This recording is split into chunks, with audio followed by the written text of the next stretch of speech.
Years since I've done that. I've probably forgotten it.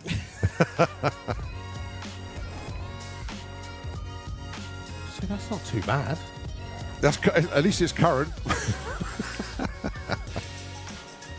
Oh, dear, dear. I can guarantee tonight one of the Santapod crew will sing My Old Man.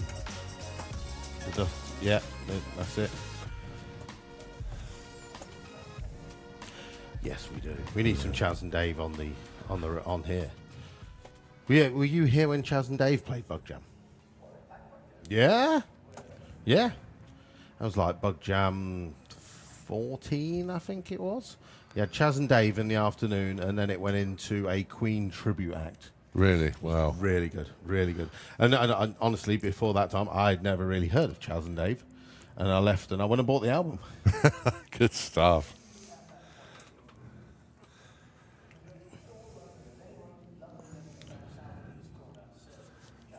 Oh, well, bearing in mind, I was probably 19 and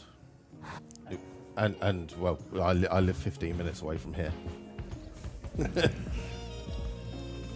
No, that's it. That's it. Oh, they went as far east as Margate. That's very good. Very good. Yeah, that's it. So are you feverishly trying to find some Chaz and Dave on there now? Yeah. Well, which one are we going for? Go for it.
Look at that. Our start line there, just padding for time to make sure we got the full Chaz and Dave there.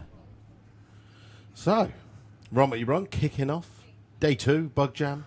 How are we feeling this morning, Colin? Really good. Did you get a good night's sleep? No. No. To be fair, I did actually get a good night's sleep because I was absolutely exhausted after having a good tour around the site last night. Ended up, it pretty much started having dinner, walked around the pits, went to see the Uncle Funk's Old Disco Inferno. Did that to the end. We got some thick black smoke coming from the campsite. Yeah. Thick black is never good. Ended up in the dance tent. Oh, yeah? Yeah, good night. All right, James Wilson and Christine McKinney starting things off this morning. 12.95 and 13.65. I, as predicted, never left the pits. So your evening last night, where were you? Stayed at the bar in the pits. Ah, right. Okay. Did not even venture out of the cage. I was like, no, can't be bothered. Right, so little timetable for today. 10 o'clock, Little Buggers Kids area opens and the mini movie truck rides will open and action wheels open as well. On track action, run what you brung now until 5 to 11 when Oklahoma Willie, the jet bus comes out, and then Fire Force is scheduled for 11 o'clock. Coincidentally, when Fueler's Bar opens and Bugwham Bar and the Rodeo Bull and Bug Beats Music Arena opens, and the BMX show is on, the trampoline wall stunts, it's all happening pretty much 11 o'clock onwards. Live Action Arena show, first one today, is starting at 11:15. The real noisy stuff on track today is at 10 to 12 with the next round of funny car qualifying. Run What You Brung today will finish at 1 o'clock. And that's when we get fully prepped for our human-powered race. We always look forward to that. And, yeah, we got some regulars that come and do it every year. But I hope you're all up for that one today. Going to be entertaining. It always is. Nice to see the fancy dress outfits as well. And it's as much pride coming last as there is first. But we'd like to get it done today. Main stage, 1:45, Dolly Parton tribute. How about that? 2 o'clock this afternoon. Obviously, at 1 o'clock, Run We Brung has finished for the weekend. And then there is a lunch break on the track and everything. 2 o'clock, though, is qualifying for our race classes, kicking off with Pro Modified. Loads of stuff to keep you entertained today. Wherever you are watching or participating or just having fun, wherever, have a great day. Don't forget the old sunblock because it's going to be a bit warm today.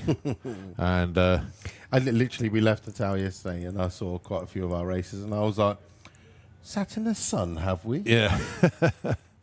Yeah, there's quite a few going fancy dressed as lobsters tonight, I should think. So, yeah, enjoy. It's simple as that. All right, Craig Adams with his polo, and it's the Craw Dog himself in the Kestrel Beer Lane. Run What You Brung. A lot of our sportsman racers will be taking part in this, trying to get their cars dialed in.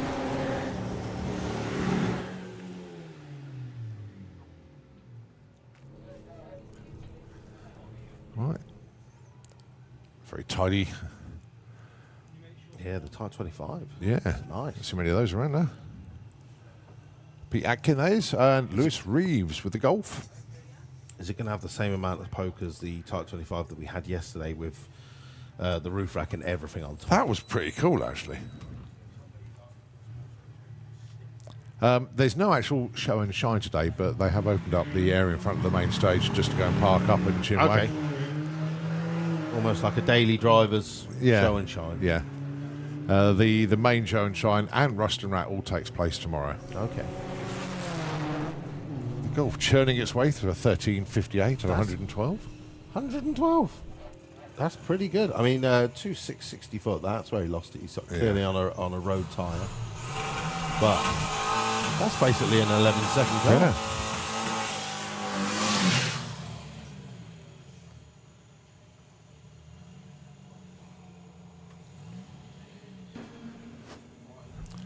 These two Beetles, literally the first two cars you see as you approach the pits from the disco bus. Okay. And then part next to them is Andy Robinson with a Pro Mod. Andy Robinson is totally in the different spot to everybody else. I think it became kind of a logistics thing for parking the truck. I think you're right. Oh, that was stopped very quick.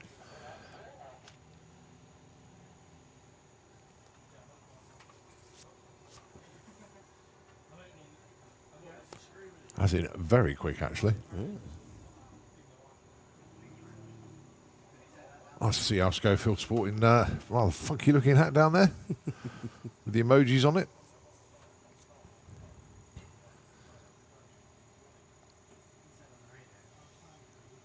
Mr. Blackett out there. Hopefully you're all sun creamed up, prepared to get that tan on. Don't forget any photos that were taken yesterday. If you went wrong what you brung, Oh, and all that's available today. Ian went round the site yesterday taking pictures of people as well. Yeah. Entrepreneur there, never stops. Yeah, so not only if you were on track yesterday, but if you were off track, around site, dressed up, having a good time, pop into the Blackett Photography Studios. You never know, he may have snapped you. And always catches a good picture. So pop down to the studios. You can't miss it. It's just by the crossroads where you go over the pairing lanes. And there's plenty of space in front of the cabin. You can see it. Really, without the bar there, it looks quite empty. Yeah.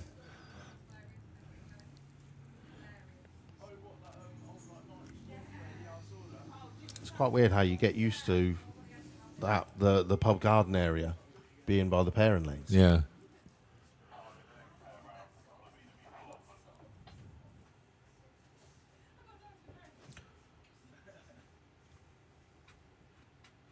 Well, just a little bit of a clean up after the Beazle.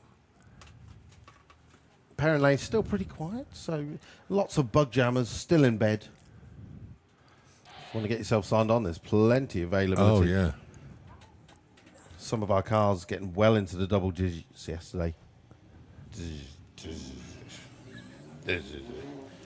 I bumped into Jerry and Emma Sadler last night, and the reason I said that because the cars just come round into the lanes, and they're having a one-car shootout. Yep. They get 2 runs each, and whoever wins, the loser has to buy the tattoo for. Yep. Is that right? I can't. And it's the tattoo of their choice. The tattoo of their choice, right? So it's Emma behind the wheel on this one because I said, "Can you please write the names on the back window?" That's it. Perfectly and done. with arrows pointing to who's driving the car. Right. So it's Emma who's driving the car. The reason that Emma will probably take the first 2 runs is Jake is still recovering from last night. Oh yeah. He seems rather chirpy this morning. Yes. He'll probably regret it later on. Him, that is. Yeah. He's going to be taking on Danny Bean with the little 20-valve turbo Lupo.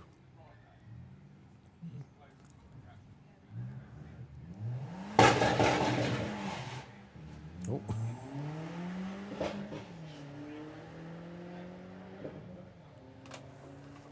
I suppose you better make notes of this, haven't we? Well, Danny's going to get there. 14.35 and a 16.10 at 84 miles an hour for Emma. 16.1052 for Emma's first one. 84.88. Just in case there's any queries. No, that's it. Davies versus Davis. Kerry and Adam.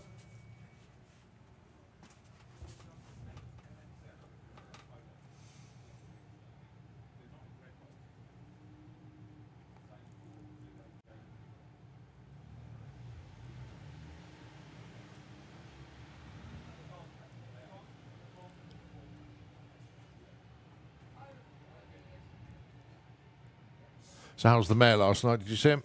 The mayor was wandering around with hot sauce. Oh dear, right.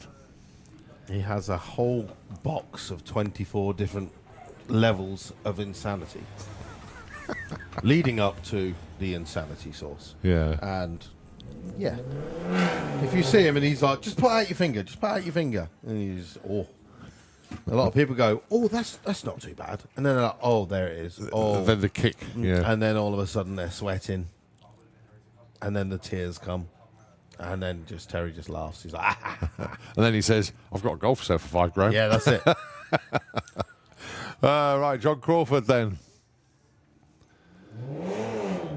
He's pretty confident though. He's like, it's been pretty consistent, that golf has.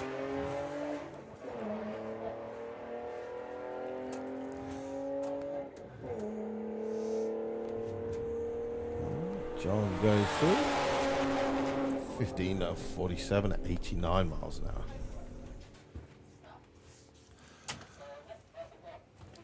Oh, T25 again. And that's Craig Adams down there with a Polo.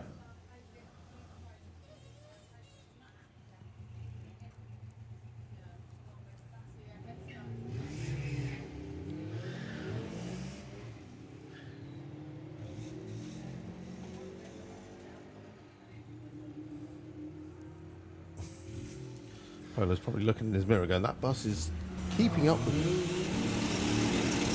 Not that fast. 17, 12. That is pretty good for a Type 25. Well, this is the Golf that ran earlier. As tries to remove the rubber from our start line. Thanks very much indeed.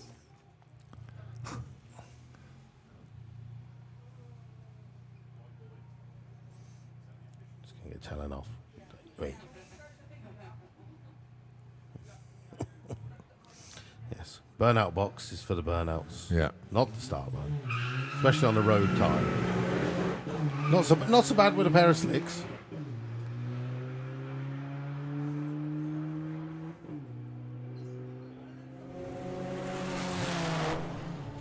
So, 13, 12, 111. So I've got a set of slicks up in the pits you could buy. Got a set of wheels you could buy. Yeah. We could sort them out a package deal and get him into the 11s. Yeah, it's a bit of a one-wheel peel as well, that, wasn't it? It was.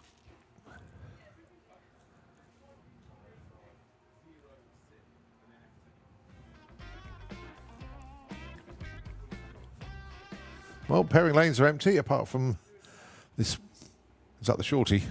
That is the shorty. That's just appeared into the lane. So come on down, folks, because you've only got Run What You Brung until 1 o'clock today. So you want to get some runs in.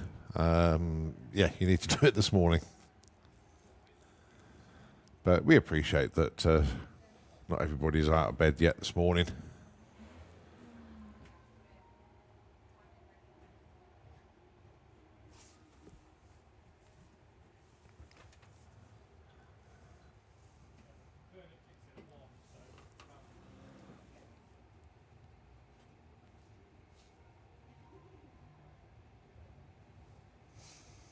All right, so we've got vehicles coming round.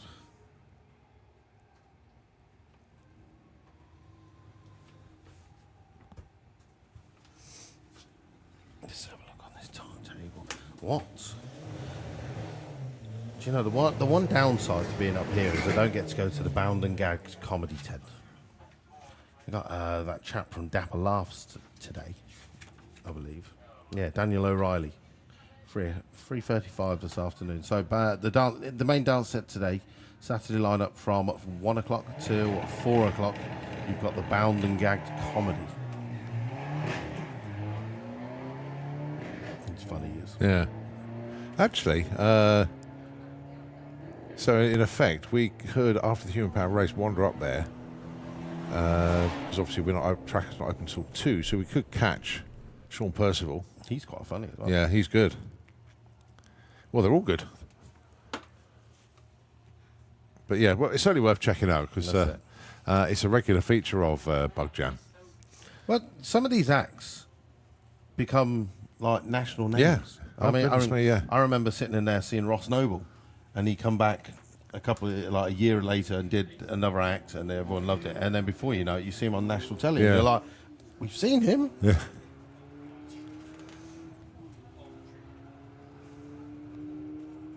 I've seen loads of people. Talking of booking acts for this event, and I think we're going way back here. Didn't someone, I don't know if it was Russ or whatever, book Prodigy? Yeah, the Prodigy. And then he said, yeah, we'll have you back next year. Did the deal, and then within that year, they went ballistic. Yeah. And it became huge. Yeah. And they honoured coming back here, and of course that really helped that following year up here. I bet. Yeah, you sign an unknown band, and then they break through in the next sort of 4 or 5 months. But they honour their next year's booking. That's pretty cool. Good, yeah. I've seen so many people walking around with the Bug Jam hoodies on. Yes. which are available in the Santapod shop and also the Santapod merchandise units, like in the trade catering area and also up in the campsite as well. 2 different hoodies available. There's a couple of t-shirts, bags and flight tags. Loads of stuff out there. Danny Bean on run number 3 already this morning.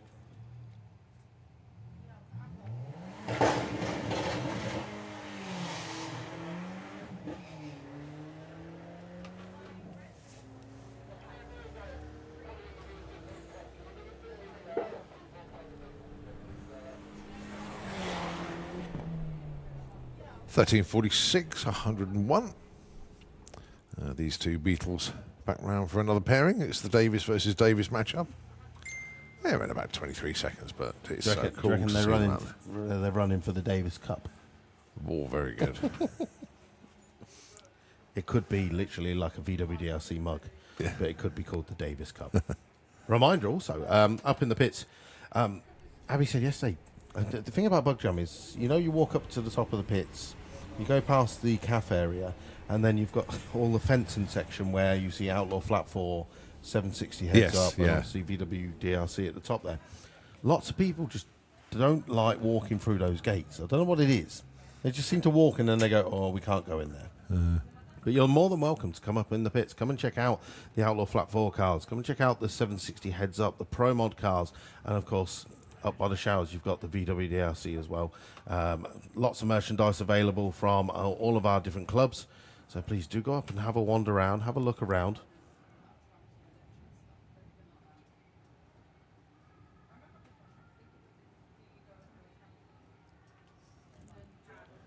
Oh, Ian Blackett's out there taking the pictures, but he always has time to send us photos from the back of the camera. Nice. Shorty pulling a wheelie.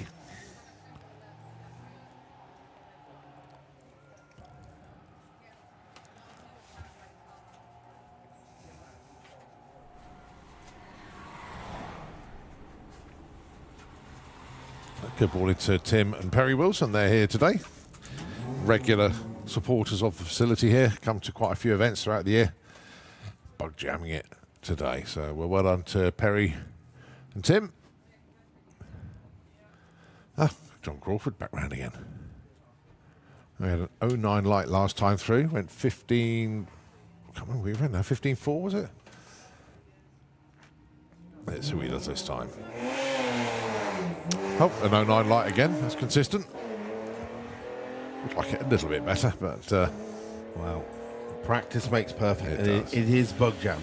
And this is the biggest points race of the year for the VWDRC with so many cars entered.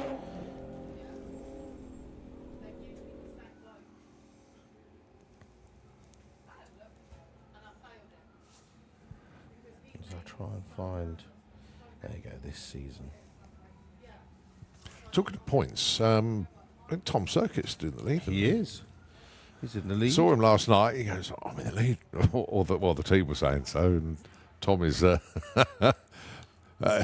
young and keen. That's it, right? Yeah. So Tom Circuit is number 1. Jordan Clark, number 2. Reigning champion Paul Robinson, number 3. John Crawford, number 4. Nigel Gregg, number 5. And then 6th and 7th place is George Miller and Thomas Webb, both of those rookies. So they'll be fighting out for Rookie of the Year. But yeah, no, Tom Circuit currently on 1,500 points. Then there's a 220-point gap to Jordan Clark, where it's pretty tight between Jordan. What have we got? Jordan, Paul Robinson, John Crawford, Nigel Gregg are all within 10 points. Ooh. So that's where today's qualifying will really come into play. Yeah. How many in VW Sportsman this weekend? There was 20 plus, isn't it? 39, I think. Oh, it doesn't say. Mm-hmm.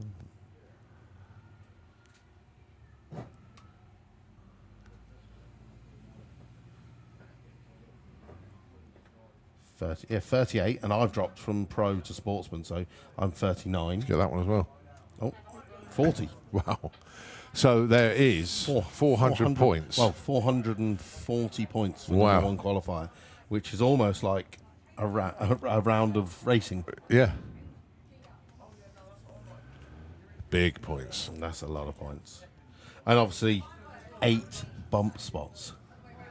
Oh dear. Yeah, 32 car. I mean, I was saying to Jordan the other day, yesterday, I said when I had the Beetle in 2013, I was 3rd in the championship. I came to Bug Jam and I didn't qualify. Yeah. And that was my season basically over. I was unable to recover after my Bug Jam defeat of being, I think I qualified 34th. So we sat down in the pairing lanes and the car in front of me managed to get in. And then I sat there all sad, not getting my run. Oh. That's a beautiful convertible. Yeah, it is, isn't it?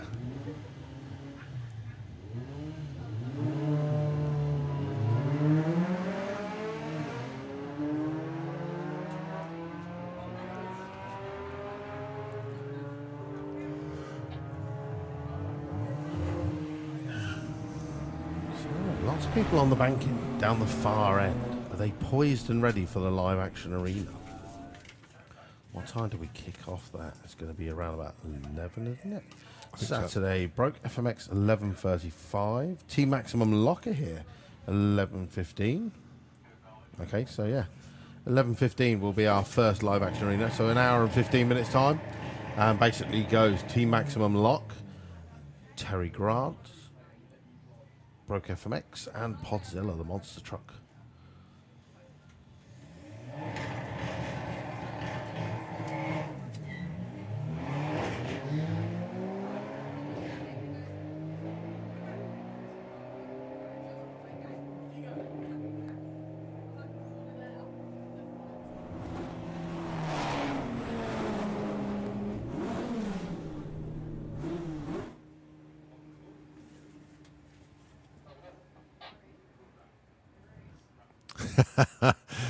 The guys that are selling the Total Call inverters, like sort of mini air conditioning units, cool boxes, and everything, brought their support van round for a run. I like that. And before you ask, yes, it's allowed to run because VW own MAN. So technically it's part of the VW group. That's Adrian Oldroyd driving it. Always a good bit of publicity. Their stand actually is behind the grandstand. Well, that's it. There's loads of cool products there actually. But also, you'll bring it round, then you'll go to Blackett Photography because you know he'll have a photo of the vehicle on the start line. Yeah. And I'm pretty sure that they'll put the Run What You Run fee as a write-off as well. They'll be like, that was advertising.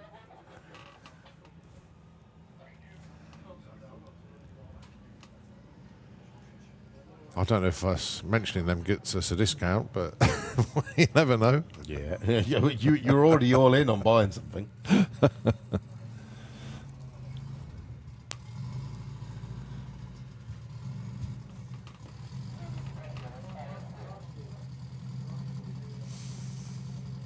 Pairing lanes slowly starting to fill up. More people wait. Well, I say more people waking up. It is the same lot. We've just got them all around together. But there is gradually more people waking up. So VW Pro Championship as well. James Hodson is currently amassed a massive 600-point lead. He needs to be stopped this weekend. He's closely followed by Chris Waterhouse, then Jake Fronda and Abby Teva.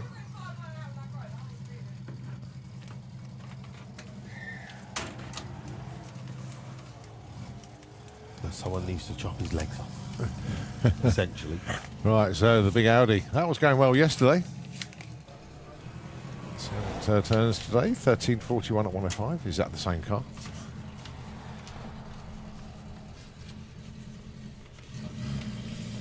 All right, Johnny Marriage comes down with his Outlaw Flat 4 Beetle.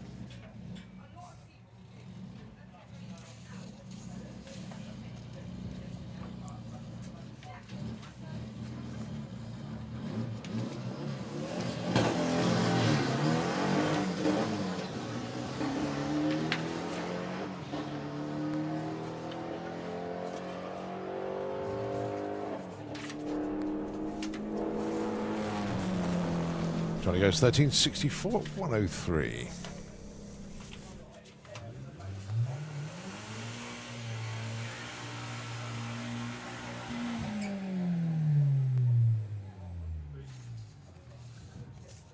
Next up, Danny Bean once again with the little Lupo.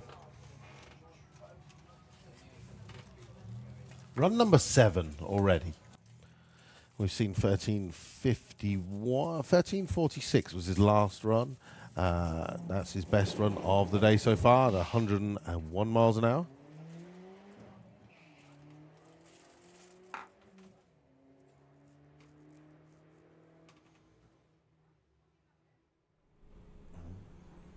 Car not sounding too healthy at the top end of the track though.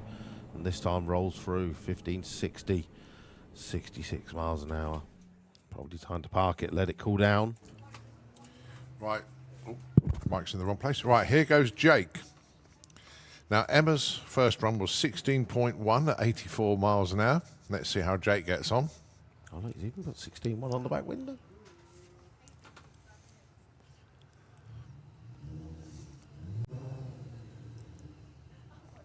Don't forget, Jerry is competing in this car this afternoon. Thankfully, we're not racing on reaction time. Yeah. I thought Jerry's going to go and tap on the roof then. Go on, off you go, son.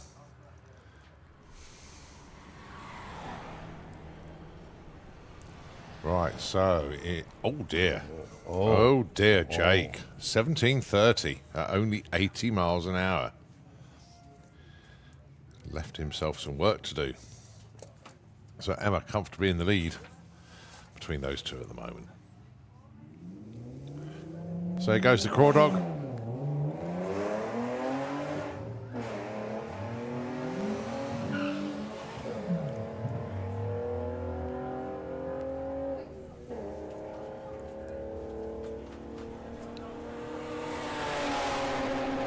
.58 that time, 88 mile an hour.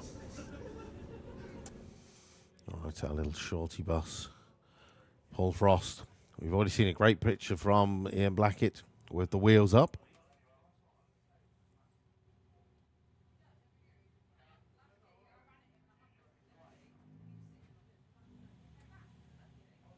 Let's see if he can do it again.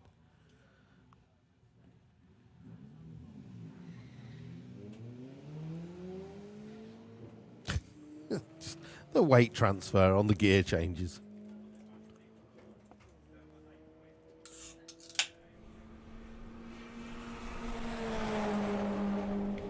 .42, 92 miles an hour, and Paul Frost is 1928.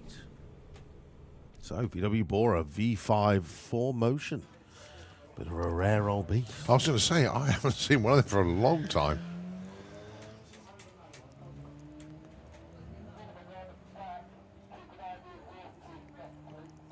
Oh, Polo's out in front.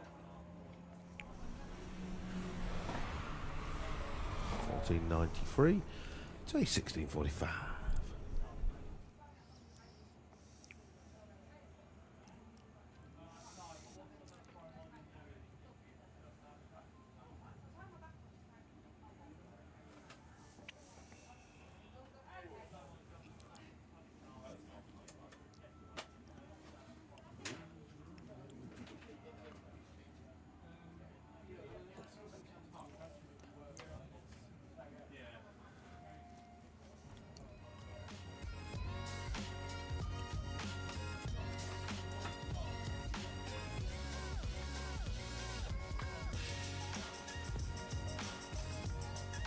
So, just looking for the program.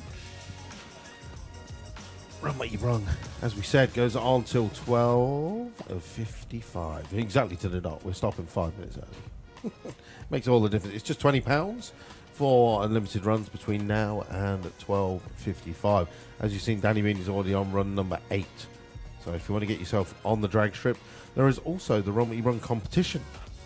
There are prizes available for best reaction time. So basically, any. Oh, did you see this? Commentator's choice. Oh. We've got to award someone a free Run What You Brung. Quickest ET for road legal car, and of course, quickest ET for non-road legal car. So we're going to have to fight over who we think is going to be the commentator's choice. Is that over the course of the weekend? Over the course of the weekend, yeah. All right. I mean, I currently know where I would put my vote.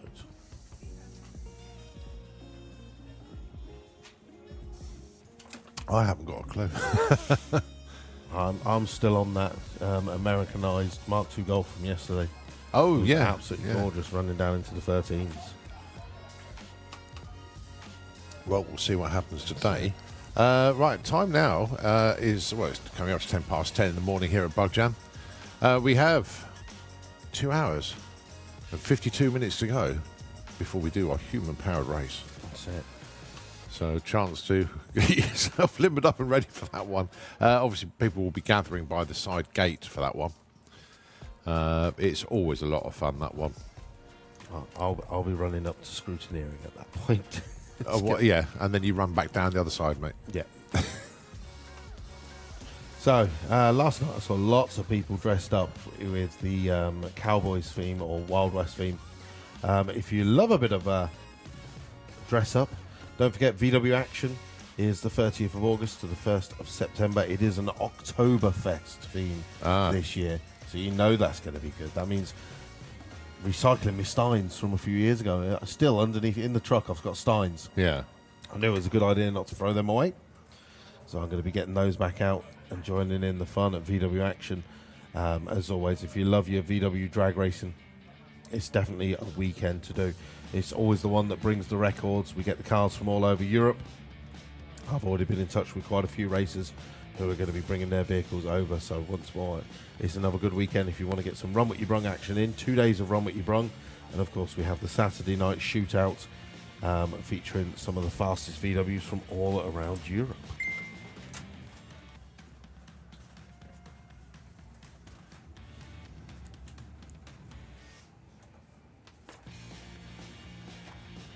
And with that, our Type 25 runs underneath the tower.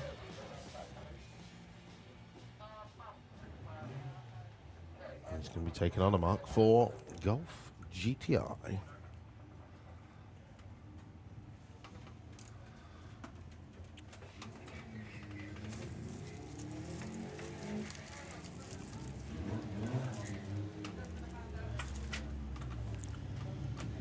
So have you sold many stickers from the Benevolent Loads. Fund?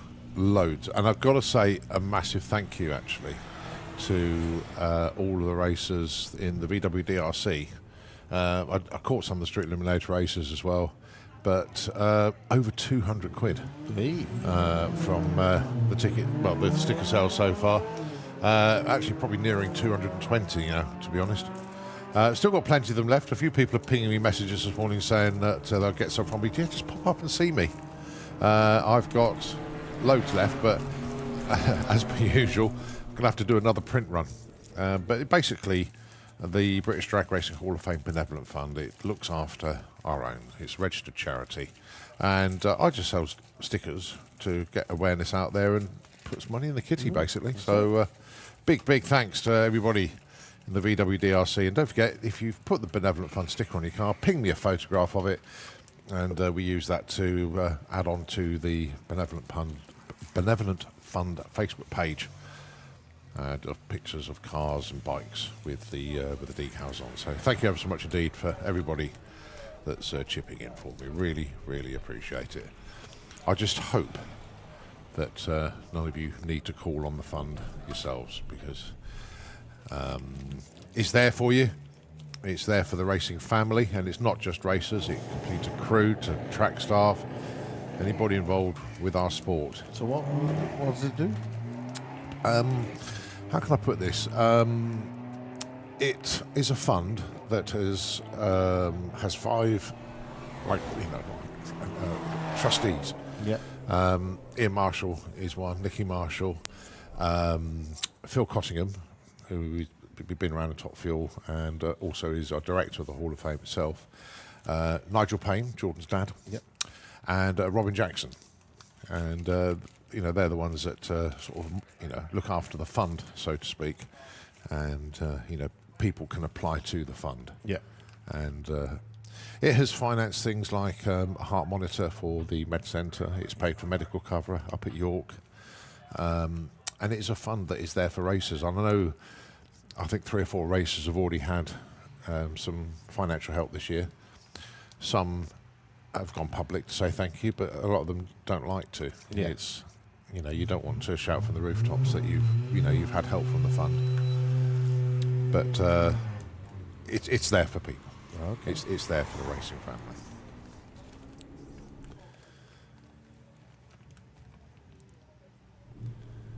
Yeah, it's been going for quite a few years, but it's only in the last sort of probably year and a half that we've really started pushing it to let people realise that there is a registered charity. Yeah. And of course, the Hall of Fame itself, which, as you know, it's basically the highest honour you can get is to be inducted into the Hall of Fame. Any profits the Hall of Fame makes, because it's a non-profit organisation. Yep. As long as it has enough funds to fund the following year's gala dinner, but that is normally covered by sponsorship, so it has to have like money to pay the deposits. Yeah. Any profits the Hall of Fame makes each year gets donated to the benevolent fund. Okay. So the Hall of Fame itself doesn't make money. Yeah. It's not there to make money. But any profits it does make go straight to the benevolent fund, and that allows them to pay out. Yeah, yeah. So thanks in advance for everybody that supports it, and you know, I don't think anybody has said no, I don't want a sticker to me. It's so heartwarming that literally every racer out there, those that haven't got them on yet, it's just people I haven't caught up with yet. And I haven't even seen what I would call the national championship races yet. All I've seen is the Dragstalgia crowd. Yeah. And Bug Jam. Okay. So far, and we've raised somewhere in the region of £600-700 just on the stickers. Very nice. It's been going well.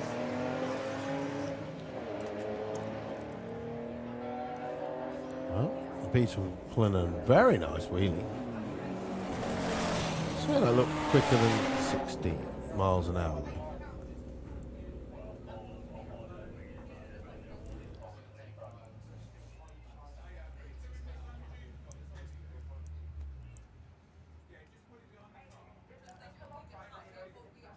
Okay. More new vehicles making their way out. The Jetta. You can see the wider wheels on the front.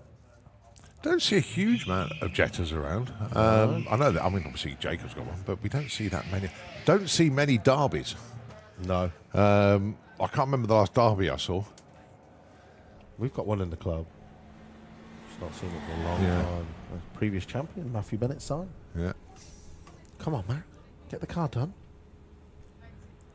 Don't see that many old model Siroccos. They are about. They are about, yeah. Next event, Greenlight Nationals, Martin Ayton will be back with the Scirocco. Homer's Revenge. Yeah, yep. good stuff. Yeah, finally, new engine built for that.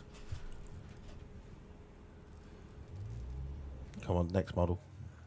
I was going to say the fastbacks because we only ever really see the Misfit. Yeah. But I can't think of many others that appear. Later this season, Matt Atwood will be back with Really? the supercharged. Wow, I haven't seen Matt for ages. We have guests Yeah. looking in through our door. Oh, thank you very much. Mark Bracken's come to see me.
that sugar sweet. You got what I need. Sipping on the potion, all that good emotion. Just my kind of heat. Keep it on repeat. Destined by the potion. Loving this devotion. Live it up, sweet emotion. Every time, every night, you and I on a roll. Switch it up where I'm going. Stay on the fly just in time, know the right way to go. I'm on the road, it's my time, taking control of my life. I want to run the red lights, I've got to run this show. You always take me so high, you always make the highlights. I love the way we vibe, you're like a centerfold. Ooh, that sugar sweet, you got what I need. Sipping on the potion, all that good emotion. Just my kind of heat, keep it on repeat. Destined by the potion, loving this devotion. Ooh, that sugar.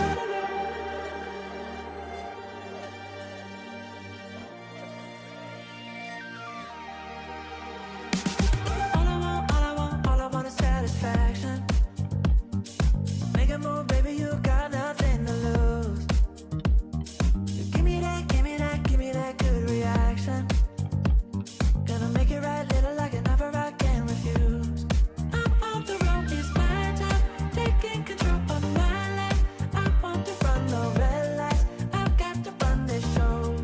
You always take me so high, you always make the highlights. I love the way we vibe, you're like a centerfold. Ooh, that sugar sweet, you got what I need. Sipping on the potion, all that good emotion. Just my kind of heat, keep it on repeat. Destined by the potion, loving this devotion. Ooh, that sugar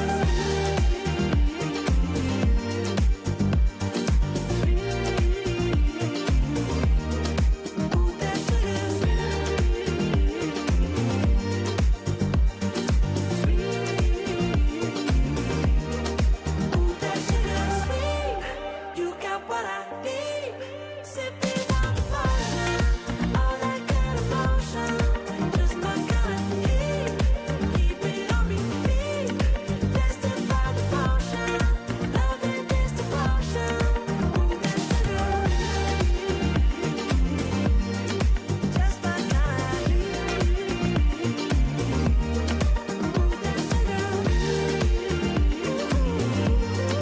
sipping on the potion, all that good emotion. Ooh, that sugar.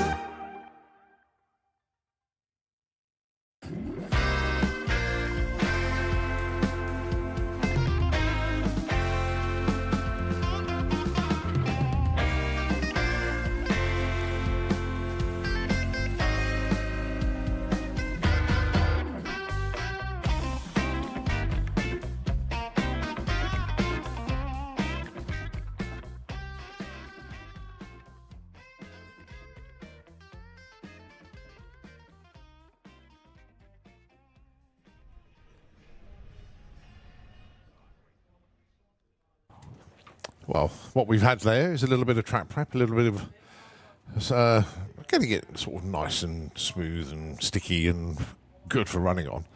And of course, with that time, pairing lanes have filled up a little bit, so Celebrate. not too late to come down and join the fun. No, that's it. Don't forget, Run What You Brung is only until 12:55 today. After that, we go into race mode, and that will be general public Run What You Brung done and dusted for another year. The next time you'll be able to come and do some VW Run What You Brung will be off score VW action. Yeah, we say general public. Yeah, the general public will be having their own race, won't they? Yeah. The human-powered race. Yes. 1 o'clock today.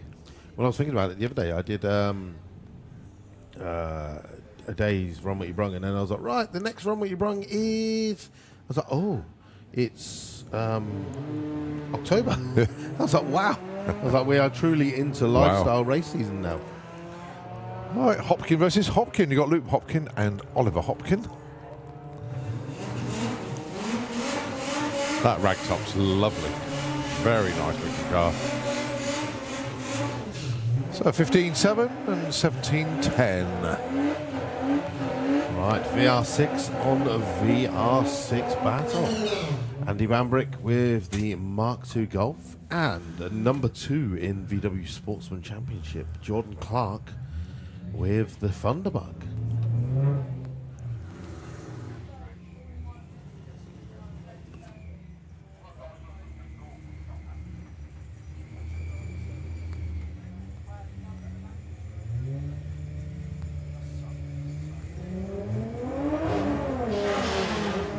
Lovely line by Jordan. That's best of the weekend, I think, from anybody. Don't forget, there is a reaction prize. Whether that counts on a sportsman crew or not. And goes 40. Well, he had a dial-in of 13.99 on the back. Ran a 14.01 with a 005 light. Yeah, I think the reaction time prize only goes to people on a pro tree. Ah, right, yeah. All right, Nigel Hale with the big Chevy.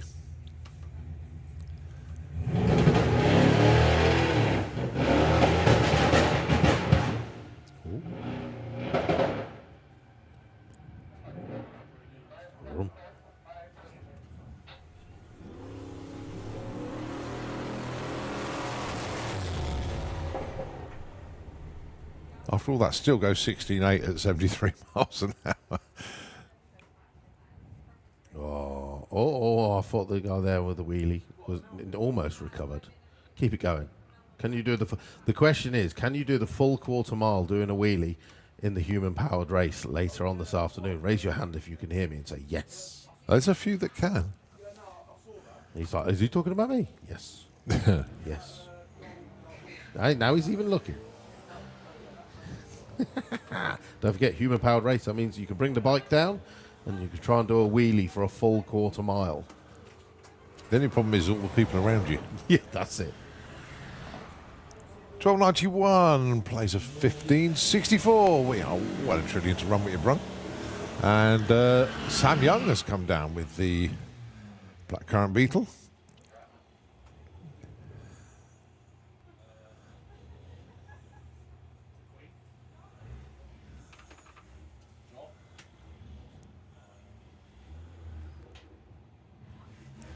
I think that's Darren Shepherd that's just gone underneath the tower with the Social Outcast Beetle. He'll be in the next pair. But this Lewis Reeves Golf got a good turn of speed at the top end. Really does. 11. Yeah, about 12, 13, 16. That's his quickest run of the day.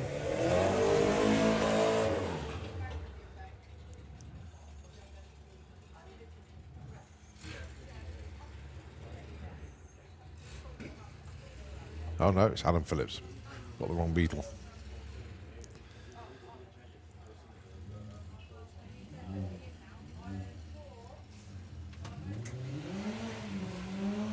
Right, time now approaching 10:30 in the morning here. Bug Jam Saturday. Action Wheels has been open since 10, as has the mini monster truck rides. And of course the Little Butlers Kids area, well and truly open. We are half an hour away from our first appearance of our Jets this weekend, Oklahoma Willie and Fire Force. And of course, 11 o'clock, the magic hour, when Fueler's Bar opens, Bugwham opens, the Rodeo Bull opens, the BMX show starts, the Trampoline Wall opens, the Bug Beats Music Arena opens. It's all going on. And then 15 minutes later, Live Action Arena.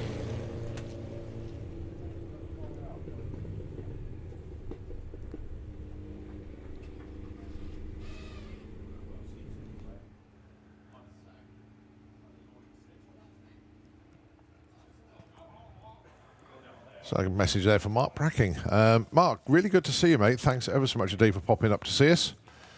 And huge thanks for your support, obviously, for the Benevolent Fund. Appreciate that, mate. Thank you. And, yeah, the sticker is already up in the timing office. We'll take a new photograph of the sticker collection that the timing crew have amassed in just a week. And fair to say, it's filling up very nicely indeed. and they're going to have to go on their second wall, which is no, actually that started as well. I didn't realise they've started the other one as well. So yeah, that's going to fill up very quickly indeed. They need to spray some lacquer. Yes, they do. Yeah, on the wood to stop the peeling off. yeah. Well, what we need is a big long sheet of perspex, Yeah.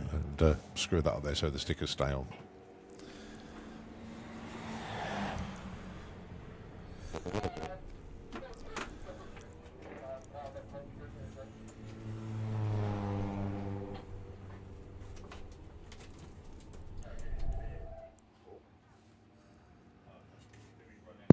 Hello. Is that working now? There you go. I wonder if you've got our 2 electric Beetles going to line up again. That was a bit of fun yesterday. Bumped into the current team this morning, and they said, "I'll tell you what we'll do. As we're not getting any grip off the line, I'll tell you what, we'll give it more power, Yeah. just to see what happens." And yeah, it still didn't get off the line. So yeah, they're experimenting, shall we say? Oh yeah, it was a 10-second pass yesterday, 159 miles an hour. Just where the speed didn't match the ET.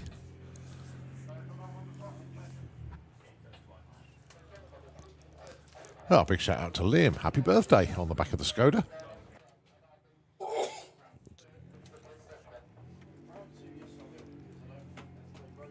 So, is Linda behind the wheel today, or is it Harvey?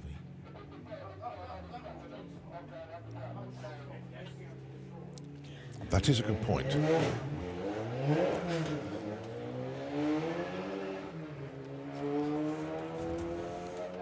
you what, Fat Man Racing Skoda Octavia shifting as well.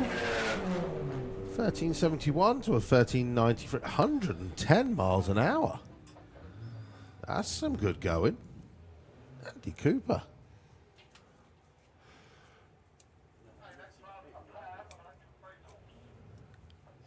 There we go. Coming around, a pair of electric Beetles.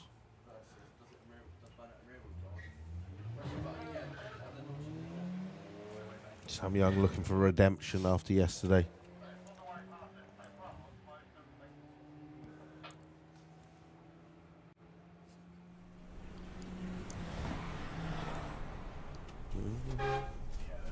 No, there's nothing wrong with your volume. It's got 2 electric cars side by side here.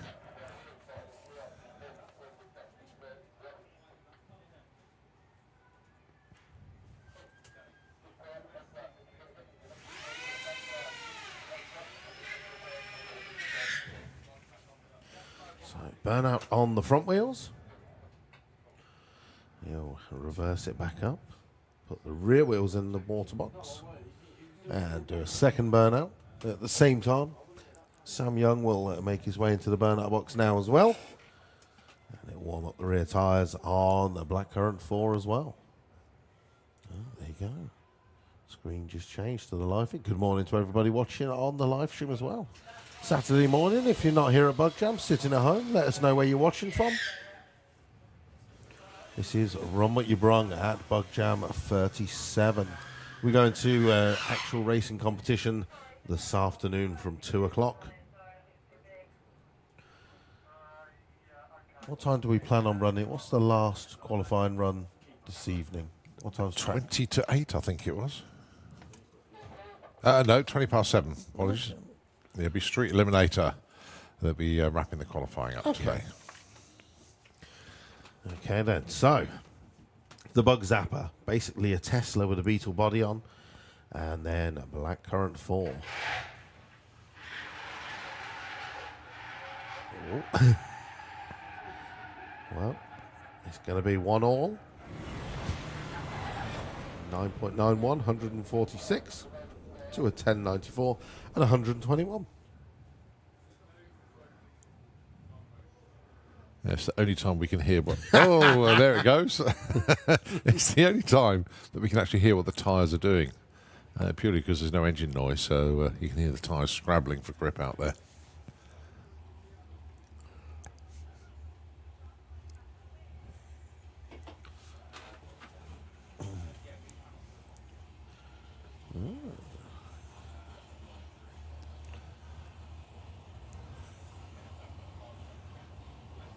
So what class is Brian Pateman in?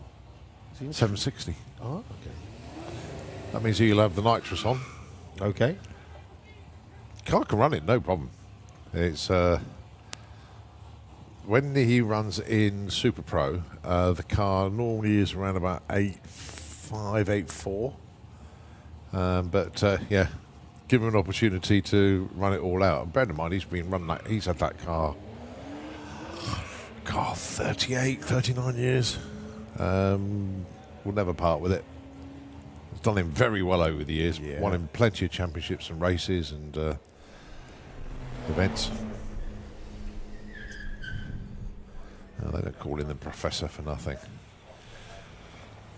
Right, it's Emma. 16.1 on her first run in the car, compared to Jake's 17.3. Not rubbing that one in, Jake, but come on, you got to try harder. Let's see how Emma gets on with her second run. I wonder where Jake's watching from. Yeah. He might be in his pit against the fence, just listening to us.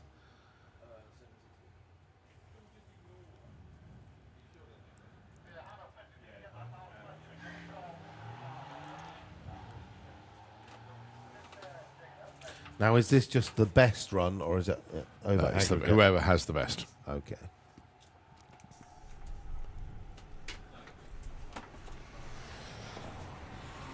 Wow, Emma goes 15.14. Oh, my word. Jake, 15.1. No, I'm only joking. Just make Jake spit his coffee out. 16.33. So Emma's best was a 16.1. It's like when the timing failed and you said I ran a 10.5. Oh, that's funny. Right, Lewis Reeves and Matthew Davis back in Run With Ya Brung. Well, it is Run With Ya Brung all morning, but you know what I mean.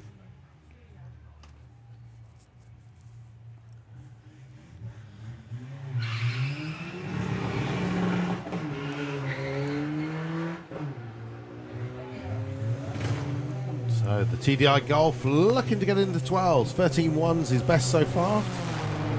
This time 13.18, 112.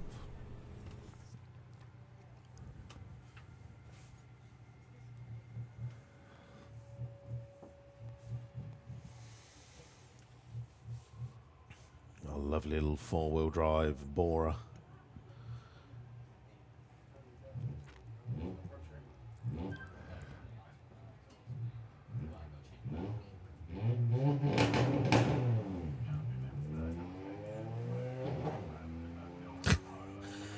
The Lupo did sound, he's like a little Jack Russell. It sounded quite angry on the start line. It was like, run, run. And he was like, oh. Jack Russell, Yeah, love it. he's just like making all that noise for.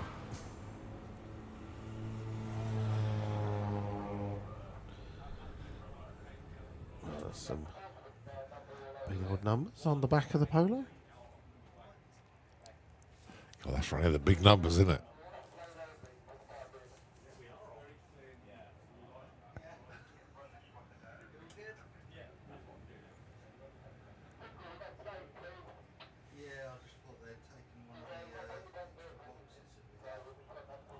Oh, that's George Case for the Polo and the Thomas TT. So we don't know if it's Linda or Harvey. And let's just check messages to see if anybody's just messaged in to say who it is.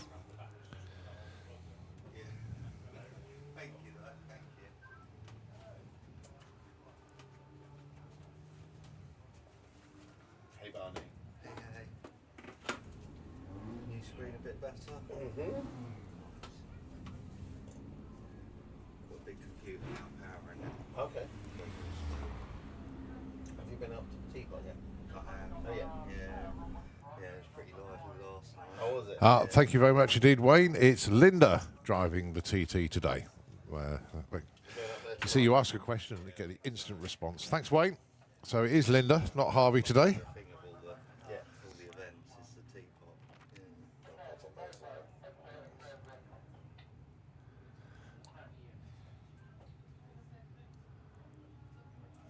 an £8 deposit for 3 months. And that. What? Yeah. So only a deposit. Yeah. And my own milk. Yeah, that's true. Yeah. Only got like milk that identifies as milk. Yeah, that's it.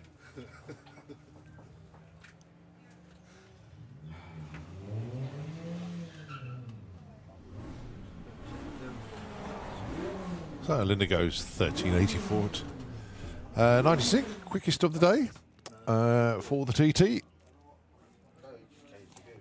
So we're on the bearing lanes. Okay, cool. All right, time now 22:11, about 15 minutes away from the first appearance of our jet cars today. And of course, that magic hour of 11 o'clock when pretty much everything that's not open does open, including Fueler's Bar.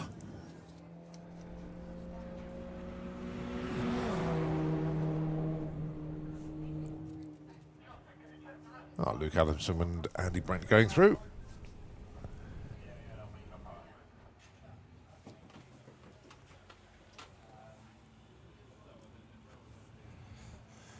Well, Brian Pateman's been patiently waiting in the lanes for a little while now. Hopefully he's strapped in, ready to go.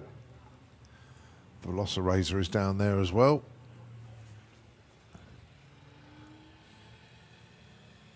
They've got about a total of, 8 vehicles in the lanes at the moment. A couple on the track. Come on down. Actually, it looks like, is that Al Mack that's joined the fun? It is actually, the Street Eliminator Volvo that had a great time in Sweden.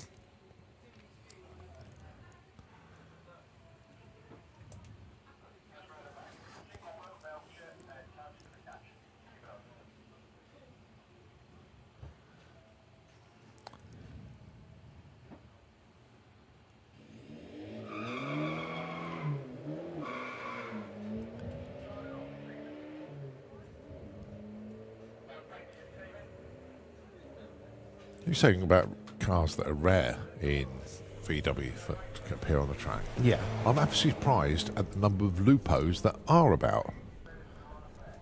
They're just cheap. Yeah, is it? They are the cheap car at the moment. Yeah, Same as the Audi TTs. Audi TTs, yeah. Yeah, but they're two totally different cars. I mean, these TTs weren't exactly cheap cars to buy in the first place. No. But the Lupo was an entry-level car. But obviously Lupo is the perfect car for someone who's just passed their test or Yeah. something like that. Another rare car I've just thought of. What about Fox? A Fox? No. The only VW Fox that we know that races is the Team Pacouille one from France. The car now resides in Malta. So fast. 9.3, Wow. 150 mile an hour. Does 1.3 60 foots from a front-wheel drive car. Impressive. It's just so light. Yeah. But yeah, no, they're doing really well. Good morning. Also, do you know a rare car that we very rarely see on the drag strip is Martin Charles and his Oval Beetle, who's just messaged in to say him and Noah are sitting on the sofa watching the live stream. So good morning, Mr. Charles. We'd love to see you back here, Stretch. Hurry up and get that car done. Also, we've got Jamie Felice from Malta. He's tuned in on the live stream. Good morning. Hopefully everyone's good on the rock. Look forward to seeing you real soon. Of course, everyone's already started planning the annual trip to Malta for November. One of the biggest races of the season. You've yet to come and join us. If I do it, it won't be this year. It is a slim possibility the following year. It won't be next year. Eh? That's it. It won't be next year. Yeah. No, because if my plans in life go well, I aim to retire next year. Oh. And that will give me time to go and do these things. Because at the moment, just can't get the time off work. I have the same issue. Also, hello, Roy Carson is watching on the live stream. Morning, Roy. One of the crew members for Carl Cox. They're down in Brighton this weekend, as Carl Cox has got a big event down in Brighton. Did you see Carl's social media with this person? Yeah. Carl Cox, absolute legend. I mean, we know he's a DJing maestro. He really is. But his comeback on that social media post, those are the ones that seen it know what I'm on about. But basically, there was this woman said, don't bother bringing all your stuff down there. And then she said, I'm not playing Carl says, I know, I did the lineup. That was so funny. That's it. And then he's back here next weekend. He is, doing the headline Streetcar. Saturday night at Ultimate Streetcar. Next weekend, I'm looking forward to that as well. Yeah. So maybe you fancy doubling up, ladies and gentlemen. Next weekend is Ultimate Streetcar. So again, another 3 to 4 day festival, depending on if you buy the early bird tickets. I'm looking forward to the lineup. Friday night, Kevin and Perry night. Yeah. Saturday, there's obviously lots of stuff going on, but this is my plan. Yeah. Friday night is Kevin and Perry night. No, Thursday night, Kevin and Perry night. Friday night is Carl Cox in the dance tent. Saturday night, Jaguar Skills. Right. And for anyone who loves a bit of a remix and used to listening to Radio 1 probably 10 years ago, you'll know exactly who I'm talking about. So I'm looking forward to that. And obviously all the other random activities that we have at the USC. There's definitely no Magic Teapot at USC. It'd be like a drum and bass garbage bin or something like that, where you could just sit in and be noisy. Yeah. But yeah, no, next weekend's going to be good fun.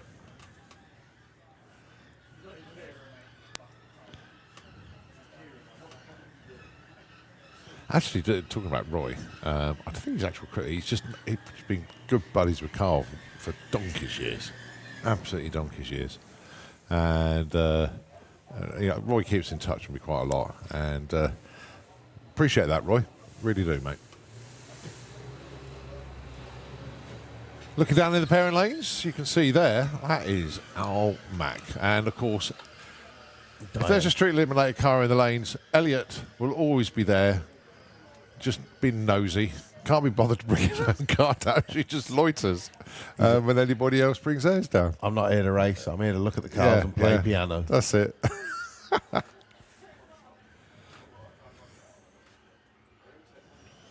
Although I missed it last night. I've said to him, are you going back tonight? I am going to go to the Teapot tonight. Yeah, I am as well. I listened to your the Uncle Funk something. Yeah. That was on the live stage last night, wasn't it? So we where we've got the bar set up in the pits, the music just comes straight over. So we were at our own bar and we just literally just listened to the music from there. So that was perfect. Yeah. It was good. It was good. I was impressed. The fun fair went off quite early last night as well. I thought that usually goes on a lot longer than it did last, but that was perfect last night. Okay, well, parent lanes are filling up now. We've got our Jets making their way down as well. Has Brian Pateman fallen asleep in his car?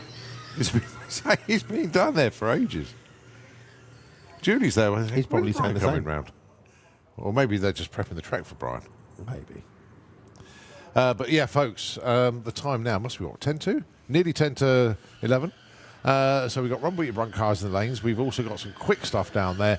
And we have our Jets. Oklahoma Willie is down there. And the 5-horse support vehicles there. I can't see the Jet behind it. But Martin Hild will be down there as well. So going to get quite interesting on the track. Oh, no, it's Oklahoma Willie's bus. Sorry, they're very similar. They're the same blue.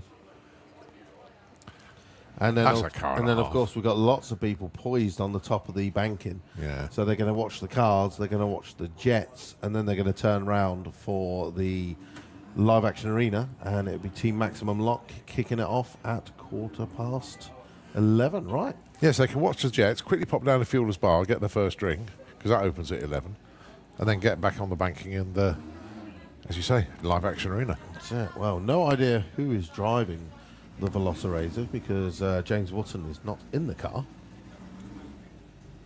It's a good looking car, that is, especially if you're watching on the live stream and you're getting the right angle. So there's another very rare car.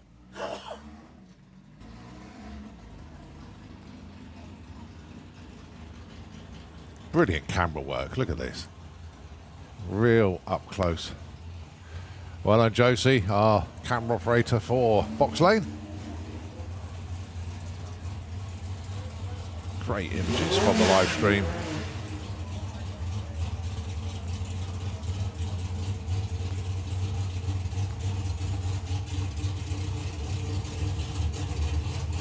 Oh, being pushed back. That's such a. Ah, yeah, it's only been pushed back to go through the beams a bit there.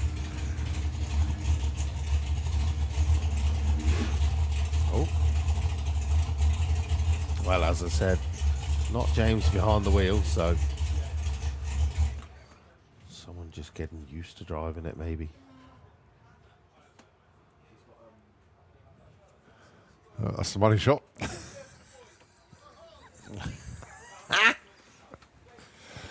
Oh dear.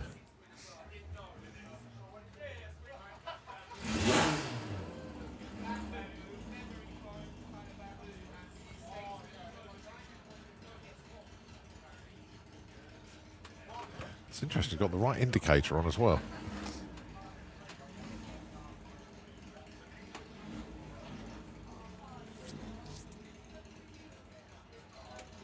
Right, we go at staging it.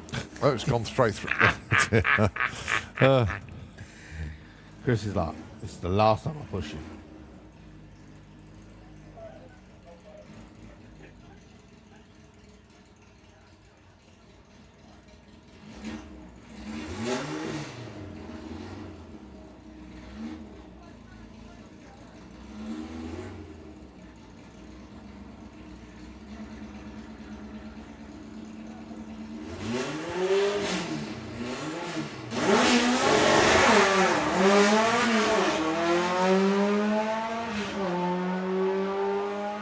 Well, unfortunately rolled the beams, so we'll be getting no time and data on this run.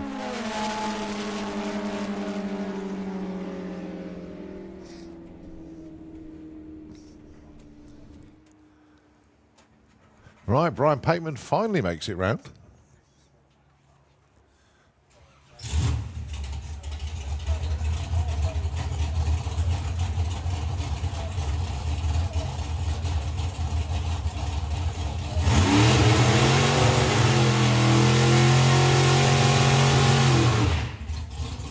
So you normally see Brian running in Super Pro, but also has a go at door slammers as well. Runs in, I think, True Street. But here he is in 760 heads up. So I would expect a nitrous purge. I would hope for one. You ain't get one. Mind you, this could be just a motor pass, just to bed in for the weekend. First pass.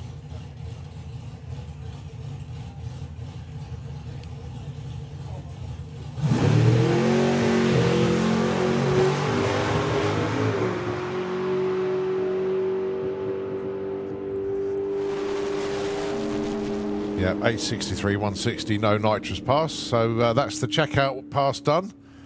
Now they'll turn the bottle on for the rest of the day. Oh, quite smiley down there.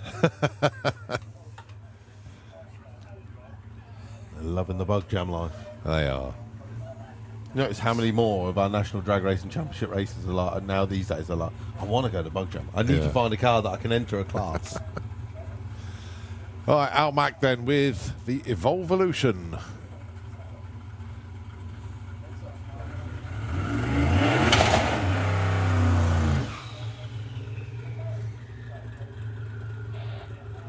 Phenomenal car, this.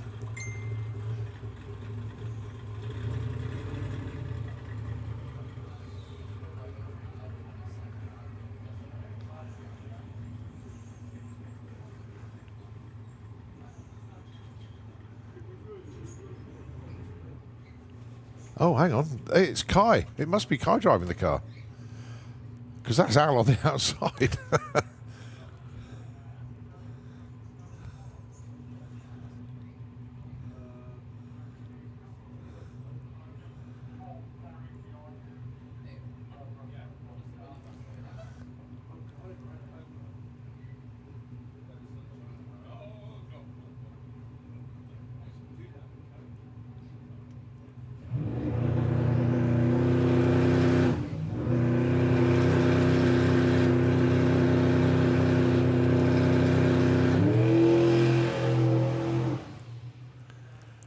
Nice, nice, nice, nice.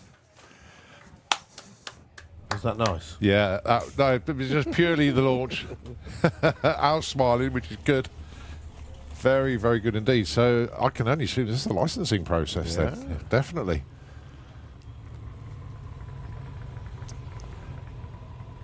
Bumped it into stage, did the burnout and launch. Box ticked, I think, for that one. Next up, Ed doing his limbering up exercises, but of course it's more about Perry, not Ed. Perry Watkins with Oklahoma Willie. Show quality truck.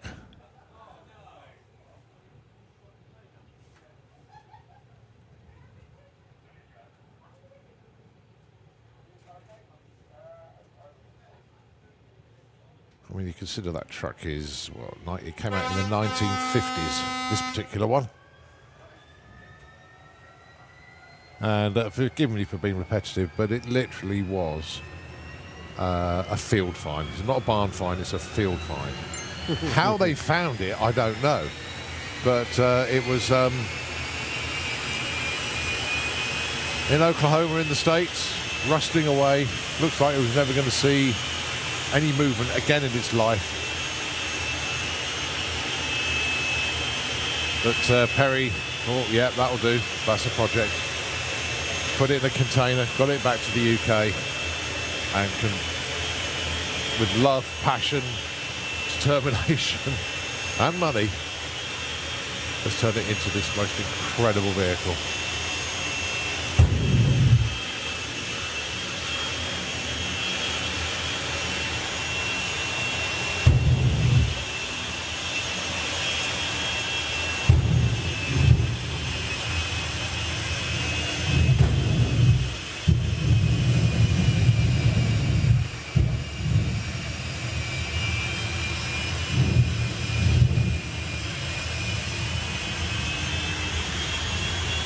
That's a heck of a plane coming out. That is proper, isn't it?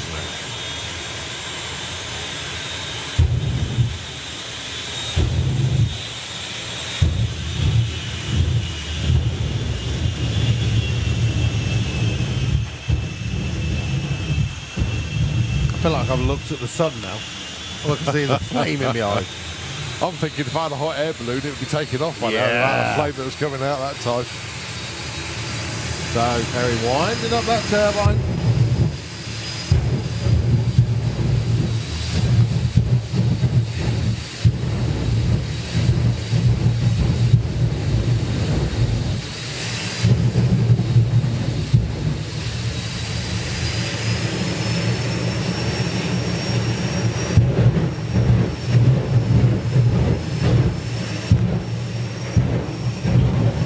So something in the mid to high 10s, around about 150 plus mile an hour.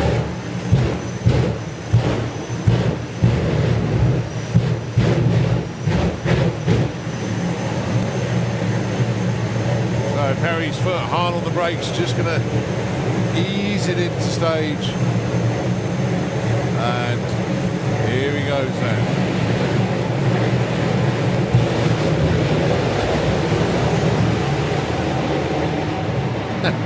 Toasted start line.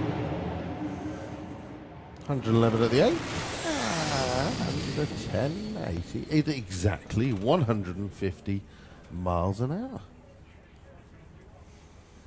Always good entertainment from Oklahoma Willie as Ed turns into Mr. Ben.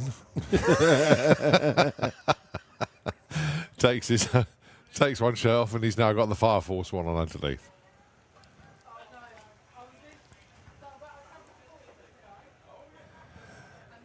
So from one jet, here's another. And of course, the house jet, as we affectionately called it. Martin Hill with the one that Luke loves the best of all the jets.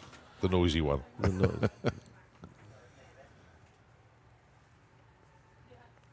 Just think, Martin Hill's been racing jets for longer than Ed's been around. How about that? Alive, probably. Yeah, that's what I mean. Ooh. 260, wasn't it? 265 yesterday, wasn't it? Very tidy run indeed. Yeah, 584 yesterday.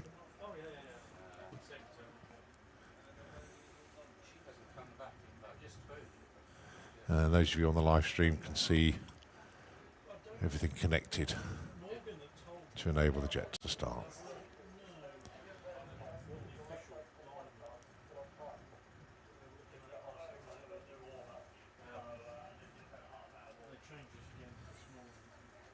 Have you seen the chap who's made the remote control car version of this? Oh, Alex. Yeah. Phenomenal. It's desperate to try and get it over here, actually. He did have a problem. I think, was it last year's European finals was going to get it over here, but he had an issue getting, I don't think it was the batteries or whatever it was, as part of his luggage. So it was a daft reason. Yeah, we'd love to see that here. Ladies and gentlemen, Fire Force 3 and just roll Yeah. it round. It was like, huh? What's going on? That's a proper little jet, though. It's a phenomenal model. And I'm sure Alex does tune in to see how the full-size version goes.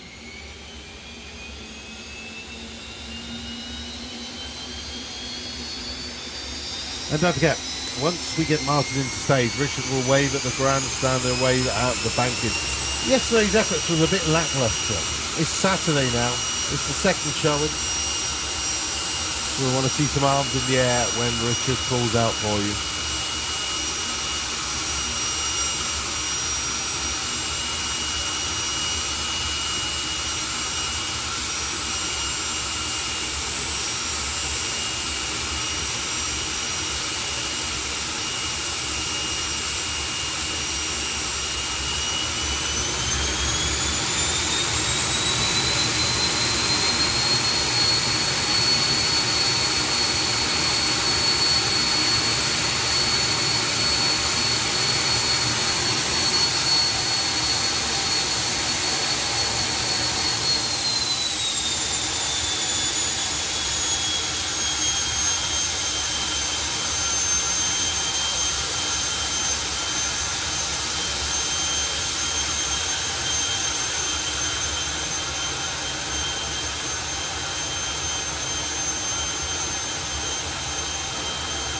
Well, body goes down.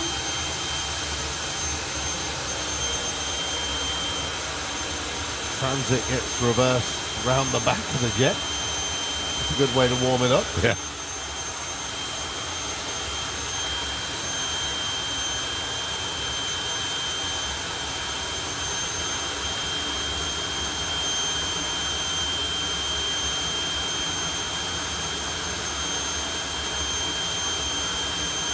No thumbs up from Richard.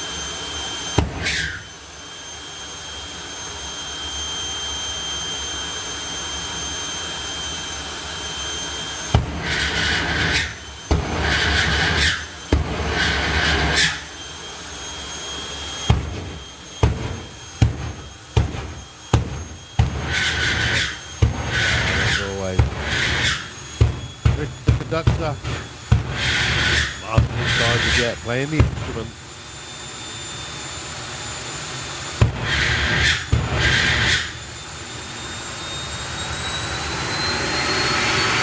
So that was the fun bit done. Now the jet is pulled out from the front of the tower into what we call the danger zone, where the jet pulses come all the way through the tower.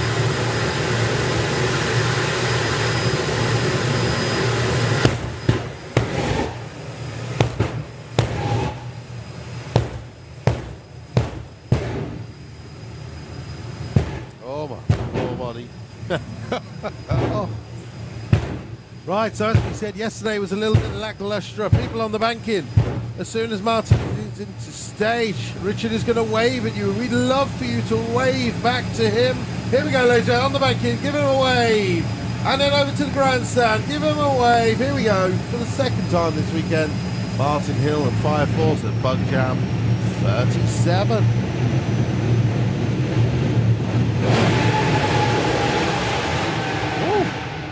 That caught all of our start line by surprise. No big ramp up. 576, 271 miles an hour. See, that waving was worth it, wasn't it, ladies and gentlemen? I think that's the quickest run I've seen in Dio this year.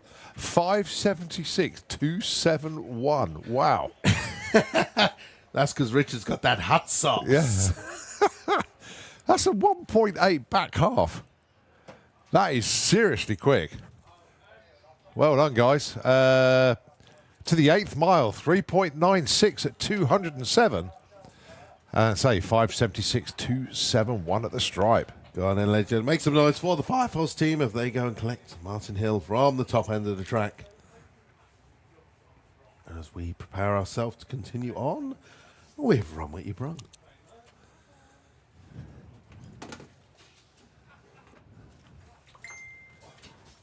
We like that.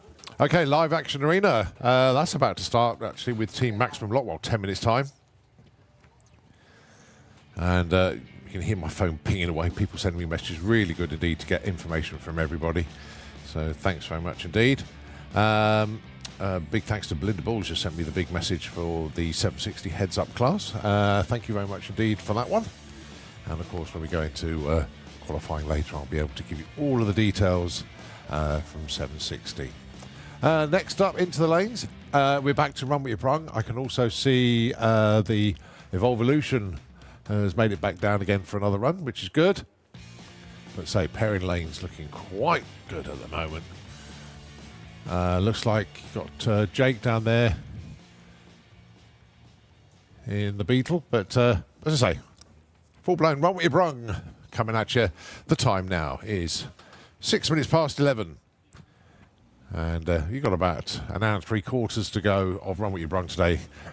And of course, just after 1 o'clock, it will be our human-powered race. So you've basically got an hour and 3/4 to get ready for that one.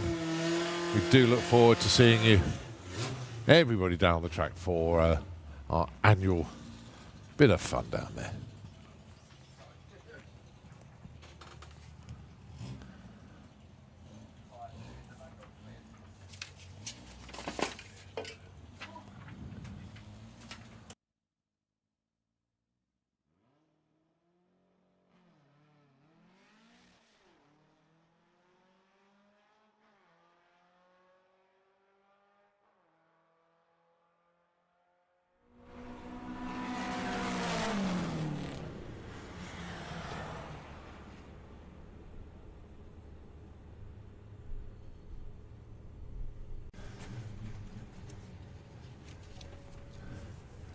So Lewis Reeves and Austin Nicholas. So the goal for the Lupo.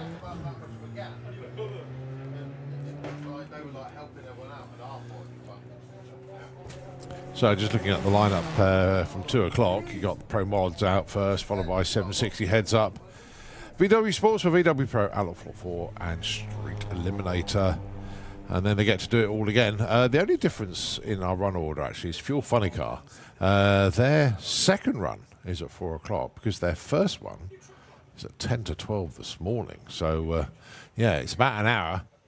Well, no, about 3/4 now. We've run Funny Cars.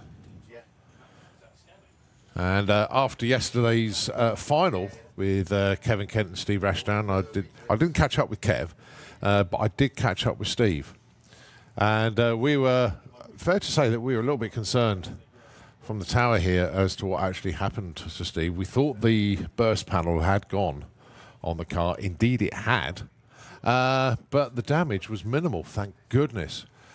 It turned out that a fuel hose literally burst out of its threaded connector and was spraying the fuel around. And that's what the fire was underneath the car. So it was purely a fuel line. Called it. Yeah. Thank you, Robin. Our PBs for Pro Modified.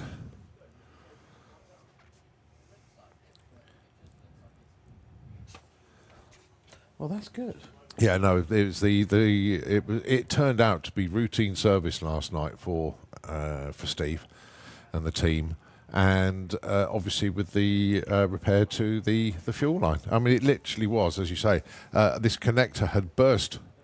Well, literally, it's a steel braided hose, yeah, and it still ripped out of its connector and was spraying fuel, and that's what ignited underneath the car. It looked a lot worse than it actually was.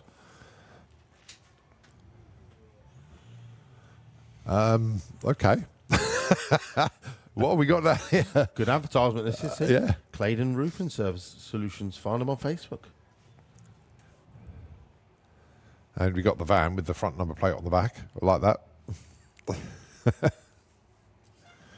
James Dean. Complete with roof box.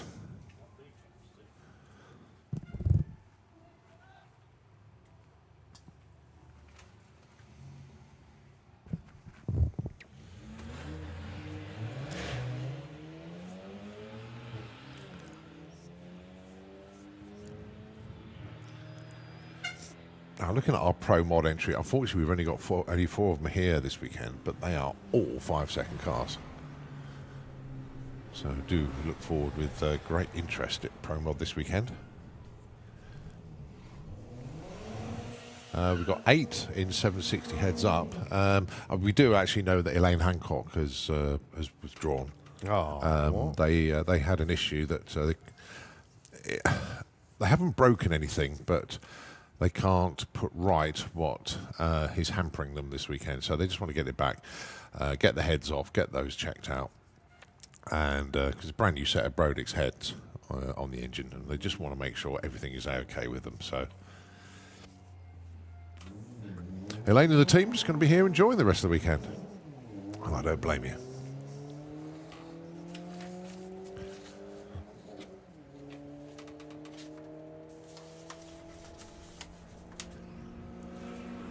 Well, you literally got 3 minutes to go before Live Action Arena starts off today with Team Maximum Lock over there. So get yourselves onto the far end of the banking. But before you do, check out this run from Jake in the Beetle. Now then, if Jake can't go quicker than 16:10, there is a tattoo at stake on this one.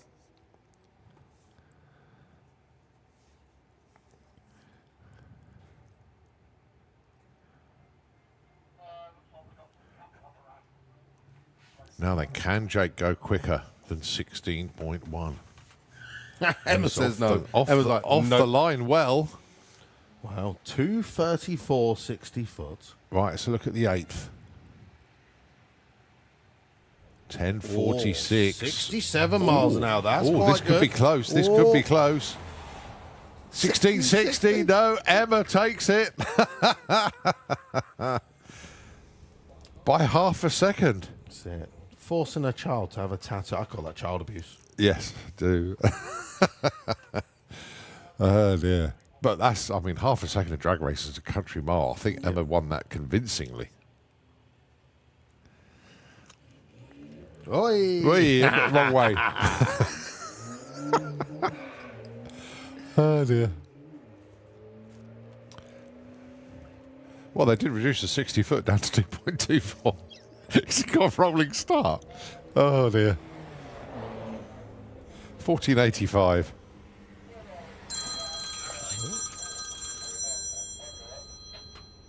Right, the VW Bora once again with the 4-wheel drive 4Motion, a rare car.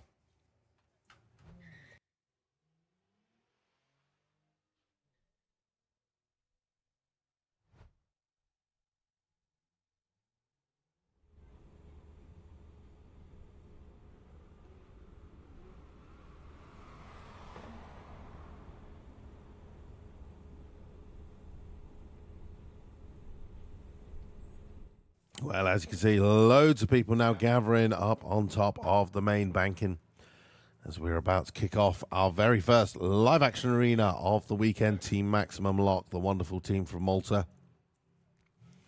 coming to do their first show. We've got Broke FMX, Terry Grant, and Podzilla. So a good hour's worth of entertainment in the live action arena. So if the kids need entertaining, pop up there right now.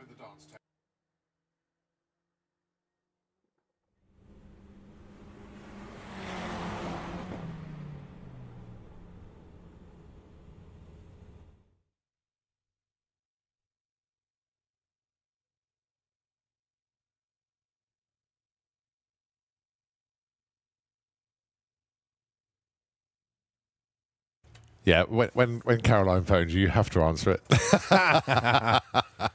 No, actually, very interesting news from the tent, because obviously you've got Bound and Gagged comedy. Yeah. Between 1 and 4. Basically, Caroline just said, just a reminder that people could bring their own chairs, just sit in there, just use it as a proper chill out zone. And just watch some real good comedy lineup. Now then, there is a slight change to the lineup for Bound and Gagged. And this will appeal to you, unfortunately, Luke. Well, when I say unfortunately, because I know you like going up to see the Bound and Gagged comedy. Yeah. And one act in particular, which is our headliner. Okay, yeah. Yeah. And I've lost the page in the programme. Where's it all gone? The old Dapper Laughs guy. Yeah. Is he moved up or is he cancelled on you? No, hang on. This is ridiculous. And under pressure. Here we go. Right, okay, I found it. Right, so Daniel O'Reilly is scheduled to be on stage at 15:35 as our headline act. But very unfortunately, Adam Bloom, who's due at 3:15, has gone unwell and can't make it. Okay. So what's happening is Daniel O'Reilly has said, well, I'll cover for Adam. Yeah. So basically, Daniel O'Reilly's going to have a 3/4 of an hour slot. Nice. In Bound and Gagged. And he's very popular. Oh, my word, look at this. Yes. Very popular guy indeed. So if you want to see Bound and Gagged, the comedy, don't forget, Daniel O'Reilly was scheduled for 25 to 4. He's going to be starting at 3:15. The show starts at 1 o'clock. And Luke, how about this? Martin and Matt, you take it, mate. The Carmen. Oh, they're away. The Carmen Clubman is out in front. Matt Long is currently leading us. It's actually not going too slow. All the plates and the crockery are rolling around in the back of the campers. 50 mile an hour. I hope they emptied the porta potties. Paul Jackson's probably sitting on the bank and going, this is my kind of racing. 21:38 and a 25:58. I mean, at the end of the day, they didn't time out. Yeah. Oh, brilliant stuff. It is run with your brung, and as long as it's VW, you can have a go. It would have been photographed for posterity. Yeah, that's it. It would have been seen on the live stream. Instant fame and recognition. How about that? Austin Lickers down there with a Lupo. We're just waiting on the campers to complete the other half a mile beyond. That's it, yeah. At least we can see him turn around the corner from up here. You can't miss him, can you? We could probably see him coming up the return road. Yeah.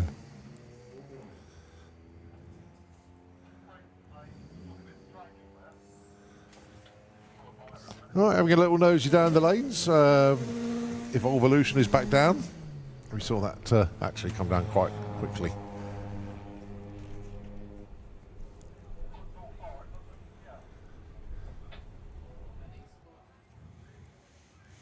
So Live Action Arena now up and running with Team Maximum Lock. Fuelers Bar is open. Bugwham is open. The Bugwham Bar is open. Pretty much everything on site is now open. Still yet to find out who this is. He's obviously someone who's joined up to the VW DLC because he's got his SPRC number on the back. He's not entered in the competition, but I think he's just put his numbers on the back. Was it 986? Yes, it's not even on the entry list. No. I think he's just someone who's joined the club with view to become in racing. But obviously it makes sense to use your race number. Yeah. Terry sold the Golf yet? No, not yet. I went and had a look at it last night. Did you? Yeah. I thought, oh, quite like that. He last night he was like, well, I might end up turbocharging it. Oh, here we go. Here we go. Be on methanol soon, Yeah, won't it? that's it. Yeah, the headlights are a little bit fogged. They need sorting out. Paintwork looks all right. Yeah. Interior looked okay.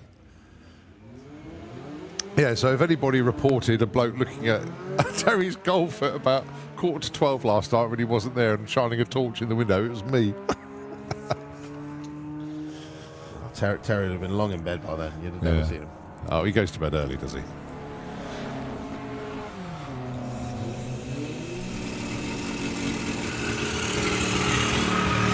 Is that golf again?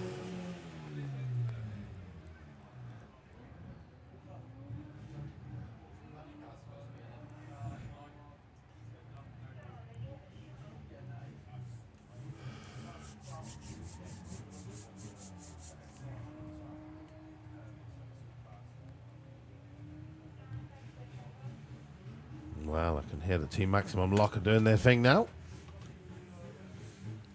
Yeah, good crowd at the far end as well. So once again, anybody taking part in Run What You Brung, later on this afternoon we will be going into full competition where you will see the VW DRC, the Outlaw Flat Falls, Street Eliminator. If you're taking your car on the track during Run What You Brung and you think, do you know what, I fancy doing a bit more of this racing, go and speak to our clubs. Pop up to the VW DRC pits at the top end of the track. Beyond the showers, go in. You can go and have a chat with all the racers and find out how to get yourself racing. And of course, you can get yourself some VW DRC merchandise. We've got plenty of mugs. And also, Lewis Reeves just dipped into the 12s. Yeah, look at that. 1278, 1279, those two. Look at that. But that 60 foot, he's dropped from 2.6 to what, 2.19. And that's got him into the 12s. Yeah, that's good. But yeah, so if the Barney was telling me it's £8 deposit to take your mug to the to get a mug in the Magic Teapot. Okay. Or you could come to the VWDRC bits and for a couple of quid you can buy yourself a mug and you can use it and take it home. In fact, I might go take the mugs up there.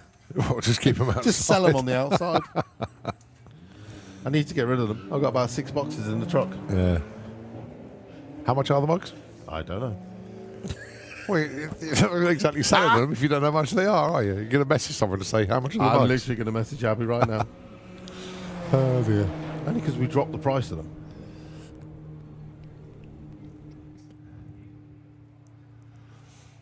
So Andy Brent and his Golf go 1490, 5047 there for the Lupo.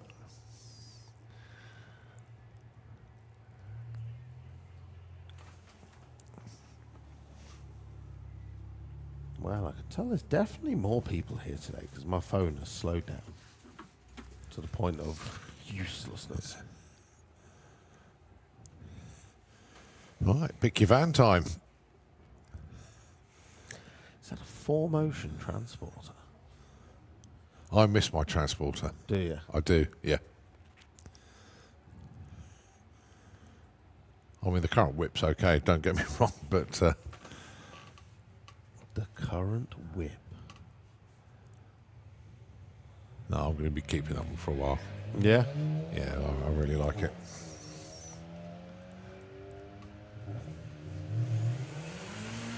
Should do 15s, I think, on the quarter. Nice. Part of the carry.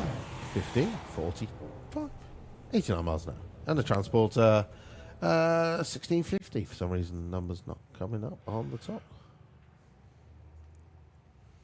I'll tell you what, Danny Bean putting in that. He's going to have no tyres left at the end of this event.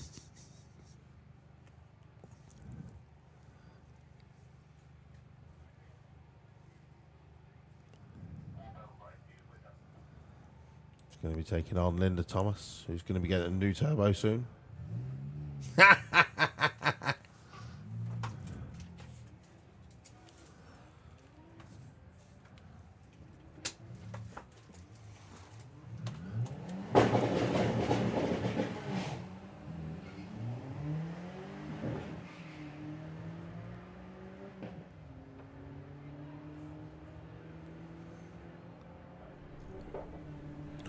Look at the vinyl roof on the Beetle.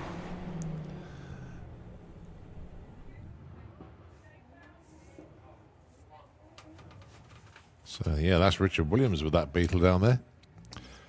1970s Beetle. Going alongside the much more modern Golf.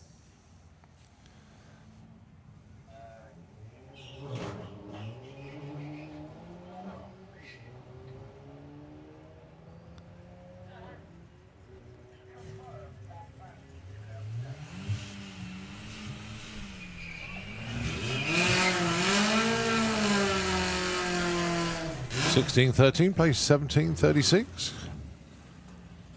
Jetta back down, and this oval window Beetle that we saw yesterday going very nicely indeed. Oh, there you go. Official news in. VWDRC mugs, £2. Really, is that all? That's it. That's cheap. You've got the air-cooled version, and then you've got the water-cooled version. So you got the choice of two. And of course, we've got T-shirts, which are £10. I will swing by later on with my £4, There and you I'll go. have one of each. So if you want to get yourself a lovely VWDRC mug for your camper van, because there's so That's many what I want it camper for. vans here, everybody should have 2 mugs. Yeah. They're a £2 a mug. It's a bargain. No, you want to do is they're £2 each or 2 for a £5. It's the same logic as the British Drag Racing Hall of Fame stickers. Yeah, that's it. Because all the profits go to the VWDRC. Yeah. And knowing how much mugs cost to print, that's not making a profit. No. It's definitely good to get hold of that I price. think we had a lot done. Yeah. And now we're just moving them on. Yeah. So there you go. You can either go to the Magic Teapot and put an £8 deposit down for a mug, or you can swing by the VWDRC, pay £2, get yourself a VWDRC And pick mug. up a free sticker at the same time. And you get a free sticker. Yeah.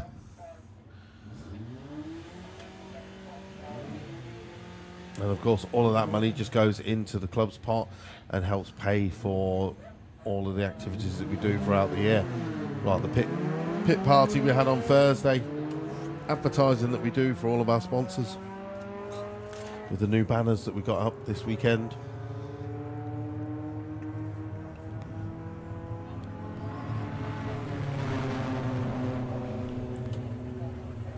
All right. The rumble of Albac's car rolling underneath the tower.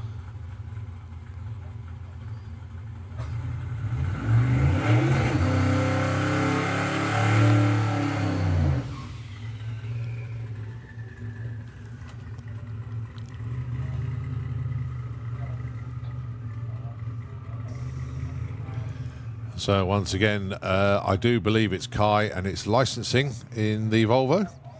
Apologies if I've got that wrong, but I can't think of anybody else that would be doing this. I'll just say make sure he's got his belts tight. Standard process.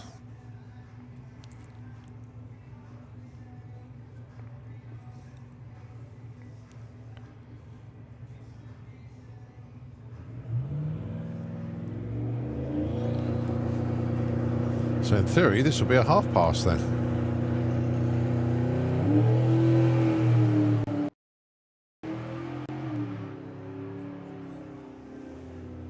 Yep. Yeah. Very Textbook. Absolute textbook, that. 1093 at 90 miles an hour. Shoots out. Boom. Nice. Yep. And now the fun really begins because it's going to be the full passes next. good. That's it. Oh dear. Nicely done, team.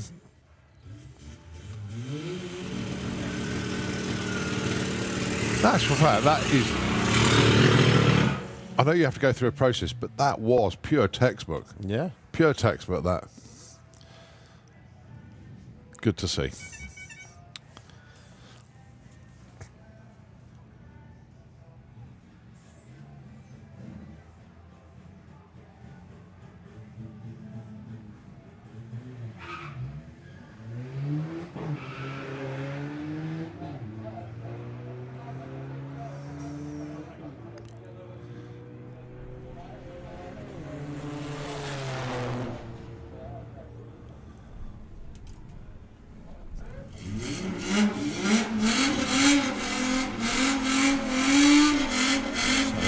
Andy Bambick. Right, 11:30 in the morning here. Saturday of Bug Jam. Steve Colley Stunt Show in the BMX Arena about to get going, and also Live Action Arena. The second part of their show over there is Broke FMX.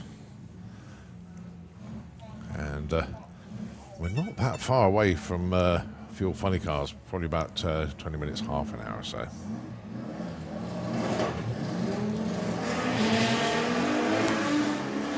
so good launch for Johnny Marriage. 167, 60 foot. It's being chased down by Andy Bambrick, but Johnny's going to get there first and go through with a 12.55 to a 12.98 at 108. Yay, Andy Bambrick back into the 12s. Come on, jump up into pro now.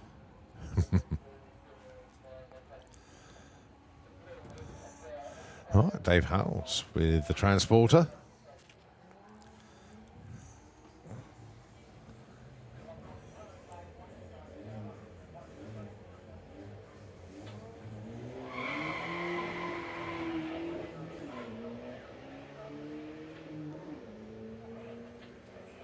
Well, Bob's out. He's got a new hat. He's been shopping. Looking cool. Well, that's what he thinks.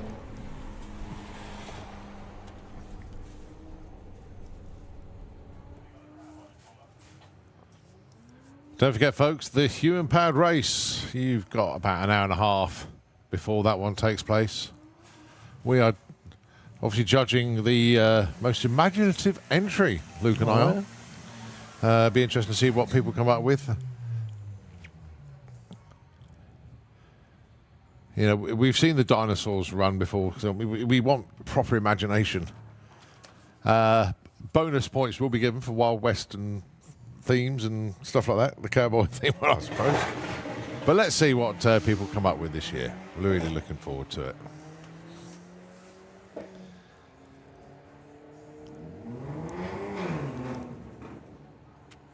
Usually bikes, rollerblades. I think the best one I saw was when there was a club and they made a roller coaster.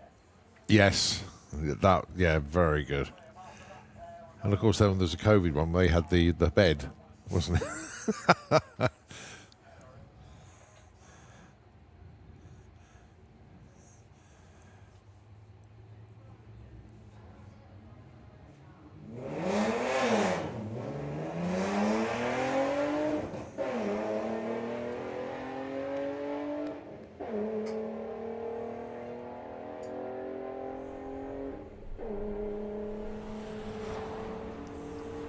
So Linda goes through with the 14.15. John Crawford goes 16.32. Bit of a weird run that for John, because normally he's in the 15. So it's very difficult to try and get that car to run consistently. It shouldn't be.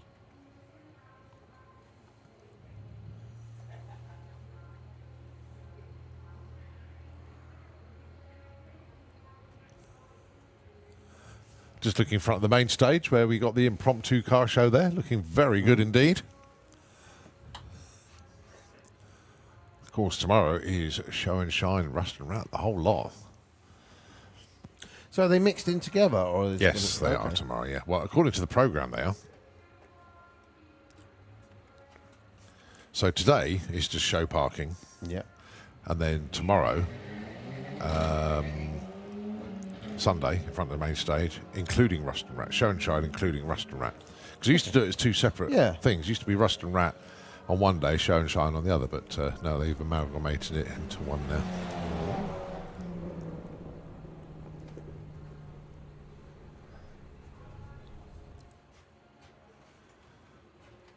Pairing lanes thinning out.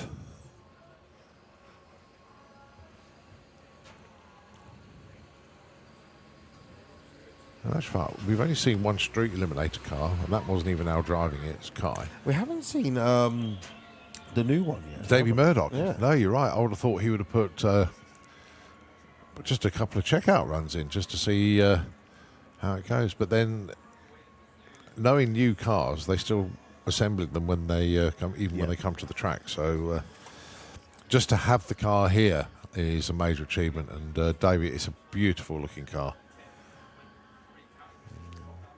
Well, the tracks has just come out, so it looks like we're doing a little bit of track preparation. So, I wonder if Nitro FM are there and they want to pay some bills. We shall have a look. Yeah, let's rest our vocal cords and let Nitro FM take the airwaves just for a moment.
You got what I need. Sipping on the potion, all that good emotion, just my kind of heat. Well, both of them to 330 foot there. Oh my goodness me. Ah dear, here he comes.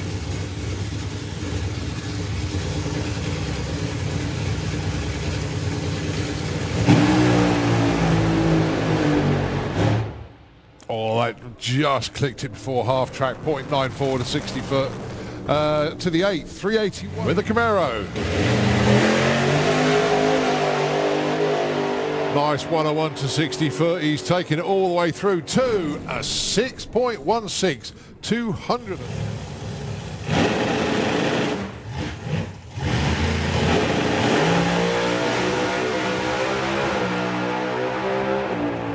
Oh, what an incredible run from Michel Turenne. 6.11, 239 miles an hour. His first run at Santapod in that car. Pre-stage. They're both in now. And it's Kevin Kent who takes that one. Wow, 546, 142, but the supercharger. Here we go. Oh, he just got out of the groove. He pedalled it again. Goes 580 at 123 miles an hour.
next year's booking. That's pretty cool. Yeah. I've seen so many people walking around with the Bug Jam hoodies on, Yes. which are available in the Santapod shop and also the Santapod merchandise units, like in the trade catering area, and also.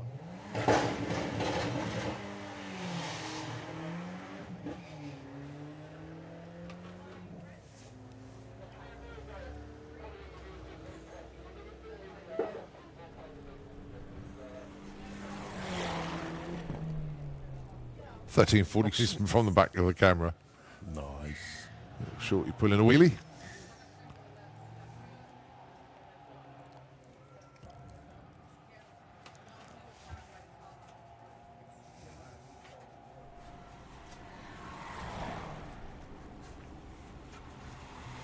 Good ball into Tim and Perry Wilson. They're here today. Let's see what he does this time. Oh, an 09 light again. That's consistent. Looked like it a little bit better, but Well, practice makes perfect. It And does. it is Bug Jam. And this is the biggest points race of the year for the VWDRC with so many cars entered. Number 2. Reigning champion Paul Robinson, number 3. John Crawford, number 4. Nigel Gregg, number 5. And then 6th and 7th places George Miller and Thomas Webb, both of those rookies. So they'll be fighting out for Rookie of the Year. But yeah, no, top circuit currently on 1,500 points. Then there's a 220 point gap to Jordan Clark, where Wow. it's pretty tight between Jordan.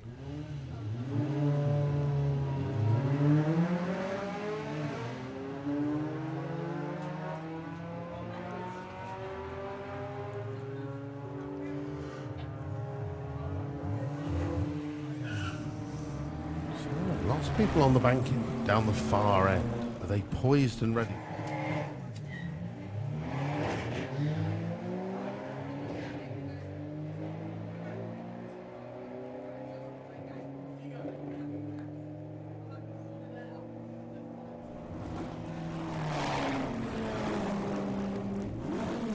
Run because VW own MAN, so technically it's Yeah. part of the VW group.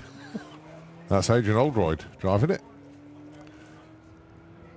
Always a good bit of publicity. Their stand actually is behind the grandstand.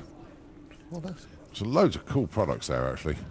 But also, you'll bring it round, then you'll go to Blackett Photography because you know he'll have a photo of.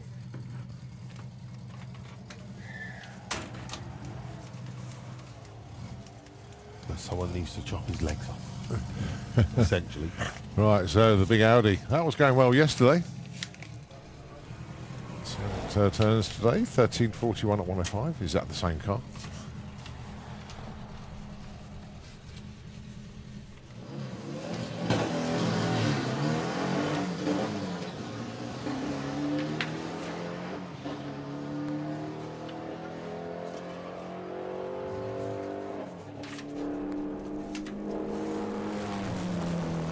Johnny goes 13.64 at 105. Last run. That's his best run of the day so far at 101 miles an hour.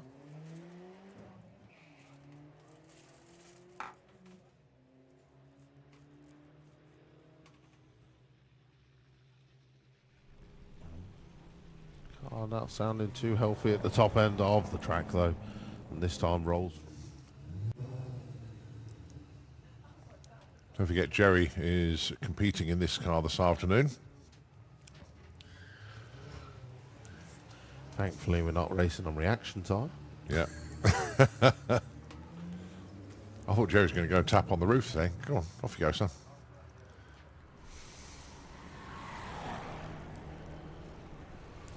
Right, so oh dear.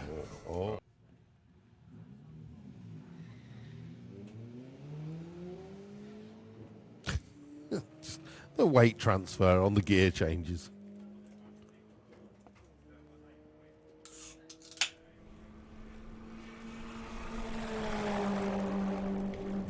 .42, 92 miles an hour, and Paul Frost.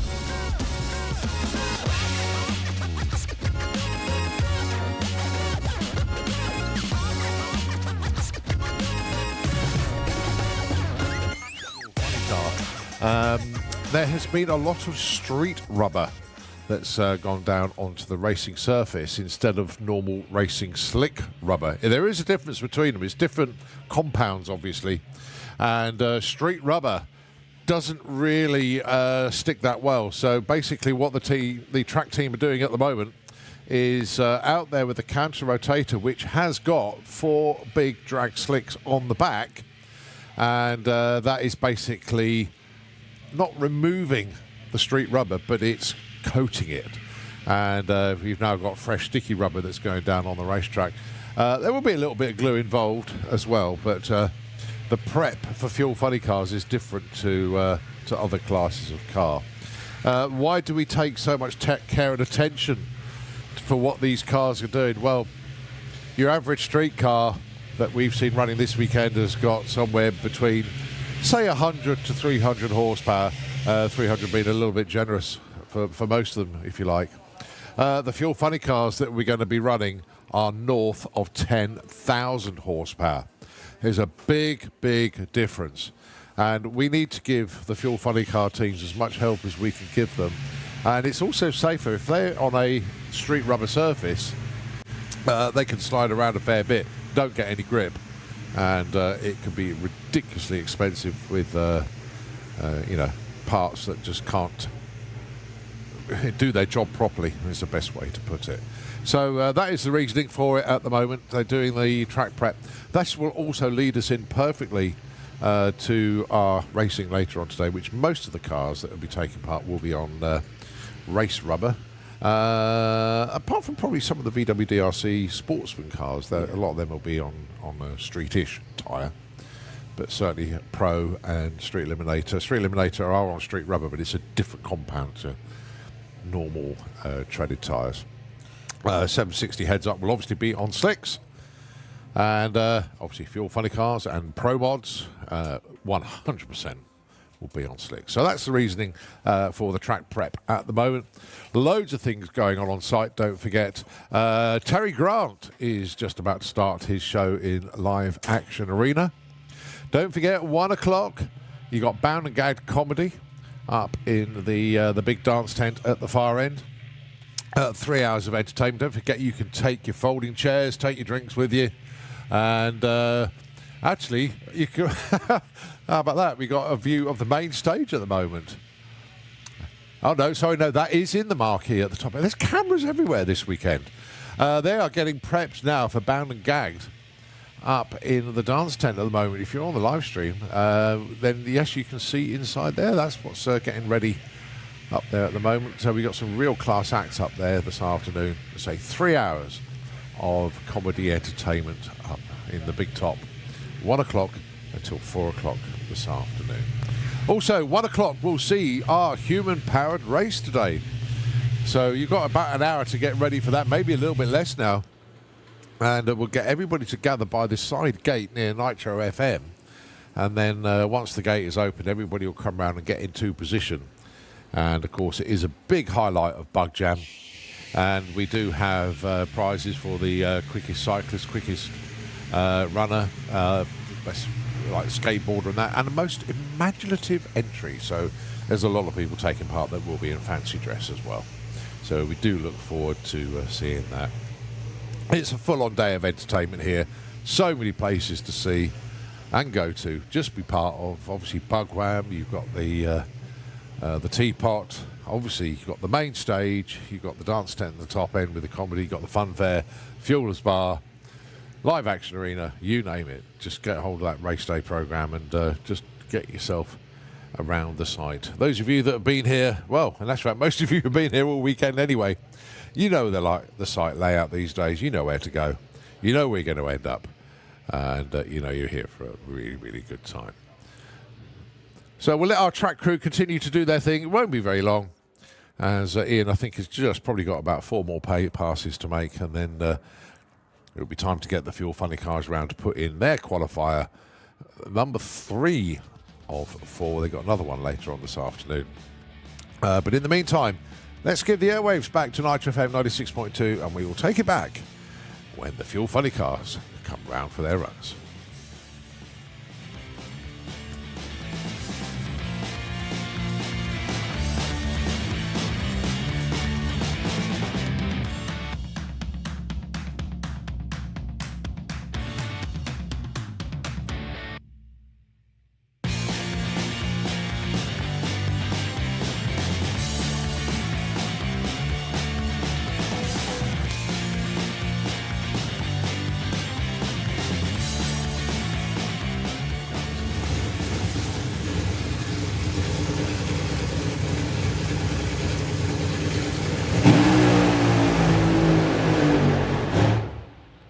right, just clicked it before half track, 0.94 to 60 foot.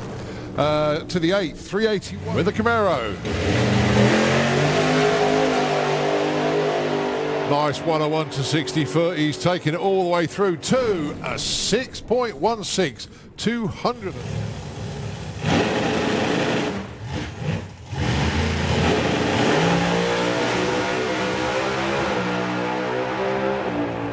Oh, what an incredible run from Michel Turenne. 6:11, 239 miles an hour. His first run at Santa Pod in that car. Pre-stage. They're both in now. And it's Kevin Kent who takes that one. Wow, 546, 142, but the supercharger. Here we go. Oh, he just got out of the groove. He pedaled it again. Goes 580 at 123 miles an hour.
It's definitely picked up a screech, hasn't it? Hasn't it? And now the bit that we really don't like is he brings the jet out in front of the tower. The first bit was lovely. The next hit of the afterburner is going to pulse through the tower. You can also see the reaction from our VIPs up on the balcony. Just like that.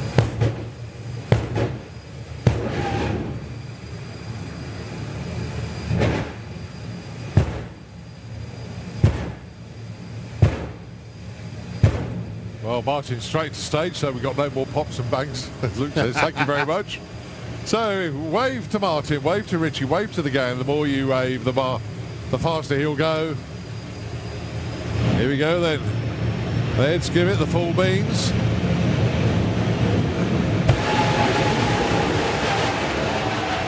As we rearrange the start line, bits that aren't strapped down. 584.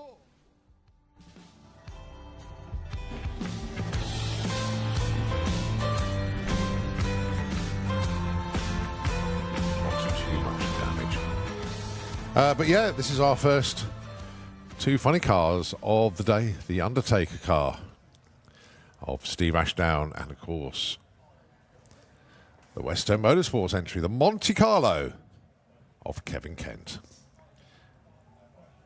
Those of you that weren't here yesterday, I know there's one or two. If you haven't seen Fuel Funny Car before, these are, along with their top fuel counterparts, the quickest and fastest accelerating cars, engine-driven, on the planet. North of 10,000 horsepower per car. We can't measure 0 to 60 because it happens too quickly, so we like to quote 0 to 100 miles an hour, and that is under 1 second. It is insane acceleration. The fuel is nitromethane. And if you know anything about your fuels, it is the fuel of gods. It really is. It's highly explosive. And you really do have to respect the fuel itself. They will consume, on a full pass, around about 11 to 12 gallons of the stuff. And if you consider that the run only takes about 4.5 seconds, you've got to appreciate just how much fuel that actually is. The fuel pumps on these things are like running 8 power showers at once. So each cylinder, in effect, has got a power shower just pumping fuel in. And sometimes that isn't enough. They start the cars up.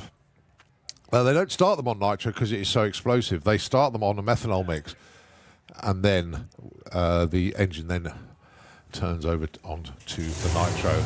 And here we go. The engines are firing up. Steve Ashdown with the Undertaker car started. And it's now weaned over to the nitro. And Kevin Kent's car does the same.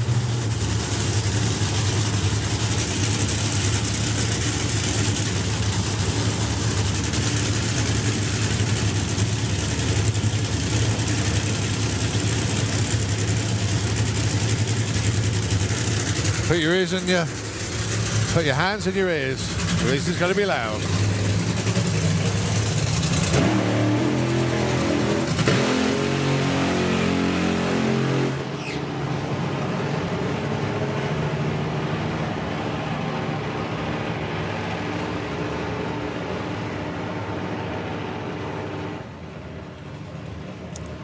Okay, so Lee catches up with the Undertaker car there. So the whole team for the Undertaker and, of course, the whole team for West End Motorsport are down on the line.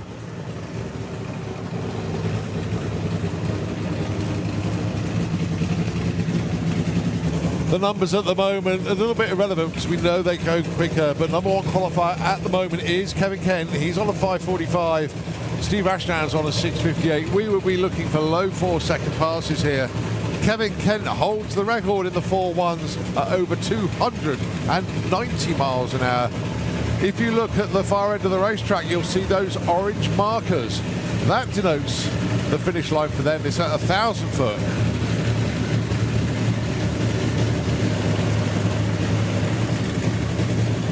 So you'll see the body come up on the Undertaker car, do the final adjustments, the final settings. Kevin Kent is pretty much ready to go.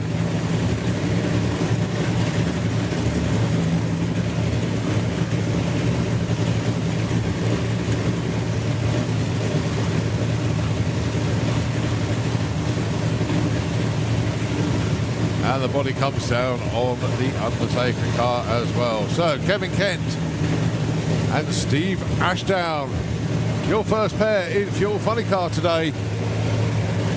What have they got for us then?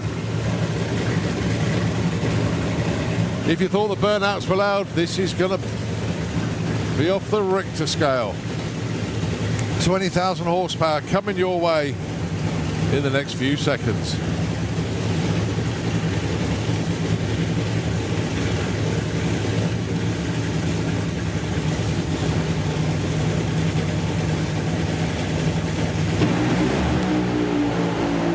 Right, well, this one's all Kevin Kent all the way through to a 430, but look at the speed, 290 miles an hour. 430, 290. Steve Ashdown, the tyres are just blazed off the lines, unfortunately. The pop from the supercharger, the chutes come out, all part of the safety system. But my goodness me, what a run for Kevin Kent there. At the 8th mile, he was 3.46 at 245 miles an hour. And at the stripe there, what a pass, 290 miles an hour. Well, work to be done for both teams, obviously, to come out for their final qualifier. But that has put Kevin Kent firmly in the number one spot there with that 4.309. But it's almost deja vu for Steve Ashdown. Very similar pass to yesterday there. So obviously, I'll be going back to the pits, and I think burst panel goes once again on the car. But the car just stood up on its rear tyres, had hardly any forward motion whatsoever. Well, there goes the West 10 Motorsport team. Give me a round of applause there. Extending that number one qualifier spot with that beautiful 290 mile an hour pass there. Very, very good looking run indeed. The car is in the shutdown area at the moment. Obviously that does need to be towed round the corner. And of course, Steve Ashdown with the Undertaker car just marooned past half track at the moment. There goes the Undertaker team. Show your appreciation, because those boys and girls got a lot of work to do when they get back to the pits to get ready for their second run later on this afternoon.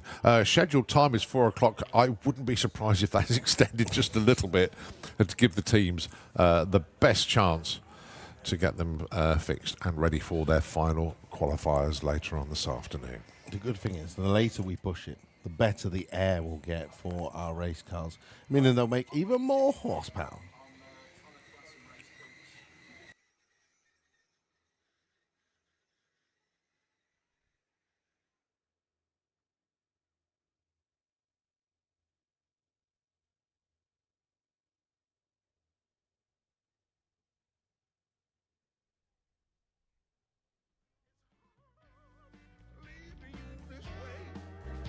Trains about to roll into the bay. Such a good time having you by my side. It was such good times, baby, with you by my side. When my work is done, we go back to having fun.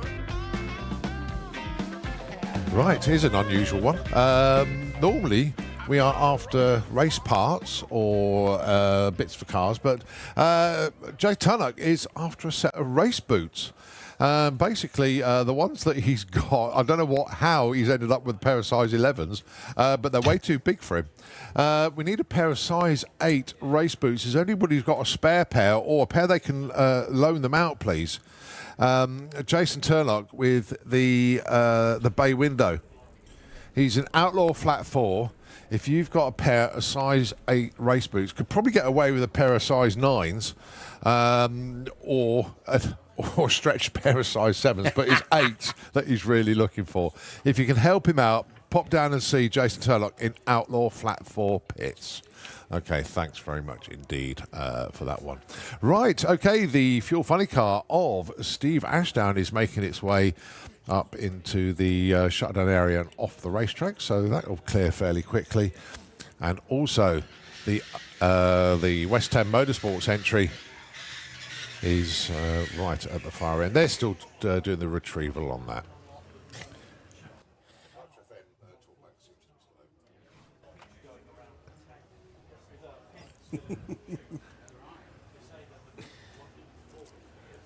Well, actually, bizarrely, it's the Undertaker car that's going to clear the track first, looking at this. So, yeah, the team have gone to collect him, but the quad is just towing the Undertaker car around the corner. We still have one more Fuel Funny car to come at you, and that, of course, the Speed Ghost team. All down there, ready, with Patrick Pers behind the wheel of the Dodge-bodied car. And, well, they know what they've got to do now. 4.30, the marker laid down by Kevin Kent. They all want to be #1 qualifier for more than one reason. Yes, you are #1, but also #1 qualifier will get the bye run into the final. Now, they've still got one more qualifier to go later on this afternoon, but Patrick still to put in his first run of the day. It's a Swedish team, but with UK and Irish flavour as well with the crew. And Patrick literally does all of his racing in the UK because that's where the Funny Car Cup, that's where it takes place. So the actual rig and the transporter and the team, the equipment sort of lives Leighton Buzzard way. Yeah, it kind of just goes home. See, yeah, yeah. When he wants to run on highways, that's the only time he goes home. But yeah, so a really good team. And whether it's been stress-free or not, I don't know this weekend, but I don't think they've had a huge amount of untowardness, shall we say, to deal with this weekend. It's been pretty straightforward. But then running a fuel car, if anybody says it's easy, it certainly isn't. The amount of time, effort, and dare I say it, money that goes into these things is astronomical.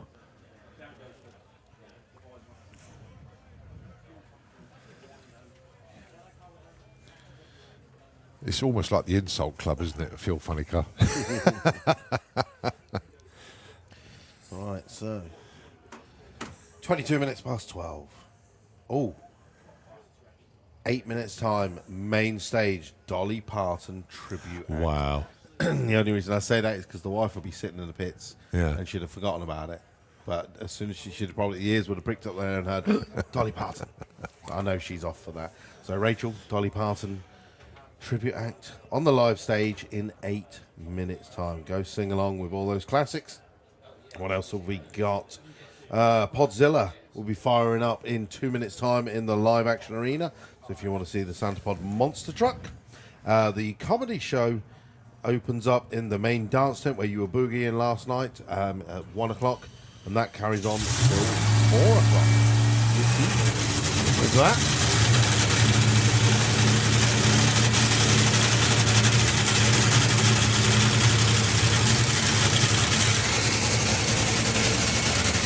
So the pictures you're seeing on the live stream is of that 500 cubic inch Hemi, now on nitro, having been just started up on normal fuel. Well, let's say normal fuel. So here we go then, Patrick Pers with the Speed Ghost car being pushed through the burnout box. Short and sharp, just a little bit of heat into those big slicks at the back there.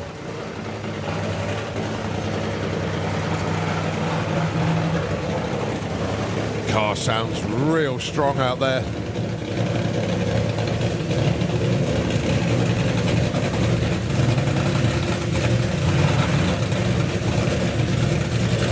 There's some sort of purposefulness of the team here. Patrick, short burnout, quickly back, instantly into forward to let the team get onto that car, get all these final adjustments done.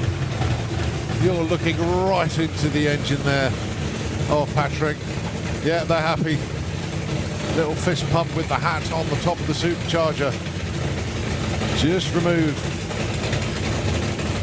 in effect, the final settings. There we go.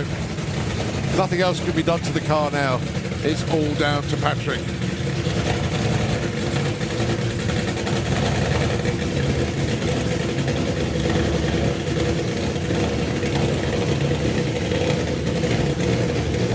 Final check on that wheelie bar. It does make a difference, and they're good to go. Right, Patrick Pers then for Speed Ghost. Patrick from Stockholm in Sweden. Well, what's he going to do in the UK here? Fuel Funny Car, his third qualifier. Oh, he's pedalled it as well. I didn't expect that. 531 at 143 miles an hour. It was a 0.93 to 60 foot. 379, 164 at the 8th. He was well and truly off the throttle bar. Well, he might be back on it again then. But yeah, he pedalled the car then. You don't normally see them pedal a Fuel Funny Car, and he's almost turned straight left through the first exit, unbelievably. But nicely done, the Speed Ghost team. So put some into the number 2 spot. Well, they were anyway, but it was entertaining, it was good. But I know the team, they'll want more. They want to be in the low 4s as well. 100%. Pedaling it in qualifying as well. Yes, that's what shocked me. He's feeling brave. I did not expect him to pedal that car. When we say pedal a car, it literally is off the gas and then you get back on it again. You don't normally do that in a fuel car, especially in qualifying. It could be a recipe for disaster. But there you go, the Speed Ghost team. Give them your appreciation, please. Again, a lot of work for the team to do when they get back to the pits. We expect to see them after 4 o'clock this afternoon. So, yeah, they got some work to do, just like the other 2 Fuel Funny Car teams as well. Well, I did this wrong. Look, I said Dolly Parton in 5 minutes on the live station, and the wife appears here. Oh, right. She got this wrong. So the Speed Ghost team just rolling up the parachutes, getting those on the back of the car, and then they'll get it towed through the first exit and clear the track, and then we're good to go with Run What You Brung to continue that side of things. Time now 26 past 12. Around about half an hour Run What You Brung to go. And we've got the Evolution down there on another licensing pass for Kai, and I think that's going to be a full pass as well. Obviously, we got a lot of our Run What You Brung is in the lanes as well. Going to be getting their runs in. Run What You Brung up until we're getting ready for our human-powered race at 1 o'clock. Yeah, the lunch break is at 1 o'clock, so the human-powered race will take place once we've gathered everybody around there. But we'd like people gathering by the gate, around about sort of 10 to 1 to 5 to 1, I would imagine. And as soon as the lunch break starts, we'll be in motion to get our human-powered race done. I'll tell you what, Nitro FM, just for a moment, whilst we await the Speed Ghost team to clear the top end, just take it back for a moment, and we'll take it back when the cars come round.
look at that for timing. Okay, so back to our run what you brung.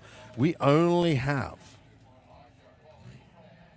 half an hour left of our run what you brung session. We're stopping at 1 o'clock. Don't forget, we go into the human-powered race. We also start our track preparation, ready for qualifying at Bug Jam 37.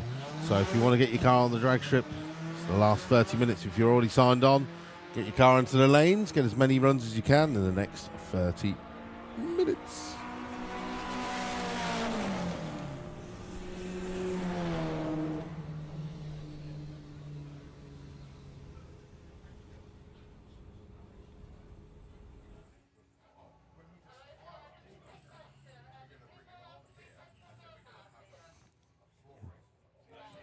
Right. Obviously two good friends who arrived together. They both got Bug Jam or Bust on the back. But they made it here. That's the good thing.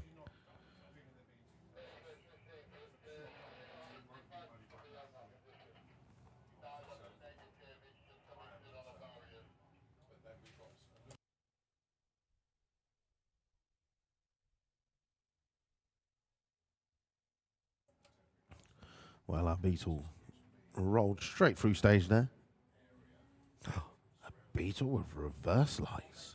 I'm shocked.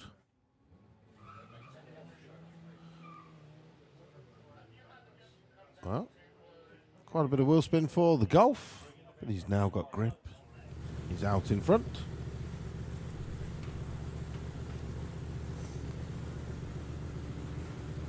And goes through the quarter mile with an 18.21, followed by the Beetle with a 21.14.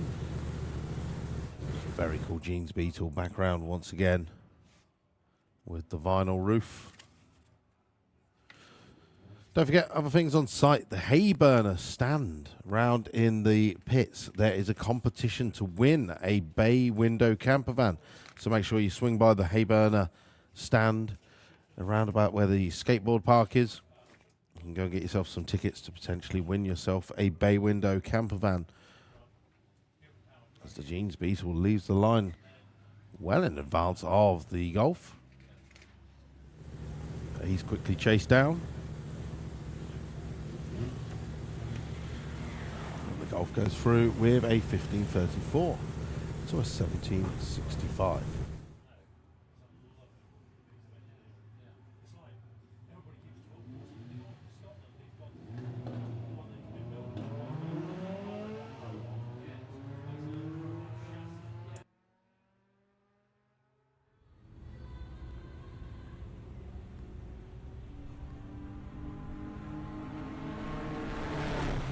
Next pair of Beetles, 15.94 and a 16.80.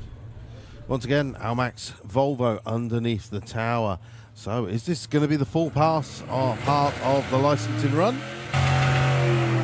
Logic says it is. As he's already done his burnout and launch, he's done his half pass. Also did the shoot pull. Yeah. He's got the thumbs up for each.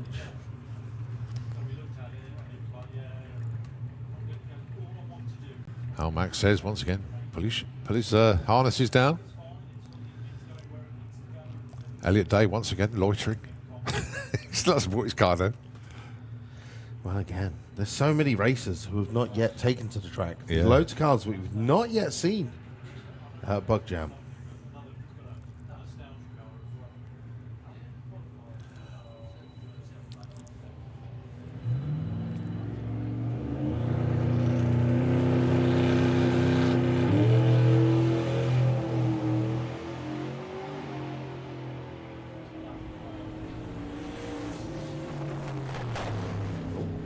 .901, 136. Very, very good indeed. Oh, superb. Excellent job. Excellent job. And one very, very happy team down there. Very proud, Al. Very, very proud indeed. So is that him Good trying to to see. bow out on us and putting a new driver in? No, I think Al's still got a bit of life in him. probably means another car. Oh, I don't know what the plan is, but I like that one. Right. T4. Oh, that was textbook licensing. That It was. really was. Absolutely superb. He was like, what? He left half a T4 on the start line.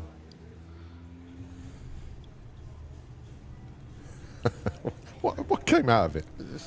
Rust. Oh. Oh dear. 21.9 plays 21.2. Couple more runs. Get the T5. Missed Get that. lighter. There's two litter pickers going up the far end there. I thought they were going to pick up bits in the van then. Oh dear. So lots of people milling around our trade area. Have you been around the trade area this weekend? I have, yeah. I know you've been at the cool box, man. Yeah, I've had a good look at. I'm so tempted. I've looked at. There's so many t-shirts and hoodies and that here available. There's some cool Lambretta stuff, actually, stuff I have seen around there, and also Barn Find. Loads of stuff from them. Oh, Lewis Reeves once again with the Golf. There's a stall selling like garden ornaments and like not wind chimes, but Lewis has just gone 12.74, 113, his quickest. Nicely done. But yeah, there's so much to see and do down there. Hugo's plates here, they're obviously doing a lot of stuff, and let's not forget Blackett Photography. Yeah. They're sort of taking pictures all weekend long, not just of the racing, but they're like capturing people, and they'll be taking pictures of the human-powered race, everything. Yeah. So pop into the Blackett Photography Studios, just next to the pedestrian crossing by the pairing lanes.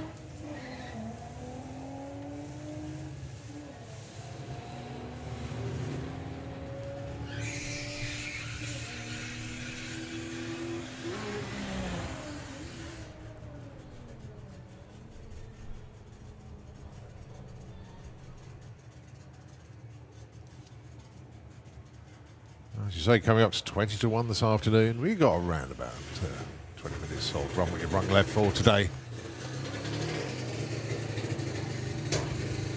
You see the keen ones for the human-powered race, can't you? Has it started already?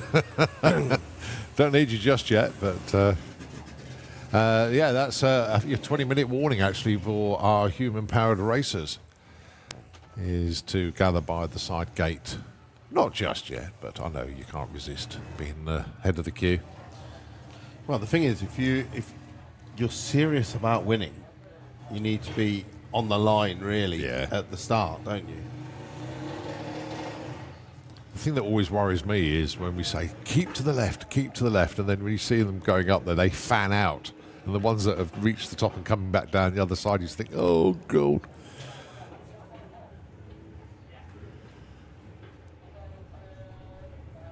You almost need fencing in the middle to stop them crossing over, don't you? Or just line up the SPRC crew in the middle. Yeah. It's like, nope, this way. Right now they're like, no, that's our break.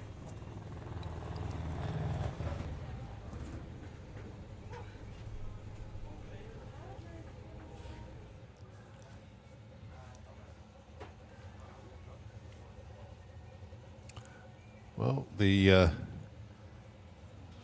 it turns left now. Had to wait for that one to clear. Didn't actually get an ET. It was 20 seconds to the 8th, so you can see they had an issue getting all the way through. All right, David Howes with his transporter, James Wilson with the Polo.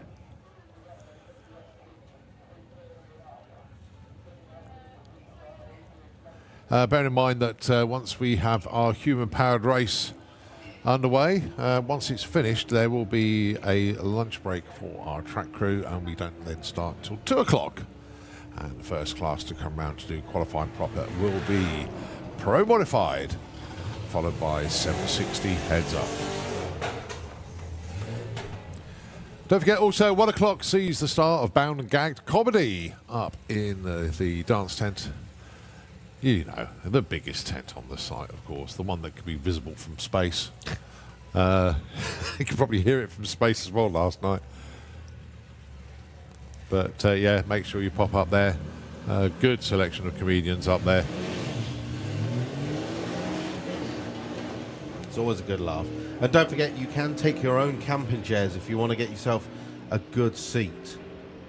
Because you're going to be possibly sitting there for a good 3 hours. Yeah. And you don't want to get a numb bum. Take a camping chair with you. Yeah, definitely. Take a cool box with you. Just make sure you clean up your litter after the show. Yeah, respect.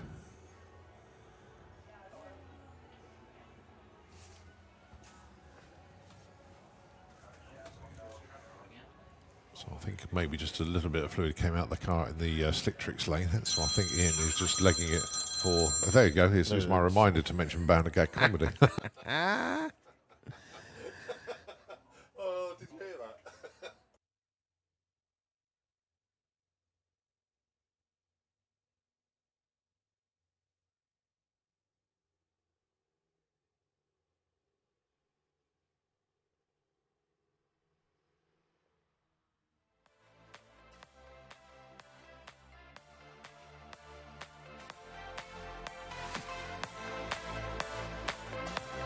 Absolute comedy timing that was. It was indeed. Caroline to say, don't forget about the Bound to Gag comedy. Yeah, we were in the middle of telling everybody about it.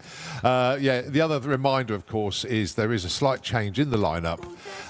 Daniel O'Reilly, which was due to be on stage at 15:35 or 25 to 4. Unfortunately, Adam Bloom has gone unwell today, and he was due on stage at 3:15. Daniel is going to be covering that slot as well. So Daniel O'Reilly will be starting at 3:15 up until the end of the show at 4 o'clock.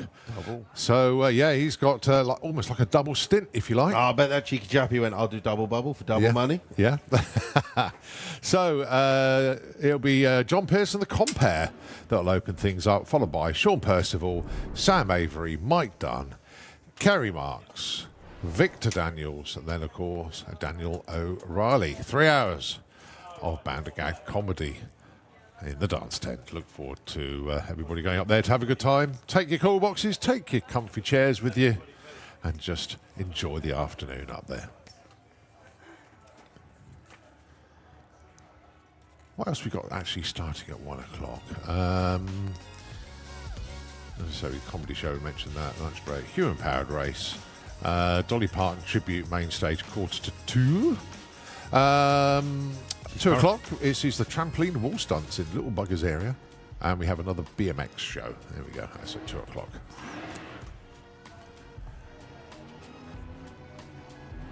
I can hear a monster truck. Yeah, there was certainly some fluid coming out the back of that Beetle in the slick tricks lane. Hence, that's why our track crew are out there with the tractor doing a little bit of a clean up, a little bit of sledding, just to make sure that is all good up there. So with 20 minutes left of the run with Ya Brung, what's going to be your commentator's choice? Oh, we need to have a conflab about that, don't we? We'll come up with something. But look at them in the lanes there. Oh, waiting patiently to get some runs in. A few of our racing. Oh, talk about your golf. Look, that's there. Look. But no, it's only been good. Tom signed up with the Corrado. He had a bit of a grouch on yesterday. He was hoping to run a 10. The car didn't run it. He was a bit grumpy. Yeah. And instead he got glitter dusted. I bet he woke up this morning, completely forgot about that. But my daughter and Jacob's daughter basically put glue in his beard and covered his whole beard in glitter. Which I bet was lovely when he went to bed. He was looking fabulous, darling, in the evening.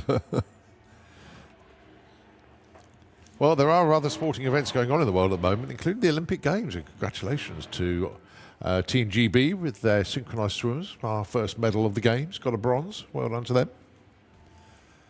You look really disinterested with that one. But no, it's I can guarantee you I shall not watch one bit of it. It's no, I do actually quite like it. I bet everyone watches the 100 meters because that is the drag race. Yeah. Nobody watches the 1500 because that's the Formula One. It's boring. Yeah, yeah, swimming's normally pretty good because obviously the track and field doesn't start until Thursday. Okay. So you know, and the velodrome's normally pretty good.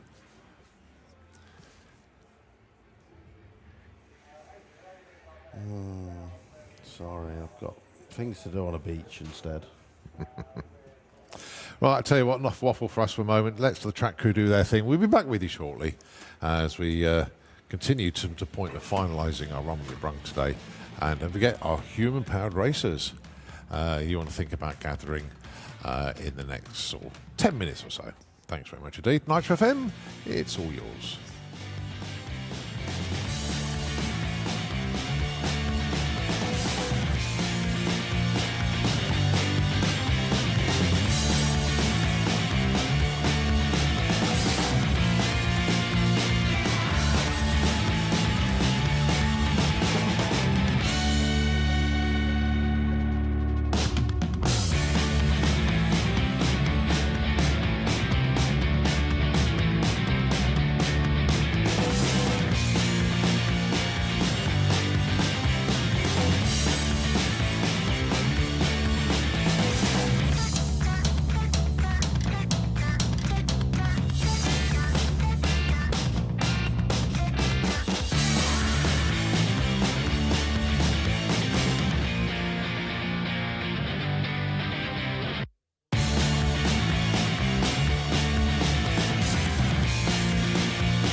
Well, this one's all Kevin Kent all the way through to a 430, but look at the speed, 200 and First burnouts. Now a second burnout.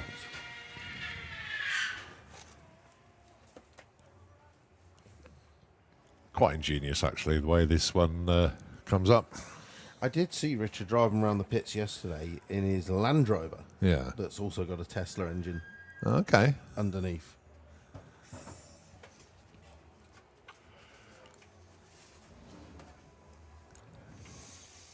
Right, so we've seen the Beetle dip down into the 10s.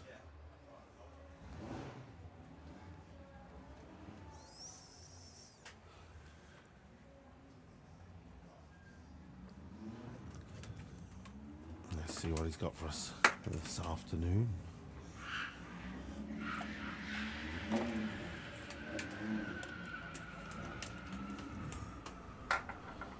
Well, Yeah, his best at the moment is 10:56. 1088, 1, 2, 3. Yeah. Oh, look at that. He went 1, 2, 3, 4. Almost. Just needed one more digit. So underneath tower, the Velociraptor. Now, earlier this morning, James Woodson was not driving the car. He had someone else behind the wheel.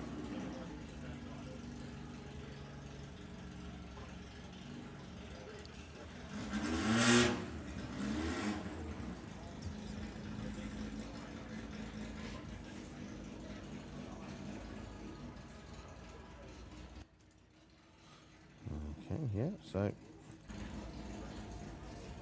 being guided into stage. We've just got to creep it forward.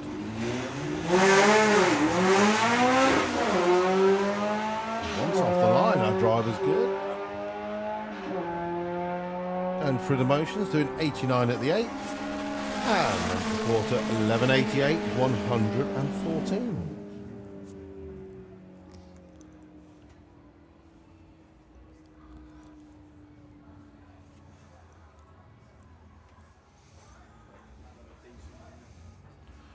Well, all of a sudden our banking looks rather busy. Lots of people on the move. Well, I think because Live Action Arena show's just finished. Or maybe this is the queue for the human powered race. Queue for the human powered race. Yeah. Imagine that. You'd be like, oh my God. Yeah.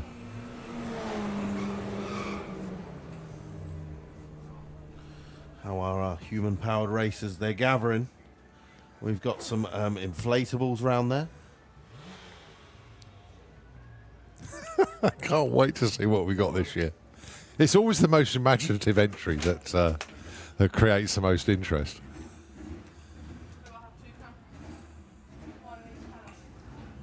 Ian's like, where's your helmet?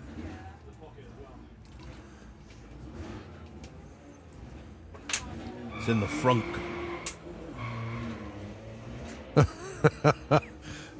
Oh, that's a new one. That's I know your car's going to do 110. Yeah. Put your helmet.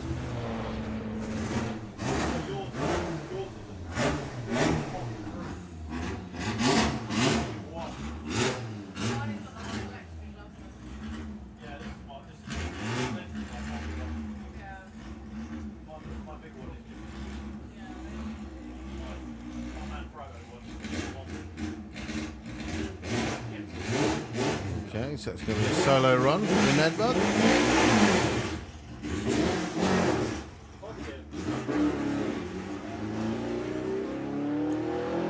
Almost as if he was launching in third there. Tried it twice and put it into second.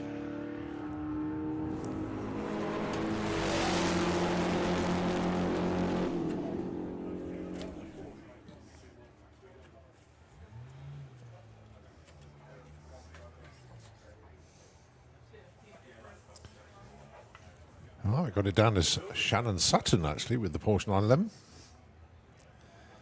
Maybe she's in the passenger seat.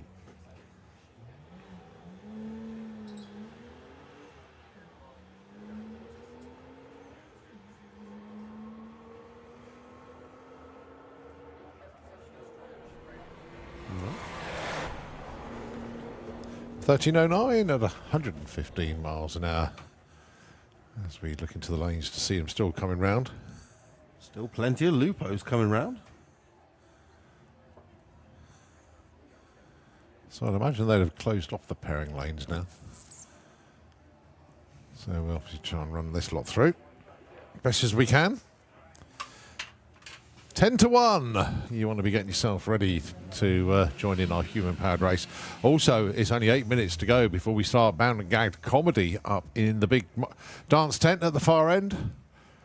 Take your call box, take your own chairs, chill out in there, and be entertained by some real good comedians up there. Future legends. Future legends, yeah. You can always be. I saw them at Buck Jam.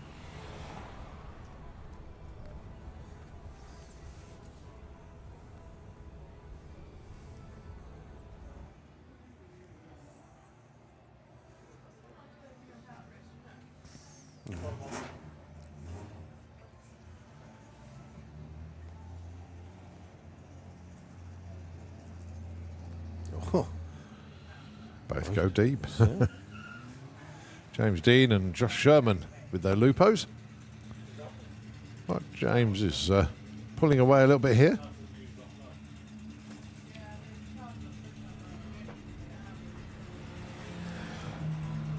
.1667 at 82 miles.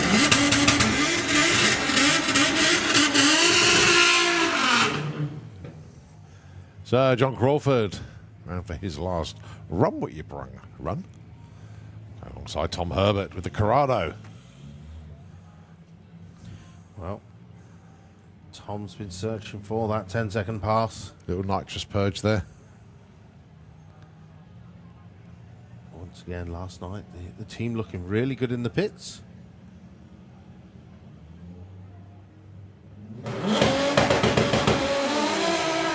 Oh, he's got those wheels rolling this time. It didn't bog.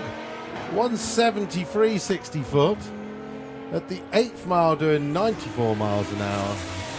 Tom Herbert goes 1169, 117. But that's the first time the wheels have spun off the line instead of bogging.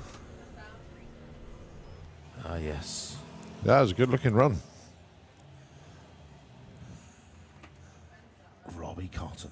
I'm taking a photo of his race number. Oh, no. It's a video. Doesn't help.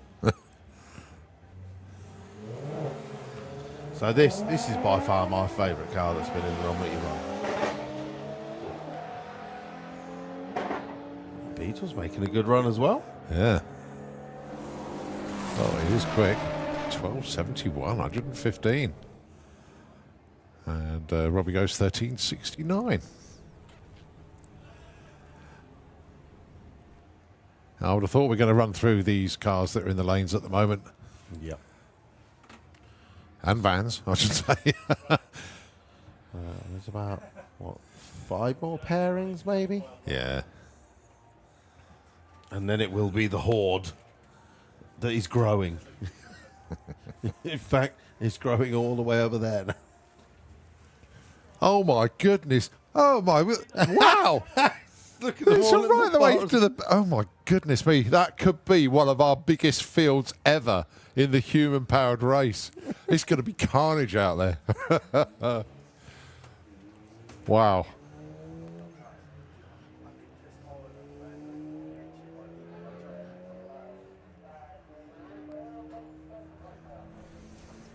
Do you know what? There could be more people in the human powered race than there is on the banking.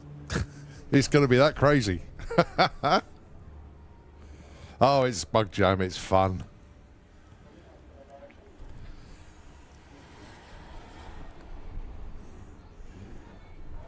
Well, enjoy the live stream on the human powered race. Our photographer's going to have a field day out there on this one. They really are. The Santapod social media is going to go berserk.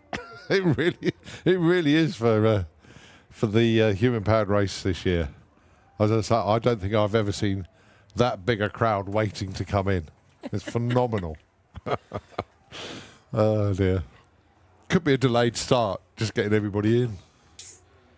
It's going to be very competitive for the people wanting to win to get to the front. Yeah.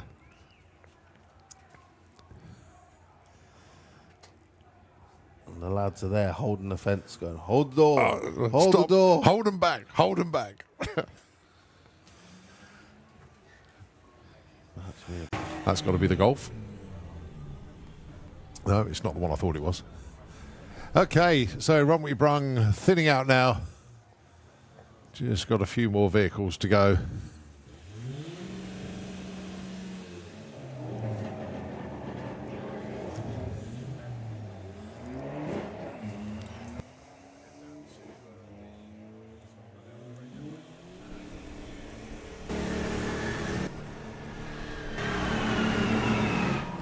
Next pair, 1379, 1465.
Okay, so final pairing as we have a T6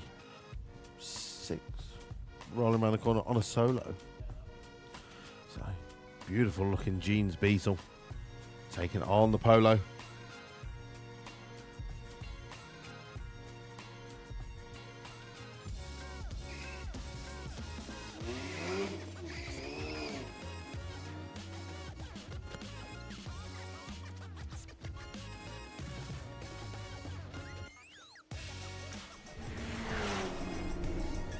So our final runner, 1380 to a 1703. And to close off, Bug Jam 37's Run What You Brung. I say that as a Lupo appears round the corner.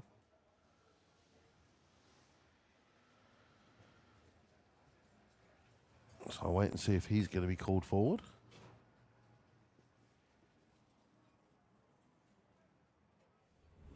Well, our van goes through the top end. Their final run, 16:56. So just looking at the pairing lanes, we've got one Lupo. I'm waiting to see if he is running. Right. Right, okay, we're almost ready for the craziness of our human powers race. Run What Ya Brung is done for the day. And the gates are going to be open very shortly indeed. And all of our runners, riders, scooters, boarders, you name it, they're all going to come piling in. But I just had a look in the catering area. The queue is enormous to come in. I think this could be our biggest ever field for our human-powered race. Good afternoon on the banking. How are you all, Bug Jam? It's really good to see you here today. Good to see you all here. Nice weather as well, makes a change. For you on the grandstands as well, a very good morning. Sorry, good afternoon to you there. Even lost track what time of day. But here they come, our competitors. Oh, oh, I love this. The Wheel of Misfortune. Even though it's the wrong way round, I really like that. That is really clever.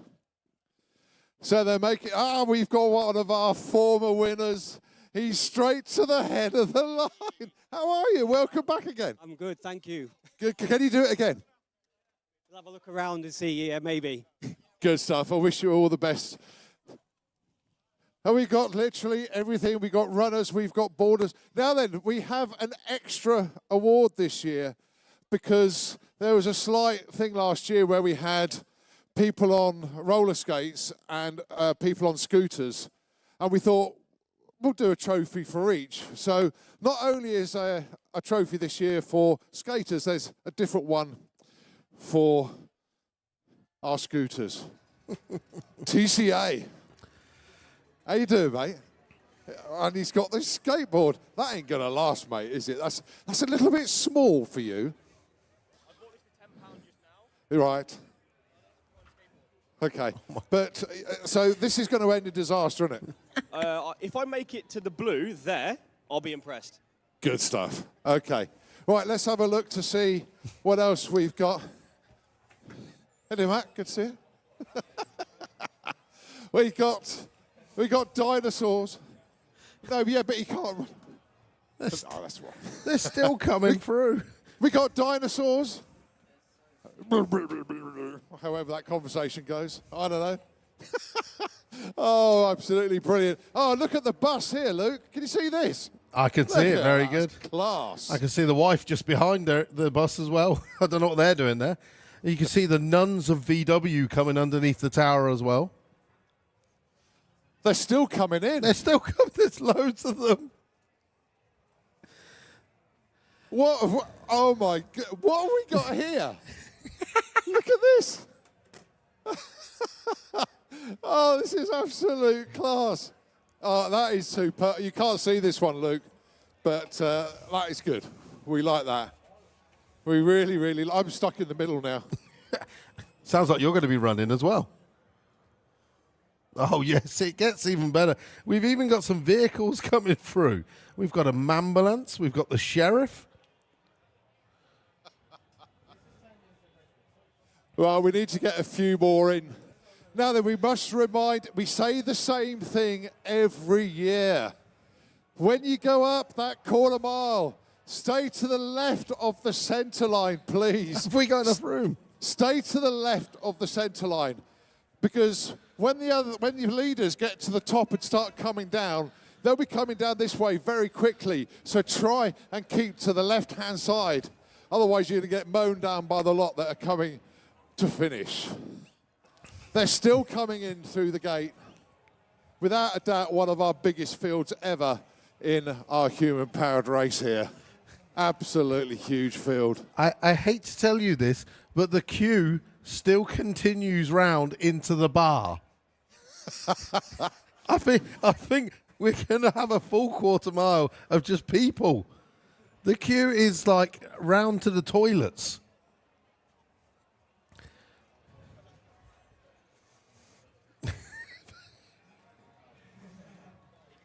I think it's fair to say a few people at the back here are like, well, we're not going to win this.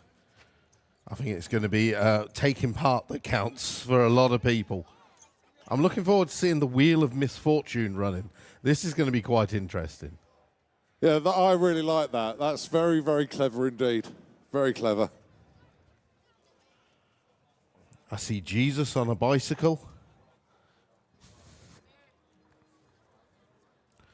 Bill and Ben, the flower pot men. What else have we got down there? You can't even see at the back here.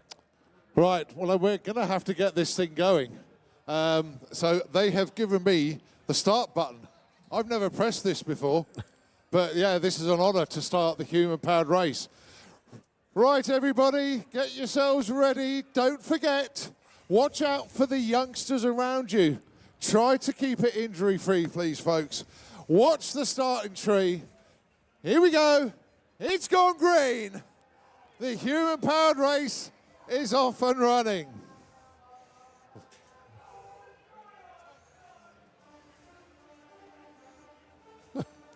The Wheel of Misfortune is taking people out.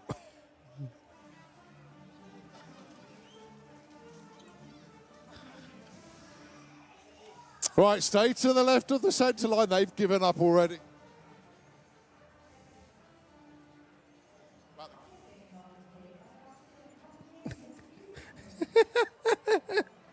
We've got... Well, you can say stay to the left of the centre line all day long and they always ignore you.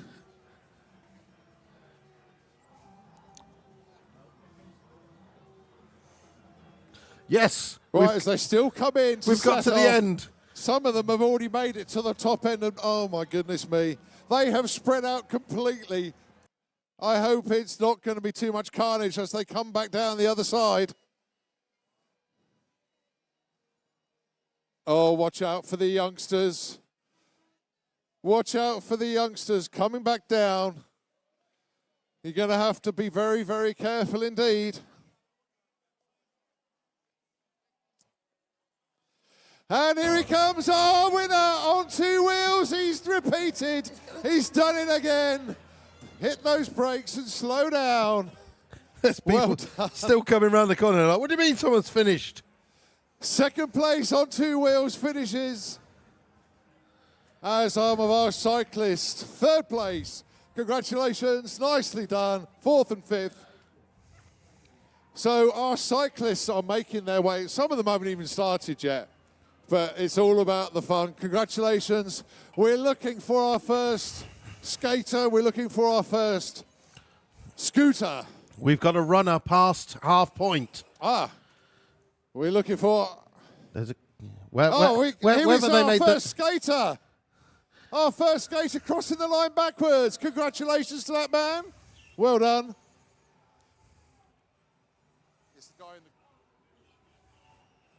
We've got a skater being caught up by a scooter. Right, we've got skateboarders coming through. We're looking for our first scooter. Here it comes, our first scooter. Come over this side, careful, watch where you're going. Our first scooter. The chap with the red t-shirt and the black shorts. And our first runner. Crash, we got a crash. Our first runner has just made it home. Congratulations, yes, it's you. The chap with the orange trainers. First sprinter, well done. And even the Colonel has made it down. Look at that. Oh, one of our youngsters. Look at this. Brilliant effort. Brilliant effort. Some of them are still setting off.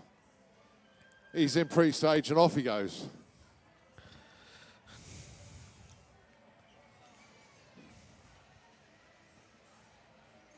There are some terrific efforts coming through now. All right, oxygen is available, I think, somewhere along the line. That's it.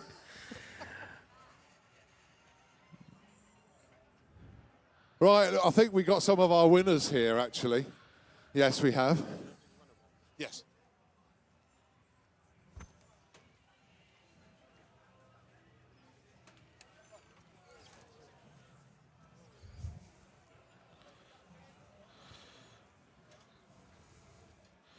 So I lost me first scooter. We've got a VW Campervan coming under the tower.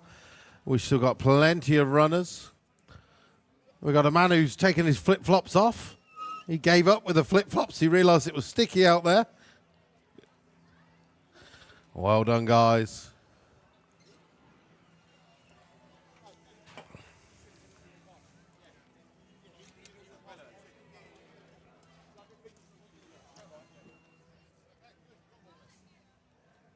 Oh, we've got new runners. They're starting late.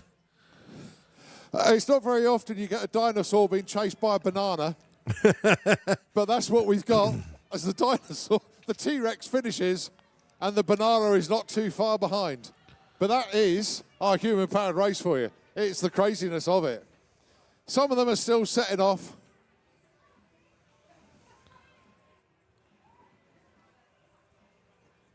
Really good out there. Good fun. Anyway, we've got some of our winners down here as well. We're going to have a chat with them in a moment. But let's have a word with our overall winner. Well, we had a chat at the start line. You got yourself in pole position. You stormed up to the top. But the first question is, how was the journey back down? Because they found out completely in front of you. Yeah, it's a bit hairy that. I thought I'd stay close to the barrier, but even then it was a bit hairy. But, you know, I've got brakes. Yeah, I know, but I think this is probably the biggest fields ever in our human-powered race. But you've done it again. How many have you now done? That's 4. I'm just filling up the 4 optics on the inside of the van, and that's it now. We're done. But congratulations, a 4-time winner in our human-powered race. Well done. Thanks very much. Cheers. Well done. Great stuff. Okay, we have our fastest skate. That was an epic performance. Sorry, I don't know your name. Dylan, And where are you from, Dylan? Cheltenham. And how many human-powered races have you done? None. Oh, it's your first one. So you've got a 100% win record on your skates. Well done. Thank you. And no issues, didn't fall over. You were good all the way, yeah? Yeah, all good. How was the journey back with everybody spread out? Were you having to slalom at all? You just had to wave in and out of people to like not get hit. It was hard. Well done, Dylan. Thank you. Well done, that man. This is the, Right, the perfect music as our chubby runner comes through the finish line. Well Someone's done. lost their hat. That's Bob's. Oh, the frogs made it. Frogs. Right, we have our fastest scooter here, I think, as well.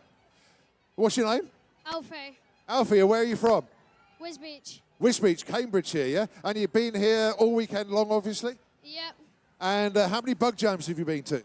it's my first one. And you've won your first ever human-powered race at your first bug jam. Happy days, yeah? Yeah, it's good. Good, and you're going to get a little trophy as well for your efforts. So very, very well done indeed, Alfie.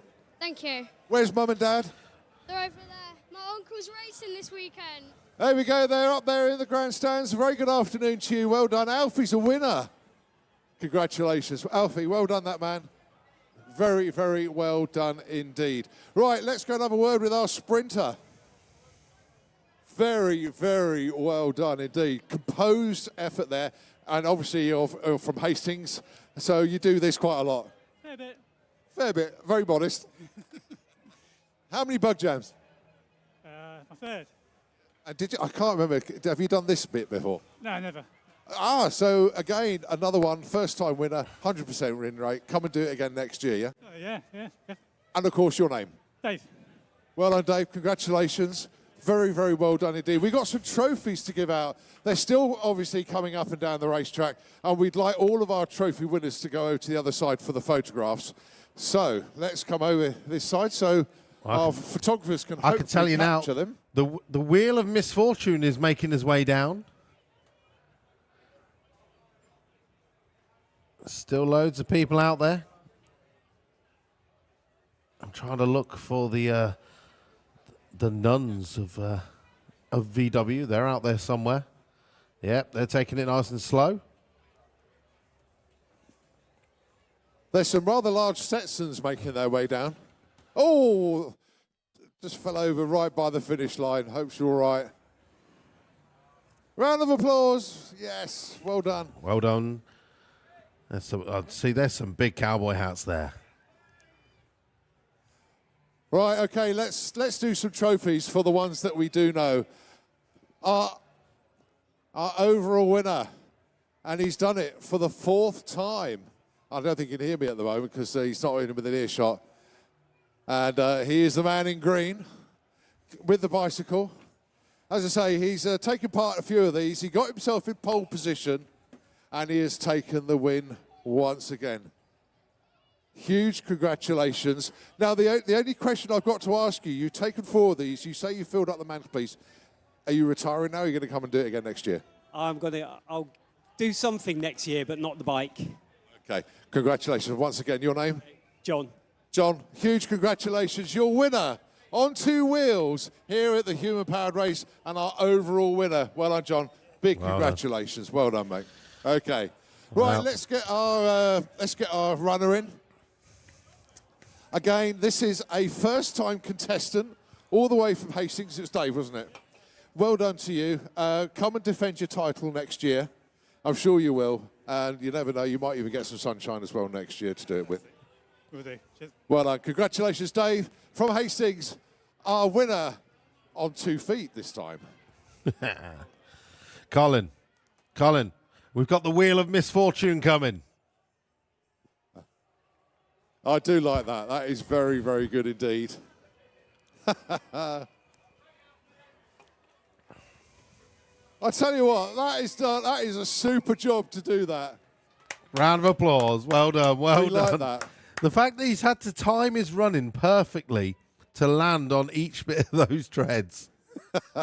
Even though he was running the wheel of misfortune backwards, it was still very, very good indeed. We like that. We do like that.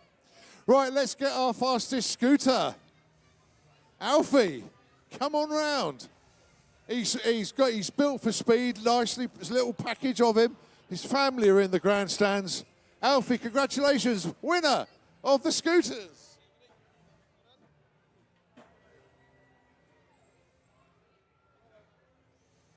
And I'm sure he'll be back next year to defend his title as well. Right, we got one more to give out. We still got the most imaginative to sort out.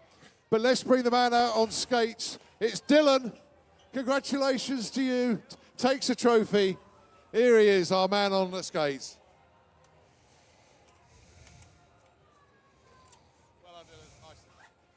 Oh, look at this one. I hadn't spotted this earlier. Oh, my word. What an effort this is.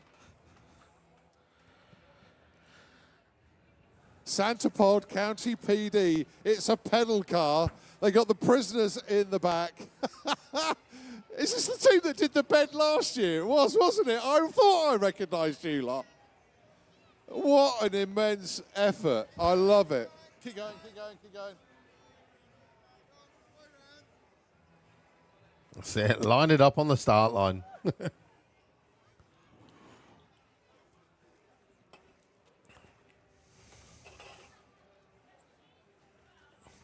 Okay, we have an interesting situation here for our most imaginative entry as they are still coming down. We have got a decision to make. And do you know what? We can't make it. And we're going to open it to you spectators, you Bug Jam crowd. You've got to help us make this choice for the most imaginative entry. I think once we've cleared the track, we should time the race and have them both, one in each lane. And it's a race to 60 foot. But the thing is, though, do you realise how long it's going to take to clear the track? Well, true. Okay, then, I want you to cheer. First of all, the Santa Pod County PD, the amount of effort that has gone into this VW. They've even got the cool box in the front. Look at this. I just spotted that. Really, really good.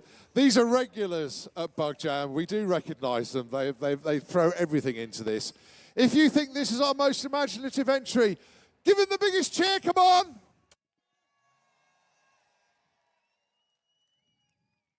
Very, very popular indeed. Okay, and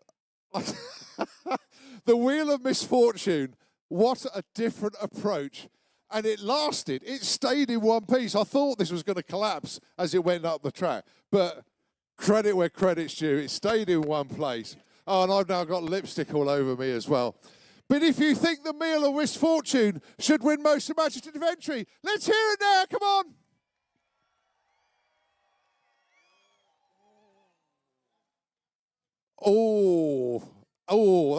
I think that was about the same. I don't know. I am torn. I don't know. Right, let's do quick cheers then. If you think it's the County PD, hear it now. If it's the Wheel of Misfortune, let's hear it now. I'm thinking it's... Go on, Luke. I'm thinking it's the police. I think it's the other one. I think they both deserve it. But I am going to have a word with the boss and get the final decision.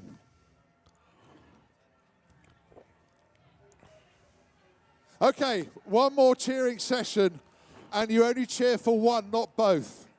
Right, we're all going to come and listen this one.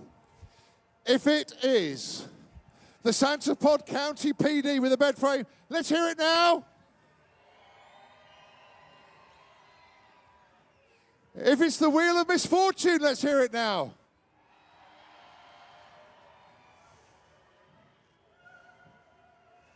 Okay, we have a final winner.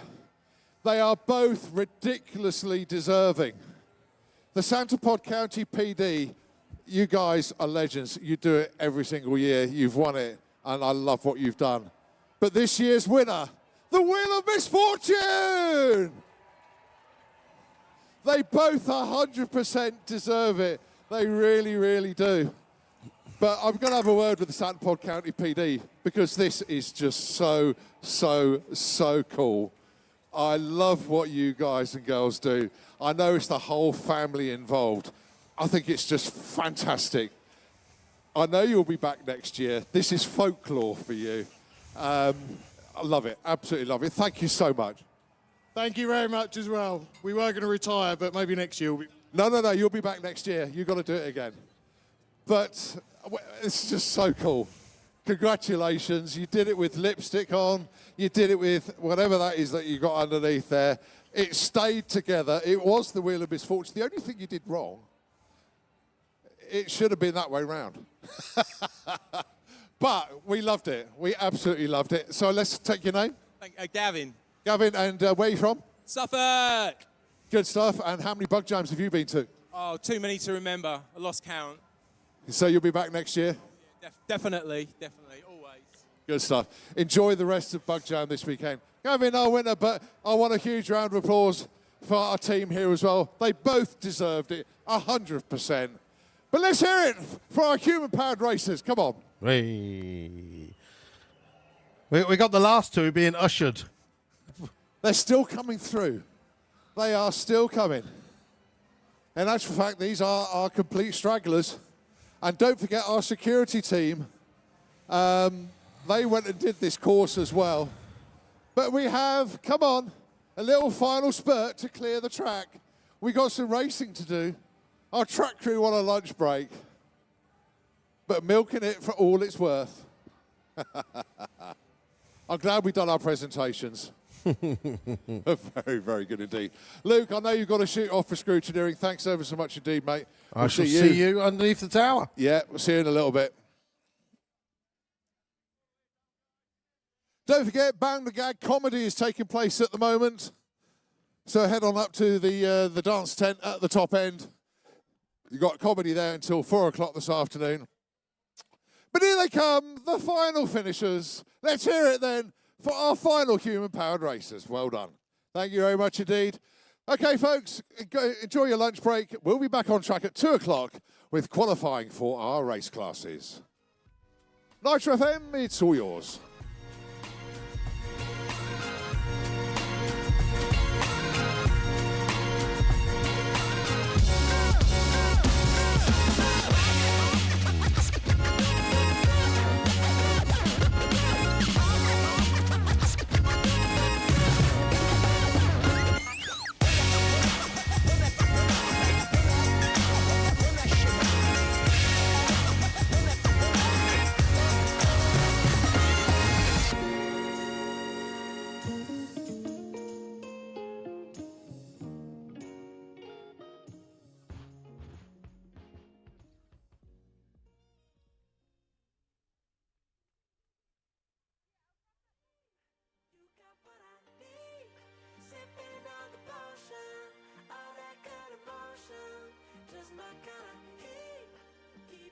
repeat.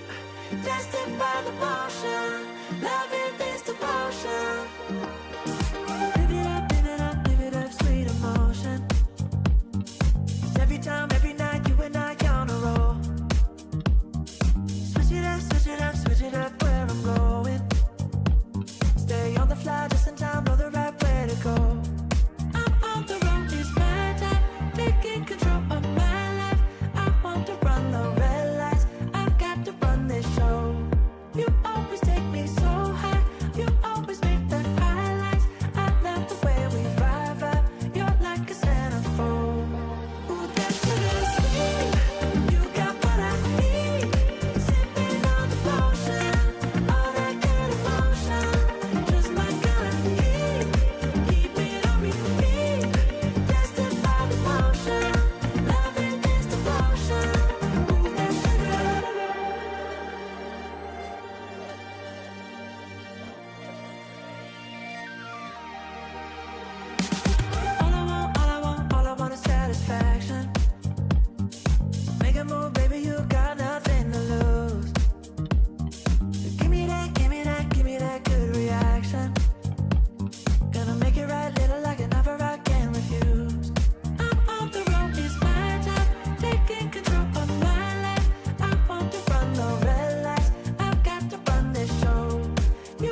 Bit of a different flame code to what we normally see from Perry. Very entertaining.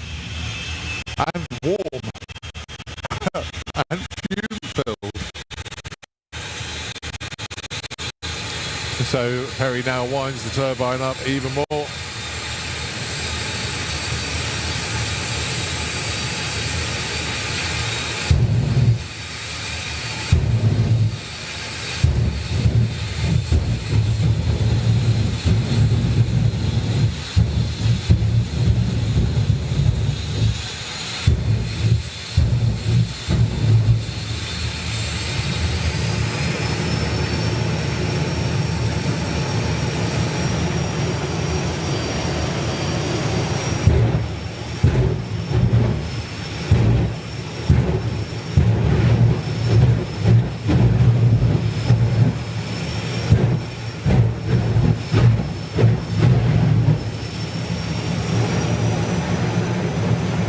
So here you go, Bug Jam. We have Oklahoma Willie coming up to the line now.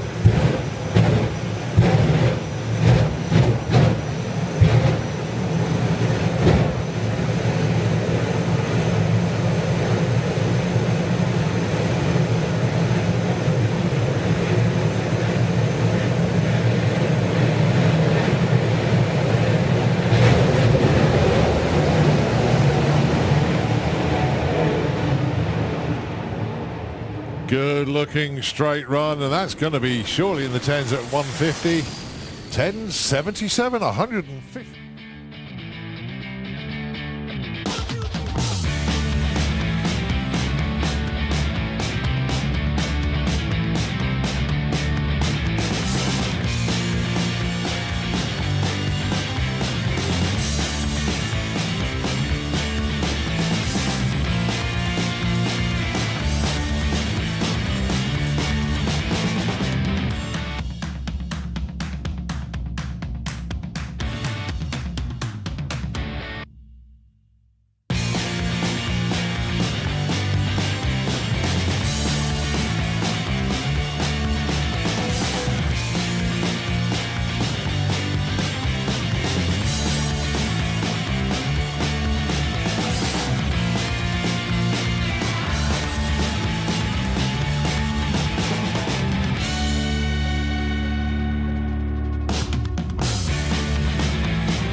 Yeah, 863, 160, no. Emma says no. Emma's like, off no. the line, well. Wow, 234 60 foot. Right, so look at the 8th. 1046. 67 miles an hour, that's quite this could be close, this could be close. 1660, no, Emma takes it.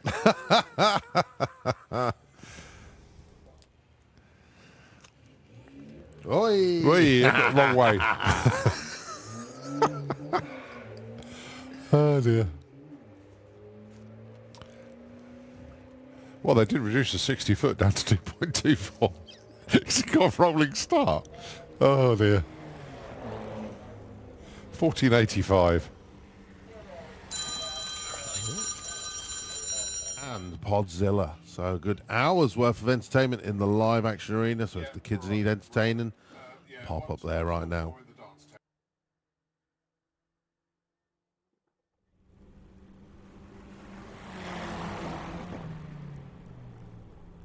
To the lineup for Bound and Gagged. And this will appeal to you, unfortunately, Luke. Well, when I say unfortunately, because I know you like going up to see the Bound and Gagged comedy. Yeah. And one act in particular, which is our headliner. Okay, yeah. Yeah. And I've lost the page in the programme. Where's it all gone? There's our headline act. But very unfortunately, Adam Bloom, who's due at 3:15, has gone unwell and can't make it. Okay. So what's happening is Daniel O'Reilly has said, well, I'll cover for Adam. Yeah. So basically, Daniel, how about this, Martin and Matt? You take it, mate. The Carmen. Oh, they're away. The Carmen Clubman is out in front. Matt Long is currently leading us. It's actually not going too slow. All the plates and the crockery are rolling around in the back of the campers. 50 mile an hour. I hope they emptied the porta potties. Paul Jackson's probably sitting on the bank and going, this is my kind of racing. 21.38 and a 25. Turn, at least we can see him turn around the corner from up here. Miss him, can you? We could probably see him coming up the return road. Yeah.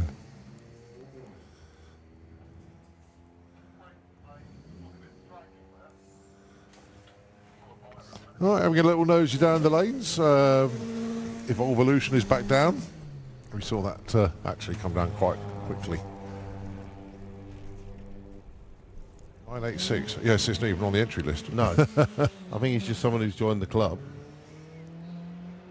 with view to becoming racing. But obviously it makes sense to use your race number. Yeah. Terry sold the Golf yet? Yeah, so if anybody reported a bloke looking at Terry's Golf at about 11:45 last night when he wasn't there and shining a torch in the window, it was me. Terry would have been long in bed by then. You'd have never seen him. Oh, he goes to bed early, does he?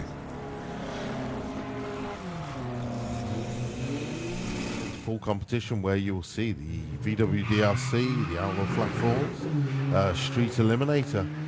If you're taking your car on the track during Run What You Brung and you think, do you know what, I fancy doing a bit more of this racing, go and speak to our clubs. Pop up to the VW DRC pits at the top end of the track. Beyond the showers, go in. You can go and have a chat with all the racers and find out them on the outside. I need to get rid of them. I've got about 6 boxes in the truck. Yeah. How much are the mugs? I don't know. Well, you're not going to exactly selling them if you don't know how much they are you? You're going to message someone to say how much are the I'm mugs? literally going to message Abby right now. Oh, dear. Only because we dropped the price of them. I'm going to be keeping them for a while. Yeah? Yeah, I really like it.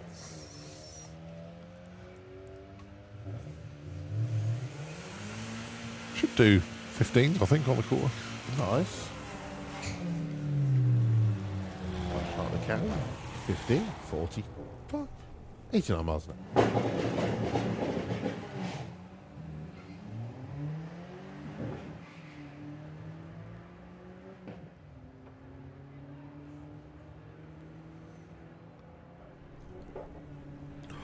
Look at the vinyl roof on the Beetle.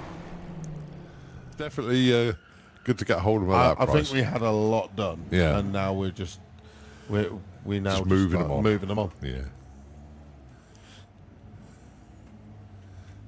So there you go. You can either go to the Magic Teapot and put an £8 deposit down for a mug, or you can swing by the VWDRC, pay £2, and helps pay for all of the activities that we do throughout the year. Like the pit party we had on Thursday, advertising that we do for all of our sponsors, with the new banners that we got up this weekend.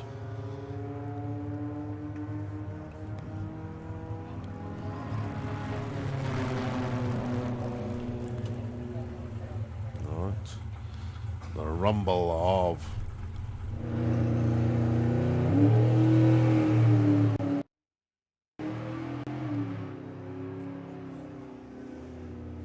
Yep. Yeah. Very Textbook. Absolute textbook, that. 1093 at night.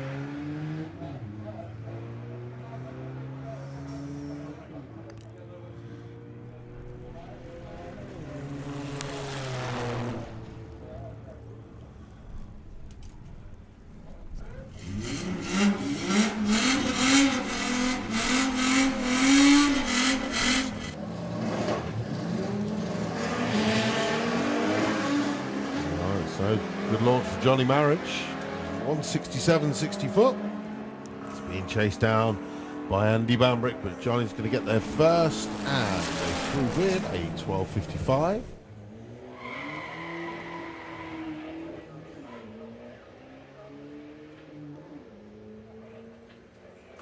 Well, Bob's out. He's got a new hat. He's been shopping. Looking cool. Well, that's what he thinks.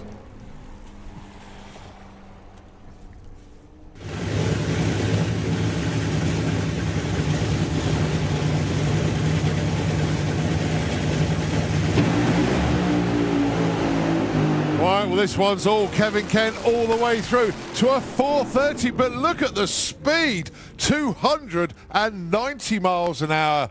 430, 290. Well, what's he going to do in the UK here? Fuel Funny Car, his third qualifier. Oh, he's pedalled it as well. I didn't expect that. 531 at 143 miles an hour.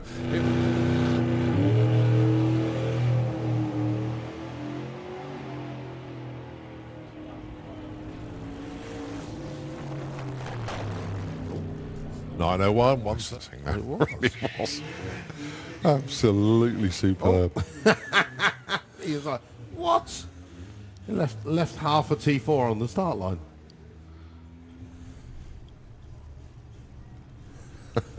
What came out of it? Rust. Oh. Oh dear. 21.9. Just next to the pedestrian crossing by the pairing lanes.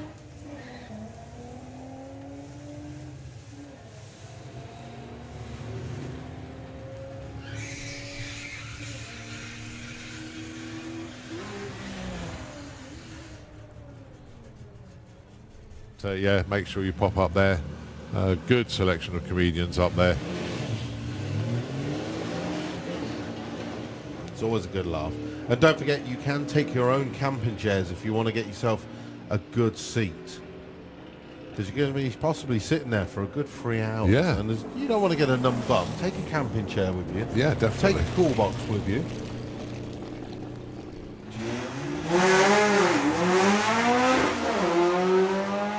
Once off the line, our driver's good. And through the motions, doing 89 at the 8th. And quarter 11.88. Well, all of a sudden our banking looks rather busy. Lots of people on the move. Well, I think because Live Action Arena show's just finished. Or maybe this is the queue for the human power race. Queue for the human power race. Yeah. Imagine that. You'd be like, oh my God. Yeah.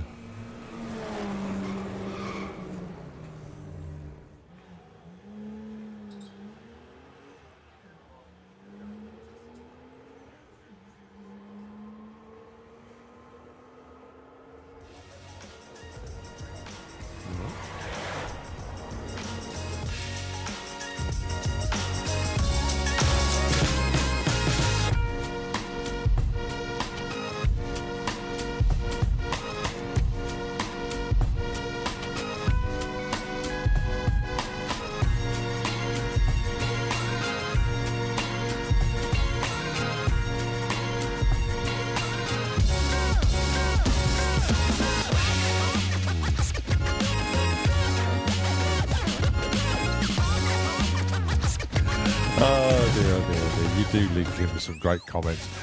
Just a quick reminder, folks. Well, we got Pro Modifieds just about to start up. In fact, they are. Don't forget Bound and Gagged Comedy. Get up to that big top marquee. Take your coolers with you. Take your comfy chairs with you. Sit in there and enjoy. And of course, have some fun up there. But if you're going to watch the racing, it's time to get on those grandstands once again. Time to get back on the banking as we are now into qualifying for Bug Jam, the actual racing now. And this is Motorsports UK Pro Modified.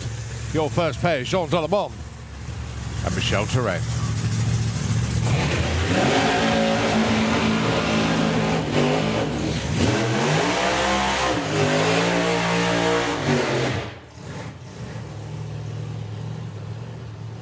Well, Pro Modified are the quickest and fastest of our door cars here at Santa Pod Raceway. Unfortunately, we've only got 4 cars in attendance this weekend, but each one of them has been in the 5-second zone. Ridiculously fast cars, these. You got Michel Turenne, his personal best in the old car, to be fair. He went 5.81 at 250 miles an hour at the main event last year. Jean Delemont has been 5.91 at 242. Again, he set his ET at the national finals last year. 2 different combinations of car here. You've got the supercharged Camaro of Michel Turenne. You can see that big air scoop on the front there. You've got the nitrous purge going on there for Jean Delemont with the Bad Apple 68 Camaro down there. Can we have VW Sportsman into the pairing lanes, please? VW Sportsman, can we have you into the pairing lanes now?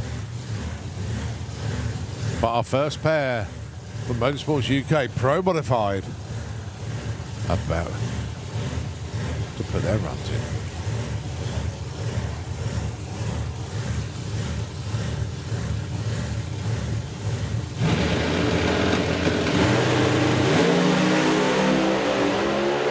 Jean Delemont getting out of shape. Michel clicks it early.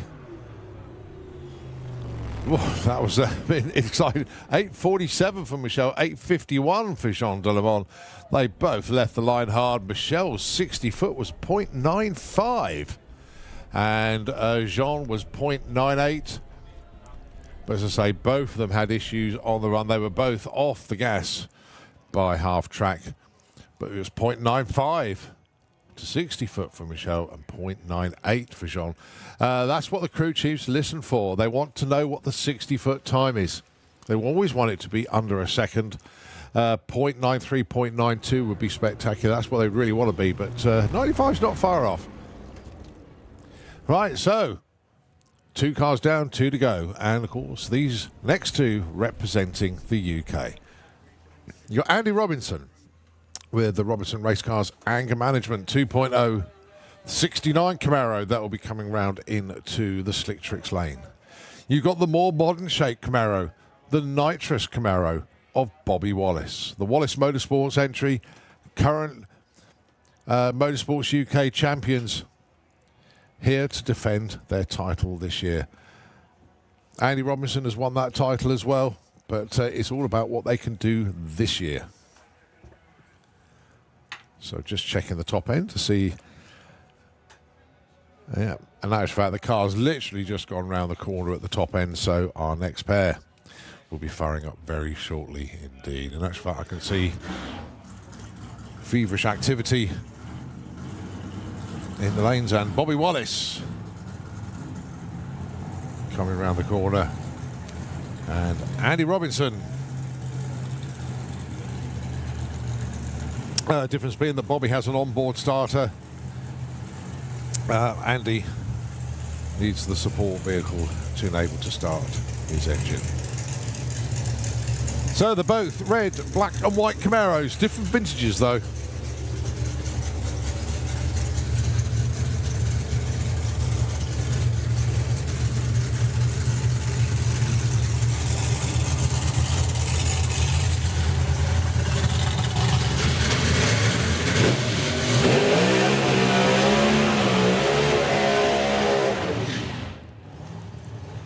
So 2 totally different combinations then.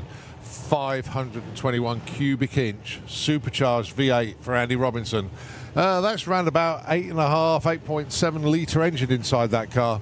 But Bobby Wallace, he has nitrous oxide injection in there, but the engine size is 903 cubic inches, round about 15 litre V8 in there. Basically, the pistons are the sizes of dustbin lids. They're enormous, absolutely enormous in that engine. One of the biggest engines in drag racing, actually, 903. I don't know many people that got anything bigger than that. Add the nitrous to the mix as well. Both of these cars have been in the 5.8s. Andy Robinson's best, 586. Bobby Wallace's 583. Both of them have nearly hit 250 miles an hour with these cars. And what they would give for a 250 mile an hour 5.7 second pass here. This is Q1 though. Got plenty more opportunities to get some numbers on the board, but it's nice to hit the ground running. Number one at the moment then, Michel Turenne with an 847. Jean is on 851. Let's see what these two can do.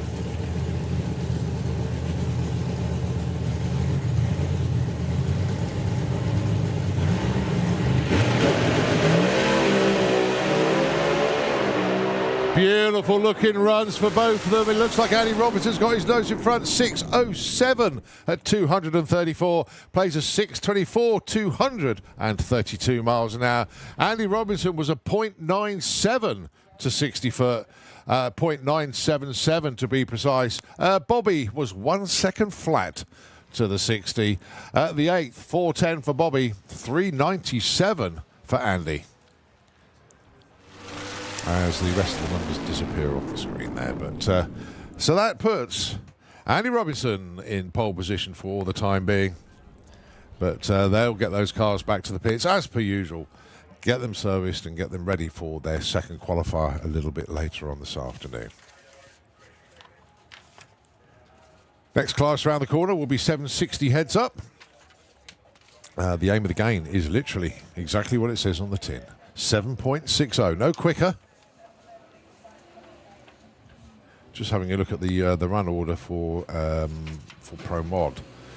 So they are due out again at 4:10, and then they get their third qualifier just after 6:30. So 3 qualifiers for Pro Modified today.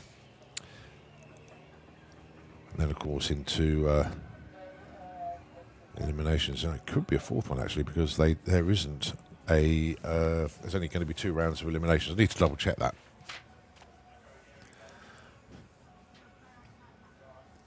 So well on to Robinson race cars that take the early lead. As we look round the corner now to see Dave Swift and Jack Williams head of the lanes for 760 heads up.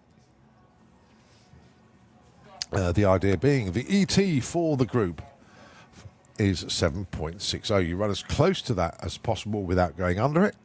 If you go under 7.60, it's classed as a breakout. So anybody slower than 760 will be ahead. Even if it's like 11 seconds, that will remain ahead of somebody that's gone 7.59.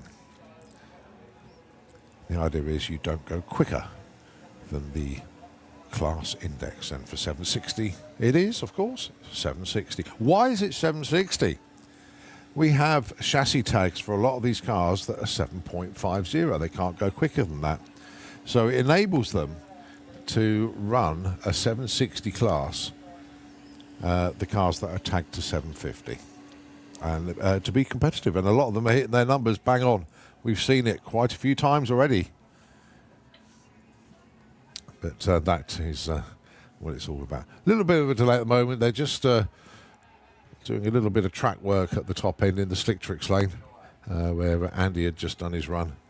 Gives me another chance just to remind everybody else what's going out on site at the moment. I keep mentioning Bound and Gagged comedy, but it is something that you really do need to check out. A great lineup of comedy acts between 1 and 4 o'clock. Bearing in mind now the time is 2:10. Let's have a look. It's Mike Gunn on stage at the moment. Carrie Marks is going to be on stage at 2:25. Victor Daniels is on at 2:50. And then at 3:15 to wrap it up for the rest of the day. Well, it should have been Adam Bloom on at 3:15, but unfortunately he's gone on well. So Daniel O'Reilly, who is here, He will be on stage 3:15 right up until the end. So Daniel, in effect, doing a double shift up there. Very highly rated comedian, as they all are. So that's in the dance tent. You can take your coolers, you can take your own chairs, make yourselves comfortable up there. Go and check out the Bound and Gagged comedy. It certainly will. I did actually a couple of years ago. The lunch break coincided with a little visit I had to go up there. And yeah, it's really, really good. Certainly worth checking out up there. Other things going out on site. You got line dancing lessons with Tori on the main stage. Oh, of course, yes, at 3 o'clock is Bug Jam's Got Talent registration. And then Bug Jam's Got Talent on the main stage starts at 3:30. And if you do have a vehicle parked in front of the main stage, obviously we do need those moving away at 3:30. The latest 3:30, please. Broke FMX have got their show at 10 to 4. The BMX show in the BMX arena is at 4 o'clock, as is the trampoline wall stunts. So much to come at you today. Our racetrack will be fun. Well, our target time to finish is about 7:20 this evening, but we'll just see how the day pans out. Could run a little bit longer. It might finish a little bit earlier, but our scheduled time is around about 7:20. A reminder to support all of our traders that are here this weekend, and trust me, there are lots of them on site. From things from garden ornaments to T-shirts to caps to photographs to tuning companies, and obviously all of our food outlets as well, and not forgetting the Santa Pod shops as well, getting all the latest Santa Pod merchandise, including the FIA merchandise range, which is obviously a yearly thing for us here. Support our traders, support the facility here, and it enables everybody to continue coming here and obviously putting on events like these types of festivals and our racing events as well. Well, it looks like there's a bit more work than we thought in the Slick Tricks lane, so I'll tell you what, I'll rest the vocal cords just for a moment. We'll let Nitro FM 96.2 take over the airwaves for a moment, and of course, once cars come round the corner again to commence qualifying, we will take it back.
John Donovan getting out of shape. Michelle clicks it early. Whoa, that was exciting. 8:47 for Michelle, 8:51 for Jean Donovan. They both left the line hard. Michelle.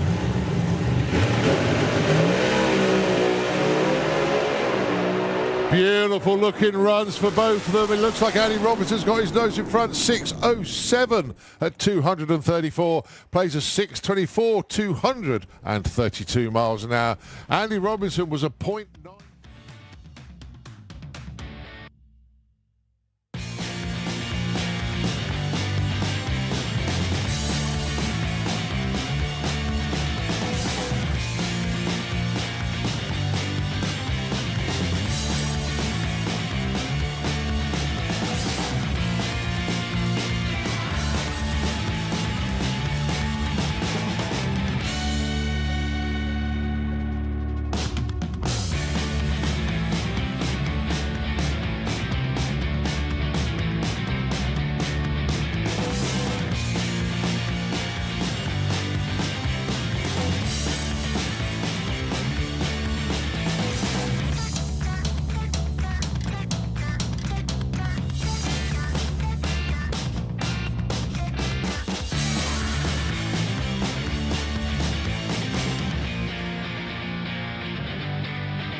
motion, just my kind of heat. Keep it on repeat. Tested by the motion, loving this devotion. Live it up, live it up, live it up, sweet emotion. Every time, every night, you and I on a roll. Switch it up, switch it up, switch it up where I'm going. Stay on the fly, just in time, know the right way to go. I'm on the road, it's my time, taking control of my life. I want to run the red lights, I've got to run this show. You always take me so high, you always make the highlights. I love the way we vibe, you're like a centerfold. Ooh, that sugar sweet, you got what I need. Sipping on the potion, all that good emotion. Just my kind of heat, keep it on repeat. Tested by the motion, loving this devotion. Ooh, that sugar.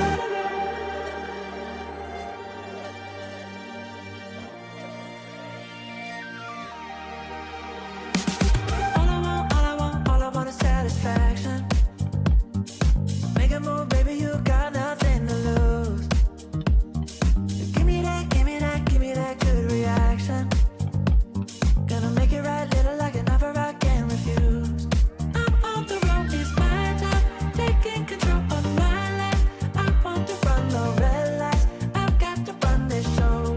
You always take me so high, you always make the highlights. I love the way we vibe, you're like a centerfold. Ooh, that sugar sweet, you got what I need. Sipping on the potion, all that good emotion.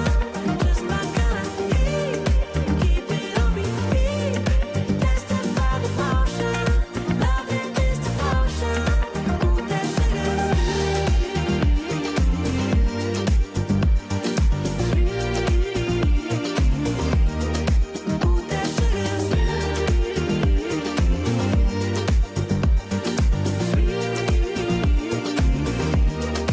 Ooh, that sugar sweet, you got what I need. Sipping on the potion, all that good emotion.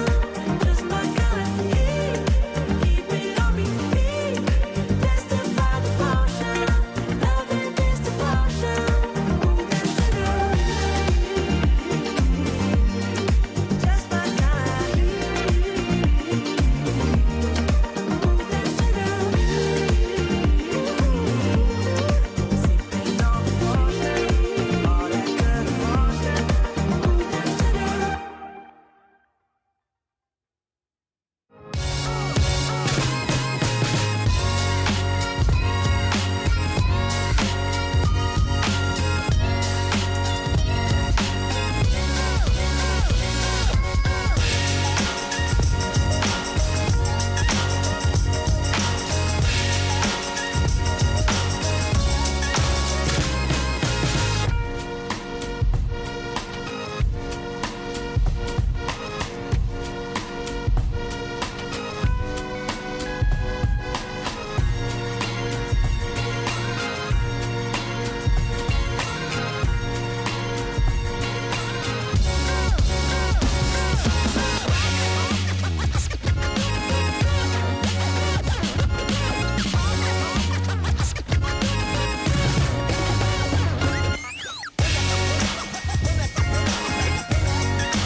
Bit of a different flame code to what we normally see from Perry. Very entertaining and warm and fume filled. Pop round to Blackett Photography Studios. They took loads of pictures of that. And there was some brilliant entries. But pop down to the Blackett Photography Studios next to the pairing lanes, and you can see all the pictures that Ian took down there. And you never know, you'll be in some of them.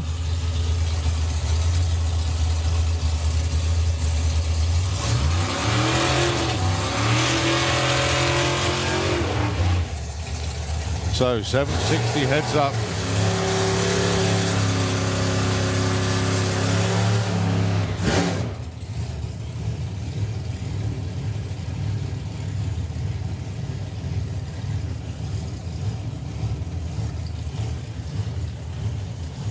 So the 2024 760 heads up sponsors, obviously headline act is Jeff Bull Race Engines and BLP Racing Products from Orlando, Florida. They are based in Florida. They're a manufacturer of high-performance fuel systems and engine accessories. You got West Country Fencing Supplies. Neil Frank is the owner there, and it's our way of taking part, giving something back into the sport who reaped so many joyful times from. Without the races, there's no racing. Without marshals or venue staff, there's no racing. We sow into one field and reap from another.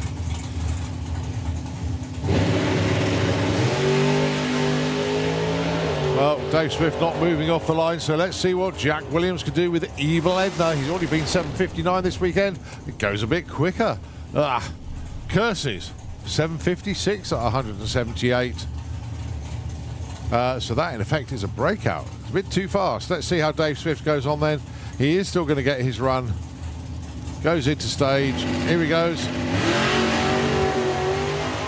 And he crosses the centre line. Okay, so that run's DQ'd.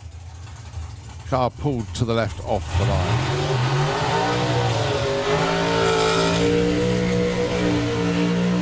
As Colin Miller enters the building. As a continuation of the sponsors for 760, a great pleasure to welcome Clark & Clark Restorations Limited, a new sponsor for the 2024 season. Award-winning classic car restoration servicing based in Essex. Also, we got the 760 heads-up t-shirts, which you'll see a lot of the teams wearing. They are available in Jeff and Belinda Bull's pit area. So you pop over, see them, get hold of one of those. Your next pair then, Rob Smallworth with a Dirty Dog 55 Chevy. See this car running in Comp Eliminator at the big events, but 760 when not. Going alongside Colin Miller, the Flying Fifer. Obviously, you're an Outlaw Anglia runner, has a dabble in Super Pro, but 760 heads up. Took them a while to hit the numbers, but they can do it now. Both of these cars very competitive in the class, as are they all.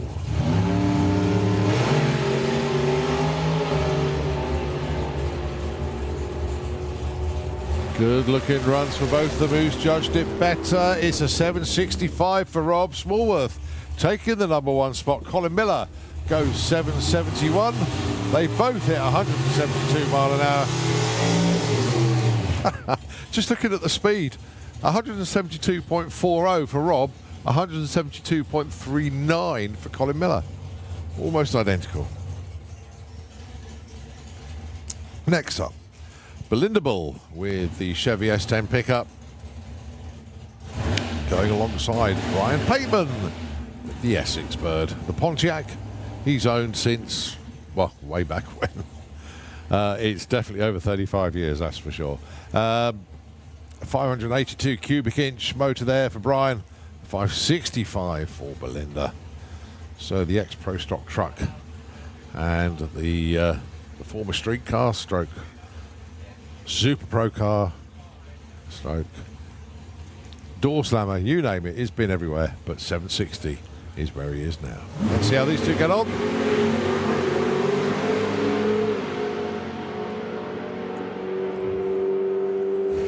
Right, Belinda out in front goes 771. Brian goes 854. Brian, I don't think he's on the nitrous yet, but Belinda goes into number 3, just a smidge behind Colin Miller, and Brian slots in at number 4. Right, the last one to come around the corner then is Mark Turner with the M&M Racing Supra. We have unfortunately lost this weekend the car of Elaine Hancock.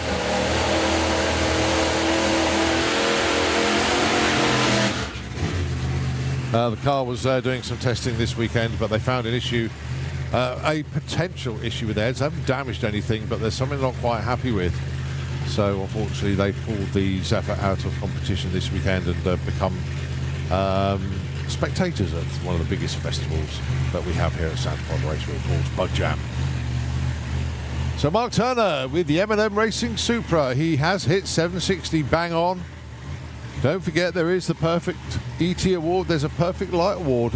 It is possible that one person can take both in the same run. And if they do, they have the perfect run. Straight and true, an 05 light. This is looking good. It's looking very good. 761 at 182 miles an hour. That, ladies and gentlemen, is your number one qualifier after the first session of 760. Heads up. Congratulations to M&M Racing Team.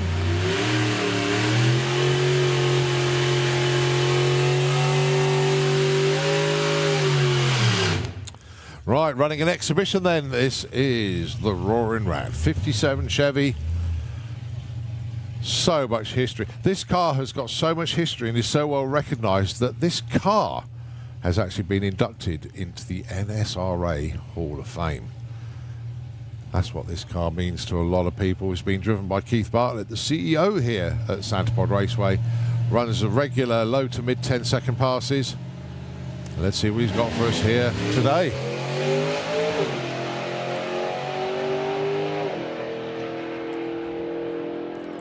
Well, that's a 10, but what flavour? It's a 1049 at 127 miles an hour. Nice opener there for KB.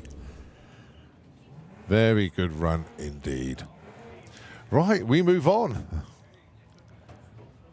VW Sportsman qualifying round number 1. And the interesting fact with VW Sportsman this weekend, we have got more cars than we have got spaces in eliminations. I think we're about 40 cars for 32 places. So qualifying is very, very important indeed. Not only that, number one qualifier could potentially get 400 points in qualifying plus 50 for being number one qualifier, and points make prizes at the end of the season. So qualify well here at Bug Jam, and it is huge. Your first pair then, it's Olivia Carter, or is it Hazel? I don't know, it hasn't appeared on the screen yet. 15.7 the Darling for the Passat. That's right, I've still got the Pro Mod pairings in front of me, got the wrong one there.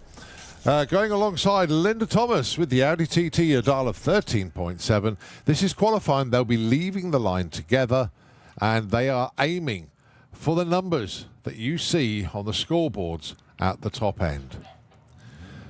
The idea being whoever is closest to that number will be the higher qualified, and if you go under that target time, then you've broken out, you've gone too quick, and you go to the bottom of the pile. So Linda's going to get there first. Oh my word, 13.70 with a 1.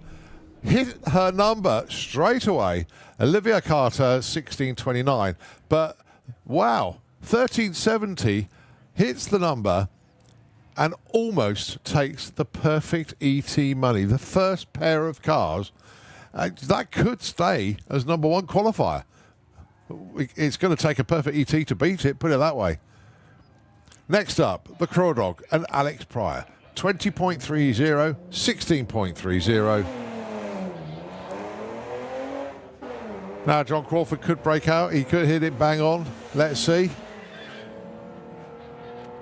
Run week run is one thing, but qualifying for a race meeting is another. You put a different head on, if you like. So John Crawford goes 16.32. He'll be happy as Larry with that one. And a 21.92 for Alex Pryor. He needs to get closer to his dial-in to move on up from there. But John Crawford sets his stall up very early indeed. Very good. Next up, it's the class champion, Paul Robinson with the Audi TT. His number of choice, 14.89. The Menopause TT target, 17.10 for Kaz Waterhouse.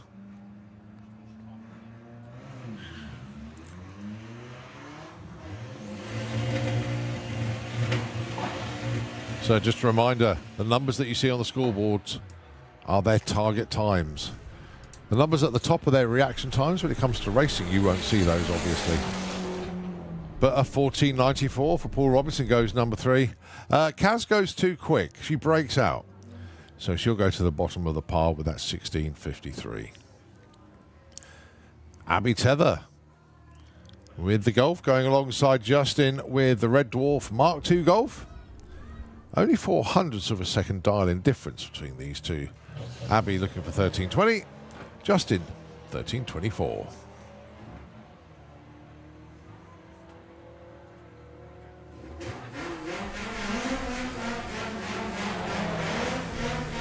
$13.07, too quick. 13.25, the right side for Abby. So Justin is 7th and Abby is number 3.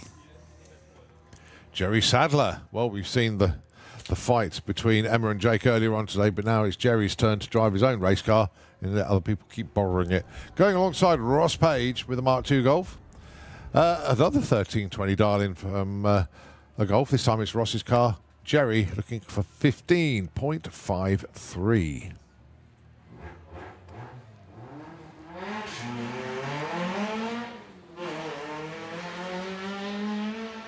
Got to say big thanks to Team Twister Racing and Andy Hadfield, and of course Kath and Tig Napier from Bad Habit Racing. They are our sponsors of our Perfect Light and Perfect ET Awards, along with Eurodragster.com.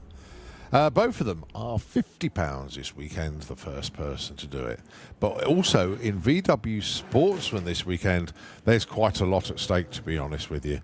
Massive, massive thanks indeed to everybody that has supported the class this weekend.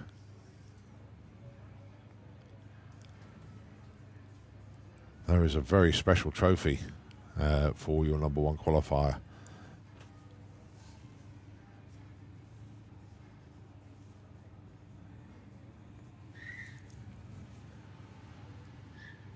So Quantum Leap Racing this weekend, they've offered a £50 prize and a trophy to number 1 qualifier, as I say, in VW Sportsman.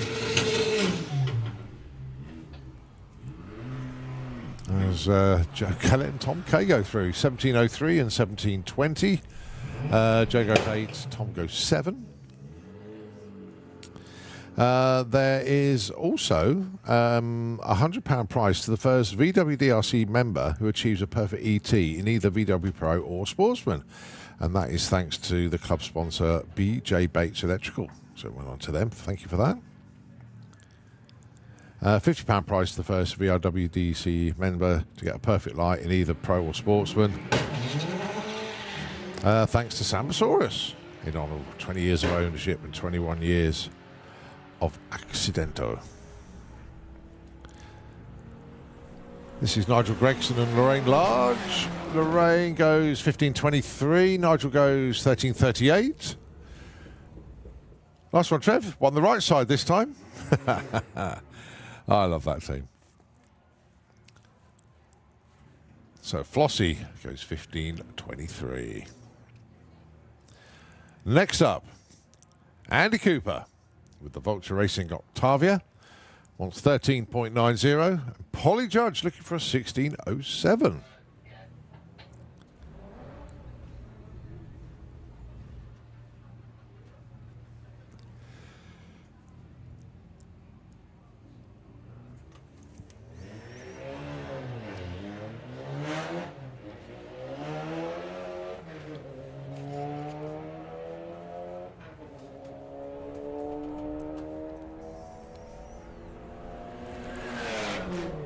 Andy Cooper goes 14.16. Polly goes 16.26. Polly goes number 7. Good afternoon, Rob. And Andy goes in at number 10.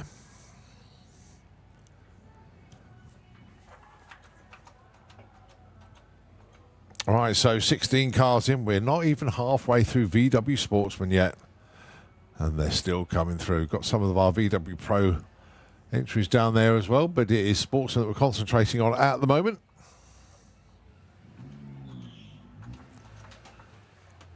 Next up, Poppy with the Audi. That's Poppy Hunter, of course, with Cherry Pop. Going alongside Chris Poyner with the Desperate Measures. The Porsche, lovely looking car. 14.75 the dial in for Poppy, 15.55 for Chris.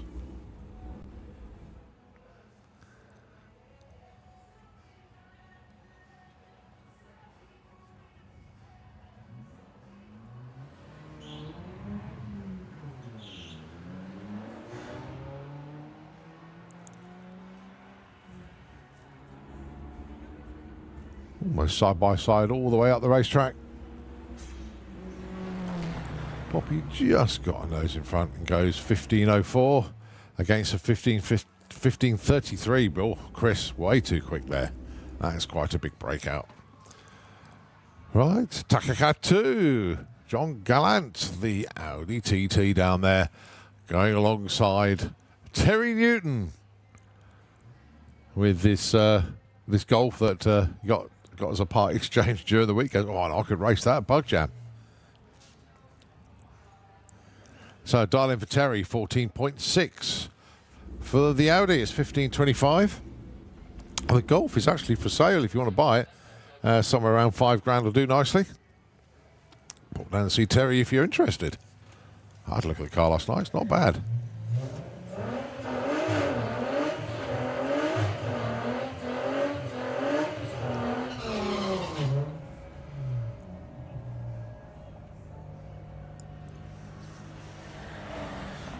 $14.98 plays 15.54. John goes 12. Terry goes 15.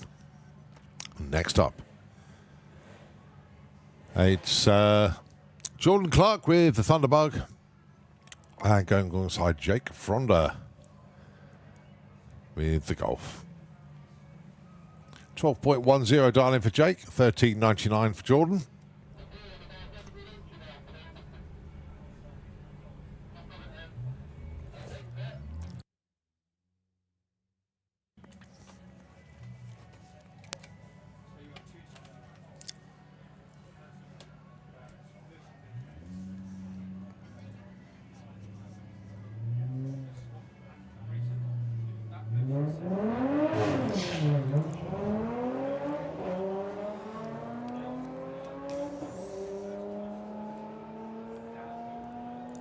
So it's going to be Jake getting to the stripe first. How close to 12.10 as he judged it?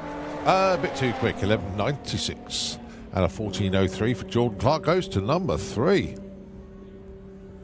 Very, very nice pass indeed there for Jordan.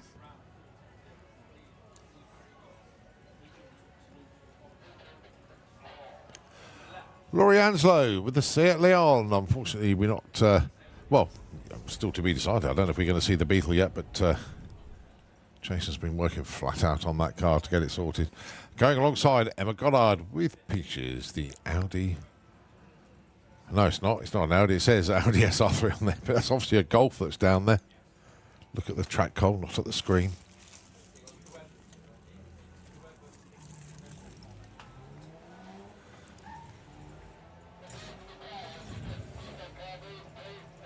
So it's going to be the Seat Leon that's going to get to the top end first. But how well has she judged that? 13.85.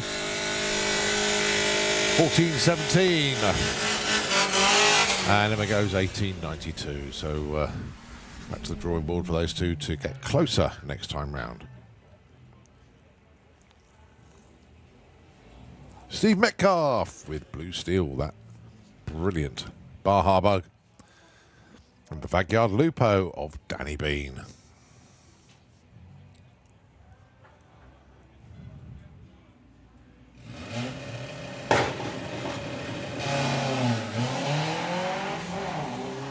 Well, nothing wrong with Steve's reaction times at all. 0.5 off the line.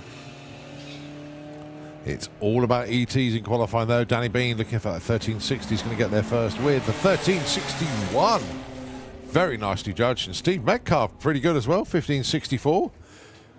So they go 2 and 5 respectively.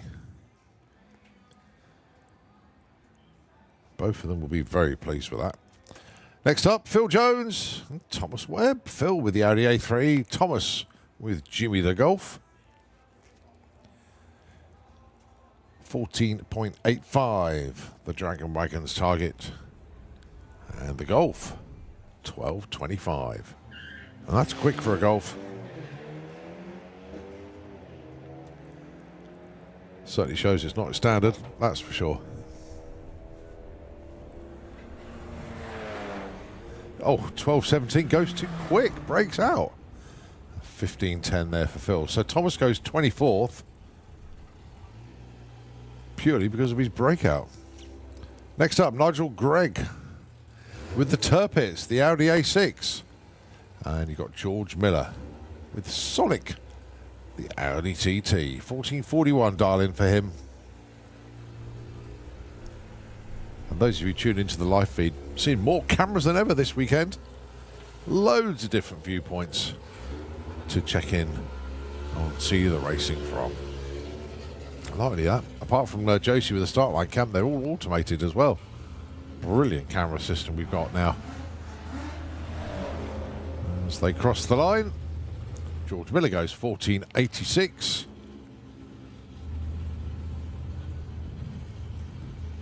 And 15.29.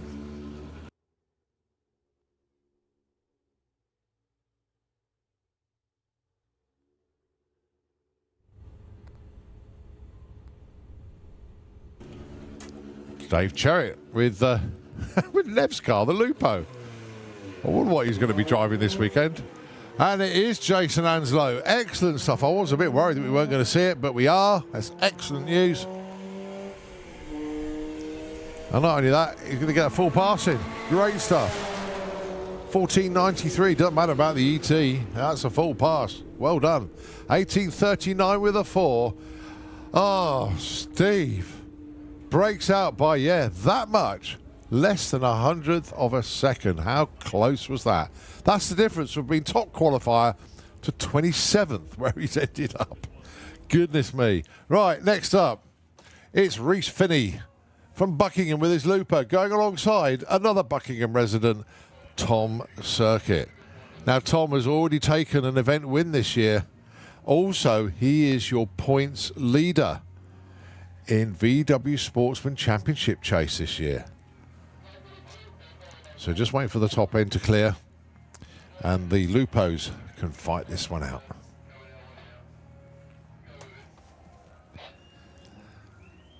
Not that I'm putting pressure on young Tom's shoulders here, but he's got a nice points lead in the championship in VW Sportsman.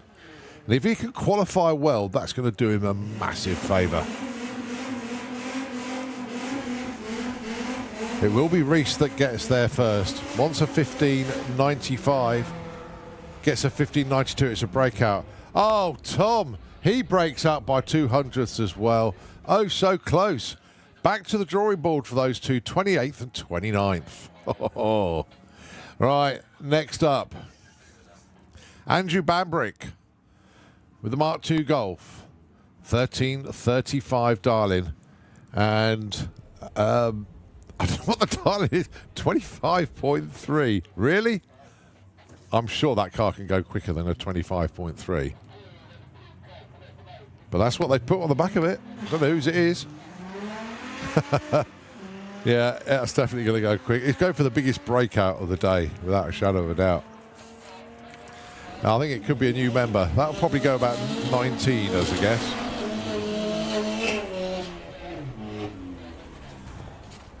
Oh, it's a 17.35. Even I was wrong. Goes 35th. Andrew Bambrick. Where's he ended up? Oh, we'll see what happens. We'll put it in the wash and see how it rinses out. Right, Bruce Harvey, Steve Stone. Bruce wants 18.51. Steve with the Seat Leon, 13.48.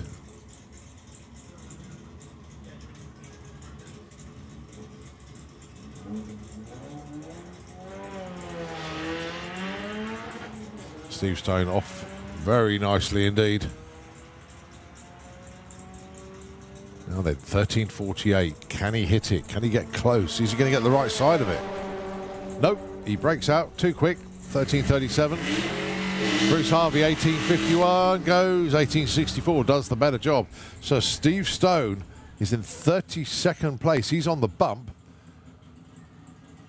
But 11th, being the right side, makes a difference. Right, the quickest. That was, by the way, that was a wrap for VW Sportsman. We are into VW Pro now. And this is Rob Carter with Percy the Passat. And guess who he's alongside? His better half, of course, Hazel Carter. And this is her normal Golf, as basically her daughter stole Patricia the Passat.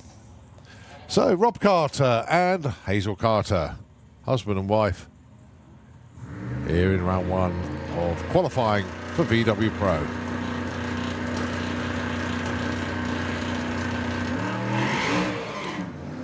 Well, Rob blows the tyres off there. He's looking for a 9 flat. That'll actually help slow him down, to be honest. 9.46, not bad for Rob. Hazel looking for 11.99, goes 12.55.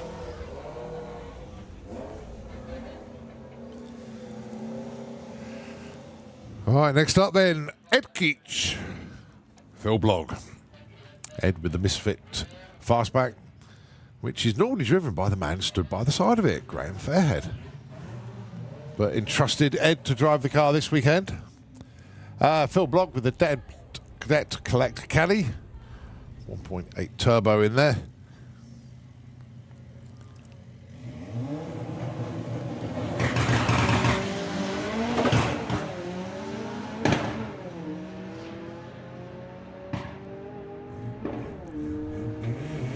So Ed wants 1070, gets 1075. Phil Blogg breaks out, but Ed Keach, wow, just 500ths off. Graham's got a wry smile on his face. It's pretty good running that. Right, next up then, Sam Young with the Blackcurrant Beetle.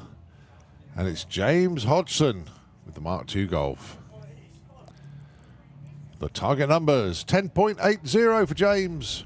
8.55 for Sam. Well, the issue is traction off the line for Sam. If you can get it a hook, then this thing is going to fly.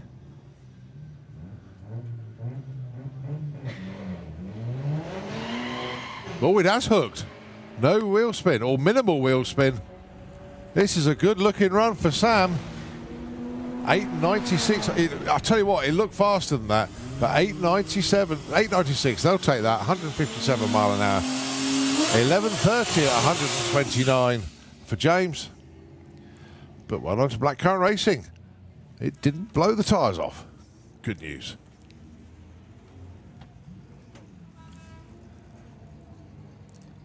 So James Gould with the Team Militia Altered.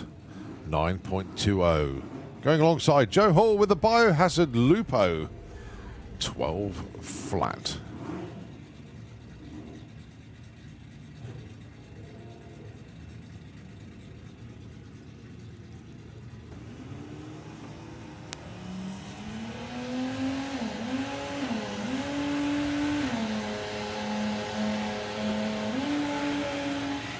Well, Joe's car moved about an inch then. James Gould, though, looking for that 9.20 with the Altered, looking good. Looking too good. 9.09. My goodness, he's almost in the 8s. Cracking run there, 142 mile an hour. 0.5 light as well, but just a little bit too quick.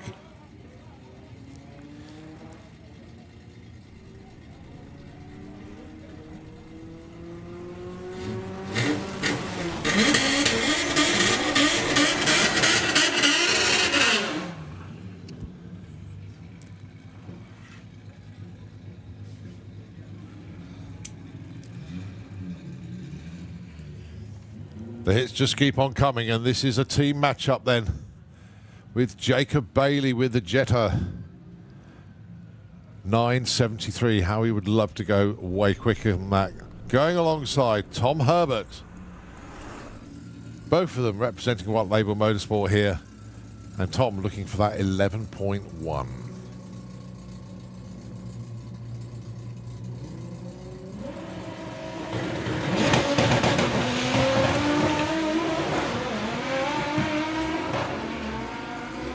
Well, Jacob, we know who's going to get there first.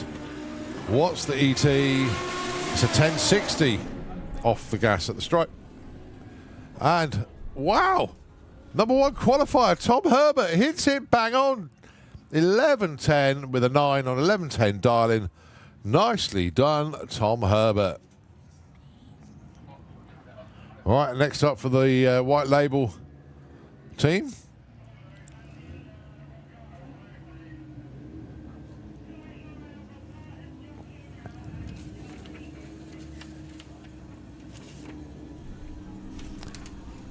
Bizarrely not on my sheets, but anyway, Chris Waterhouse with the Bad Habit S3 down there. Now got the wings and everything back on the car.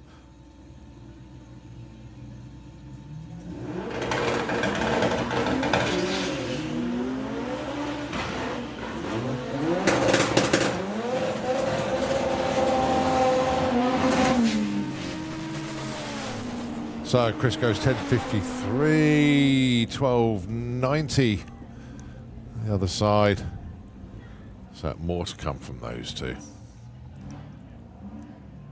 Right, guy with the Mark IV Golf, Sam with the Mark II Golf. I follow then, dialing in 11.45. Sam Chisholm Brown, 12.99.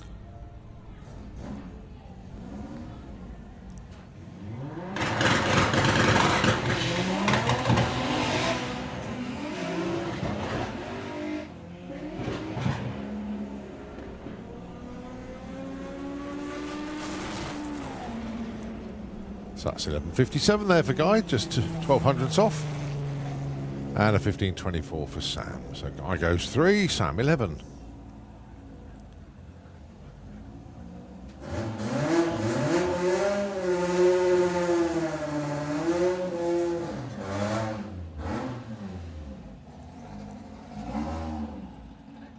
Ollie Whitehouse down there with the Beetle. Dial in 12.80, as is Abby Tethers dial in the same with her Arthur Daly.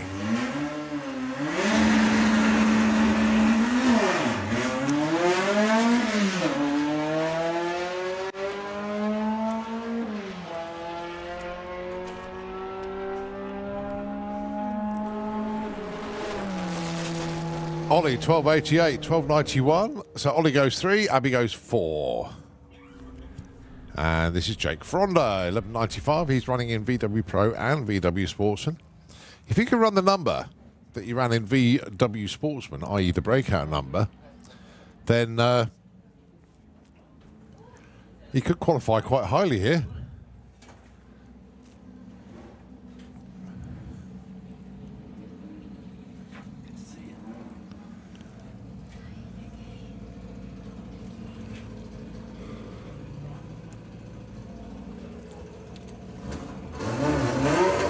So, Jake, that target of 11.95 goes. Oh, Jake, it went the wrong way, 12.83.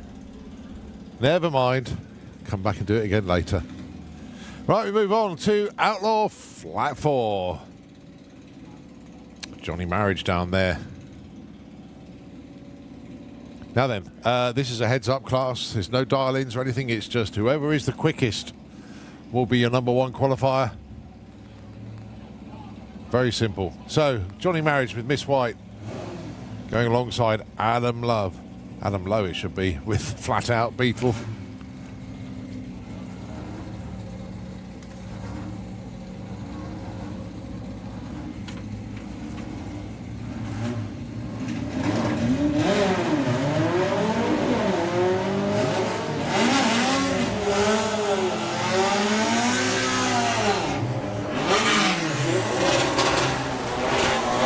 So Adam goes 11.03, 11.96 there for Johnny.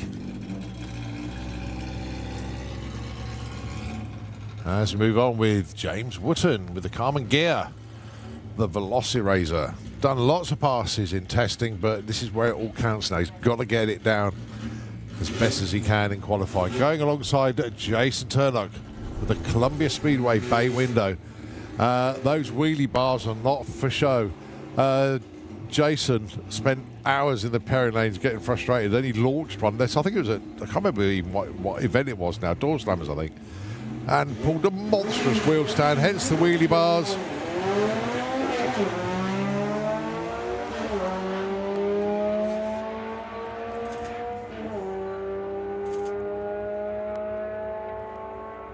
So 11.44 plays 11.82. James Wooten goes 2. Jason goes 3. There's more to come from Jason because we know the bus can launch a lot harder than that. Look at the speed he's built up there. 129 at the stripe with a bus the aerodynamics of a bungalow.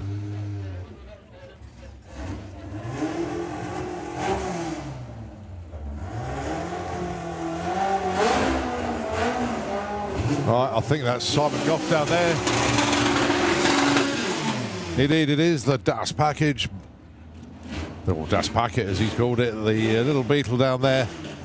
Going alongside Martin Freitroder. The Carmen Gear. What a beautiful car that is. It's waist height. It is a very low car indeed. There, Dunlop go. Yay, all over the shop there. Managed to get it back on the straight and narrow.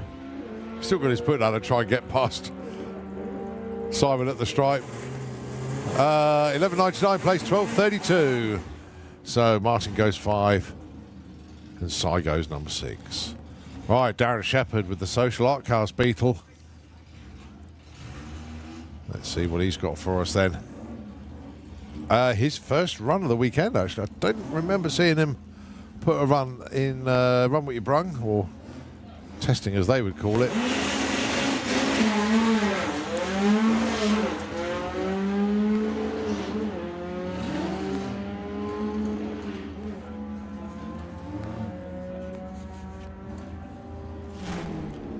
$12.15 at 112 puts Darren into the number 6 spot.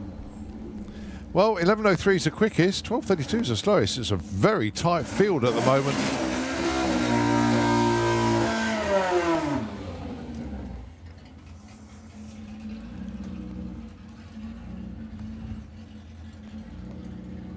We'll talk about a clean car. Andrew Burton there with the bit on the side. The Beetle from Lowestoft. That is lovely.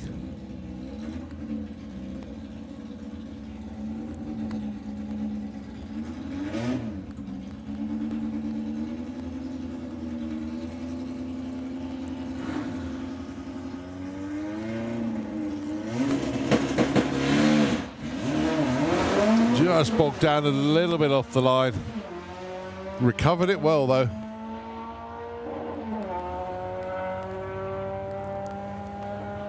And returns him in 11.66. Even with the bog off the line, he still goes third. 11.66, a very tidy run. 118 at the stripe. It was 96 mile an hour at the 8th. Very impressive. Right, next class will be a street eliminator, but before that, Roaring Rat, the 57 Chevy, running an exhibition this weekend, which is basically cars that haven't got a class to run in.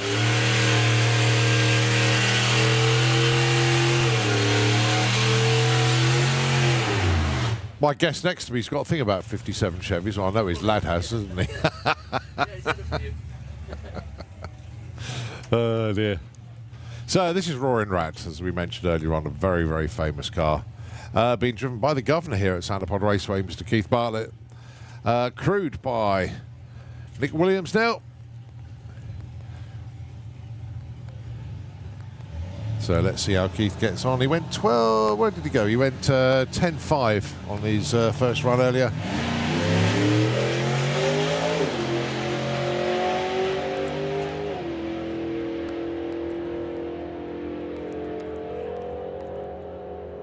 Goes again, 10.51, 126. I bet he's racing. But he wishes he was racing this weekend now. Okay, it is Top Speed Automotive Street Eliminator. that are about to come around the corner, and I am joined by a very, very special guest indeed. Mr. Smith Senior. Hi. How are you? Great to see you.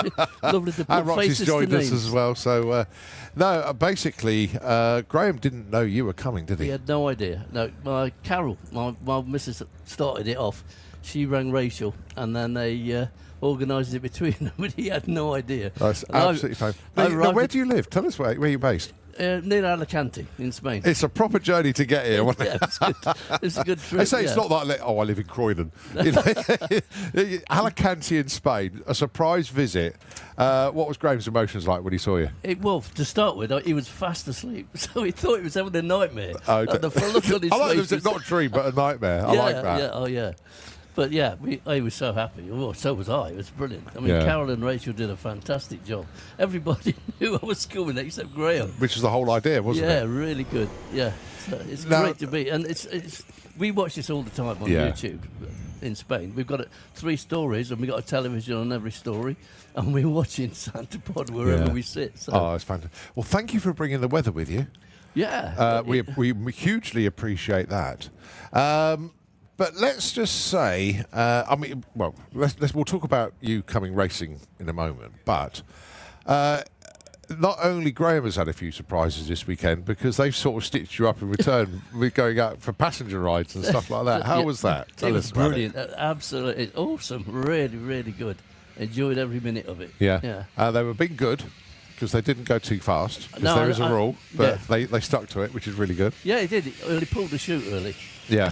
That really surprised me. I thought he put the brakes on. You know, the retardation when he pulled the chute, I was amazed. Yeah. So, but I realised why he'd done it. Yeah. They still pull a 9.8, so... Was that a bucket list thing ticked with that one, do you think? Absolutely, yeah. Oh, fantastic. So, tell us a bit about, you're interested in racing. In over the drag years. racing, yeah. I started probably in the late 60s when I was a biker in those days, and Alf Hagen was running his Yeah. Jap. I think he had lots of world records with that Jap. We got a pose. Oh, hi. Cool. Yeah, sorry. Yeah, so you're saying about Alf, yeah. So I was mainly coming to see the bike. People like Hank Vink, I don't know what, with the triple Yeah. Kawasaki, and I think TC Christensen, I think was Yeah, another one. that's right. There was a bike called Pegasus, and I can't remember who drove that. And I do Ian remember. Messenger. Was that it? Yeah. Oh, that's what I remember now. Yeah. Yeah. And then there was a little Mighty Atom Vincent 500. Brian. The history of bikes is phenomenal here, as you well know. Well, then, because then I got interested in the cars by coming down here. So, and I watched Dennis Priddle do his first 6, and then a guy called Peter Crane, I think, was it Stormbringer? Yeah, that guy, yeah. Yeah, a legend, an absolute legend, of course. Yeah, so I saw that Peter for Crane. Crane. Yeah. You were here for that? I was, yeah. Wow. I was here when the Transcontinental disappeared into pieces at the Yeah. far end as well. Roland Pratt was that? Yeah, yeah. That was. But you were here for Peter Crane doing his I was, first yeah. when he ran 5.97 against the one and only Don Garlitz in eliminations. Yeah, I was the about 76 meeting. My goodness me. Yeah. Wow, Yeah. that's history, wasn't it? There's been some fantastic, and this place is just fantastic now, isn't it? I mean, it's so different to when I last came, and it's just amazing, absolutely. So brilliant. you would have come here then, where before the concrete walls, it was just a fence. Yeah. You would have come here when it was a hole in the ground for the toilets. Yep. There was a bus, I think, that was. That's right. Yeah, there was the buses for the media. And we camped over where the stands are now, more or less. Yeah, and the pits were, they were just grass and paths instead of being all tarmacked area. Sort of anywhere you wanted to be, really. Yeah. And I got involved with a little car. It was called Hallucination. A friend of mine actually bought it, and I sort of crewed for him. So we had a little partnership. We only came here twice with it, and it was basically a scrapyard job. It was an E93 Anglia, 49 Anglia with a 3.8 Jag motor on the front. Yeah. Rover 60 axle. Our slicks were bold tyres, basically. So it's called improvisation back in the day, wasn't it? There were so many cars like that in those days. Yeah. And it's grown from there, and we've been watching it wherever we've been in the world, we lived in Turkey for a while because I was a scuba diving instructor. So, and we could still get it because with these fire sticks are fantastic. Yeah, You can get YouTube anywhere. So we just Wow. followed it. And here you are this weekend, finally watching your lad. Yeah. In live. Instead of watching it on YouTube for the coverage and everything. So it's really good to have you here. Really glad that you've come up. It's fantastic to be for here, Q1 as well. Yeah. There's somebody that I do need to make a mention to, though, and I know he's tuned in. He's watching from home, and that's Al Williamson. You'll know this name. He runs the Howling Hauler. Yep. He's recovering from a hip operation at the moment. Is our Al? He has messaged in to me to say that he is watching from home. He wishes all the teams all the best, and it's the first bug jam he's missed since 2010. Al, I so wish you were here, mate. Obviously, appreciate having the hip operation, and we were so looking forward to seeing the Howling Hauler finally get into the sevens. You were so close, mate.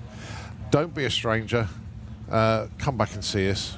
Come and join me in the commentary box, Al. There you are. Open invitation, mate.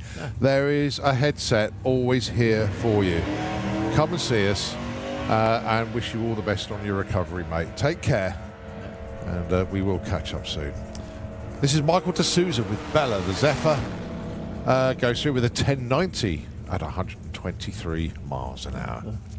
I passed my test in one of those. Really? Wow. Right, your next pair, and it is Andy Bond with the Ugly Sister going alongside the well, you know how these names come about. I just said you're a nutter, you're a certifiable nutter, and the name stuck to a certain point that somebody came around with a graffiti a graffiti vinylist came around and stuck that on the back window, and Tony came out and said, put that on there, and he's left it on. Great. It's great. Anyway, let's see how these two get on.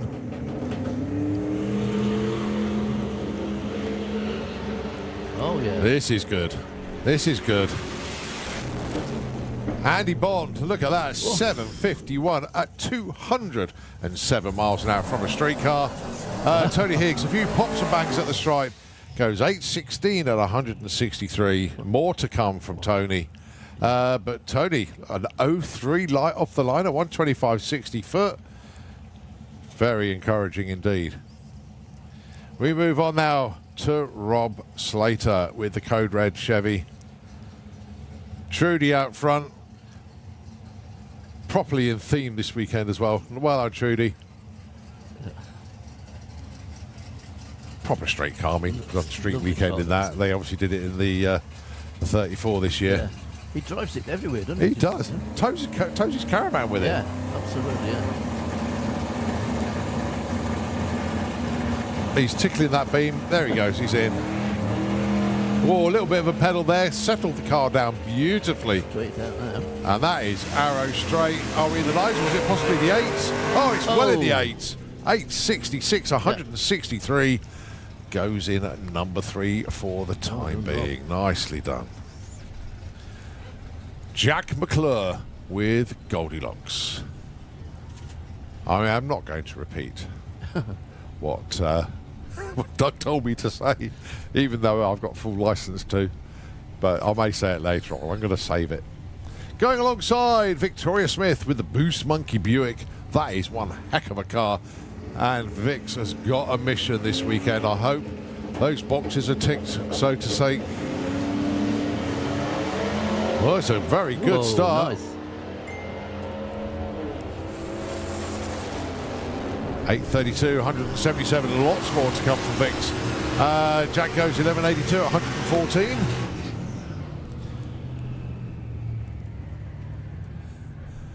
Right, next up then, the Transit God himself. Again, a name that stuck. That was Darryl calling him the Transit God. Yeah. The event was Transit Mania, and Darryl came out with Transit God, and his name has stuck. So much so that Ash has now had shirts made with Transit God on it. If you can't beat them, join them. Going alongside James Murray with the Cortina, LS powered, and in the 9.6s now. what you can do for us today. Two very quick Fords, both in the nines on a regular basis now. Both of them took part in Street Weekend this year. I think Ash has just got his nose in front here. Go, well, 9.99, just in the nines.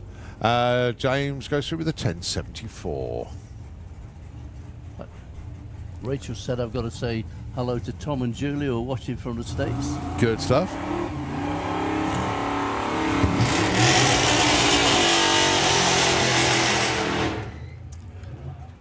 Isn't Tom running this weekend? I mean, he's normally out and about somewhere, isn't he? I don't know. Yeah, I don't think so. I think she said he was watching on the TV. So yeah. Right, next up there, Nick Hale and Joe Stevens. Nick Hale with the Mercedes, and Joe Stevens, of course, with the Cresta. Now, Joe will eventually come back with the Sunbeam Stiletto, but in the meantime, he has got this Cresta to play with. Twin turbo setup in there. Runs in the nines consistently, but I'd love to get it into the eights. Nick Hale, well, let's see how he gets on.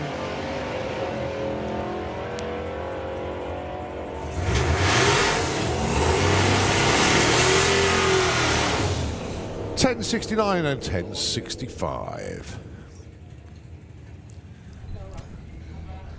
Right, the affectionately known postcode on wheels. This is Nigel Hale with the C30 twin cab. Mark Lamord built power plant under the hood, churning out about 1,600 horsepower. That it is insane. But then the truck weighs about 38,000 tons. Well, you know what I mean. It's heavy. Going alongside Elliot Day with Plan B, the Willis. And my word, this young lad can drive.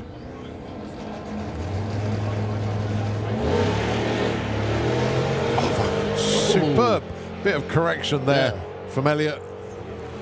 That'll be in the eights. He's not quite as quick as he wants to be. Yeah, 8.55. He has been quicker, but 10.39 for Nigel Hale. He'll be well chuffed with that one. That is a quick number. 134 at the stripe. Nicely done there for Nigel. But 8.55, that puts Elliot number 4. Kirsty Tram with the 50 Shades of Racing. Oh, 50 Shades of Green now it's called. The Camaro. Should be able to run around about 11.9 here.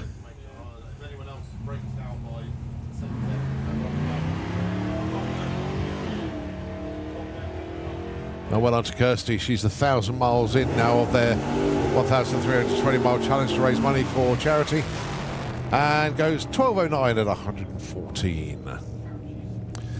Well, we had been eagerly awaiting the return of Mark Todd with the 6 Appeal Aston, and I owe Mark and the team the biggest apology. I said that they had run their best numbers on slicks. I was wrong. It was on treads. They've had to change tyres this weekend.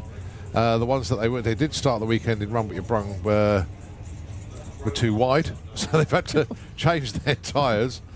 They're now on the 295s, as that's the largest you can run. You can't run the 305s that were on the car before. Going alongside Phil Winstanley with a Morris Minor, but 414 cubic inch V8 under the bonnet. A slight chirp of the tyres there from Mark. Phil goes through with a 10.02, 135, very nice indeed. Mark Todd coasting to 13.44. Sounds like the boy. You know, it sounds like him. When I went and did Street Weekend, right, I was in a lay-by with the Dirty Martini team with Bruce Copas. We heard this car in the distance. And we thought, that's Graham Smith. And he was 2 miles away. Eventually came around the corner. Yeah, it was Graham. Going alongside Rob Carter. So we got the 57 Chevy Grimhild. He knows you're up here looking down, and he says, I'm going to make Dad proud. Yeah. He really is. I know he does anyway, but you know what I mean. Going alongside Rob Carter with the 7-second Passat. Graham, I did see the purge of the nitrous as well, so he's going for it here. He's on the bottle, yeah.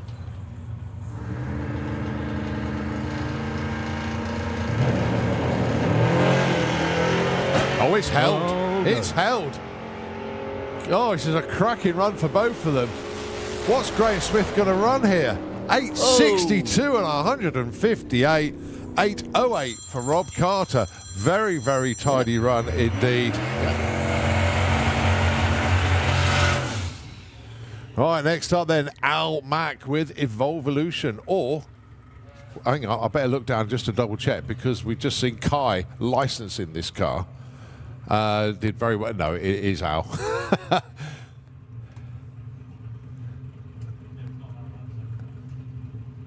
So Al, fresh from doing the event in Sweden, had a fantastic time out there.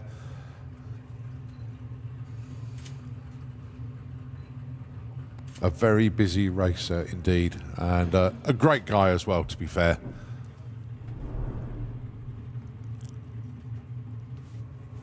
So let's just have a look at the moment. 17 cars have gone through already.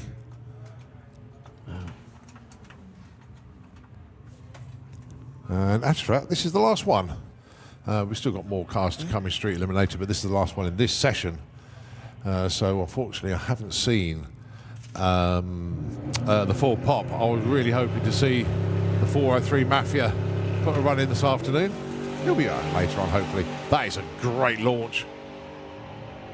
751 is number one qualifier. He's going to be 1 or 2. He's going to be number 2 there. 783 at 182 miles an hour. Al Mack slots in at number 2. Well, I don't know where Phil Druitt was in that session. Is he? Right. Wow. How was that, sir? That was excellent, wasn't it? He'll be pleased with that 8.6. Oh, I bet they were. First time. I'm really pleased you came up to see us. I'm really pleased to be I here. hope It's you great to meet you. continue to have a really, really good weekend here at the pod. Enjoy it. I know you will. Listen, you don't have to stay in the rave till 10 until 1 o'clock again tonight. Thank you. One night at 1 o'clock in the morning is enough. Yeah. All right? Yeah, there's another story. I'll tell you sometime. Yeah. Great stuff. We'll to see catch you. up with you again a little bit later on. Great to have Mr. Smith Senior joining us in the tower. Cheers, Colin.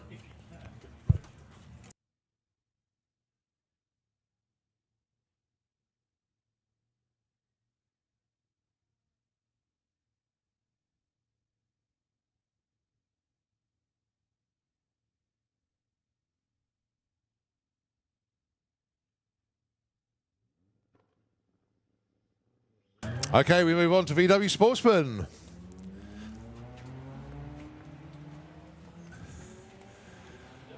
Luke joins us back. Oh, it's nice to have Graham Smith's dad come and join us for a bit of colour commentary on Street Eliminator, watching his boy run. That's it. I am the breakout king.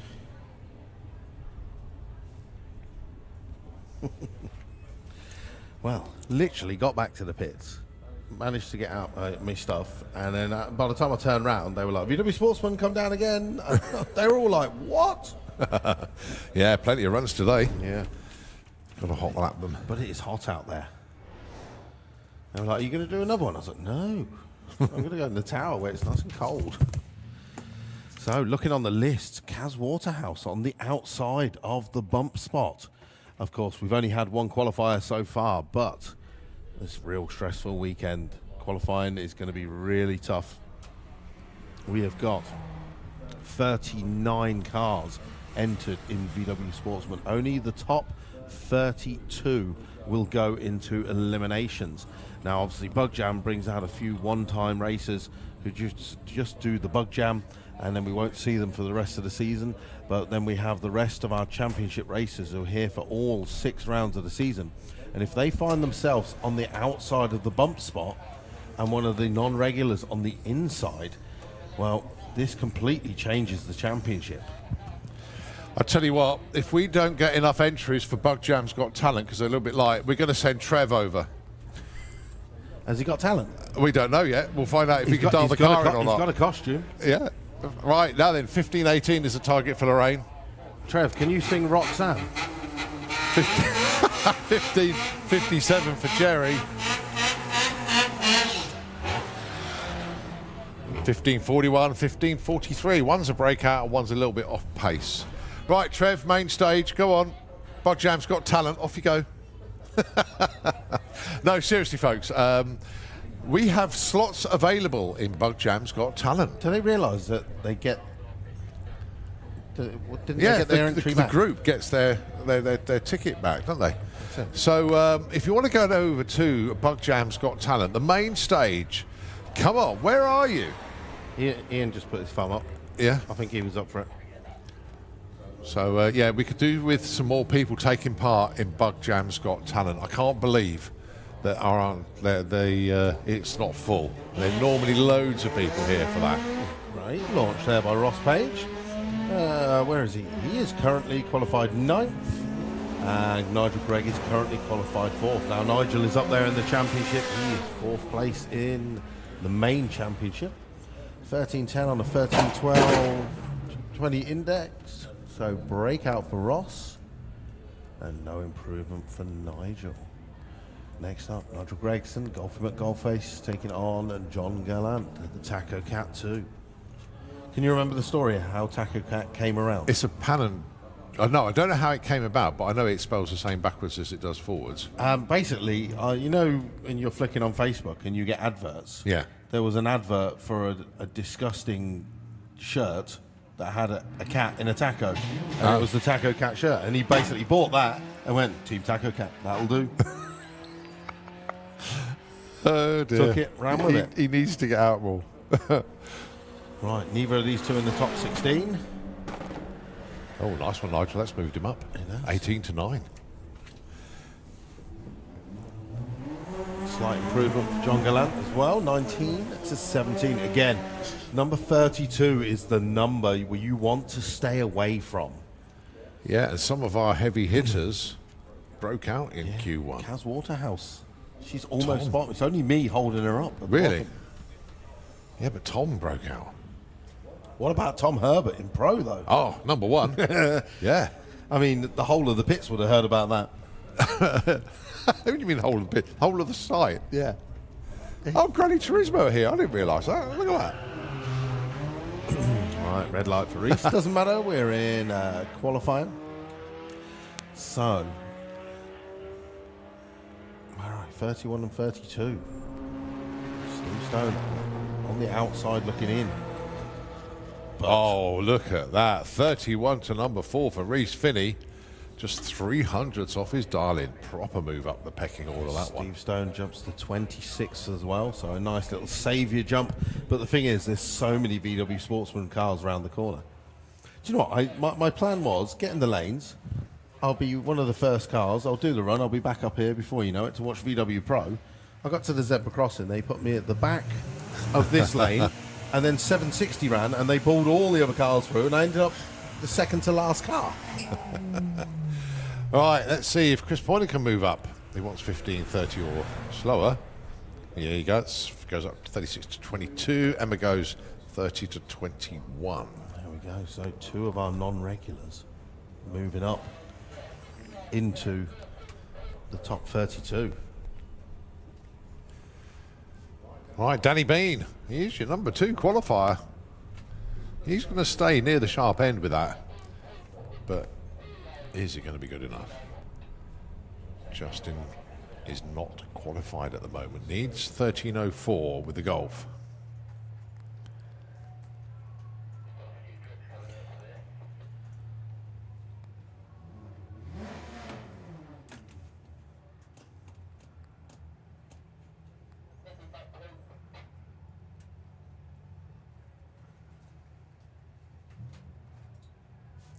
All right, so Danny Bean on his own for this one. Slight issue for Justin down there. It's a tiny drip, but don't want to risk it. It's the downside of hot. That's a breakout for Danny Bean, no help. 13.51. So number 2, that's not bad though. Don't forget points at the moment. What was it? 440 points available for our number 1 qualifier. And that will do an amazing job with anyone in VW Sportsman. Who is our current number 1 qualifier? That was the very first car up the track. Oh, was it? And it was almost a perfect ET. Linda. 001 off dial. Brilliant run. So Linda Thomas, let's just have a look at the moment. She's currently 17th in the championship with that 440 points. The jumps are right up to mid-table. Nice. Right, young man under pressure, Tom Circuit. Not qualified at the moment. 17.8, going alongside the Sambasaurus split screen. Cunningly disguised as a Golf. 13.22, darling. Oh, yeah. She was in the Samba, wasn't she? She was at the start of the weekend, yeah. It became the VWDRC merch trailer in the end. 13.69, right. What's Tom got for us? 18.09, it's the right side, moves him up 10 spots. Ooh, he's in. He's in the show. Yeah, he's in. For now. But don't forget, how many qualifiers have we got altogether? 4 or 5. So we've got 4 today.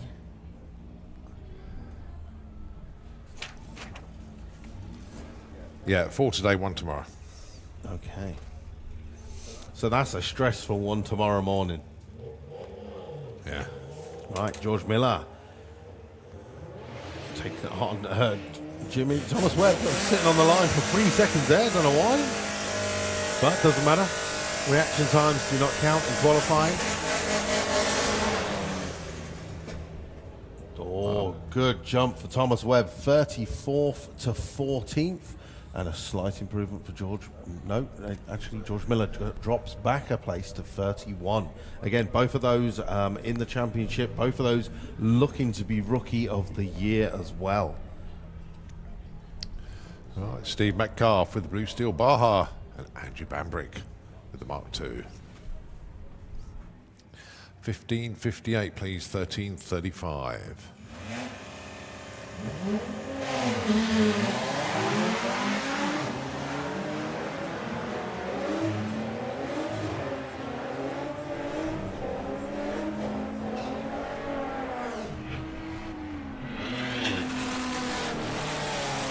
14.85 for 15.66. Steve stays 7. Yeah, and actually they both stay put. No movement.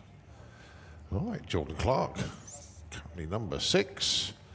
And Andy Cooper with the Octavia, number 21. Just 900ths of a difference on the darlings.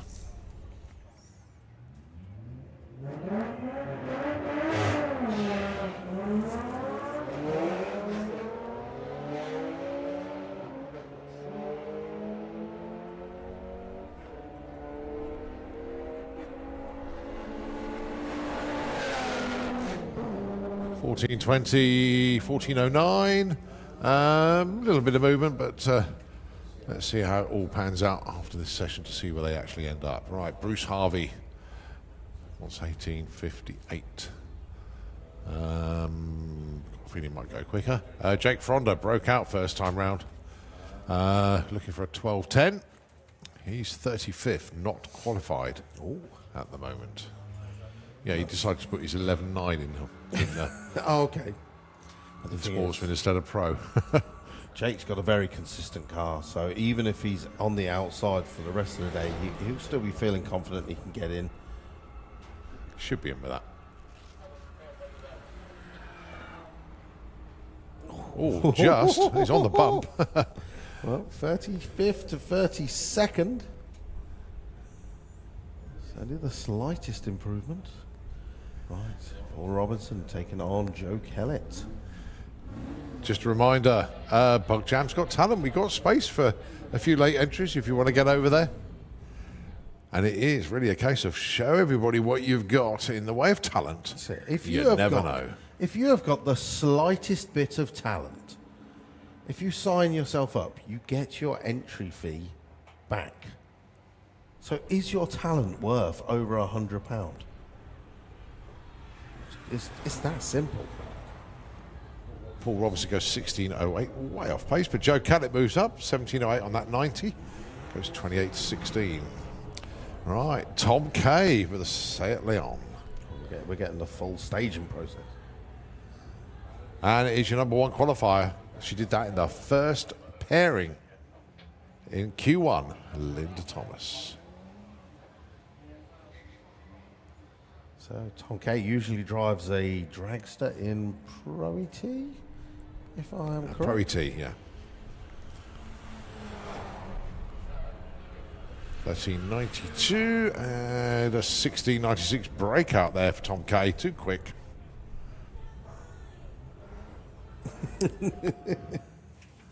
Talking about breakouts, Dave Cherritt broke out by less than 100th of a second first time round.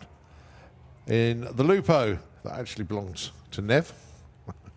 Going alongside Laurie Anslow with the Leon 1385 dial in there and 1835 for Dave. Well, it resets to 35. He dialed 1840 last time round and went at 1839. So a little bit of wiggle room. So he's on the outside. Let's see if he can improve it. Dropped the ball a bit there, did Dave. He's moved up to 20. Oh no, the screen changed too quick. I missed where he ended up. He was 33rd, 35th to 33rd. Right, Karen Waterhouse, one of our regular racers in the championship in the Audi TT, is currently 37th. She needs a big improvement in this race. She's taking on Terry Newton. Did you see Terry Newton's helmet cover? No. He's got a pig slip over cover for his helmet. Only Terry. Right, 1460 is the target, and it goes 1513. Kaz moves up, but still on the outside looking in. 1649 on that 16 flat. So for Kaz, 37 to 33. So she's still on the outside. Don't worry, 2 more qualifiers today, 1 more qualifier tomorrow.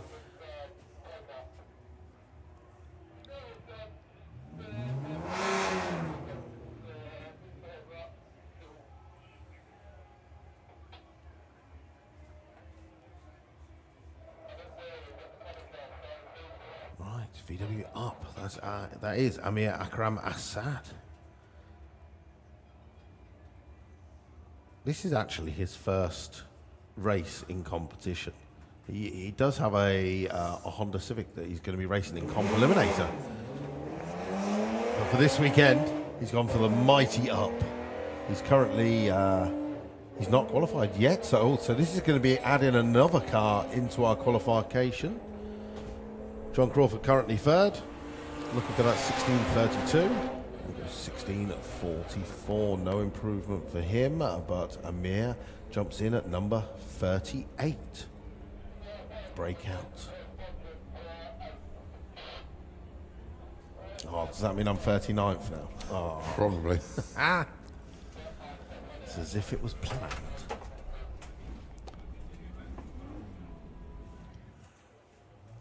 So Phil Jones, our final runner in VW Sportsman. Now, of course, if you've been sitting out there on the banking or the grandstand and you're thinking, I've done a bit of Run What You Brung this weekend, my car could do this, then come and join us.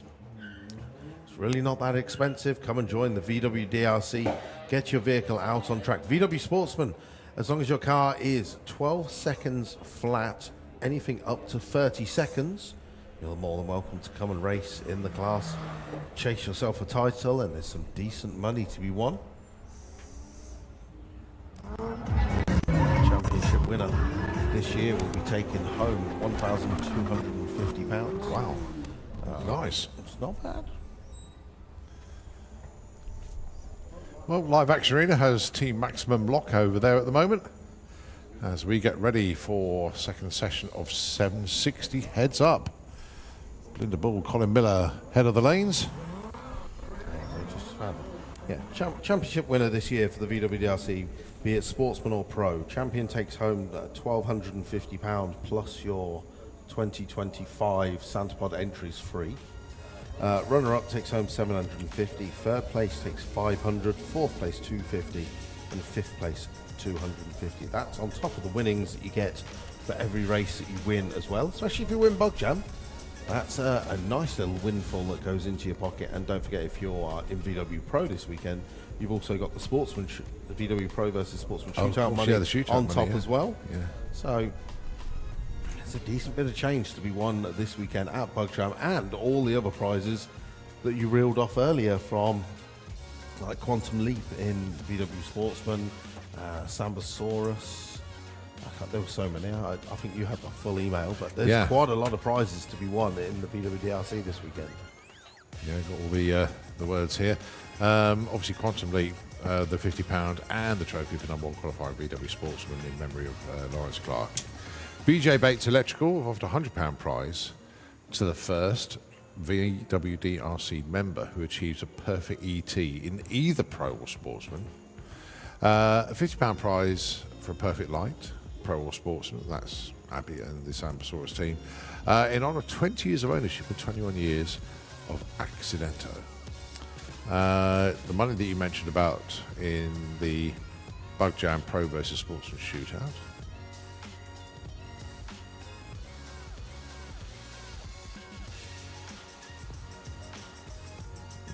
Very good indeed. Price fund of over 750 quid. All to play for, as Abby says. Right, it's a little bit of prep from the Glue-Bird out there, so we'll rest the vocal cords just for a moment. Don't forget, Bug Jam's got a ton of... Oh, and Bound and Gagged is still going on at the top end there until 5 o'clock. Don't forget, our headline act he's had an extension to his time slot this afternoon. So instead of starting at 25 to 4... Daniel O'Reilly. Yeah. He starts at 3:15. Sorry, get the timing right in a minute. No, in actual fact, it's 3:45, isn't it? Not 3:45. I've lost an hour. Daniel O'Reilly's on stage now, if you want to catch the second half of his show up there. Right, Nitro FM 96.2. If you can take the airwaves, we will take it back when the fun continues.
Thank you very much, Nitro FM, for keeping everyone else entertained for those couple of minutes while we're down. As we move back into 760 heads up.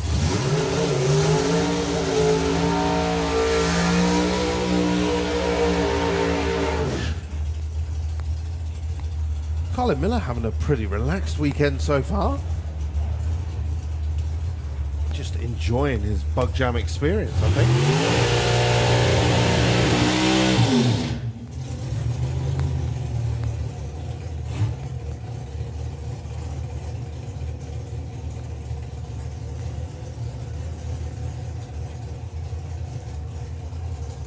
All right, so Colin is already, well, in actual fact, both of these two have been 771.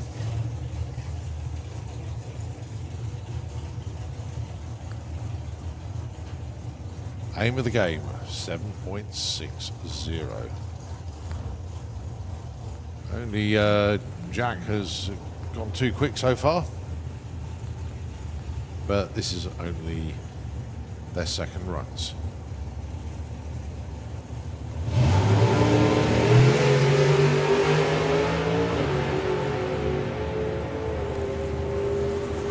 Colin's out front. Oh, yes. 763, 764. Colin Miller moves into second place, and Belinda moves into third.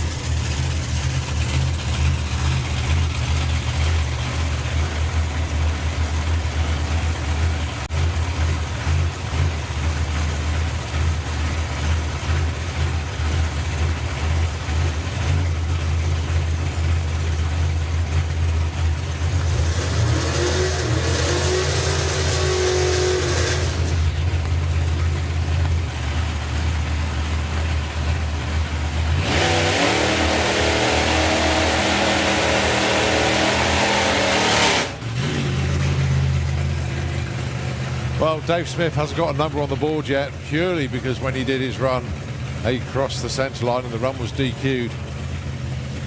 So he looks to get a number on the board for this one, going alongside your number one qualifier so far, 761. That's Mark Turner.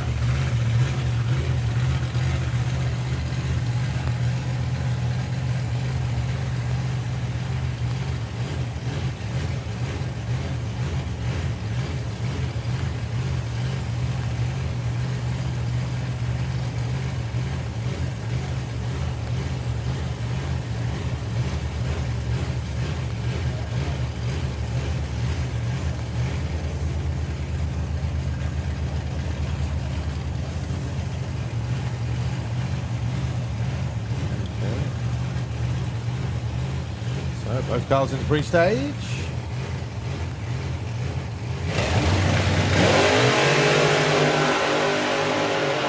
Good launches. Mid-track wiggle for Dave Swift, who's going to get a number this time. Breaks out though, 757 to a 762. So that puts him at the bottom of the pack, but at least he's qualified now. Yeah, but look at Mark Turner. He's become a real threat this weekend. He's went 761. He went 762 with an 01 light as well. Nice. That's going to be tough to get around. It's doable, but that's tough.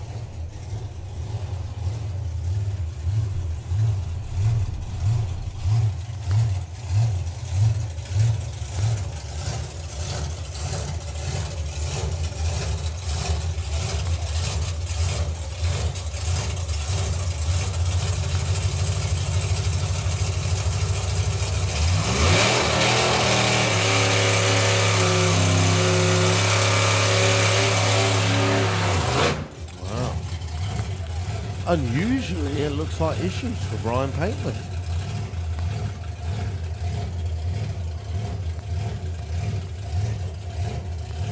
Looks like he's struggling to get gears, so it's going to be a solo run. Yeah, Brian's been pushed back there.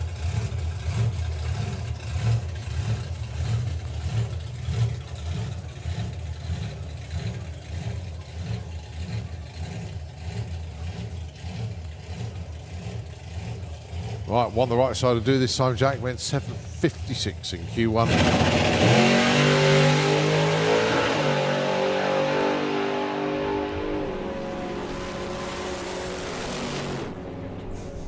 7:55. Oh. Slight improvement. Yeah, but it's the wrong way. It'll all come good race day. Still got more qualifiers to come. So of course, yeah, the class sponsored by Jeff Bull Race Engines and BLP Racing Products, based in Orlando, Florida. They manufacture high-performance fuel systems and engine accessories, and also welcome aboard to West Country Fencing. Neil Frank is the gentleman behind that.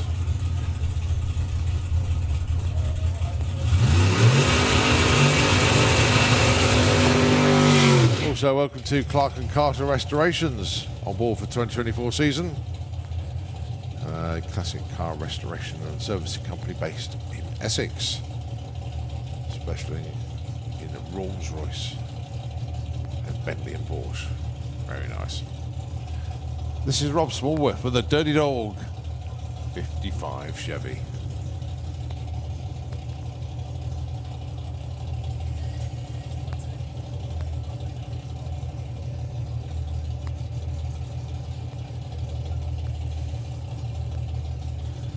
All right, Rob now moving forward. Now, Rob's already run 765. What can he do? Like to find 500ths, obviously.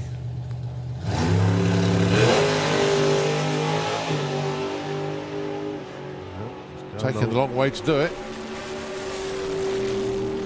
Oh, 758. Oh, so close. They are all there or thereabouts, aren't they? The only one that isn't at the moment is Brian Pateman. And that's because he hasn't turned the bottle on yet. But when he does, he will be in the sevens. Well, unfortunately, he's driving off up into the pits. So that is the end of 760 Heads Up, as our VW Pro cars make their way round the corner.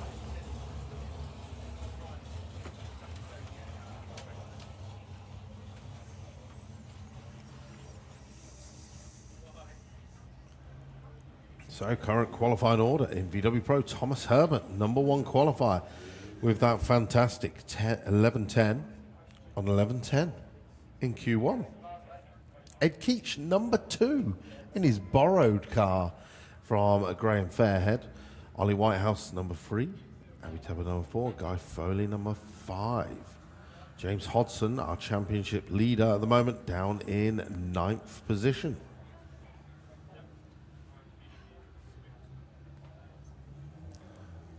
So, Hazel Carter and Jake fronting up. Jake.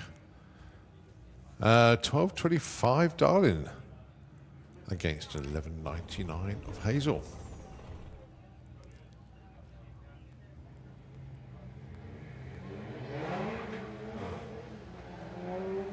Well, Jake's out in front at the moment.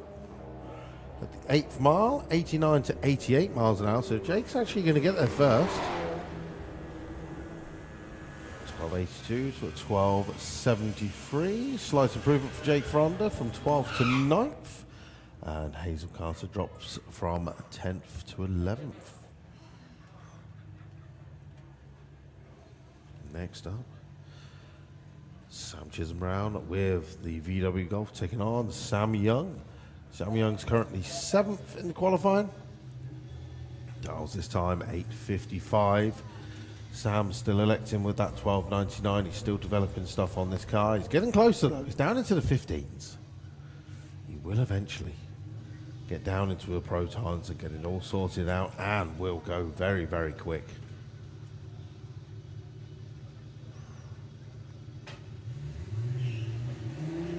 That's launched very nicely indeed. So the 8th mile, 133 miles an hour, 850, 159 miles an hour. And a 1631 at 79, so no improvement for either driver. Next up, championship leader James Hodson with the VW Golf, taking on Joe Hall with the Biohazard of VW Lupo. Now, what happened on the first run? Did he stall it on the line, or...? Yeah, it went about a foot. Okay. That was about it, and then got pushed back. Got more than a foot this time. Yep. So James Hodgson currently 10th. He dials in a 10.99. That goes for the top end. Oh, 11.05. That's going to help him a lot. From 10th position up to 3rd. Right, our number 2 qualifier, Ed Keach, with the Misfit Racing Fastback, taking on Phil Blogg. He's settled in very well to that fastback, to be fair. A bit too well. He's enjoying rear-wheel drive life. He's currently got in the build a Porsche 944 with a VR6 turbo in the front. So this setup he's very much enjoying. Looking for a 1070, 1067 breakout. Oh. Look at Graham down there. Graham knows his personal best is 10.5, and Ed is, with every run, just chipping away. So no improvement for him though. All right, Jacob Bailey with the Jetar. Taking on Abby Teva.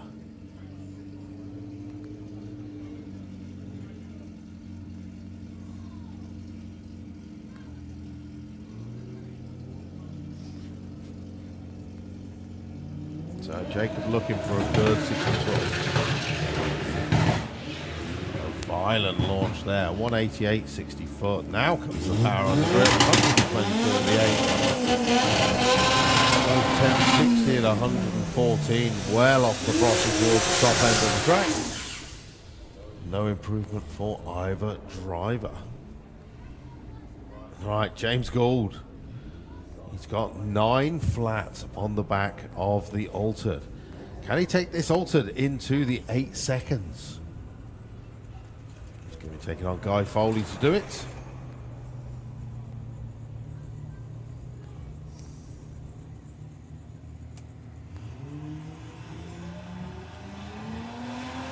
And of course, as the day goes on, the conditions get better and better, the air gets better.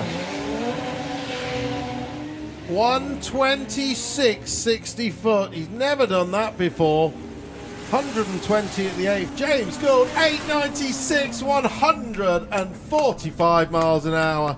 Congratulations, Team Militia. Who cares about the breakout when they get the 8? Oh, the chase is on now.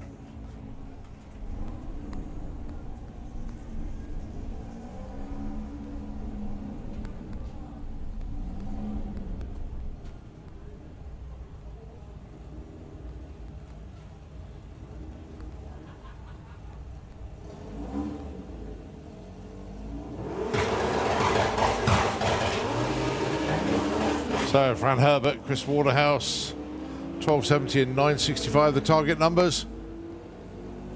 Fran out in front. Goes 1276, moves up to number 3. Ooh, nicely done. No help from Chris in the 13s there.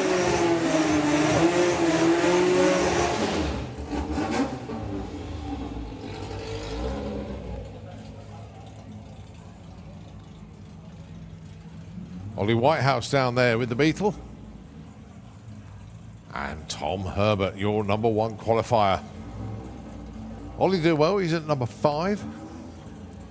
And it's a 1288 for the Beetle. 1110 again for Tom.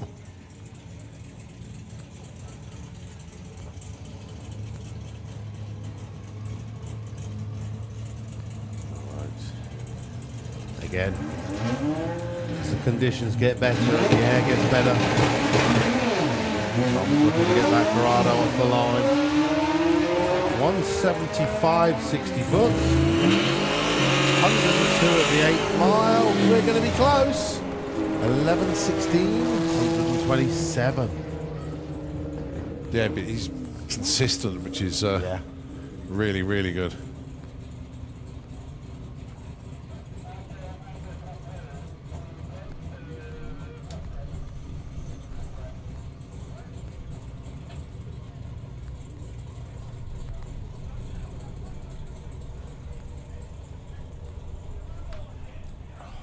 Rob Carter with Percy the Passat, 8.90 with the dial-in.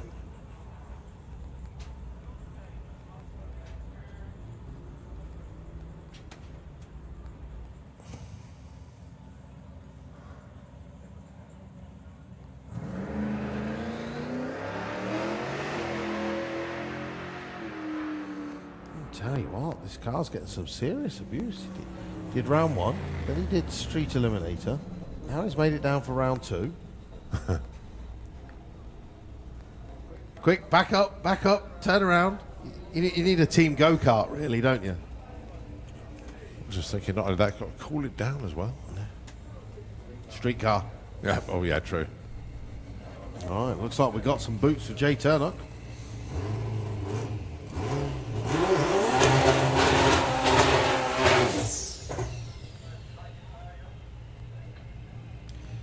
Have you noticed the size and length of the wheelie bars after door slammers? I think it was. Yeah. That didn't have reach for the stars, didn't it?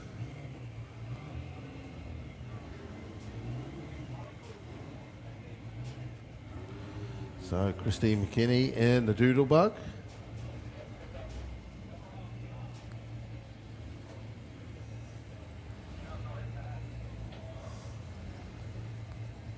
Oh, window net down. We're in. I think we're going to be on a solo run now.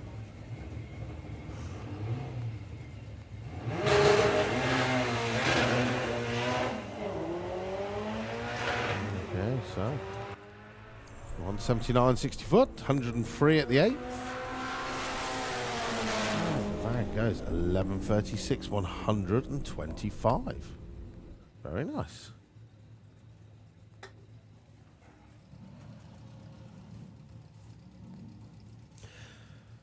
Max Speed gear underneath the tower. Definitely been a spectator favourite this weekend as Christine McKinney goes into pre-stage. Ooh. Nice little wheels up launch.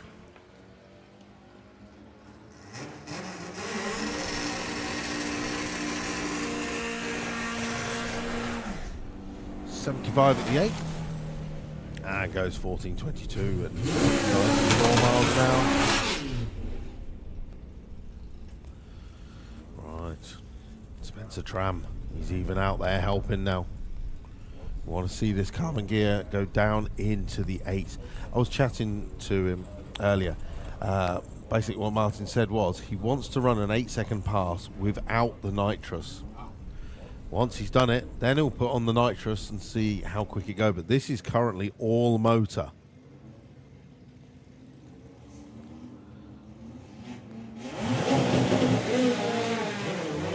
Again, a little bit of a wild launch to the right. Covering a full half a mile. And beginning to slow. Darren Shepherd drives around him at the top end and goes through 11.93. To a 13.57 for Mex.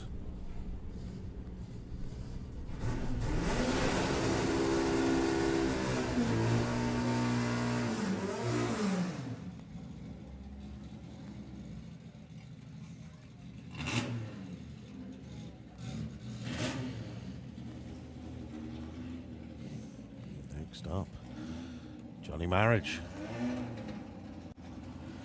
Taking on Andrew Burton.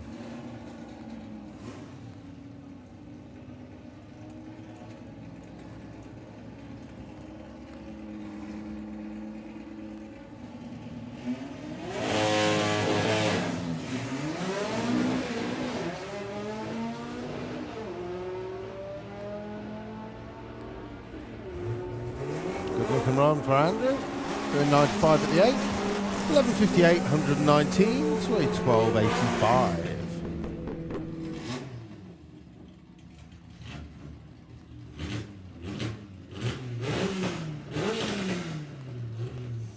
Next up, Simon Goff with the Beetle. Das Packet. Taking on James Wotton with Velociraptor.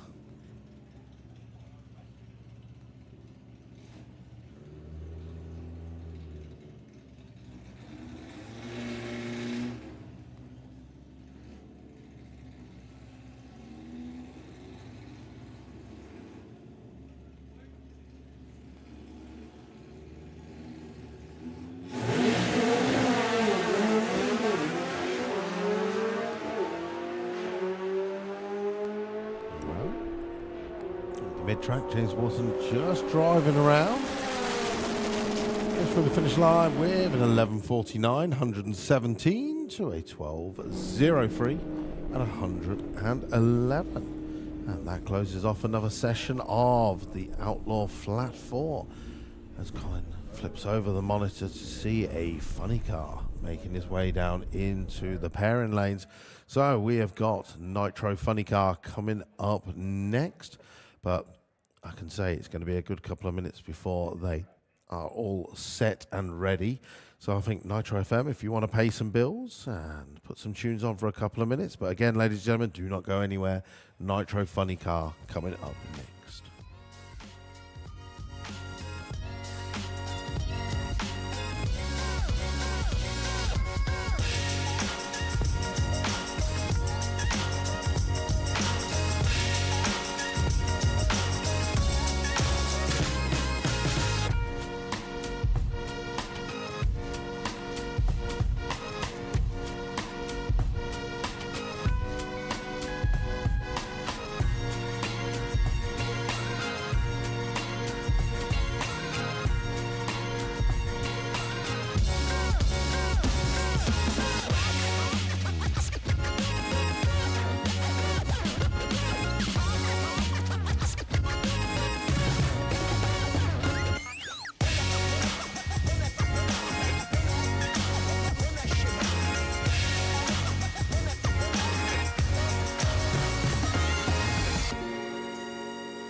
Sipping on the potion, all that good emotion, just my kind of heat. Keep it on repeat, tested by the potion, loving this devotion. Live it up, sweet emotion. Every time, every night, you and I on a roll. Switch it up, switch it up, switch it up where I'm going. Stay on the fly, just in time, know the right way to go. I'm on the road, it's my time, taking control of my life. I want to run the red lights, I've got to run this show. You always take me so high, you always make that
by my side.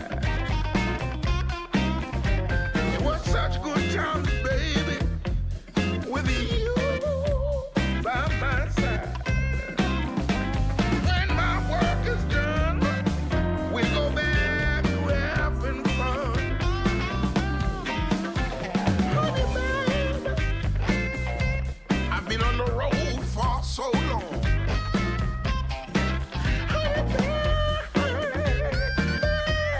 I'm begging you, please don't get me wrong. It's you. I'm in love with.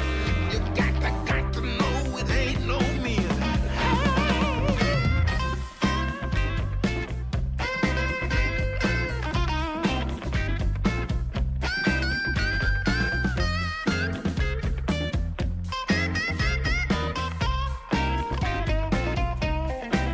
Okay, so just a slight pause in proceedings about to end. As we get ready for Fuel Funny Car, their final qualifier. Yeah, it's going to be Kevin Kent with the West End Motorsport Chevy Monte Carlo down there. Also see Patrick Pers in the lanes. You can see Pro Mods are in the lanes as well. You can see Jets. All the fun stuff, basically. But then everything is fun here this weekend. This is Bug Jam. We're having a great time.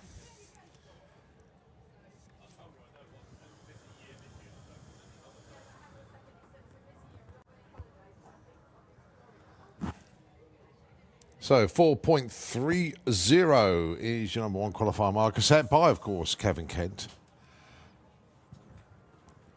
And would love to retain that number one spot. Wouldn't mind pushing it a little bit further out of reach if he could.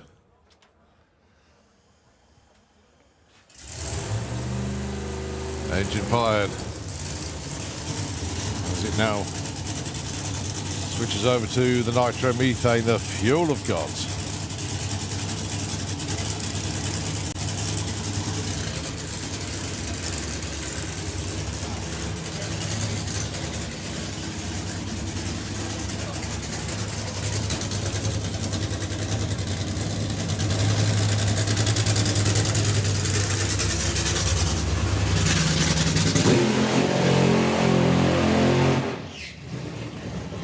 Now we've got a crowd, haven't we? Of course.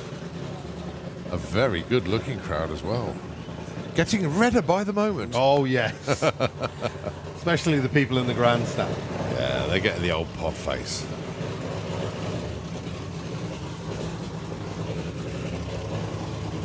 Now, don't forget, if you have been enjoying the Nitro Funny Cars, the next time you'll be able to see them will be at the FIA European Finals in September. It's when the FIA circus comes into town here at Santa Pod Raceway. Then you'll next see the Top Fuel dragsters, Pro Modified, Pro Stock, all of our FIM categories. Get your tickets. Come and join us for the FIA European Finals, second weekend of September.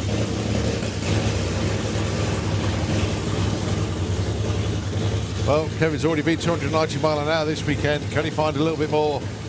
4.30. Would love to be in the 4.1s if he could. Would love to be in the 3s, that we'd ultimately like to be. But here we go then. Here's final qualifier this weekend. Kevin Kent with the Monte Carlo for West End Motorsport for GSI Insurance. Hold on tight.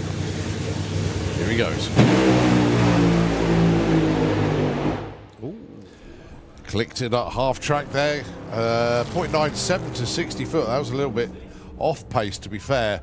At the 8th, 391 and only 151 miles an hour. He would normally be way north of 200 at the 8th. And as we know, at the 1,000 foot, coasting to a 5.56 at 133. Well, you can see at the 300 foot mark where Bob is standing right now, that's right where he started losing traction and basically just rattling his head around. Yeah, he's black striping a lot there, isn't he?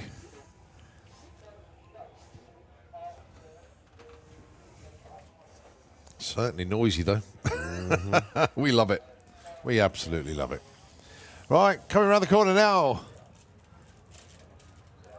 It's the Speed Ghost team. Patrick Pers. With that beautiful looking Dodge body on there.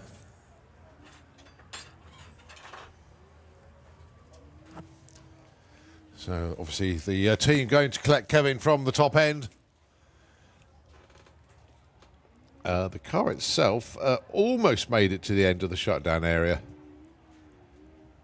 It's between exits 2 and 3. So obviously we do need to get Kevin off the track before we send Patrick on his way down. That smells really good. Does it? Yeah, Luke's got a microwave curry, I think he's got there. I think it's the cheapest curry you can buy in the world as well. Yeah. It's in the Stamford Street Co. Found it in the freezer at home. No idea how long it's been there. But you know, another snack. So yeah, we got more Fuel Funny Car. We have the Pro Mods in the lanes. We have Oklahoma Willie, the Jet VW pickup, and of course Martin Hill's down there with Fire Force number 3. And it does look like Street Eliminator on their way back down into the lanes as well. So all the fun stuff. All the fun stuff. Well, absolutely glorious afternoon here at the track. It really is. It's been one of those weekends as well, actually. The weather gods have certainly been smiling on us and giving us a chance to have a real good weekend without getting soaking wet. And don't forget, next weekend, Ultimate Streetcar is going to be even hotter. It is, yeah. So if you want to come and double up and come and join us next weekend, we've got another festival for all our modified cars, and it's going to be another 4-day, just another 4 days of absolute madness. The Big Top stays here. We've got Carl Cox returning on Friday night. DJ Jaguar Skills on Saturday night, just to name a couple of the acts that are coming next weekend. It's going to be absolutely packed once again. And of course, the sunshine is fully booked. Looks like next week could be summer. Tempting fate a little bit. Yeah. It's going to be warmer tomorrow here. Then even warmer Monday. Even warmer again on Tuesday. But yeah, mid to high 20s all week long. Oh, very nice. Nice.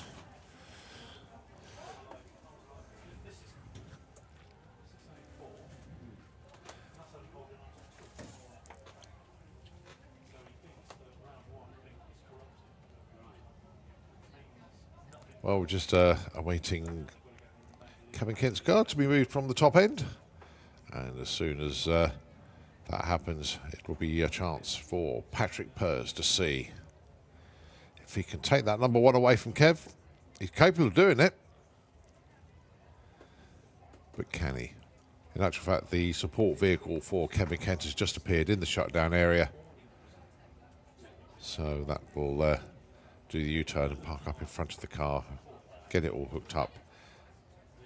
Maybe the car has locked up, i.e. the drive line has welded itself solid, because it does do that with the clutch pack. Literally, I can't think of a better description actually to say that it has welded itself together. 6 or 7 disc clutch setup on these, activated by timers, and it's pretty much fully locked. Well, in the first few hundred feet, let alone the 1,000-foot run itself. There's no gears in a Top Fuel Funny Car. It's all done on the clutch.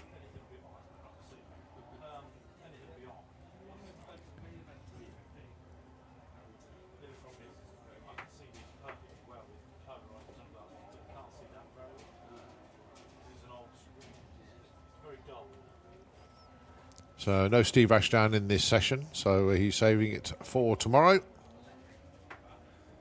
He is qualified, of course. And as Luke rightfully says, Fuel Funny Cars will be a feature of the European finals, and there is potential to possibly have 6 funny cars here. I'm just thinking about that. We obviously hope that we see the Gladiator team make an appearance. Obviously they did have a huge engine explosion earlier on the season. We will have, of course, Kevin Kent, Patrick Pers, Steve Ashdown, And hopefully Kev Chapman, and you never know, might have John Hale as well. So we'll see how it all pans out.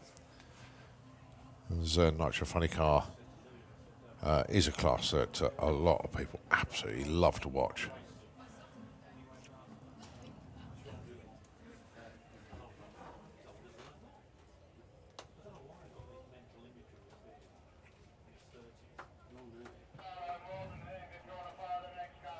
Okay, they are rolling at the top end, so our attention is turned now to the Speed Ghost team.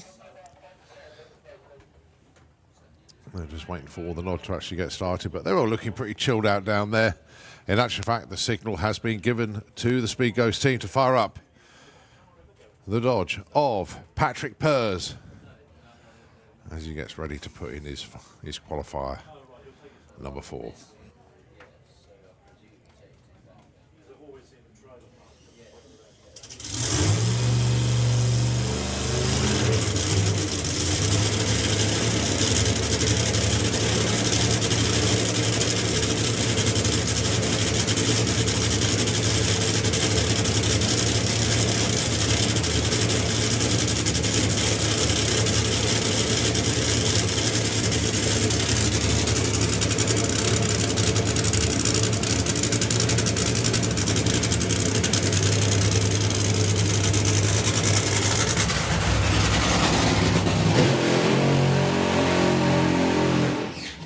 Beautiful burnout there from Patrick right across the start line. Left himself 2 lovely black lines to launch from.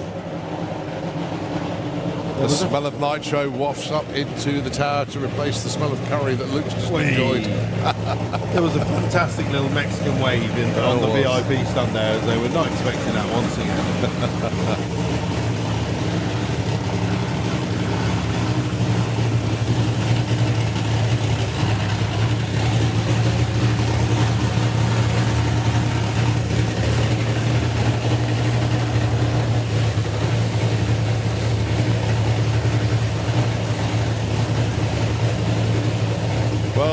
Basically, Patrick's running the 5s already.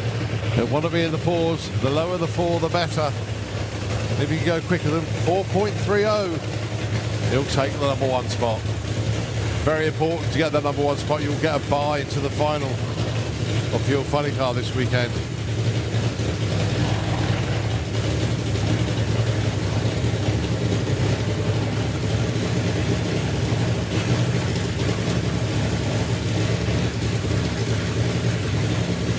Okay, Mark says go get them. Here we go. Patrick Pers, the Speed Ghost car, into stage and blows the tyres off straight away. The back end stood right up. He certainly had the power, but just couldn't get it down onto the track. The tyre marks are literally hourglass straight off the start line.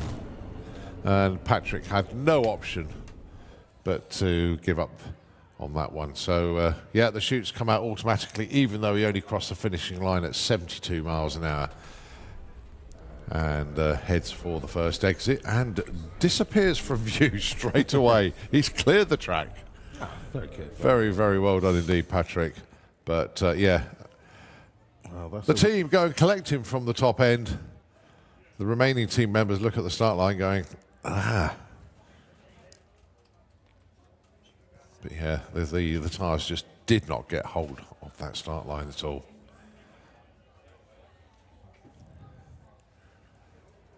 So the Funny Car teams are done for today. And they go into elimination. So it will be Kevin Kent that gets the bye into the final. And it'll be Patrick Pers taking on Steve Ashdown for that spot in the final. So looking around the corner, we have got Perry Wilson with Oklahoma Willie, the Jet Bus. And we have got Fire Force 3, the Jet Funny Car, and also coming around right now, Pro Modified. And we've got a double nitrous. Which means we have no idea the blower cars down there. Maybe it's just these two. Gazalt Street Eliminator behind that. So it is. So no Andy Robinson and no Michelle.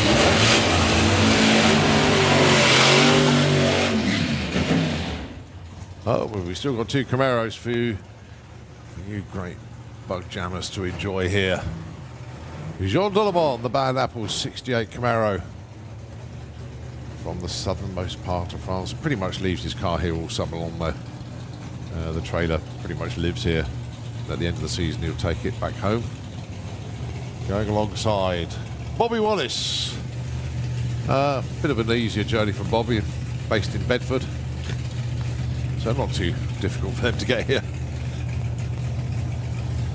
So Jean, well, Bobby went 6:24, Bobby in the number 2 spot, Jean 8:51, but he already went into the low 6s in testing of this weekend already. So the 2 nitrous cars, you can see them purging the nitrous systems. Basically, there's certain terminologies they use on this, stirring the bottles, or basically what they're trying to do is get it so that the nitrous goes in liquid form instead of a gas. There we go.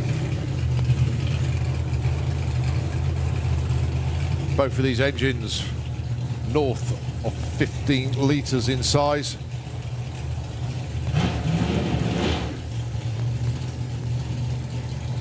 You could see side-by-side low 6-second passes. You could see side-by-side 5s. Conditions pretty good. Very warm out there. Here we go.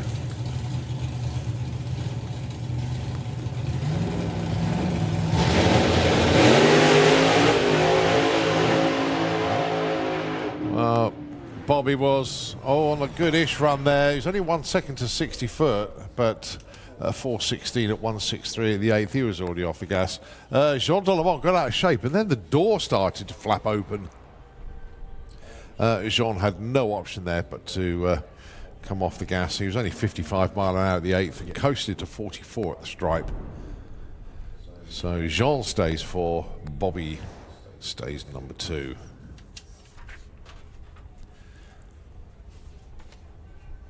So Jets up next, and as you said, Street Eliminator gathering in the pairing lanes as well.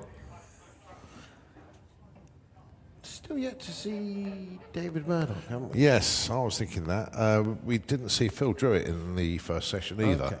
And I really do hope Phil makes, because that car was absolutely spot on in testing. In Run With Ya Brung. Really, really good indeed.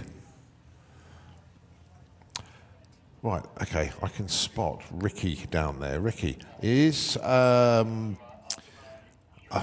Davey Murdoch in the lanes? Yes, excellent.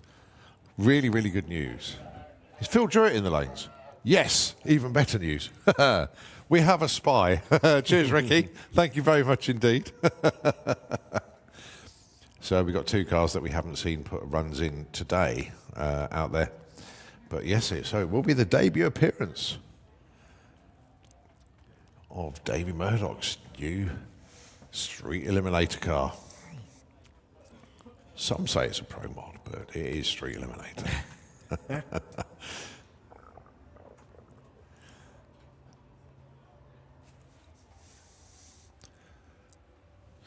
So what's left on the activities for today?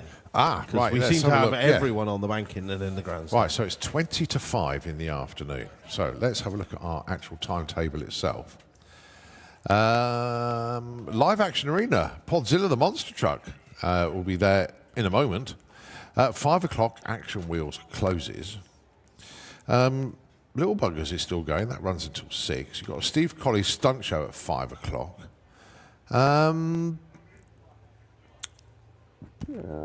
Pretty much everything else is like sort of ongoing. Bound and Gagged comedy is finished up in the big top. That's all finished for the weekend. I think it's like the interim period at the moment. Okay. We do have Perry down there with Oklahoma Willie. BMX Arena, they had a show at 4. Their next one is at 7.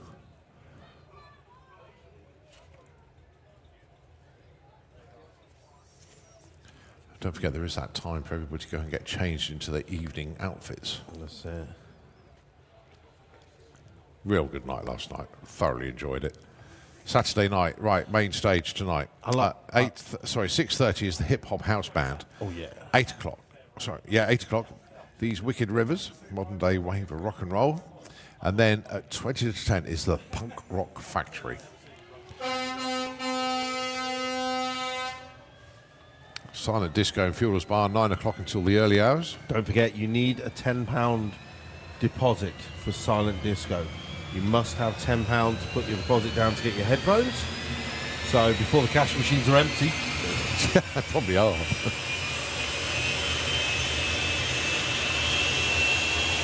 So Perry's been hitting pretty much 150 mile an hour bang on this weekend.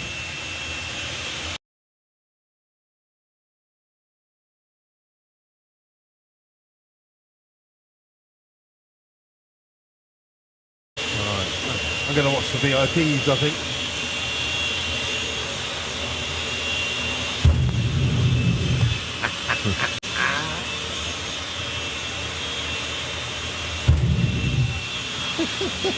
Whoa!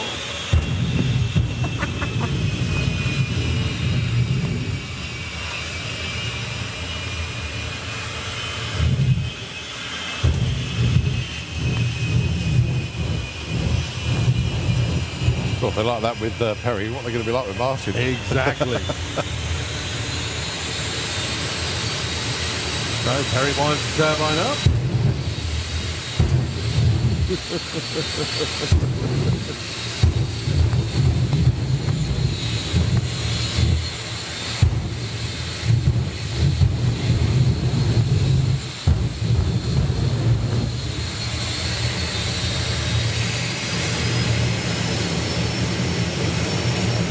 So final check there. Winds up that turbine. Rocks and rolls the tower as Perry tries to get the truck into stage.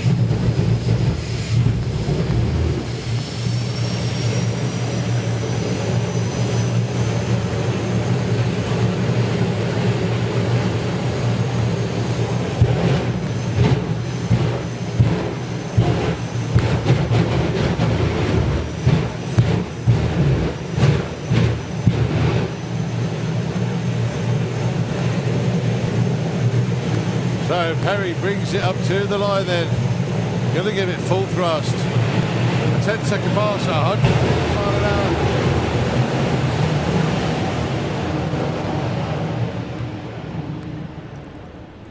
$10.50, $150, come on. 1081 at 151 miles an hour this time round for Perry.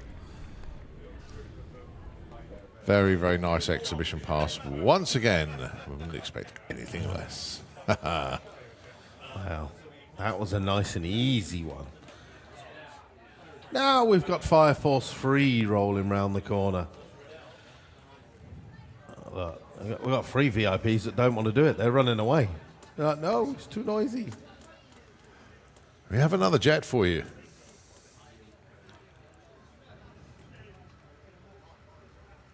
So this is Martin Hill with Fire Force number 3, the house jet as we affectionately call it.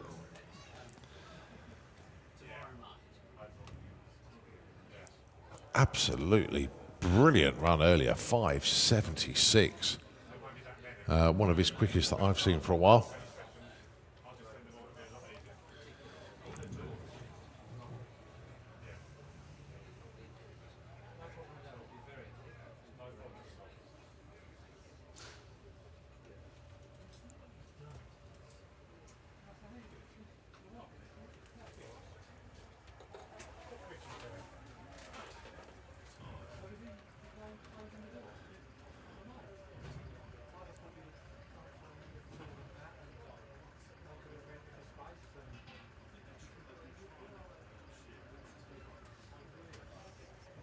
So they're just getting themselves set and into position.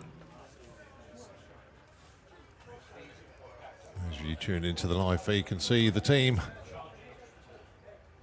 just getting the umbilical cord connected.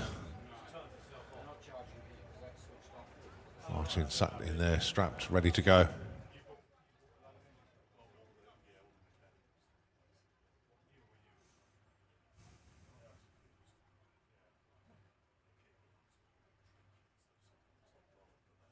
Got to give big respect to Boxlane Productions. Oh, they're Dalek. What's happening there? I know. I like Very to weird. give big respect to Boxlane That went- Productions. That is suddenly weird, didn't it? Got to give a big up for Box Lane Productions this weekend. The additional cameras are all over the place, giving us different viewpoints throughout the site. Being very, very well received indeed. Thank you very much indeed. Have one focused on Martin Hill at the moment in the lanes.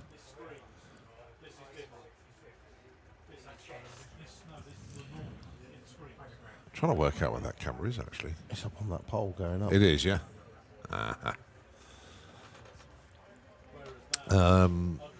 Those of you that aren't happy with the live coverage, then you can apply to get your money back for the live stream. You would say that, wouldn't you? Right, so like here we saying go. that, 'cause All it's eyes nothing. on the VIP tower this time.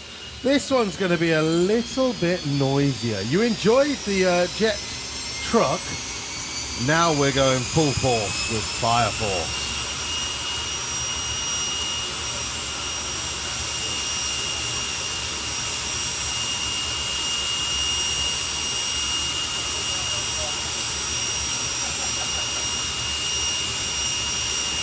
Where we're going, ear defenders won't help you. No.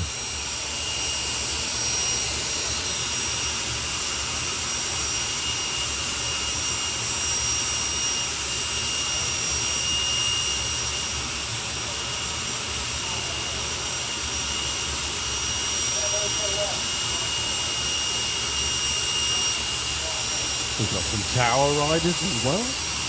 Loads of people come to join us. So just checks going on before we lower the body.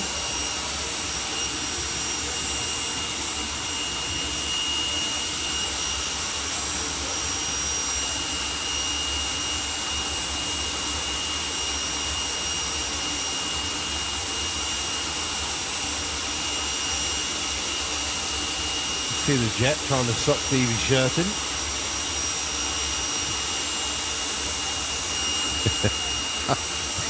It's a electro suction, it's jet suction, isn't it?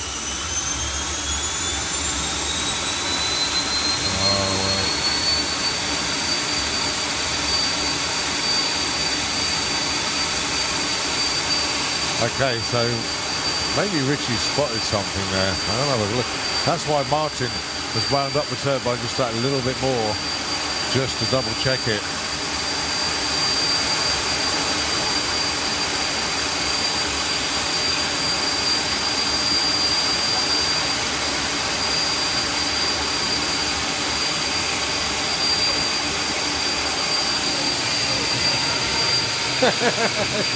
Can't see anything round there. Can't see a thing out of the back.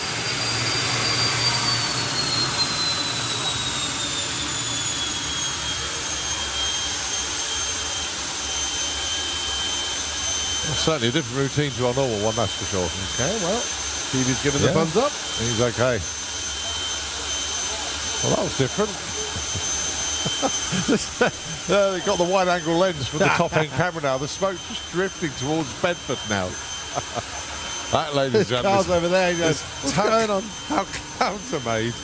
Oh dear.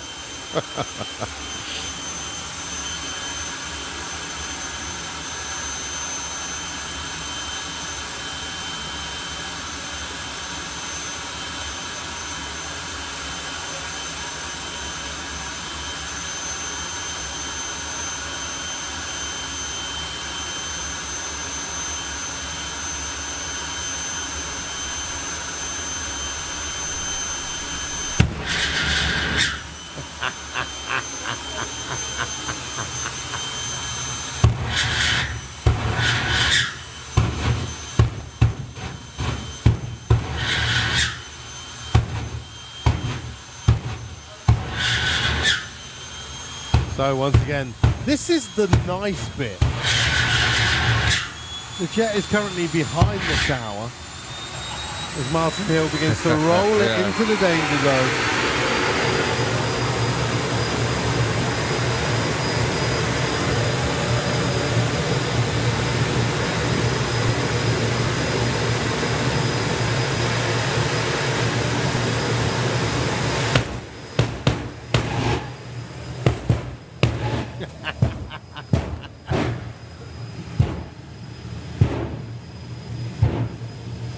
Right, we had a real good showing earlier, ladies and gentlemen. You were really energetic. Richie's going to wave to the crowd. We want everybody waving back at him. And then the grandstand, you're going to do an even better job. Or maybe not. Mike wasn't hanging around for anything. he just went. 672, 253, not the planned run he had. But yeah, that's purely because he rolled the beams. Richard, the crowd were poised to wave. We need a wave to the crowd, please. To the banking.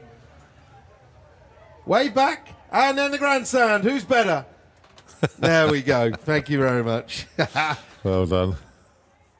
Right, so that was Martin Hill with Fire Force Free. Did the guys in the VIP enjoy that? Did the three gentlemen that were leaving, were you glad you ended up staying? You smell like diesel fitters now, that's the only thing. Right, next up, it is going to be Street Eliminator. So we have still got two. This is their second qualifier, isn't it? It is, yeah. We've still got another 2 more rounds of qualifying to go this evening for all of our classes. So plenty of action still to come on the drag strip. Of course, we've got a massive crowd on the banking and in the grandstand at the moment, but it will get to the point where people will filter off for dinner and, of course, to get changed in that all-important Wild West costume. Actually, looking at the time now, where are we? 5 to 5. Eliminations finish at 20 past. Sorry, qualifying finishes around about 20 past 7. Once Street Eliminator have done their runs, they've still got 2 more to come. Yeah. Busy time. Luckily, they're not doing the cruise at this event. God, I love those people in front of the main stage over there. Many thanks indeed to Box Lane. Cameras everywhere this weekend.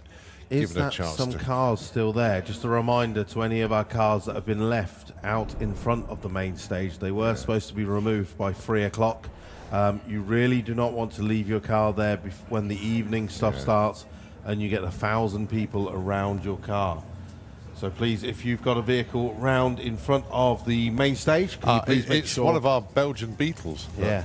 The lettering on the top. There's also the Mark 1 Golf that's still there. We've got some of our racers coming down as well. Right, okay, here we go then. Street Eliminator.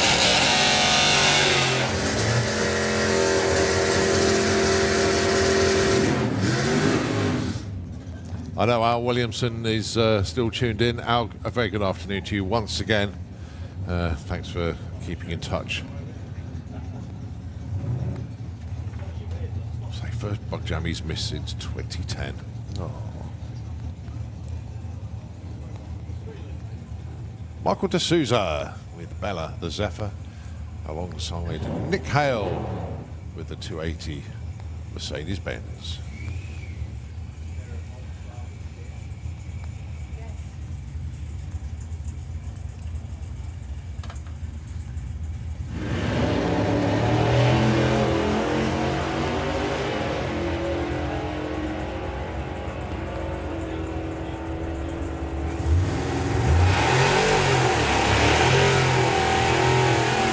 $10.90. No improvement for qualifying for either runner. Of course, this be heads up racing. First to the finish. Lowy to ET. It gets you in the higher qualifying position. As you can see, there's a wild mix of vehicles in Street Eliminator. Next up, Tony Higgs with Triggers Broom, the Capri, currently number 4 spot, 816. Want to be in the 7s. Oh, left the line like a scalding cat. That is a great looking run for Tony Higgs. It's in the 7s, but how deep? 776, 188. Moves him up to number 2. Very nice run indeed. Still more to come though, but he'll take that for the time being. 1065. For Nigel Hale. That Capri's been near on 200 miles an hour, hasn't it? Yeah, 190. I'm thinking 198, eight. I think he's Yeah, been. I'm thinking 8.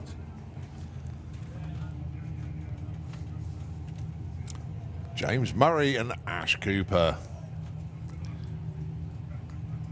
Both of these two, as I say, well, these two lined up last time, and they meet up again here.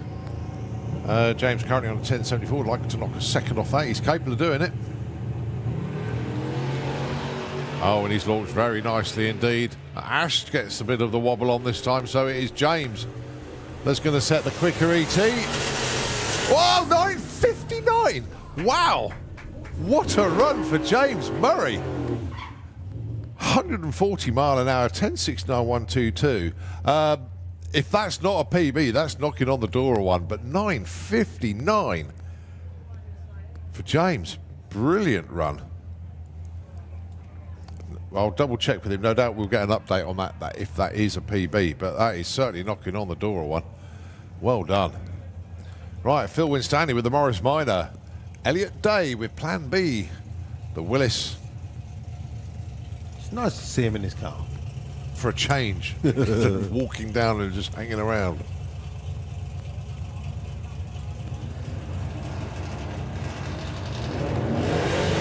Whoa, the front wheels came up there for Elliot. He very quickly reacted to that.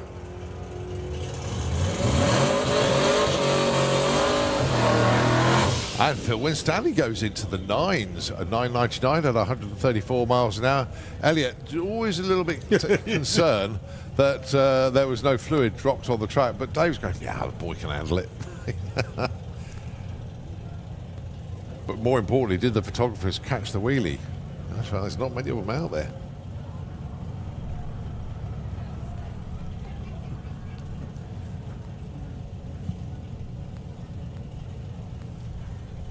Next up, it's the Code Red Chevy. Rob Slater.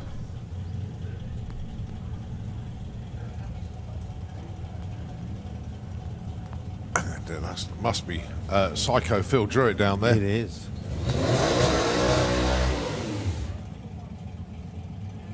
Yeah, Mr. Q1.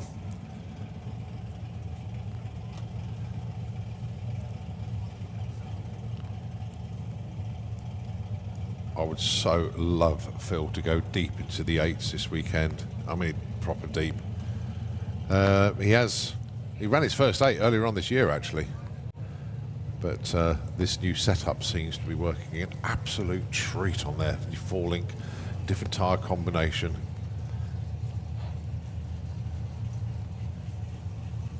So the 403 Mafia taking on the Code Red Chevy.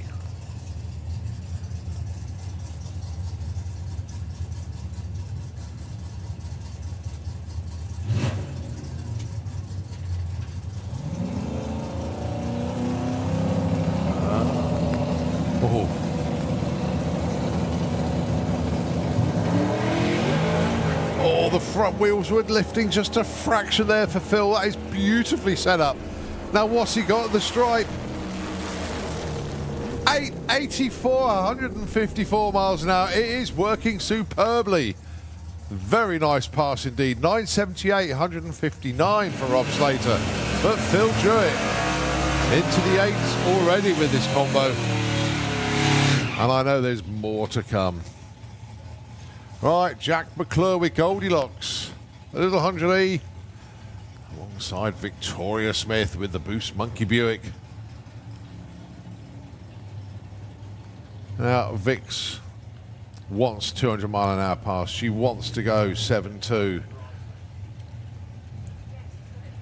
And you just know what Vix wants. She'll eventually get. Yep. Let's see. Jack McClure. Let's see what he's got as well.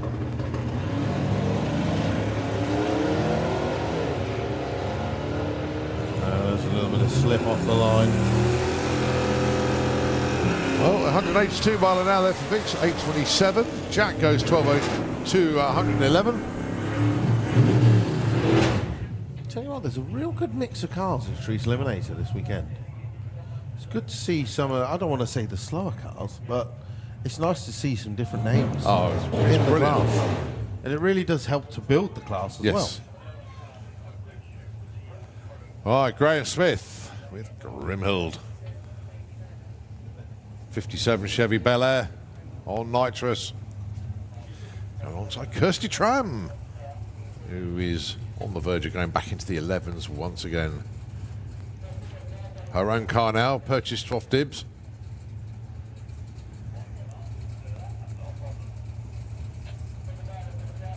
Now, Graham has already been 862. Very, very good run earlier on.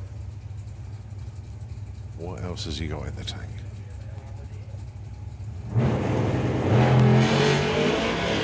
Oh. Tyres on the limit of adhesion there for Graham. Still goes 902. What's Kirsty got for us? It's in the 11s. That's where she wanted to be. 1199 to 114.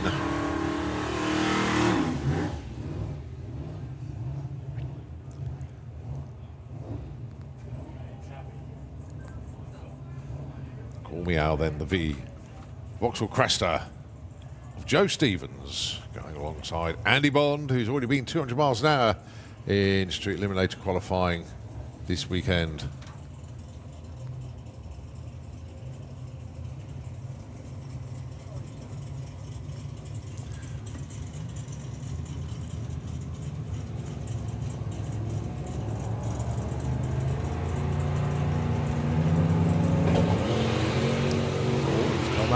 Oh, it just, as I said, just slipped.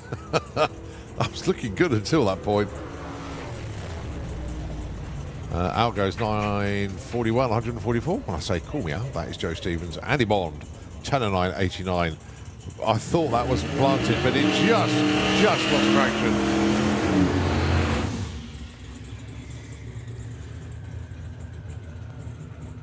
Well, fair to say that these two teams have got to know each other extremely well recently. They went to Sweden together. They did street weekend together. Unfortunately, Al didn't go and do the whole trip, but Percy the Passat did with Rob Carter, and Rob won street weekend this year. And big congrats to him for achieving that one. They are 3 and 4 in the qualified order at the moment. Al Mack went 783. Rob Carter has gone 808.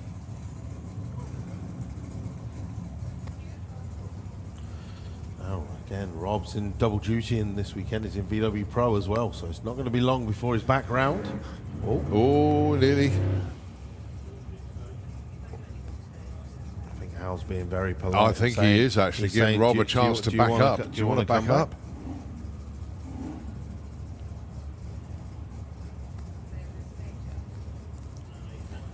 Rob's kind of just sat in no man's land. He's like, oh.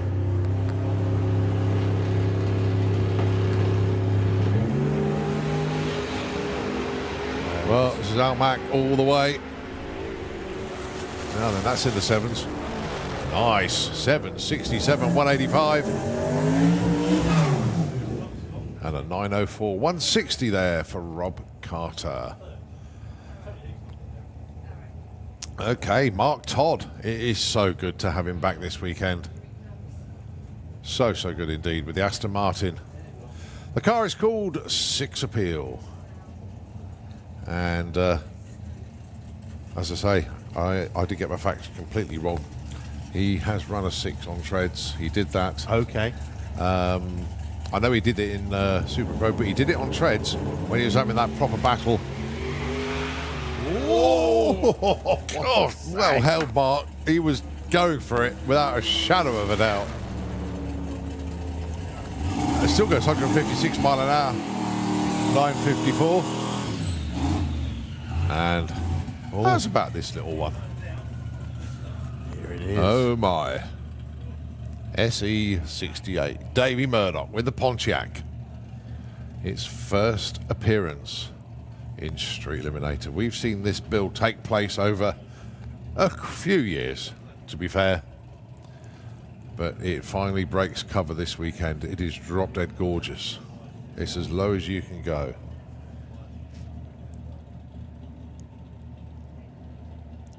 So his first ever in this car.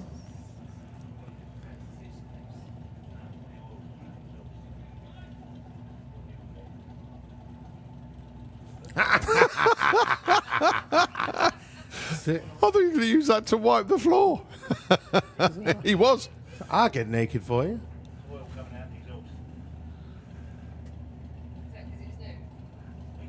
Oh, that was class.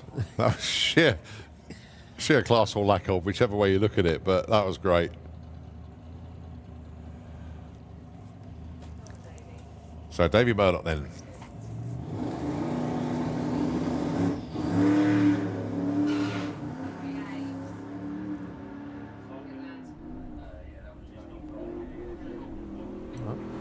Goes from A to B, that's the main thing. Qualifies.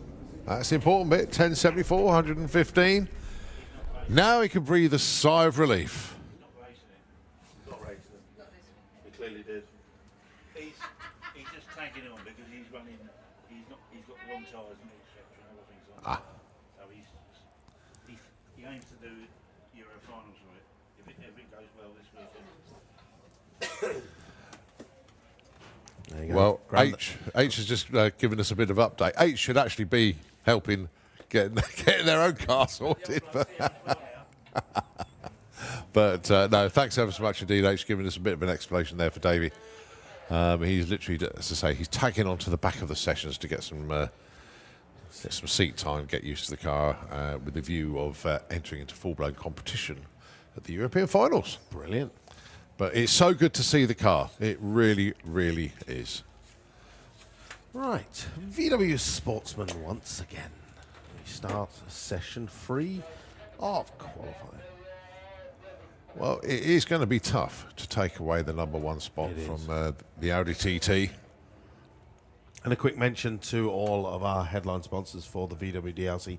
Thank you very much to all of them. Pro Race Engineering, Hangar 30, Arctic Performance, CG Motorsport Performance Clutches, RTMG Performance, DH Automotive, Darkside Developments, and Race Coated Bearings. Thank you very much for all of them to put money into our fantastic prize pot for 2024.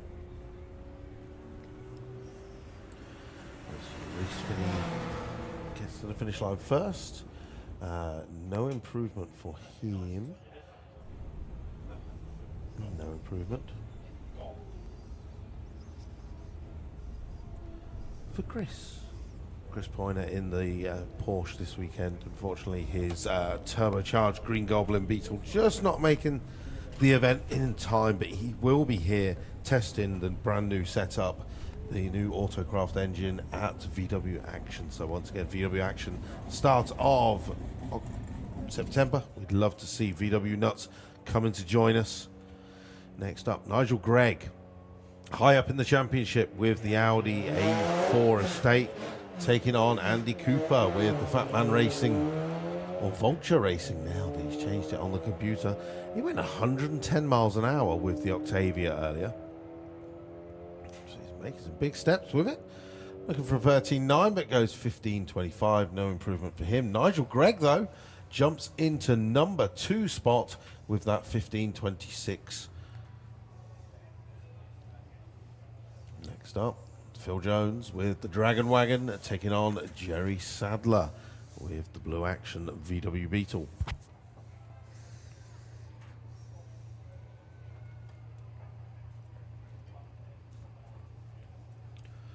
Both cars go into stage, 15.37 and a 15.15 on the board, so they should be side by side.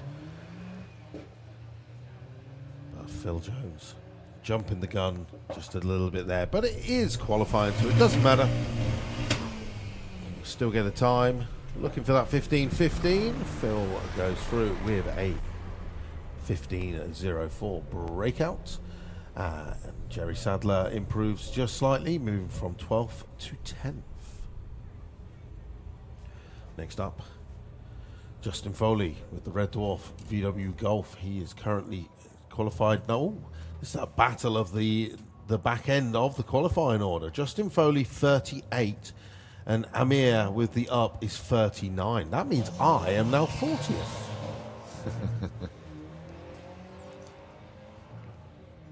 So 13.04 is the number that Justin Foley wants.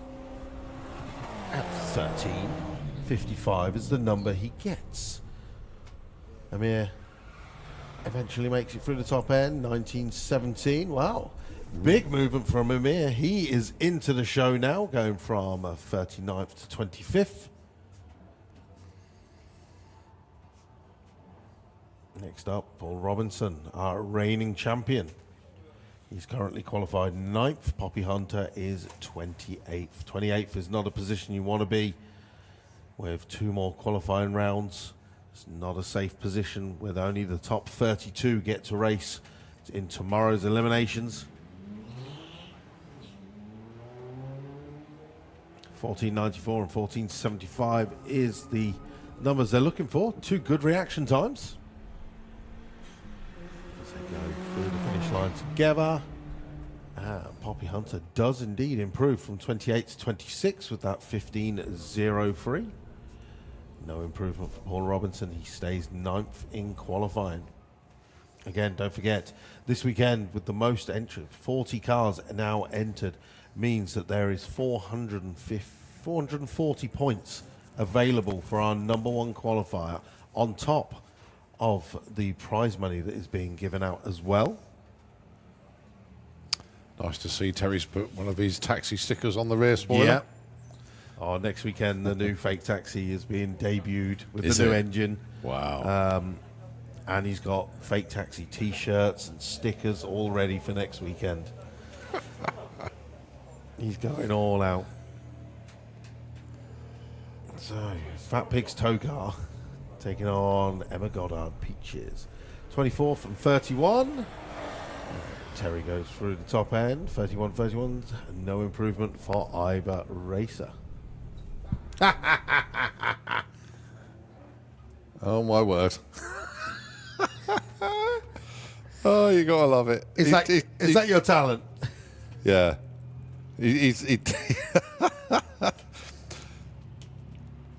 Unfortunately, he's wearing Lorraine's fancy dress outfit that she has at home. Oh dear. Well done, Trev. That's brilliant. Absolutely brilliant. Now then, what's the dial-in? 1510. What's the prognosis? I just hope he hasn't got a clipboard. See? Olivia Carter with the Passat 16 flat. Flossie, come on, 1510.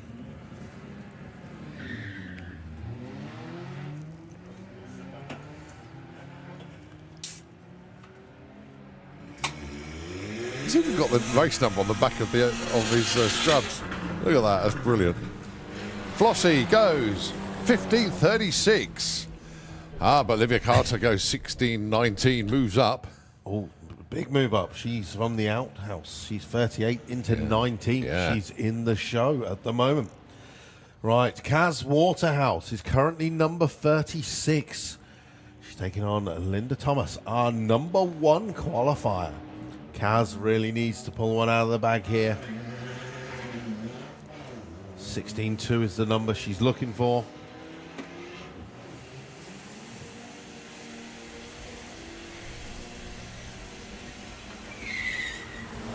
Linda's going to get there first. Breakout. Oh, Kaz. Go Kaz. From number 36 to number 6. She's in the show now. Right, Danny Bean would like to make a similar move. Well, no, actually, Danny Bean's there. He's number 3. It's Tom Circuit. Oh, there's the pressure. Our championship leader is currently 31st in qualifying. 17.8 is the number he's looking for. Of course, Danny Bean's going to get there first with the Vagyard Lupo. Has a 1.8 turbo underneath the bonnet there, so that's why it's a little bit quicker. He goes 13.51. Too quick. 17.80 we're looking for. Oh, nice one, Tom. He's chopped his number in half from 31 to 14. He's in the middle of the pack. That's a relief, isn't it? Right, Dave Cherrett with Nev's car, the Lupo. Back to the 1840. The rest of it goes 1839 again. Well, hopefully it doesn't. Tom Webb, 12.15 with the Golf. More than capable of running it. One of my favourite things about Bug Jam is this bumper slot. Tomorrow, when we have our final qualifier, each Sportsman racer will be up against their fence after the run, just listening out, praying that they've stayed qualified. Thomas Webb looking for 12.15, that's 12.20. Dave Cherrett. Oh, Dave Cherrett goes to number 12. Nice, big jump. Thomas goes up to number 10 with the Golf. The pack is being shuffled. Right, these two not in the show at the moment. George Miller is currently our Rookie of the Year leader. It would be disastrous for him if he doesn't make qualifying this weekend. 36 would only give you 40 points, and that would be it for the whole weekend at Bug Jam, the biggest points round of the year.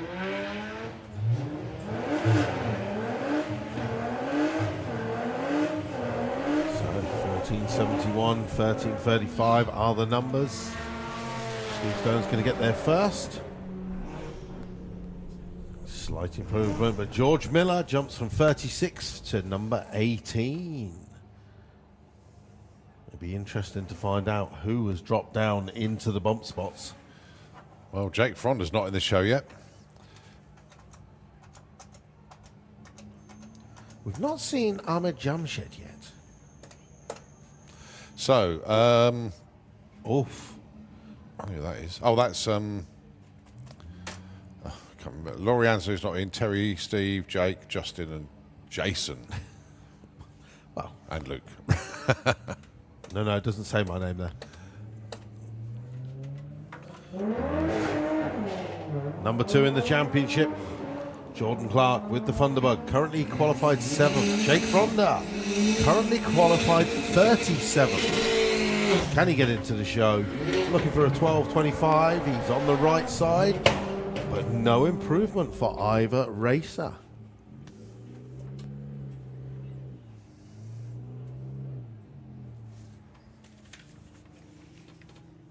I wonder how close to the dial-in you need to be to get into the top 32 now. Let's have a look. Essentially. This button is annoying. Oh, isn't it? 0.28. Oh, okay. So plenty of wiggle room there, really. But this is the thing about Bug Jam. Was it 5 qualifiers they're getting? Yeah. That's a lot. Yeah, you got a final qualifier in the morning. All right, John Gallant with the Takakat number 2, the Audi GT, and it's Golfy McGolfface. Nigel Gregson's Golf GTI.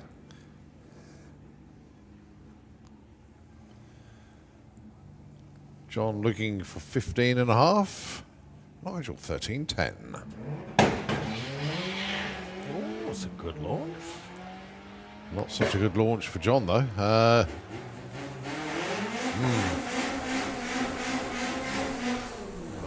Nigel Gregson goes for the top end with a 13.16, 101. He'll be happy with that. Got to wait for John to make it to the finish line to see if Nigel has improved with that run. He's currently 14th, and he has indeed moved up to number 12. Right. TCA says hi, say hiya, or something. Don't fall asleep. Thomas Cook Abbott says hi as he's waving at you. Yeehaw. Right, Tom K currently 25th.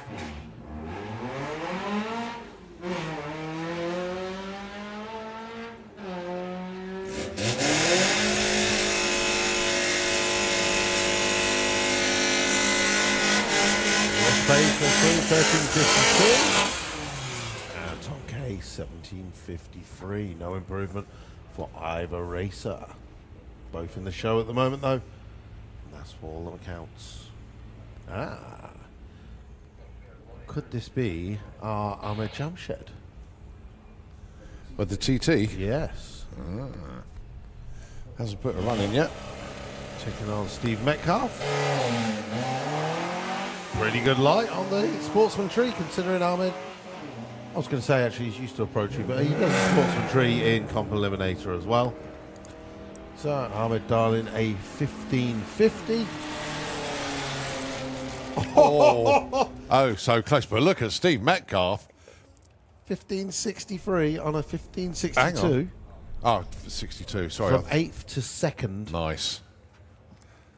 God, if he'd have dialed 100 slow, that would have been a perfect ET. But never mind. Right, Alex Pryor taking on John Crawford. Is this our final pair of VW? No, Lowry. Oh, Lowry's still yet to run. So even though she's on the outside, she's got a chance to bring herself back into redemption. Oh, problems there.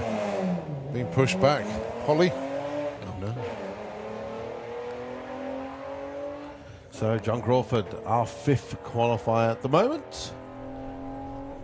He dials a 1632. It's exactly what he ran on the last run. There goes. Oh, nicely judged, John. Well, stage 5. No improvement for either driver. So Laurie Anslow, she is currently on the outside. She's currently 34th. Got to be 0.2 or under. Jason's out there. He's not in the car either. Jason's not qualified. Oh no, Jason broke. Well, Laurie's got to get herself back into the top 32. Otherwise, it's going to be an early bath for the Anslow household then. And she remains 34th. See, you shake your head. Give her a good telling to. Get the chalkboard out.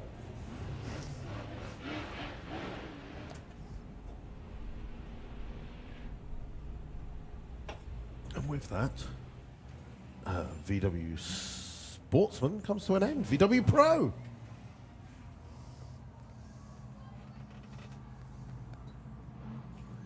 Underneath the tower is a black currant 4. As you can tell by the silent burnout.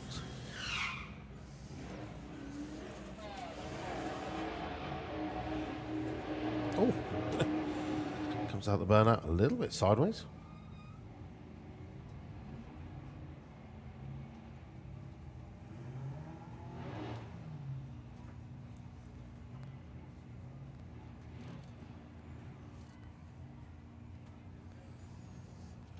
Right, the dial-in is 8.30. Nice. Come on. Oh, yeah. Ooh. Great reaction there. Oh, it's going to be an 8, but what type? 840, 160. Nicely done, boys.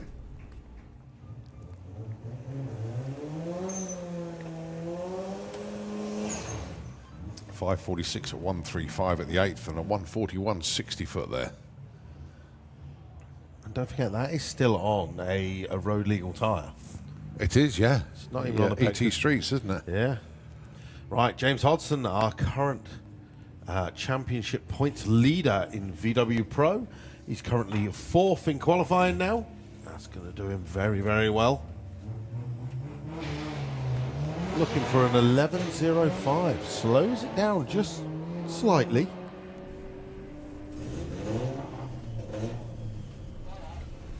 As off the throttle towards the top end goes 11.79 at just 92 miles an hour.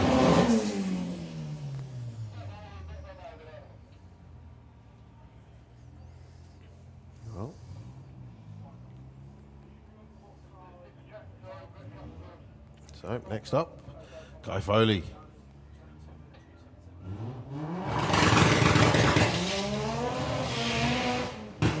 Good, aggressive launch. A little bit of spin. It's good to see the old loaner back on the drag strip.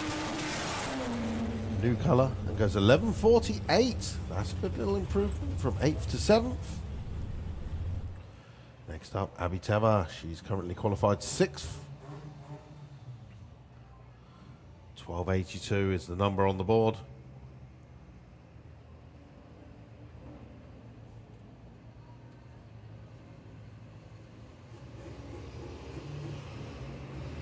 She's going to win no reaction time competitions today.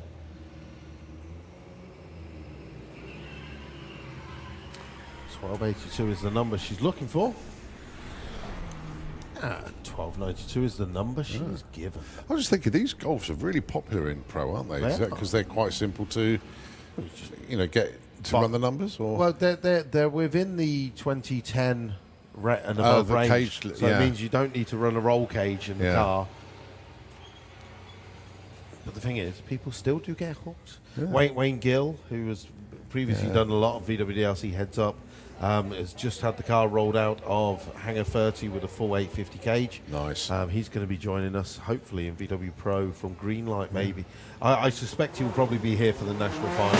Yeah. Because if he does Greenlight, then he basically, that kicks off his Rookie of the Year, which means he's only got 2 events to win Rookie of the Year, which is not going to happen. But if he joins in for national finals, it doesn't count as your rookie year. Yeah, I'm with you now. Right, Joe Hall goes through 1490 at just 61 miles an hour. Yeah, just thinking because Jake Fronda, that car runs low 12s, high 11s. Yep. Abby Tether runs one. Danielle Coppin, what happened to her? Because she had a really good one as well. Yeah, she did. Thought this would be an event that everybody that's got one would come to. But No, that's it. No, unfortunately, she had air suspension on the car. Right. And it comes to the end, and it was deemed something that's not allowed anymore. Right. Or not any allowed from stop. All right, next up, Ollie Whitehouse. Dialing in 1288. The heavy heights of number 5 qualifier.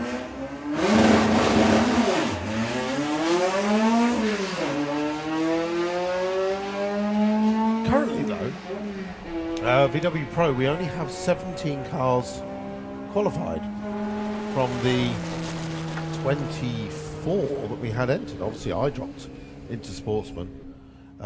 Stuart's had the Corrado up in tech and stuff like that. But as yet, he won't be making a pass this weekend. We've not seen Alex Knott. Seen the car, though. Yeah. You got a secret entry list for VW Sports. Sorry? You got a secret entry list for VW Sports. So Hazel Carter looking for 12.3. Here's another one of those rapid Golfs I was on about.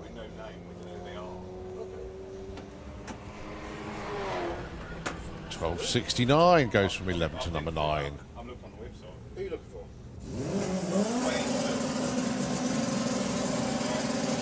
Right, Phil Blogg with the caddy up next. Just doing his burnout coming into the Kestrel beer lane. 11.10, dial in. 4.2. So maybe you missed the 4. It's a 1.8 turbo in there for Phil, the debt collector caddy pickup.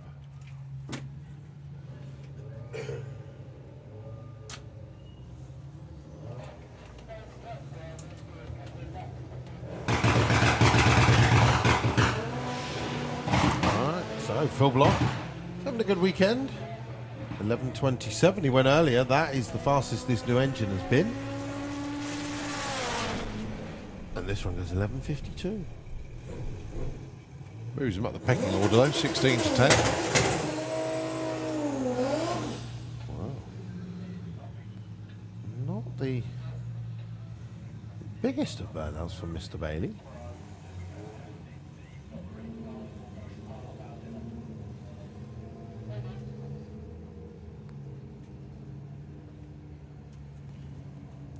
So Jacob back into the 9s yesterday during the Pro versus Sportsman shootout. Don't forget VW Pro won the Lawrence Clark Memorial shootout. So that big prize fund will be going to the top positions come the end of the weekend. Wow, look at this. Sam's making moves. Keep it going, Sam. Keep it going. 78 at the 8th. It's going to be a PB. 14.56. 73. Chipping away. We've seen 17s, 15s, now 14s. And now Lee's possibly going to have to make some drive shafts.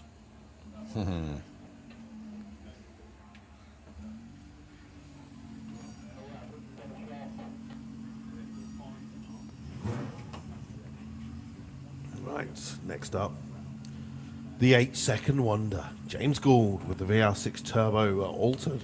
It's going to be taking on Tom Herbert with the supercharged VR6 Corrado.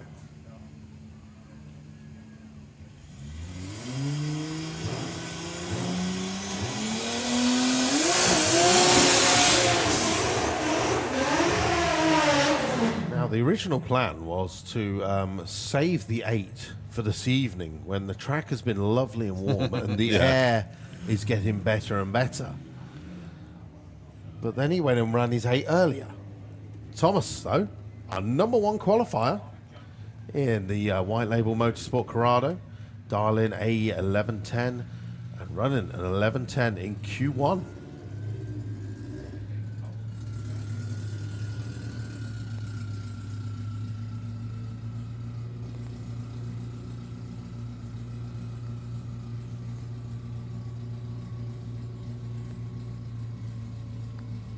Well, Tom goes in stage. James is going to build up the revs and bump the altered in.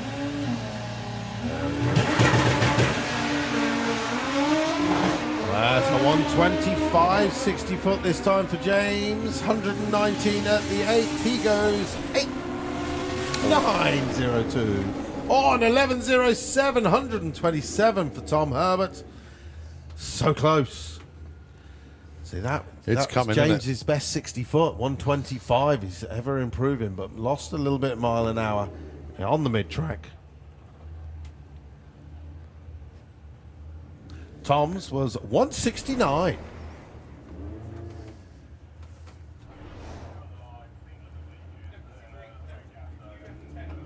Okay. So Chris Waterhouse with the car back together. He's back on the old wheels. Taking on Fran Herbert, the third member of White Label Motorsports. Chris is going to get to the finish line first and goes 10.28. And Fran goes 12.50 at 107. Fran remains third, and Chris goes from 15 to 14. Yeah, 2/10 breakout there for Fran. A little bit too quick. And then Jake Fronda rolls round once again. He's not qualified in Sportsman. He's all right in Pro, but he's not in the show in Sportsman at the moment.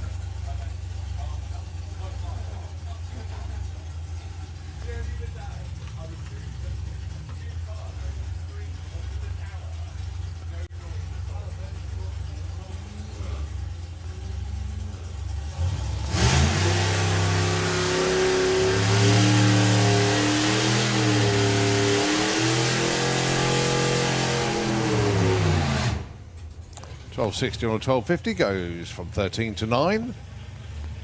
So that's a wrap for VW Pro.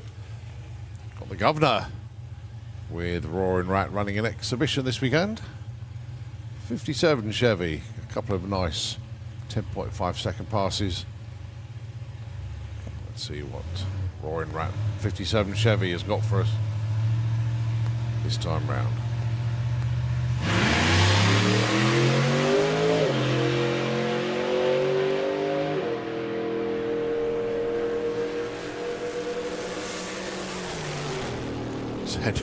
He goes 10.50, 10.50, 10.49. Very, very consistent. I bet he wishes he was actually Gasser Circus this weekend. Look at the reaction time.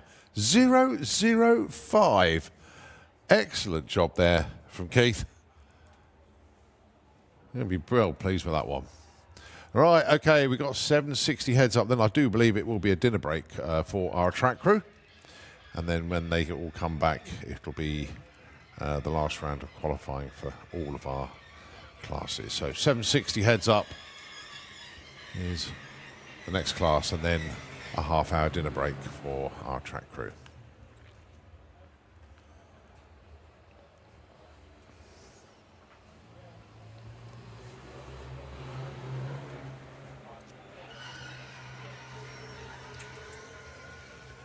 So 20 to 6 in the evening here, Bug Jam Saturday.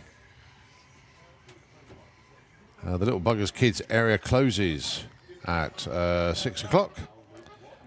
On the main stage, though, at 6:30 is the Hip Hop House Band. Final BMX show is at 7 o'clock. The dance tent opens at 8 o'clock this evening. Ultra 90s against 2000. Main stage at 9 o'clock. Sorry, 8 o'clock is These Wicked Rivers. The silent disco starts at 9 o'clock this evening in Fuelers Bar, going on till silly o'clock in the morning. Certainly guaranteed having a good time over there. But yeah, bit of 760 heads up. And then it will be a dinner break for our track crew. Tell you what, Nitro FM, if you could just take it just for a moment. The track crew just doing some prep, and we'll take it back when 760 come around the corner here at Bug Jam.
Well, the track prep took a little less time than I thought it was going to. So we are into 760 heads up.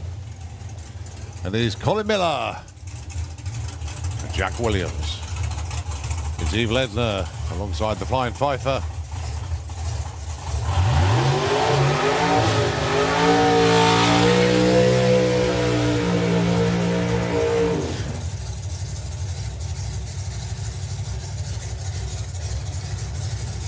So Kerry's out for a little jog to back Colin Miller up.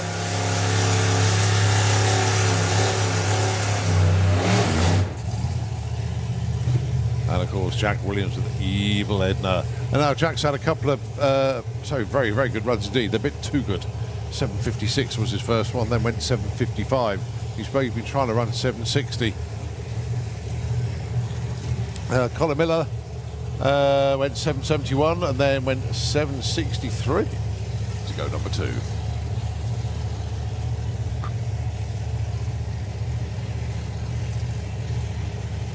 The aim of the game, 7.60.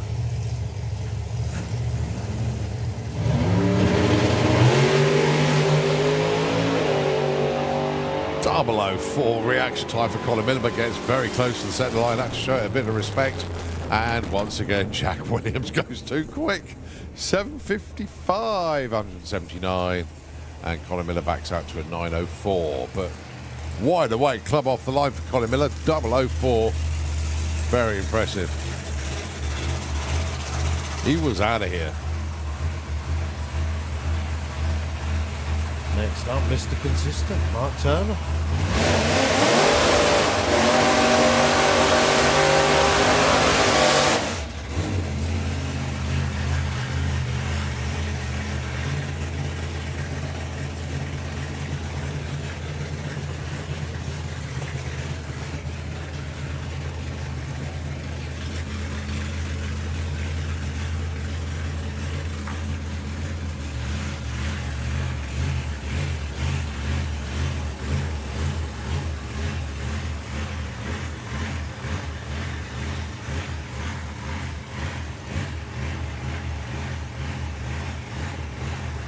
So Mark comes up to the line, pre-staged. Can he improve on that 761 with a 9?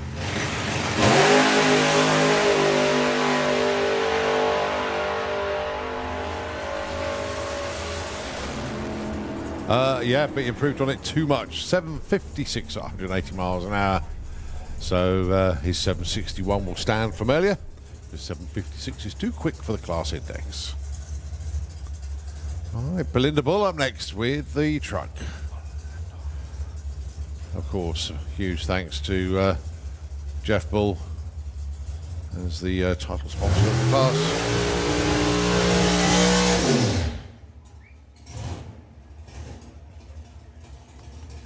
And of course, it goes without saying to say big thank you to BLP Racing Products. They are a manufacturer of high-performance fuel systems and engine accessories based in Orlando, Florida. And also West Country Fencing Supplies. Neil Frank is the gentleman responsible for that. Many thanks indeed. And also a warm welcome to Clark & Carter Restorations Limited on board for the 2024 season as Belinda Bull sets off to run that 760. You went 764 earlier on.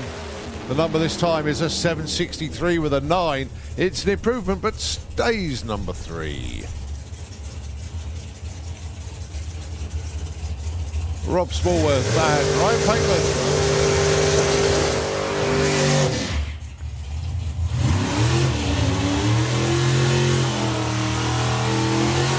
Our last pair in 760, and then it will be dinner break for our track crew for half an hour.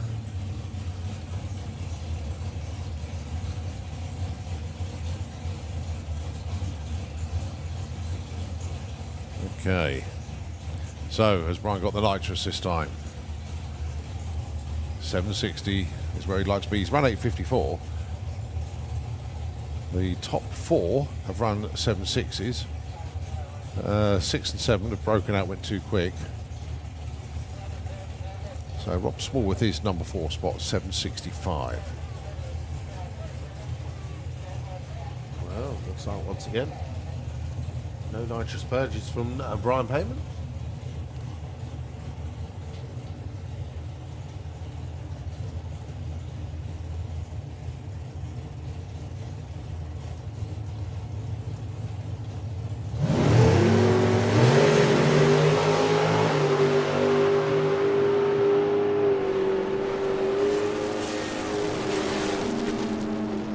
$7.55. Rob Smallworth goes too quick. Brian Pateman, though, 8.11. 167. It's coming round. Okay, folks. That's it for half an hour. It's a dinner break for our track crew. When everybody comes back, it's going to be final qualifying session of today for all of our race classes, with the exception of Funny Car, because they are set for eliminations tomorrow. So when we come back, it's going to be Outlaw Flat 4, Street Eliminator, VW Pro, 760 heads up again, Motorsports UK Pro Modified, VW Sportsman, Outlaw Flat 4, and Street Eliminator. Actually, Street Eliminator, we've got 2 sessions coming up. Okay, folks, half hour break.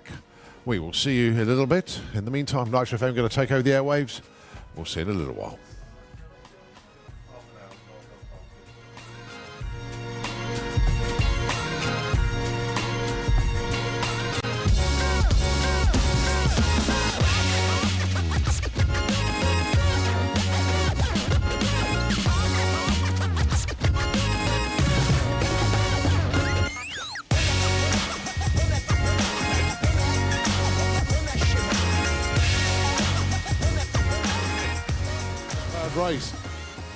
Right, everybody, get yourselves ready. Don't forget, watch out for the youngsters around you. Try to keep it injury-free, please, folks. Watch the starting tree. Here we go. It's gone green. The human-powered race is off and running.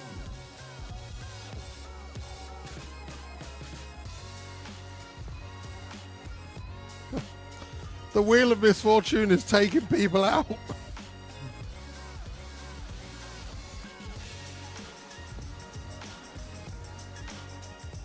Right, stay to the left of the centre line. They've given up already.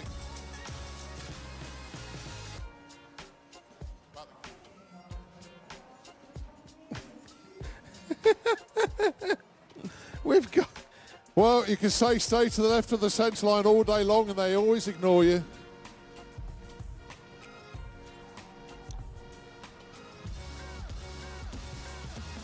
Yes. Right, as they still come in. We've got to the end. Some of them have already made it to the top end, and oh my goodness me. They have spread out completely. I hope it's not going to be too much carnage as they come back down the other side. Oh, watch out for the youngsters. Watch out for the youngsters coming back down. You're going to have to be very, very careful indeed.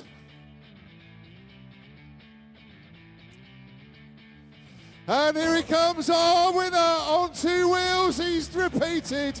He's done it again. Hit those brakes and slow down. There's people still coming around the corner. Like, what do you mean someone's finished? Second place on 2 wheels finishes as arm of our cyclist. Third place. Congratulations. Nicely done. 4th and 5th. So our cyclists are making their way. Some of them haven't even started yet, but it's all about the fun. Congratulations. We're looking for our first skater. We're looking for our first scooter. We've got a runner past half point. We're looking for... There's a... Here is our first skater. Our first skater crossing the line backwards. Congratulations to that man. Well done.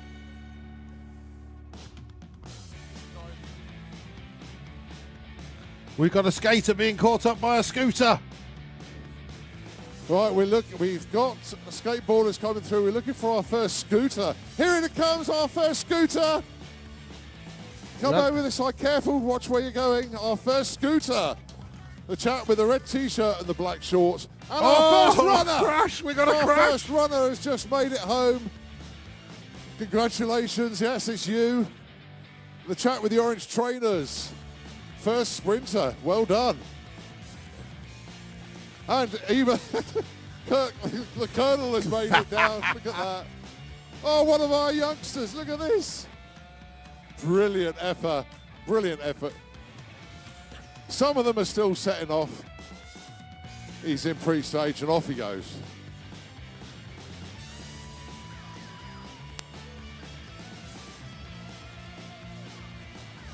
There are some terrific efforts coming through now.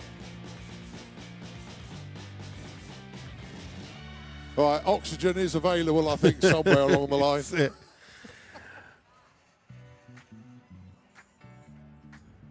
Right, I think we got some of our winners here, actually. Yes, we have. Yes.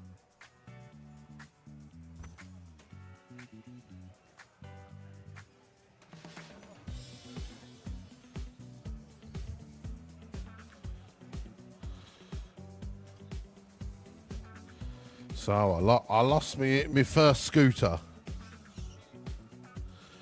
We've got a VW Campervan coming under the tower. We've still got plenty of runners. We've got a man who's taken his flip-flops off. He gave up with the flip-flops. He realised it was sticky out there. Well done, guys.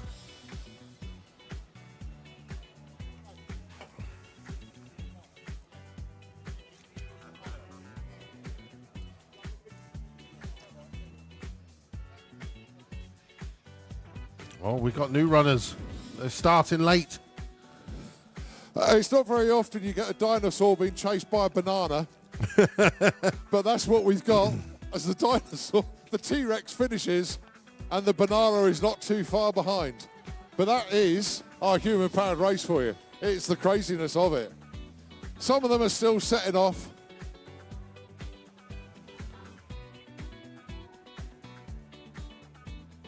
Really good out there. Good fun. Anyway, we've got some of our winners down here as well. We're going to have a chat with them in a moment. But let's have a word with our overall winner. Well, we had a chat at the start line. You got yourself in pole position. You stormed up to the top. But the first question is, how was the journey back down? Because they found out completely in front of you. Yeah, it's a bit hairy that. I thought I'd stay close to the barrier, but even then it was a bit hairy. But, you know, I've got brakes. Yeah, I know, but I think this is probably the biggest fields ever in our human-powered race. But you've done it again. How many have you now done? That's 4. I'm just filling up the 4 optics on the side, on the inside of the van, and that's it now. We're done. But congratulations, a 4-time winner in our human-powered race. Well done. Thanks very much. Cheers. Well done. Great stuff. Okay, we have our fastest skate. That was an epic performance. Sorry, I don't know your name. Dylan, And where are you from, Dylan? Cheltenham, And how many human-powered races have you done? none. Oh, it's your first one. So you've got a 100% win record on your skates. Well done. Thank you. And no issues, didn't fall over. You were good all the way, yeah? Yeah, all good. How was the journey back with everybody spread out? Were you having to slalom at all? Just had to wave in and out of people to like not get hit. It was hard. Well done, Dylan. Thank you. Well done, that man. This is the, Right, the perfect music as our chubby Rona comes through the finish line. Well Someone's done. lost their hat. That's Bob's. Oh, the frogs made it. Frogs. Right, we have our fastest scooter here, I think, as well. What's your name? Alfie, Alfie, where are you from? Wisbeach. Wisbeach, Cambridgeshire, yeah? And you've been here all weekend long, obviously? Yep, And how many bug jams have you been to? it's my first one. And you've won your first ever human-powered race at your first bug jam. Happy days, yeah? Yeah, it's good. Good, and you're going to get a little trophy as well for your efforts. So very, very well done indeed, Alfie. Thank you. Where's Mum and Dad? They're over there. My uncle's racing this weekend. There we go, they're up there in the grandstands. Very good afternoon to you. Well done. Alfie's a winner. Congratulations. Alfie, well done, that man. Very, very well done indeed. Right, let's go and have a word with our sprinter. Very, very well done indeed. Composed effort there. And obviously you're from Hastings, so you do this quite a lot. Fair bit. Fair bit. Very modest. How many bug jams? A third. Did you? I can't remember. Have you done this bit before? No, never. So again, another one, first time winner, 100% win rate. Come and do it again next year, yeah? Yeah. And of course, your name. Dave. Well done, Dave. Congratulations. Very, very well done indeed. We've got some trophies to give out. They're still obviously coming up and down the racetrack, and we'd like all of our trophy winners to go over to the other side for the photographs. So let's come over this side so our photographers can I can tell you now, capture them. the wheel of misfortune is making his way down. Still loads of people out there. I'm trying to look for the nuns of VW. They're out there somewhere. Yep, they're taking it nice and slow. There's some rather large Stetsons making their way down. Oh, just fell over right by the finish line. Hope you're all right. Round of applause. Yes, well done. Well done. There's some big cowboy hats there. Right, okay, let's do some trophies for the ones that we do know. Our overall winner, and he's done it for the 4th time. I don't think he can hear me at the moment because he's not even within earshot. And he is the man in green with the bicycle. As I say, he's taken part in a few of these. He got himself in pole position, and he has taken the win once again. huge congratulations. Now, the only question I've got to ask you, you've taken 4 of these. You say you filled up the mantelpiece. Are you retiring now, or are you going to come and do it again next year? I'll do something next year, but not the bike. Okay, congratulations. Once again, your name? John. John, huge congratulations. Your winner on 2 wheels here at the Human Powered Race and our overall winner. Well done, John. Big congratulations. Well done, mate. Okay. Right, let's get our runner in. Again, this is a first-time contestant, all the way from Hastings. It was Dave, wasn't it? Well done to you. Come and defend your title next year. I'm sure you will. And you never know, you might even get some sunshine as well next year to do it with. Well done. Congratulations, Dave. From Hastings, our winner on 2 feet this time. Colin, we've got the wheel of misfortune coming. I do like that. That is very, very good indeed. I tell you what, that is a super job to do that. Round of applause. Well done. Well done. Like that. The fact that he's had to time his running perfectly to land on each bit of those treads. Even though he was running the wheel of misfortune backwards, it was still very, very good indeed. We like that. We do like that. Right, let's get our fastest scooter. Alfie, come on round. He's built for speed nicely. There's a little package of him. His family are in the grandstands. Alfie, congratulations, winner of the scooters.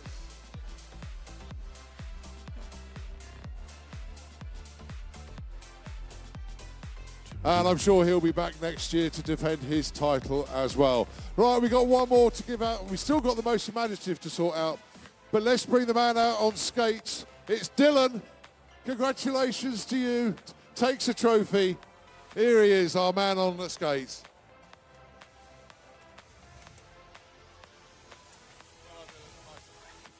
Oh, look at this one. I hadn't spotted this earlier. Oh, my word. What an effort this is. Santa Pod County PD. It's a pedal car. They got the prisoners in the back. Is this the team that did the bed last year? It was, wasn't it? I thought I recognised you lot. What an immense effort. I love it. Keep going, keep going, keep going. That's it. Line it up on the start line.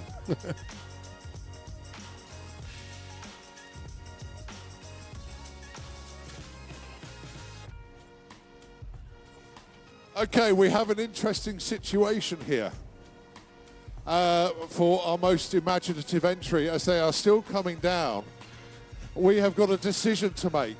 And do you know what? We can't make it. And we're going to open it to you spectators, you Bug Jam crowd. You've got to help us make this choice for the most imaginative entry. I think once we've cleared the track, we should time the race and have them both, one in each lane. And it's a race to 60 foot. But the thing is, though, do you realise how long it's going to take to clear the track? Well, true. Okay, then, I want you to cheer. First of all, the Santa Pod County PD, the amount of effort that has gone into this VW. They've even got the cool box in the front. Look at it. I just spotted that. Really, really good. These are regulars at Bug Jam. We do recognise them. They throw everything into this. If you think this is our most imaginative entry, give it the biggest cheer, come on!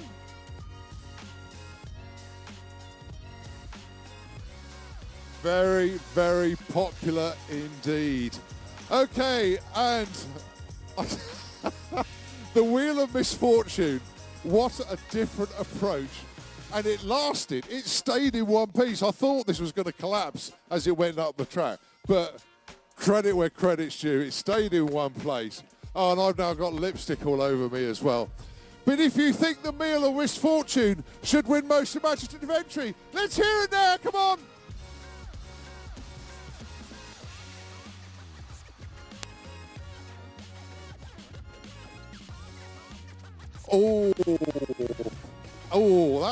I think that was about the same.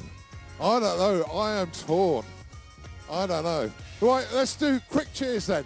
If you think it's the County PD, hear it now. If it's the Wheel of Misfortune, let's hear it now. I'm thinking it's... Go on, Luke. I'm thinking it's the police. I think it's the other one. I think they both deserve it, but I am going to have a word with the boss and get the final decision.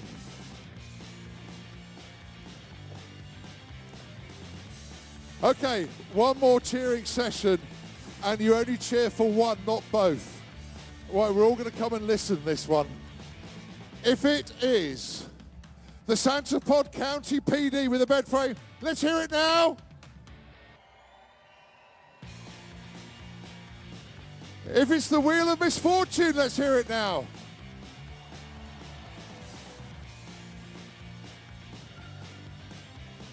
Okay, we have a final winner. They are both ridiculously deserving. The Santa Pod County PD, you guys are legends. You do it every single year. You've won it, and I love what you've done. But this year's winner, the Wheel of Misfortune! They both 100% deserve it. They really, really do. But I'm going to have a word with the Santa Pod County PD because this is just so cool. I love what you guys and girls do. I know it's the whole family involved. I think it's just fantastic. I know you'll be back next year. This is folklore for you. I love it, absolutely love it. Thank you so much. Thank you very much as well. We were going to retire, but maybe next year we'll be... No, you'll be back next year. You've got to do it again. But it's just so cool. Congratulations. You did it with lipstick on. You did it with whatever that is that you got underneath there.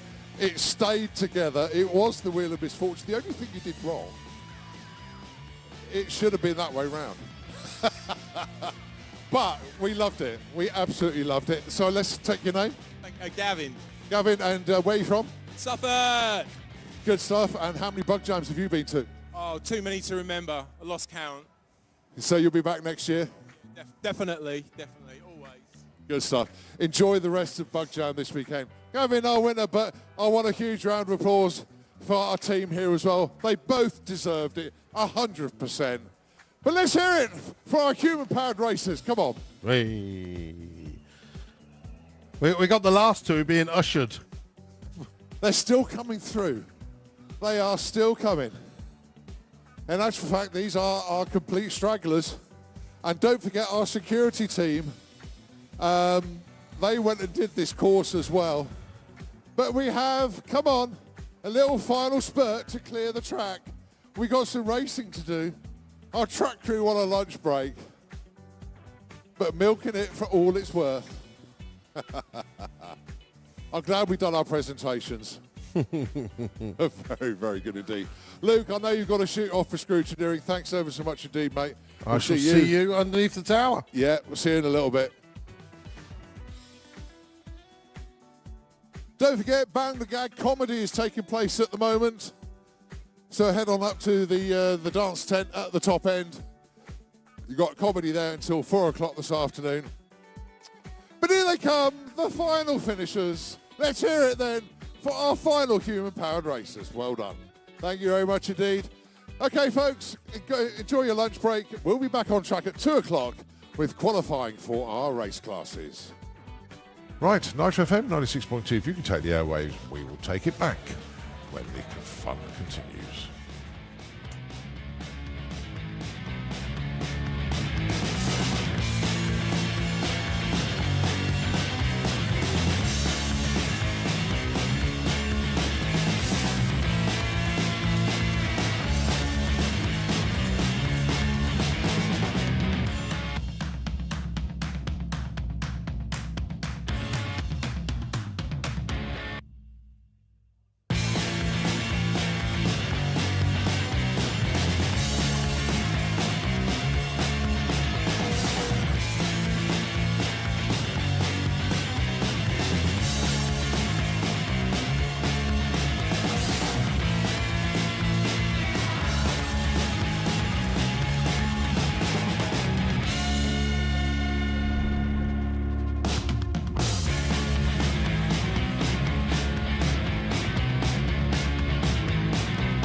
kind of heat. Keep it on repeat. Testify the motion. Love it, this devotion. Live it up, live it up, live it up, sweet emotion. Every time, every night, you and I on a roll. Switch it up, switch it up, switch it up where I'm going. Stay on the fly just in time, know the right way to go. I'm on the road, it's my time, taking control of my life. I want to run the red lights, I've got to run this show. You always take me so high.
are back for our final session of the day. Many thanks indeed to Nitro FM for taking over the airways for that dinner break.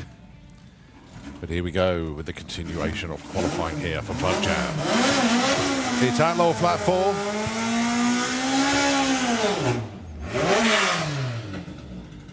The Velociraptor taking on Miss White. James Wotton and Johnny Marriage.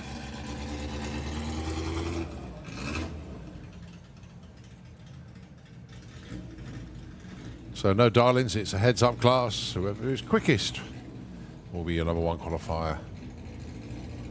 Both of these two have been in the 11s. Number one qualifier is 11:03.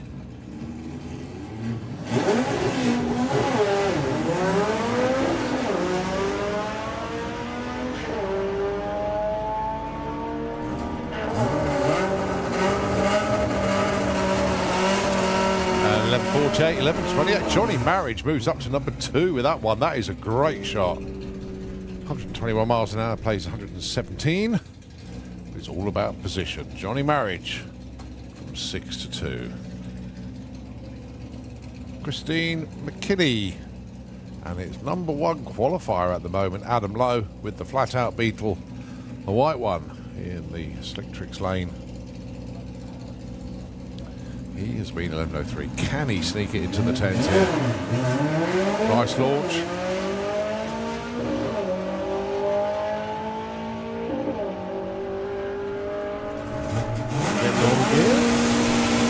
Oh, 11:10 this time round, 121 mile an hour, gets to 13:23 and 101 for Christine.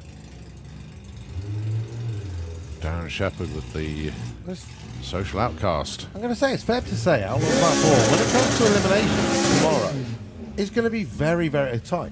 Obviously, we've got mechs. If Martin manages to get the power down, he can basically walk away with the class at the moment. But looking at it, the rest, everyone is qualified with 11s to 7th place. So keep your eye on the next peak here. He's got it going straight now. Almost went before the tree was activated. 60 foot, big wiggle at the top end, and he goes 989, just 114 miles an hour. So coasting it from the top end, but basically takes that number one spot with ease.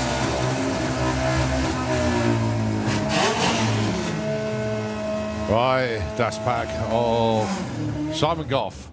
He has been 11 in test, well, in Run With Ya Brung, but he's in the 12s at the moment. He is the owner of that 12:03. Andrew Burton, a bit on the side, number 6 at the moment, 11:58. Come on, Si.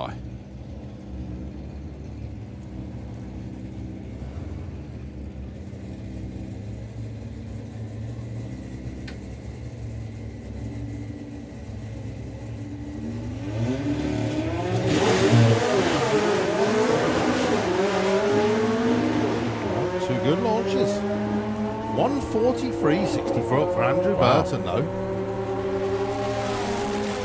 11:14 and 11:90. Well Simon outside. Goff is into the 11th. Moves up to 7.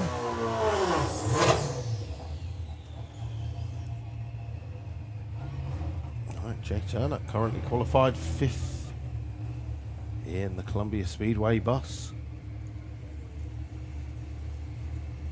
Do like that.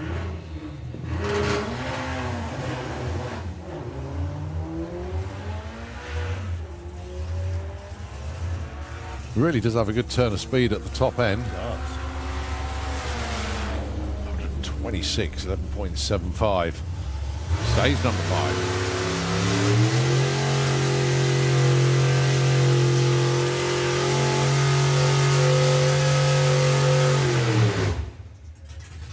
Okay, running an exhibition then. This is Keith Bartlett with Roaring Rat. 57 Chevy. Running a few classes, but spends its time in Gasser Circus more than anywhere else. Nick Williams, crew chief on the car these days. Just bringing Keith up to the line. So 1050, 1050, 1049 this weekend. Done below light last time out as well. And he's below 5 this time.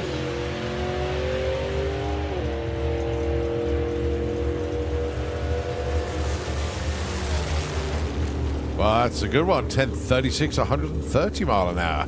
Nod of approval from Nick. And very good indeed.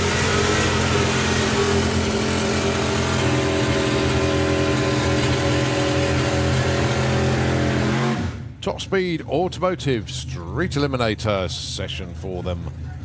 Number 3.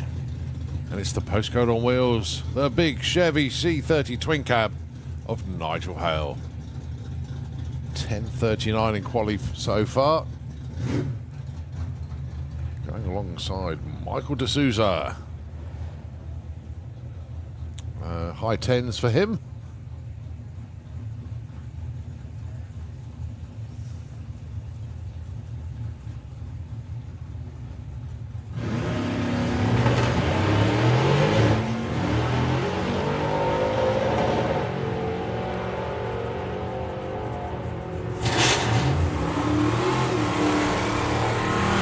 That's a better one from Michael, goes 10.71. 10.81 for Nigel Hale, but did have a bit of wheel spin off the line that time round. Nick Hale and Joe Stevens up next. Nick currently on a 10.69. And Joe, 9.41.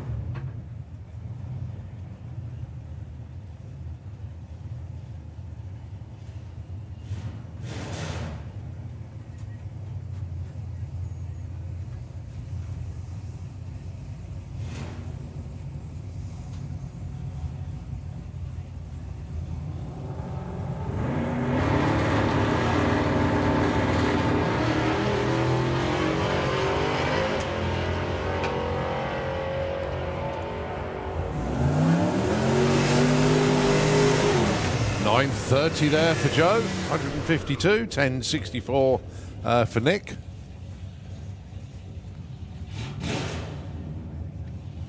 So this is Street Eliminator's third qualifier, if I remember It correctly. is, We're yeah. still going to be seeing these one more time this evening. So Doug McClure, he is the second quickest McClure. Okay. Or is he the second slowest? Oy. Because he said to me, remind everybody that that Jack is the slowest McClure.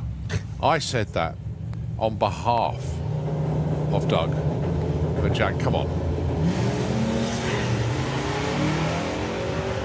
Oh, the tyres broke traction once again there for Mark Todd. He's trying.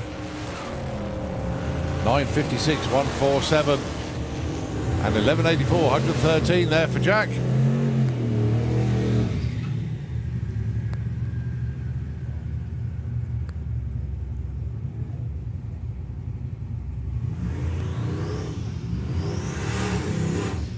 Okay, so the Transit God and the Certifiable Nutter.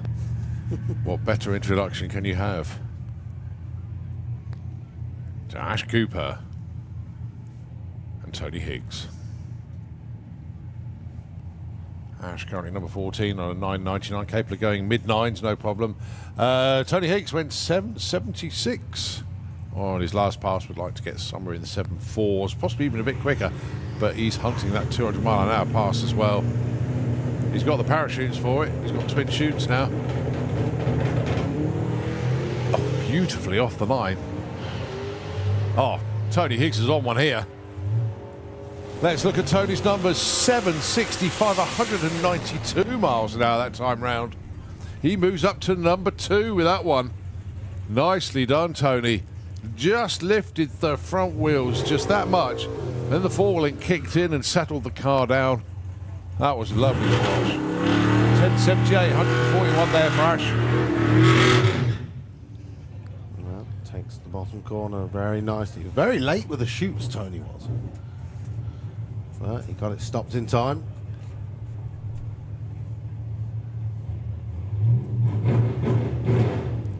So Stuart says, right, come on, purge those, stir those bottles. There we go.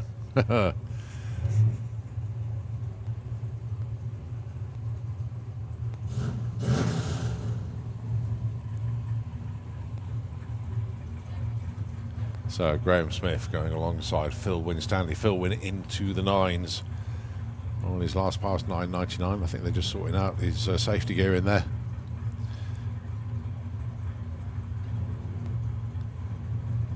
Well, it's going to be a solo run. Is it? Yeah, still trying to. I think they'll let Phil do his run, but it's going to send Graham on his way, I think.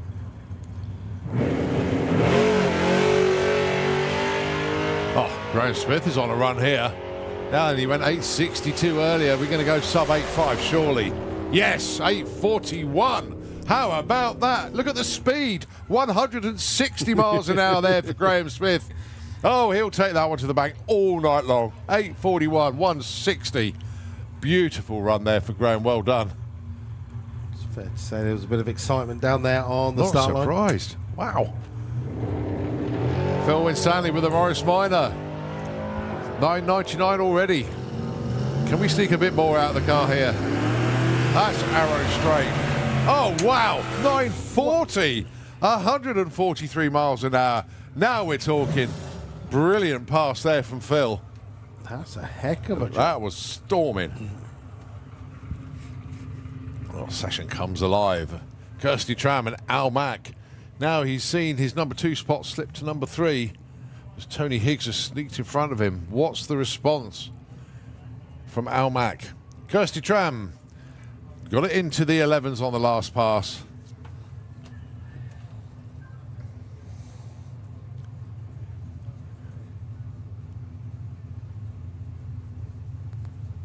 Conditions just gorgeous out there.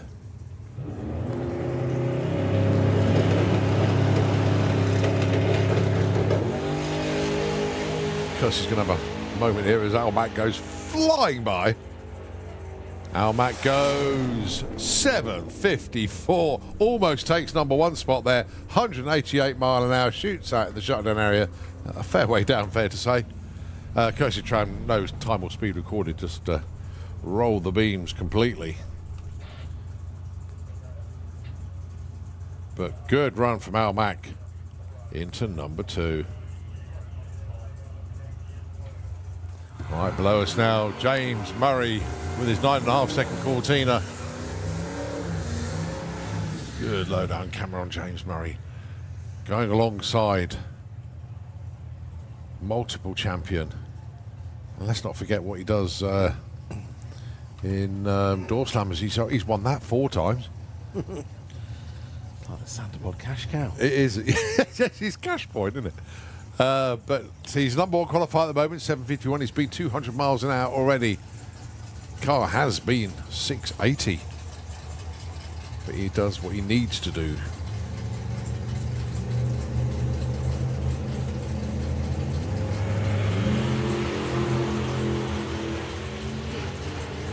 Oh, good looking run for Andy Bond. Posting at the stripe to an 8.13 at 136. 9.67 for James Murray. Less than a tenth of what he ran earlier. So Victoria Smith and Rob Carter, they are both in the 8s. Would love to get into the 7s. Need to get in the 7s actually. Rob Carter 8.08 and Vix is on 8.27. Interestingly, Pete and Vix have put their trailer up for sale, actually. Yeah, I saw that. Not big enough for their plans going forward. That's it. Something even bigger coming. Well, they've got to get 2 cars up to the track next year. Get a stacker.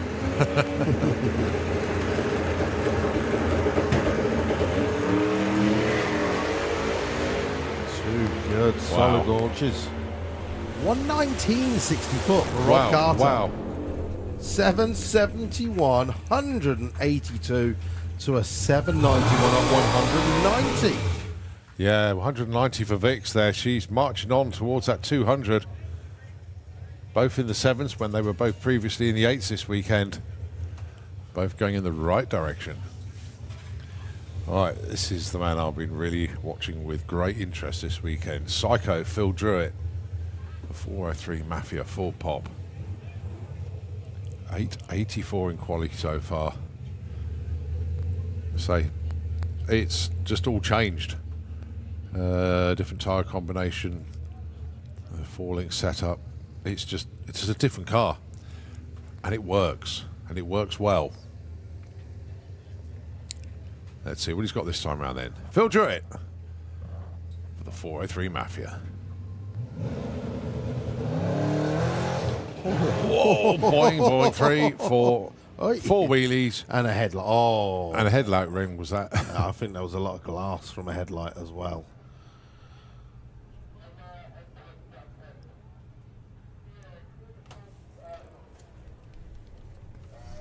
There was something that shattered. Well, Phil stopped the car just in case anything else was coming from it, but I think he could be right. I think it is a... Yes, the headlight's actually popped out. The headlight is in the middle of the track there. And although it's shattered in the other lane. It's rather bizarre. Yeah, so that is a little bit of a clean-up. The only problem is when glass comes out, you literally got to go and hoover it up. You can't sled it because it will just push it into the surface, so it needs to be hoovered up. Where's Kieran when you need him? He loves a hoover. So, just as we were going into VW Pro. As the You know what, they could be lucky because I don't think it's shattered in that many pieces. No, they look like big pieces. Yeah. But Phil, I hope you're okay, buddy. Bit of a headache from bouncing up and down. Yeah, he's giving me the thumbs up. Nice one, mate. Well done. But that car is just brilliant to watch now. Very entertaining. And Phil knows how to drive the wheels off it. And that was 4 individual wheelies rolled into one run there. But eventually the headlight says, I ain't hanging around here any longer. I got one out. And it popped out. But I think, luckily, it didn't shatter into a number of pieces. There's a couple of bits on the centre line itself, but fortunately, I think it didn't shatter like a rear window. That's just fragments of glass everywhere. So, just a little bit of a clean-up for our track crew. They'll get that sorted. So, Nitro FM, if you could take the airwaves just for a moment, we'll take it back as soon as we continue with Street Eliminator qualifying here at Bug Jam.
We are back with Hazel Carter and Ed Keach in VW Pro.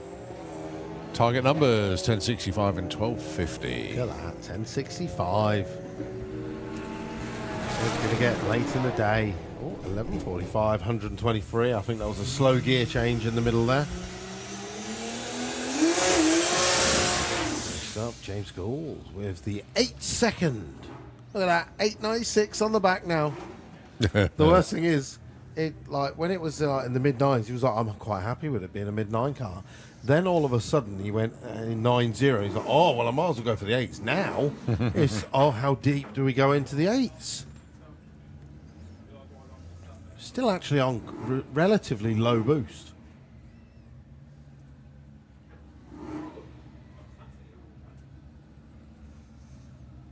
He's going to be taking on Joe Hall.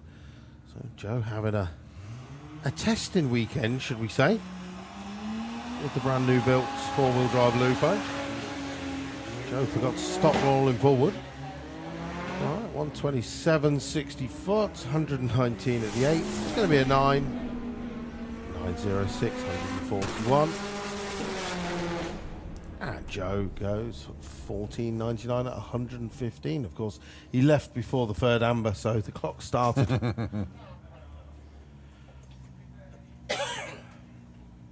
Oh, we have Pro Mods arriving in the pairing lanes as well. So still plenty of action coming at Bug Jam. Sam Chisholm Brown with the Mark II Golf. He's been 17s, 15s, 14s. It's only fair that he goes 13s on this run. Jake Fronda, currently qualified in VW Pro, not qualified in VW Sportsman yet. Decides to leave really, really early. Obviously wants to get to the back of the queue as Sportsman. He will still get a time and he will still qualify. 12.66 the number on the board. 13.68 at 110. And Sam goes through with a 16.52. Nay improvement for either drivers this evening. Good to see Jacob Bailey making his way down into the pairing lanes after a quick repair job. As we continue on, 11.39, the quickest ever dial-in that Guy Foley's put on the back of his car. Taking on a 9.65 from Chris Waterhouse. Now, of course, this is qualifying. Both cars are leaving together. Tomorrow, the bracket element will come into play.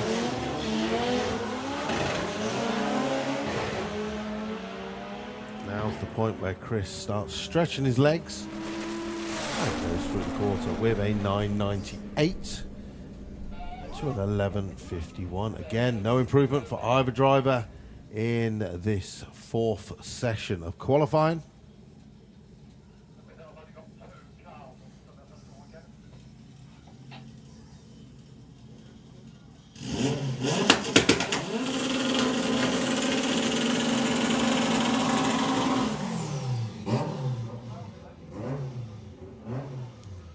So next up, Abby Teva with the Golf R. One car that we will notice is missing is James Hodson. Unfortunately, he's got a broken gearbox.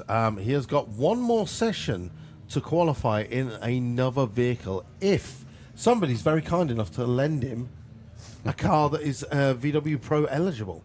So what's the ET requirement? So $12.99 or quicker. Mm-hmm.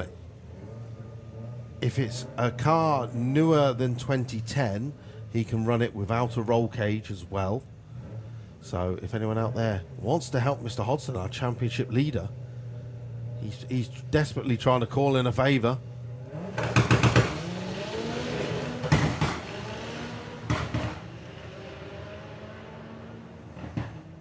Phil Blard, 169, 60 foot, 95 at the 8, and goes through with 11.55.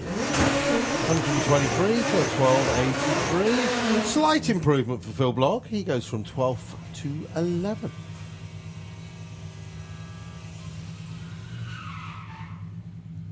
That's that crazy wild electric diesel. I like that we've got John Webster, the professional, out there doing it. I mean, we've also got Paul just pointing. He's like, yeah, just go this way. Oh, he looks like he's holding John Webster's bottom now. Right, Tom Herbert, our number one qualifier. So Tom Herbert's dial-in should be 11 flat. He's got the wrong on the board. It's good that the crew have noticed that.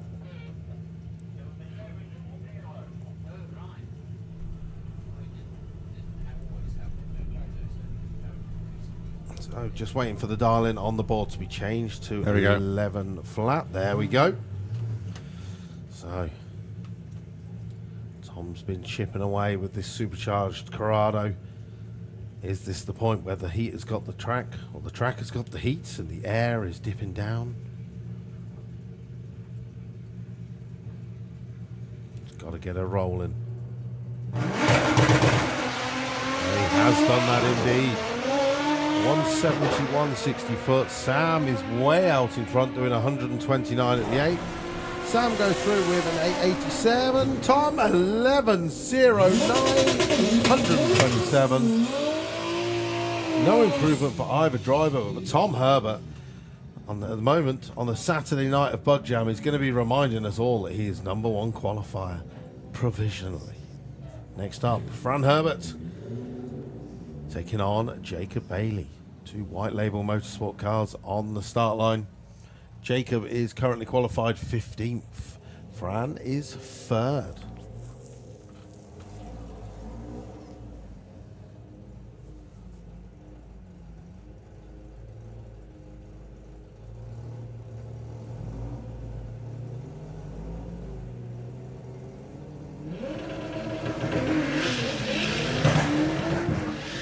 Jacob's away, those tyres are squealing. He's got a 169 60 foot though, 120 at the 8, 10.05, 144 to 12.51. Fran Herbert goes #2.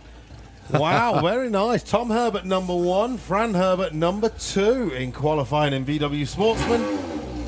White Label Motorsport dominating VW Sportsman this weekend. Pro. VW Pro. And then we have Ollie Whitehouse. You know, we've avoided saying his race car name. We have. Because it's normally... Yeah. Now we've mentioned it kind of around. I didn't say the other half of it.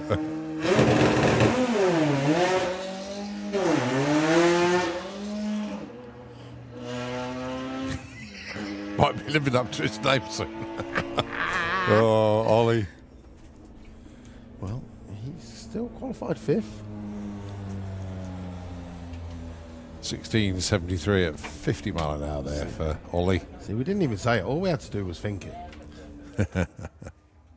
So that's the last of our VW Pro cars. It looks like Pro Modified are being given the sign to fire up.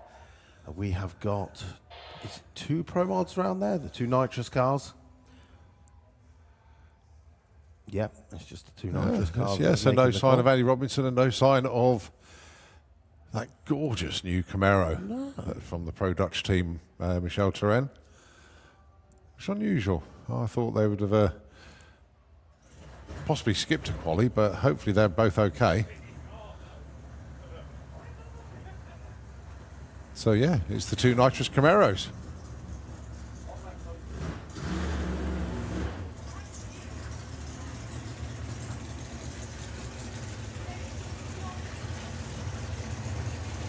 That's a sight, isn't it? Look at that. The 2 Camaros coming round. Bobby Wallace, you're looking at on the live stream there.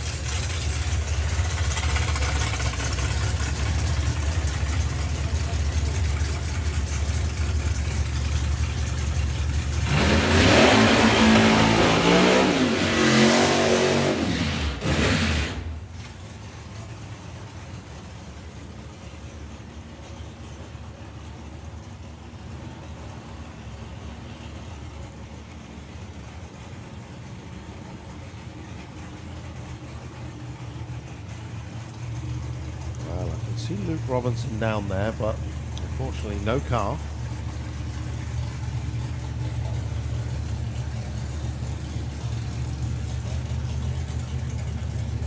So Jean 8.51, Bobby 6.24 at the moment. But issue is there for Jean, not coming back. No, he's going to disappear. He's going to go off forwards and not going to make it back to the start line. So he's got to clear the track and then allow Bobby to get his run in. See there, guys, exit 1 stepping out. A shame for Jean. So Bobby needs to go quicker than 6.07 with a 9 to take the #1 spot.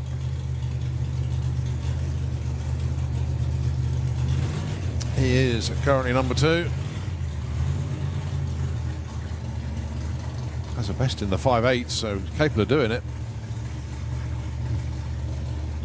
And he's knocking on the door 250 mile an hour as well.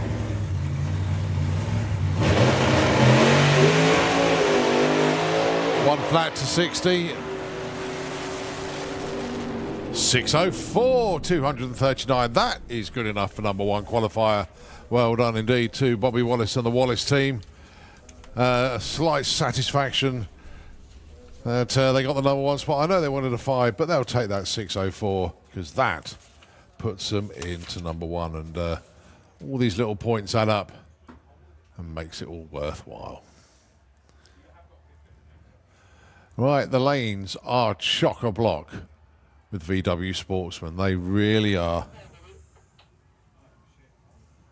In front of the lanes, I can see Terry Newton with the R32 Golf. He's currently not qualified. So it's Lorraine Large coming round with Flossie. That's it. The nurse has got... You're going to get run over by your own car. It's right behind you. Look. Yeah. He doesn't care. He's like, whatever. Run me over. And is Jimmy the Golf coming round? The 12-second Golf. I miss my old Golf as well. I always say that when I see these. So, as Darryl calls it, the Darling Board of Gloom. I do love it. Bit of a timing system reboot. 15:20, the target for Lorraine. And Jimmy the...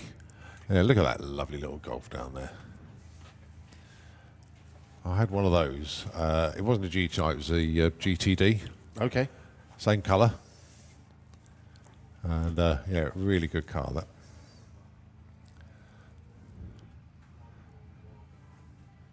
Drove it to Italy. We went to Lake Como, and one of the things we did, we went up those high mountain passes. Yeah. And of course, you have to. When you do that, you drive up those windy mountain roads. Bit of Matt Monroe on the old sound system, you know, from the Italian Job. Right.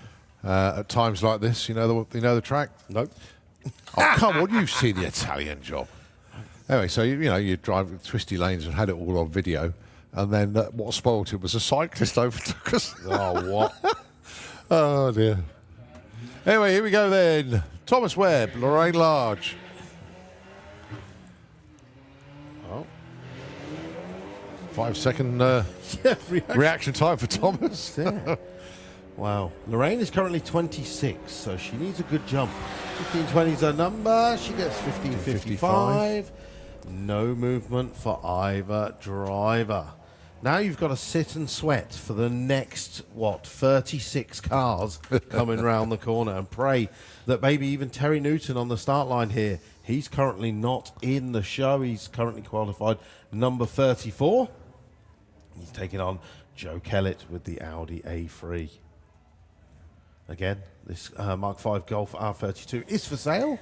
If you've got $5,000 in your pocket and you want to take it home, he's more than happy to sell it to you. Took it in part exchange this week. He's looking for a 1470. And this time goes 1451. Breaks out Big yet again. breakout. So no improvement for Terry Newton. But Joe Kellett. Oh, Joe Kellett. 21-2. That's just rude. Nicely done, Joe. Exactly a second off a perfect ET. Sorry, 100th of a second. And the good thing is, obviously, a lot of our VW Sportsman racers may have the radio on in the car as well. Yeah. So they hear this as they're going through.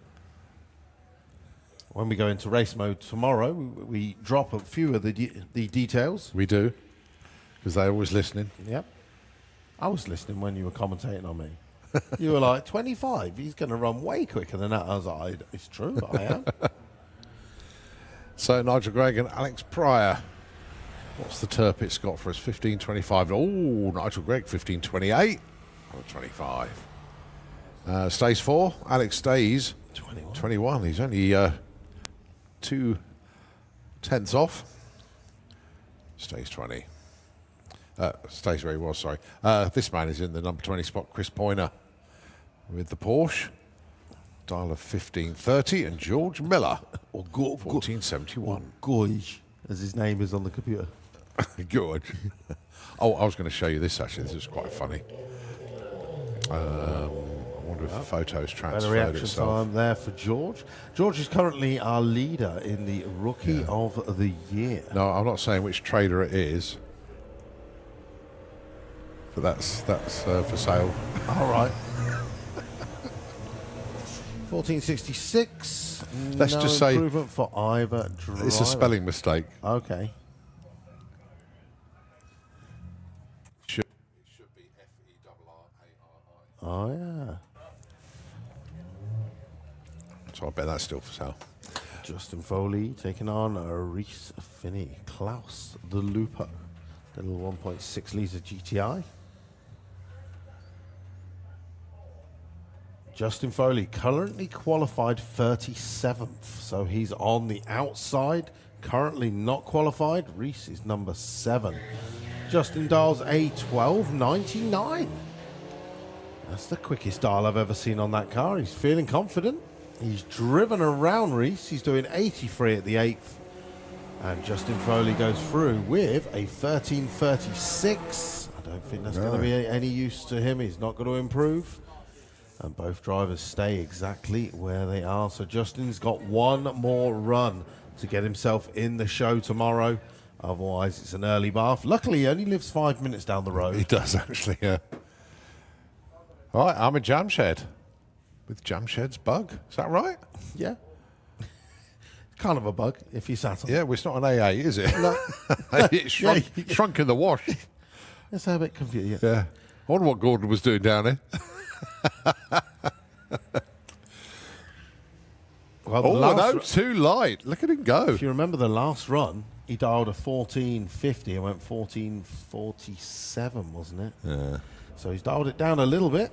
15.43 is what he's looking for. He's currently 39th. He gets 15, that's 48. just 13. Lucky number 13. Who's he bumped out?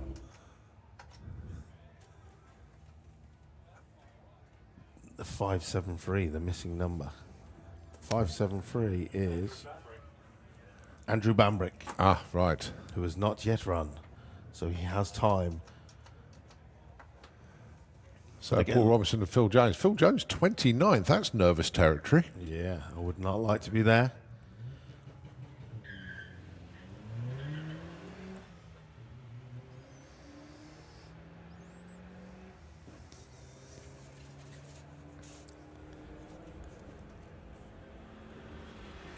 As they approach the finish line, 1475. Breakout. Ooh, 1475 as well. Double 1475s.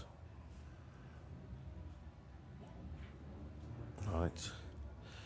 So, Amir, currently 31st with the VW up. Dials an 1890, taking on Jerry Sadler, who's currently 16th.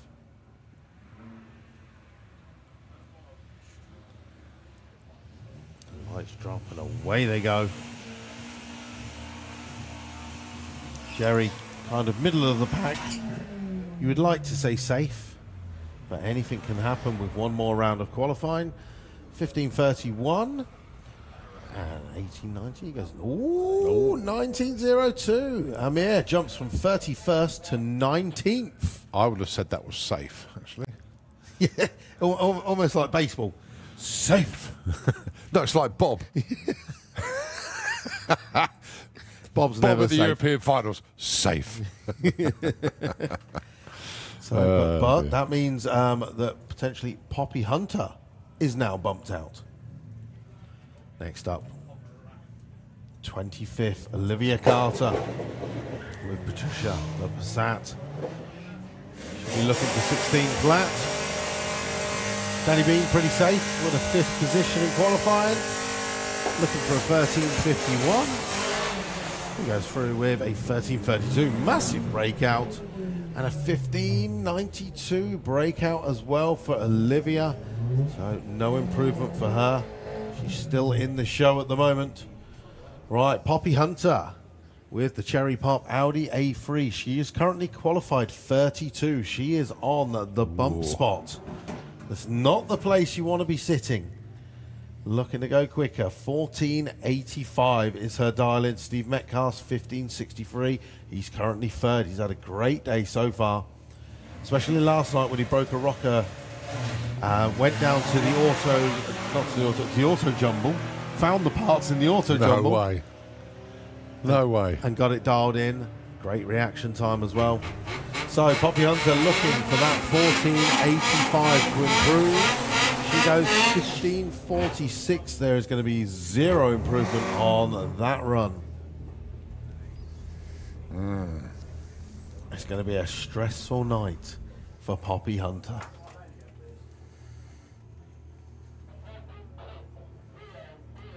Next pair.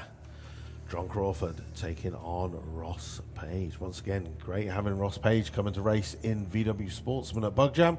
Hopefully we will see this Mark II Golf making a couple of extra rounds in the near future.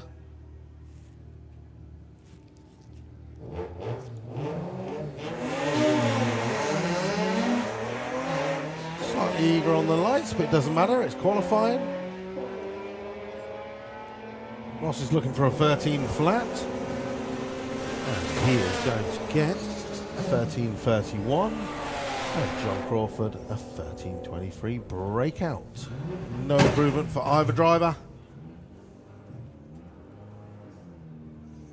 So looking on here of our bump spots, obviously I'm not going to make it. Jason Anslow he's out. He's currently 38th. He is not going to be making a pass. So he's 39th now.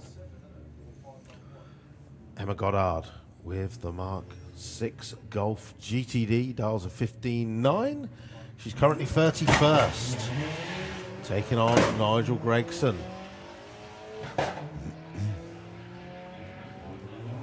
Nigel looking for 13.10. Going to get to the finish line first with a 13.17. And Emma goes 15.43 breakout. So no improvement for either driver. Half a second breakout. That's it. But Emma Goddard remains 31st at the moment. So all of our, as you would say, comp eliminator drivers. No, bar one, Terry is not in at the moment. Next up, Steve Stone. He's on the outside. He's 36th. Andy Cooper is 26th. So again, Steve Stone desperately looking for anything as close to 13.35 as possible, but no quicker. Gonna get there with a 13.41. That'll do. That'll do. Slices his qualifying position. So has that bumped Poppy out then? That has bumped Poppy out now. Yeah. Emma Goddard moves 32nd. So do we know? We're just missing. Jake Fronda has not run yet. Right. So Jake Fronda, we haven't seen Lowry in this evening session either, I believe. What number did you say? Oh, 274. There. Chris Poyner. Right. Oh yeah, the Porsche. And talking to Lowry, and there she is. So Lowry Anslow with the Seat Cupra. She's currently 35th, not qualified. Kaz Waterhouse is 8th. She's pretty much safe for the moment.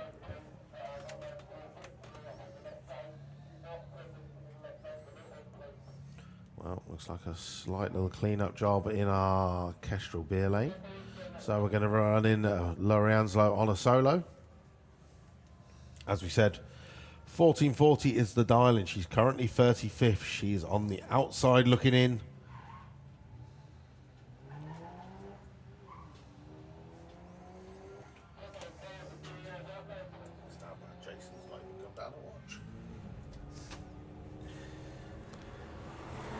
And Lowry goes Yes. 14.48. There we go. 17th. 17th. So that's another one of our racers bumped out now. Let's put John Gallant 31st. So bumped out now Emma Goddard. Philip and it's put Jones. Phil Jones on the bump. Oh. So on the outside, Emma Goddard, Poppy Hunter, Terry Newton, Jake Fronda, Justin Foley, Jason Anslow, and 573. Who's 573?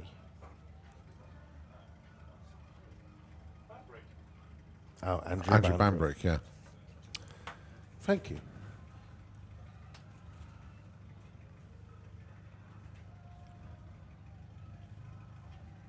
So John Gallant, a position you do not want to be sitting in the penultimate round of qualifying, 31st.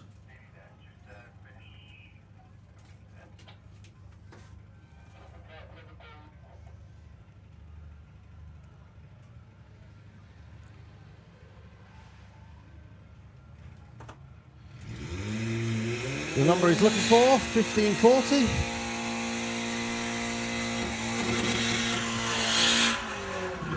And the number he gets. Don't think he's going to improve at all. No, you think he missed a shift actually.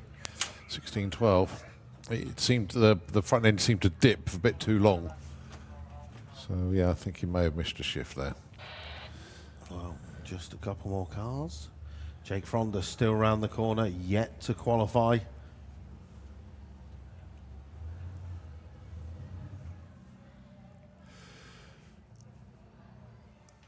Looking into the lanes, 760 heads-up cars making their way down once again for their final run of the evening.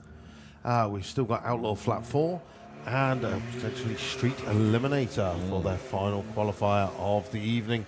So again, to everyone that's hanging on the bank in the grandstand, thank you very much. The people in the grandstand getting the final bit of tan on their face. Yeah. Glorious day. As goes, whoa, breakout central. Slightly. 0.44 of a second breakout. Our crew guy's just staring, going, really? 15-7? What? She left the dinner on or something like that. And I've got to get back. Oh, dear. Oh, come on. You had one job.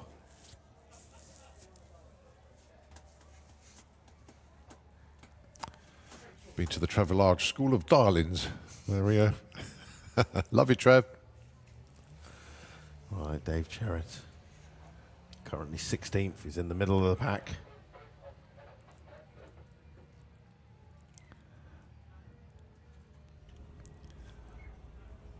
So, 1844. What's he got? 1854. 10th off. Stay 16. Right, Jake Fronda, not qualified.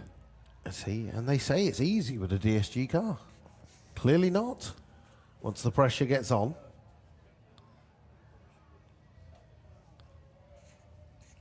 $12.66 is the dial-in that Andy's put on the back. Let's see if they got it right on this final run of the day for VW Sportsman. Yeah, you can say it's 2 VW Pro. Sportsman. Jake goes 12.29 breakout central. He goes into tomorrow 37th. He's going to have a long night ahead of him.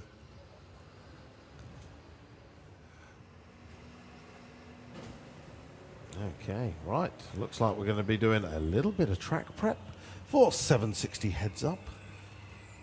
And Outlaw Flat 4, of course. And exhibition with KB and Groin Rat down there as well. Right, we'll rest our vocal cords just for a few moments whilst our track crew do their thing. When we come back, it's the continuation and probably the last part of qualifying for Bug Jam Saturday. So Nitro FM, airwaves are yours.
Here we go then. It is 760 heads up, and what a fantastic class this has turned into this weekend.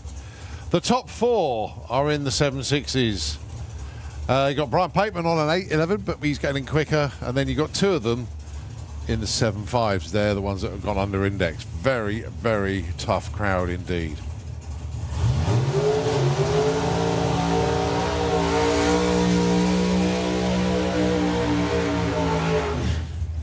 Colin Miller, the Flying Fifer, currently number 2 qualifier, 763 with a 6. These small numbers mean quite a lot, actually, because they are so tight. And that's Belinda Bull, who's on a 763 with a 9. Number 3 qualifier at the moment.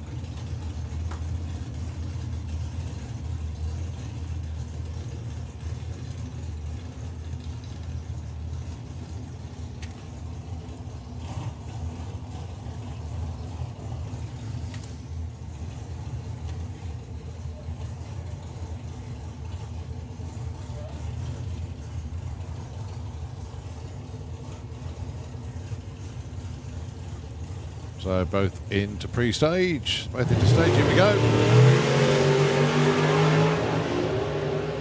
Oh, Colin Miller getting very, very close to the wall there, just feathered the throttle. Let's see what Belinda's got for us, 763 with a 1. She sneaks ahead of Colin Miller there, goes into the number 2 spot.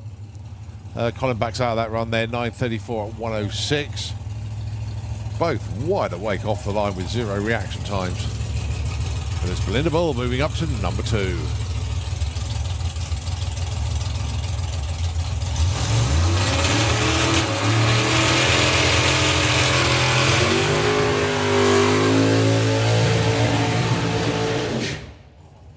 Dave Swift with the AMX as a street eliminator make their way into the lanes. That will be our last class of the day.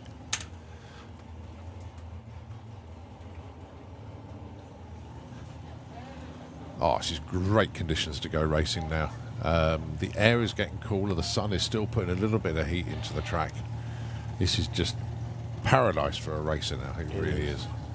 It's just what Dave Swift needs when he's already running 750s. That's very true, actually. He doesn't. He doesn't need conditions to improve to make the car faster. He needs to slow it down. So 757 is where he is at the moment. Needs to lose 300ths of a second, not gain them.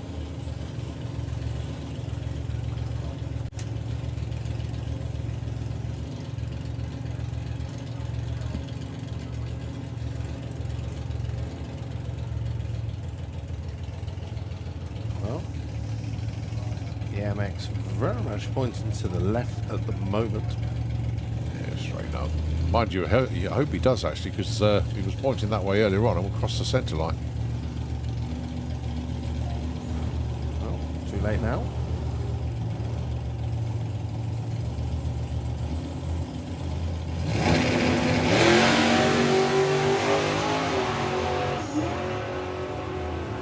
That pedal could slow him down enough.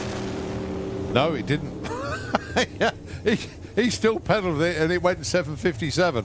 Thought that might have slowed him down, but it had no effect whatsoever. 178 mile an hour. Space number 6. He was pointing slightly left though, so.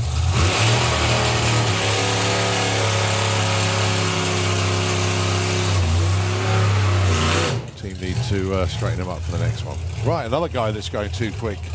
He's on a 756 at the moment. That's Jack Williams with Evil Edna. The thing is, though, that every run has been a 7.5. Stage a bit deeper. You never know, that might help. We normally say shallow, but let's go the other way around this time.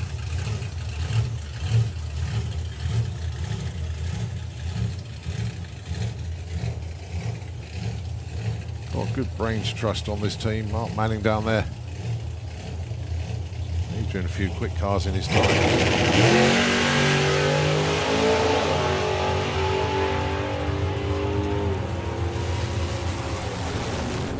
Yes, he's got one the right side. Well done, guys. Hey, 769.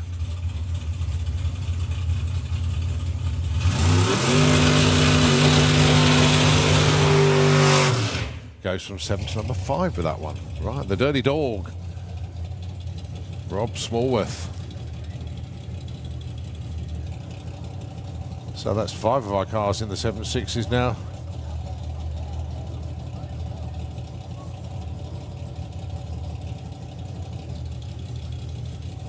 Rob Smallworth currently number 4 on a 765.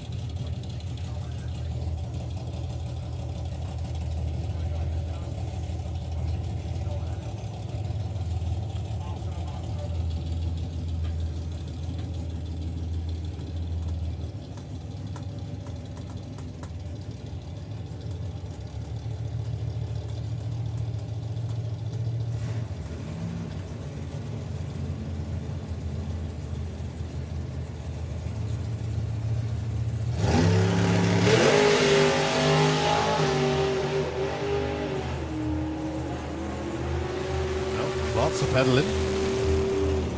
Yeah, all the 7s, 171. Again, just pulling slightly towards the centre line.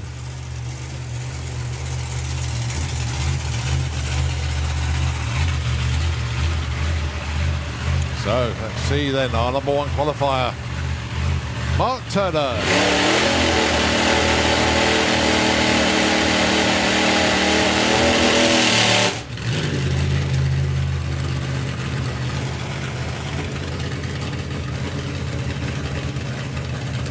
Right, no Brian Pateman in this session, unfortunately. So Mark is going to stay your number 1 qualifier. They still have another qualifier tomorrow morning. But it's always good to be your overnight leader, and Mark Turner is guaranteed that, because he's the last one in the session.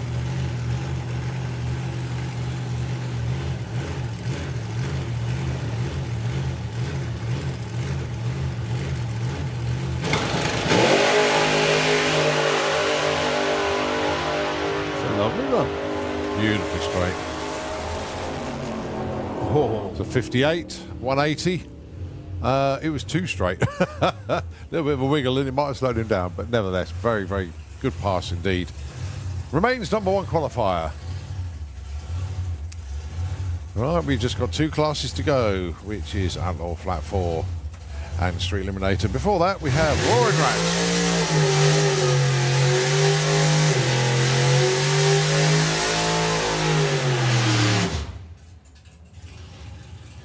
Running in a class what we call exhibition. Well, we haven't got a home for him for the weekend. It's called I Own the Place. Well, yeah, is that. But, if you can't let the governor raid his own toy box occasionally, then, well. Went into the 10.3s earlier on. Been cutting very good lights as well.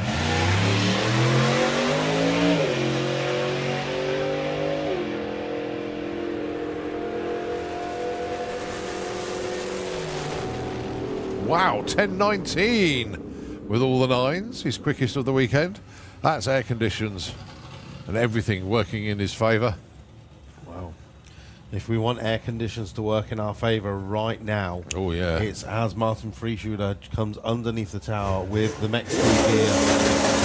What a perfect way to end qualifying day number 1. Well, qualifying day number 1, but technically Bug Jam day number, well, 3. Even 2. Day 3, and eventually got the arrivals on Thursday, haven't you? That's it. Can Martin become the first normally aspirated flat 4 into the 8s?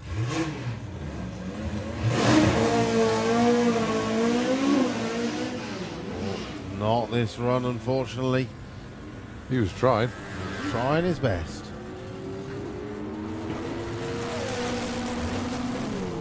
That's 12.16. So at the moment, Outlaw Flat 4. Martin is currently number 1 qualifier with a 9.89. After that, we have a string of 11-second cars. Now, even if you come up against Martin, does not mean that you're guaranteed to lose, because he's been struggling for traction this weekend. So when it comes to racing, one of these 11-second cars could still pip him. All right, Johnny Marriage ran a PB earlier. 11:28, the fastest that Beetle has ever been, as he takes on Jay Turnock with the Columbia Speedway bus. Now, the Columbia Speedway bus has been down into the 10s before. Johnny Marriage, 154.64, 95 at the 8th. That covers the quarter, 11:29, 121. Well, unfortunately, Jay being pushed back. I don't quite know what for, though. But there's obviously something that's been spotted.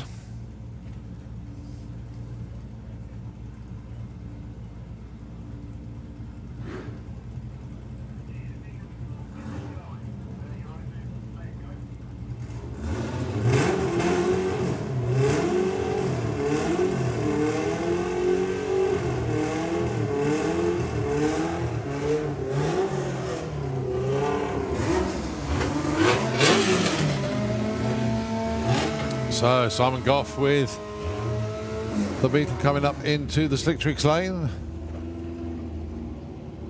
Das Packet alongside Andrew Burton with the bit on the side. Both being in the 11s but opposite ends. You got Andrew Burton up 3 qualifier 11:14 and Simon Goff on 11:90. But good to see Si in the 11s.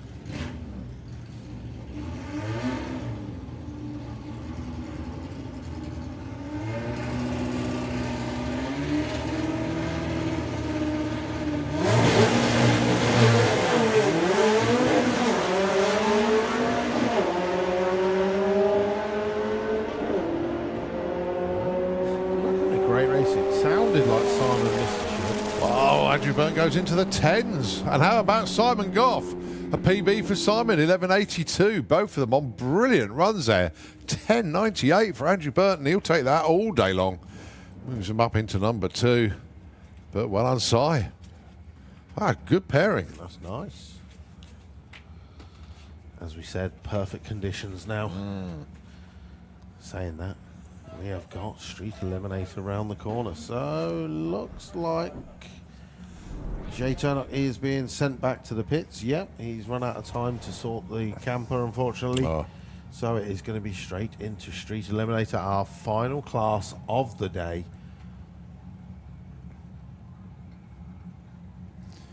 It's going to be Tony Higgs with the Capri down there. And Mr. Hale coming around with the Mercedes.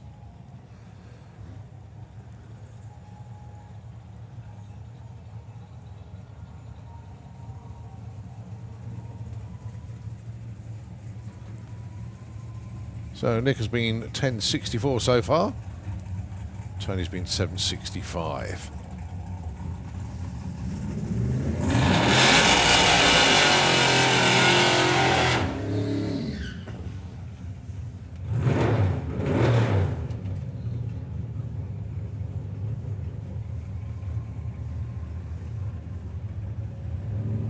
Well, I don't think they're going to get anything better than the conditions they've got out there right now. Sun still on the track, but air is cooling.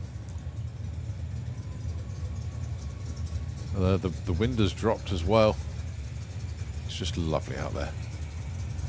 So Tony, can he go quicker than 7.65? Can we see an improvement on 10.64 from the Merc?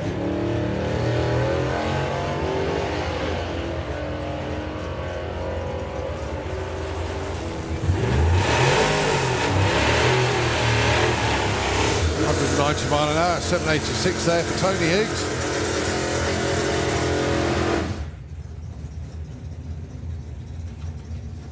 And it's 10.72 from the Mercedes.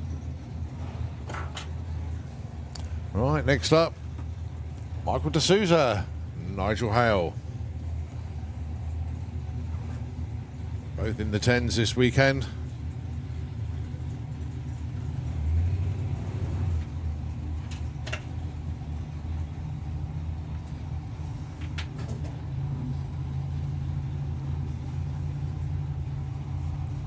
So Nigel's been 10.39. Michael would love to get a bit nearer that. He's got a bit deep on the old staging process though.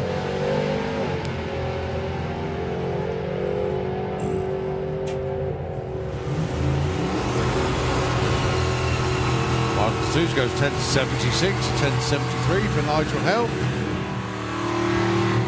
Good run together. Yeah. Call me Al the Cresta of Joe Stevens. Currently on a 9.30, and Ash Cooper on a 9.99.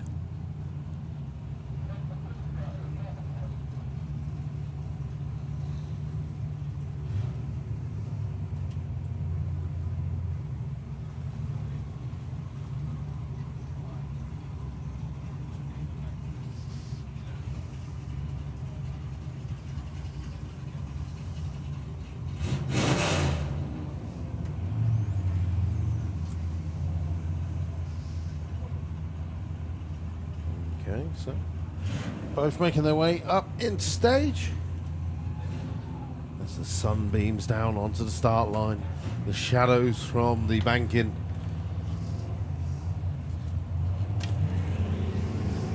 We've got these most beautiful conditions. Bug jam. Ash Cooper away first, but here comes Joe Stevens, drives around him. 9.37 and a 9.94. Pretty similar to what they ran earlier.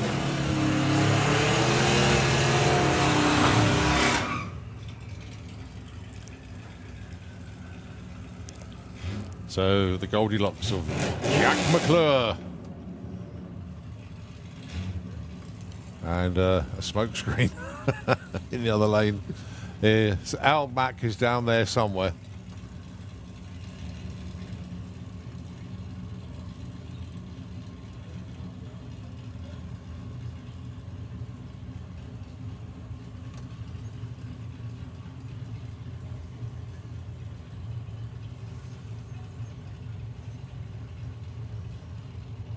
So Al Mack at the moment on a 7.54. He's your number 2 qualifier. And if he can find 400ths of a second, he'll go into number 1. But Andy Bond yet to run.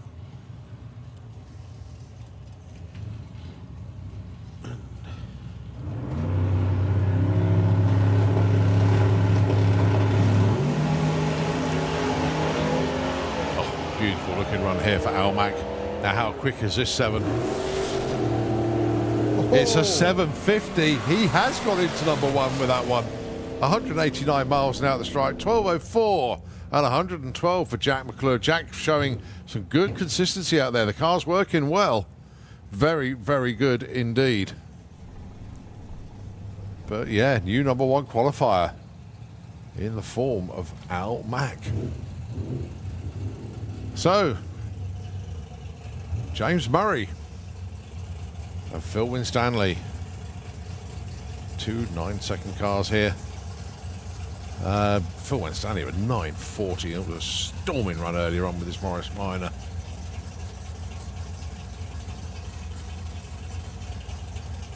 We got James Murray, 9.59.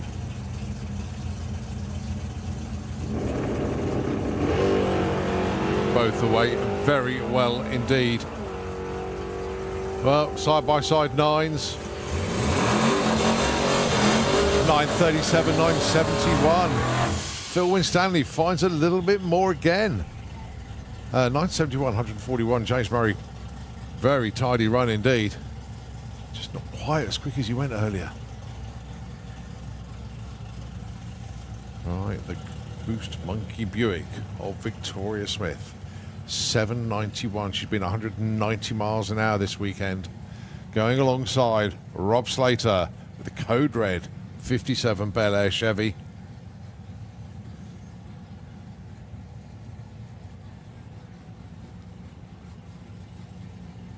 Let's see. We know what they want.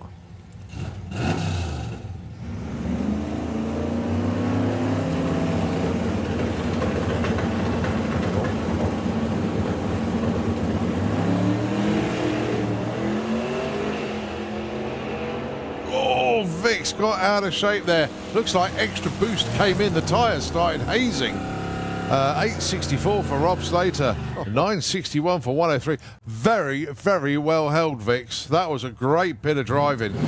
Full respect for that one. But it looks like boost just came on so much that it just broke traction on the rears. But my goodness me, Vic's held on to that beautifully.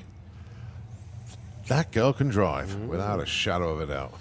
Well, 4 cars left, and randomly they're all in the same lane, so I think they're all coming around as solos. Yeah. I was hoping Davey Murdoch would just put another test pass in, tag on the back, but no. And no Phil Druitt, obviously, in this session. Lost a headlight earlier. I don't know if he, obviously, those 4 wheelies in one run, that caused any issues for him. But Kirsty's already been in the 11s, and she goes 11s again, 11.99 at 115.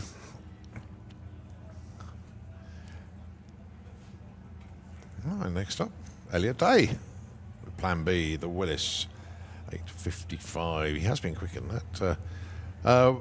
Both Luke and I are looking forward to seeing Els later on, as he hopefully will be tickling the ivories in the teapot. Yes. Later on this evening. I think that's my one trip out the pits planned. Yeah, same here actually. Leave it late enough to Yeah. go to the No Magic Teapot.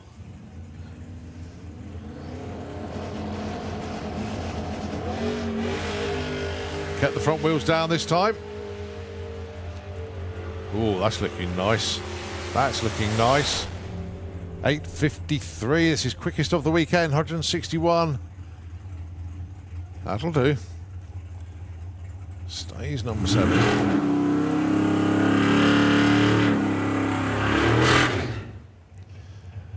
All right, next up then, another 57 Chevy. This one, Graham Smith. So Rachel arms the chutes. Stuart McCarthy says, come on, give us a little purge. Come on, that's it.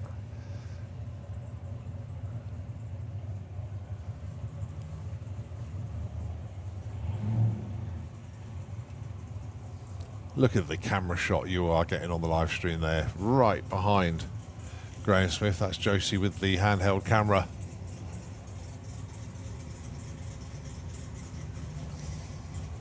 You're going to watch Graham Smith just disappear here. He's probably looking in the rearview mirror going, what? Good point. Objects in your rearview mirror may appear closer.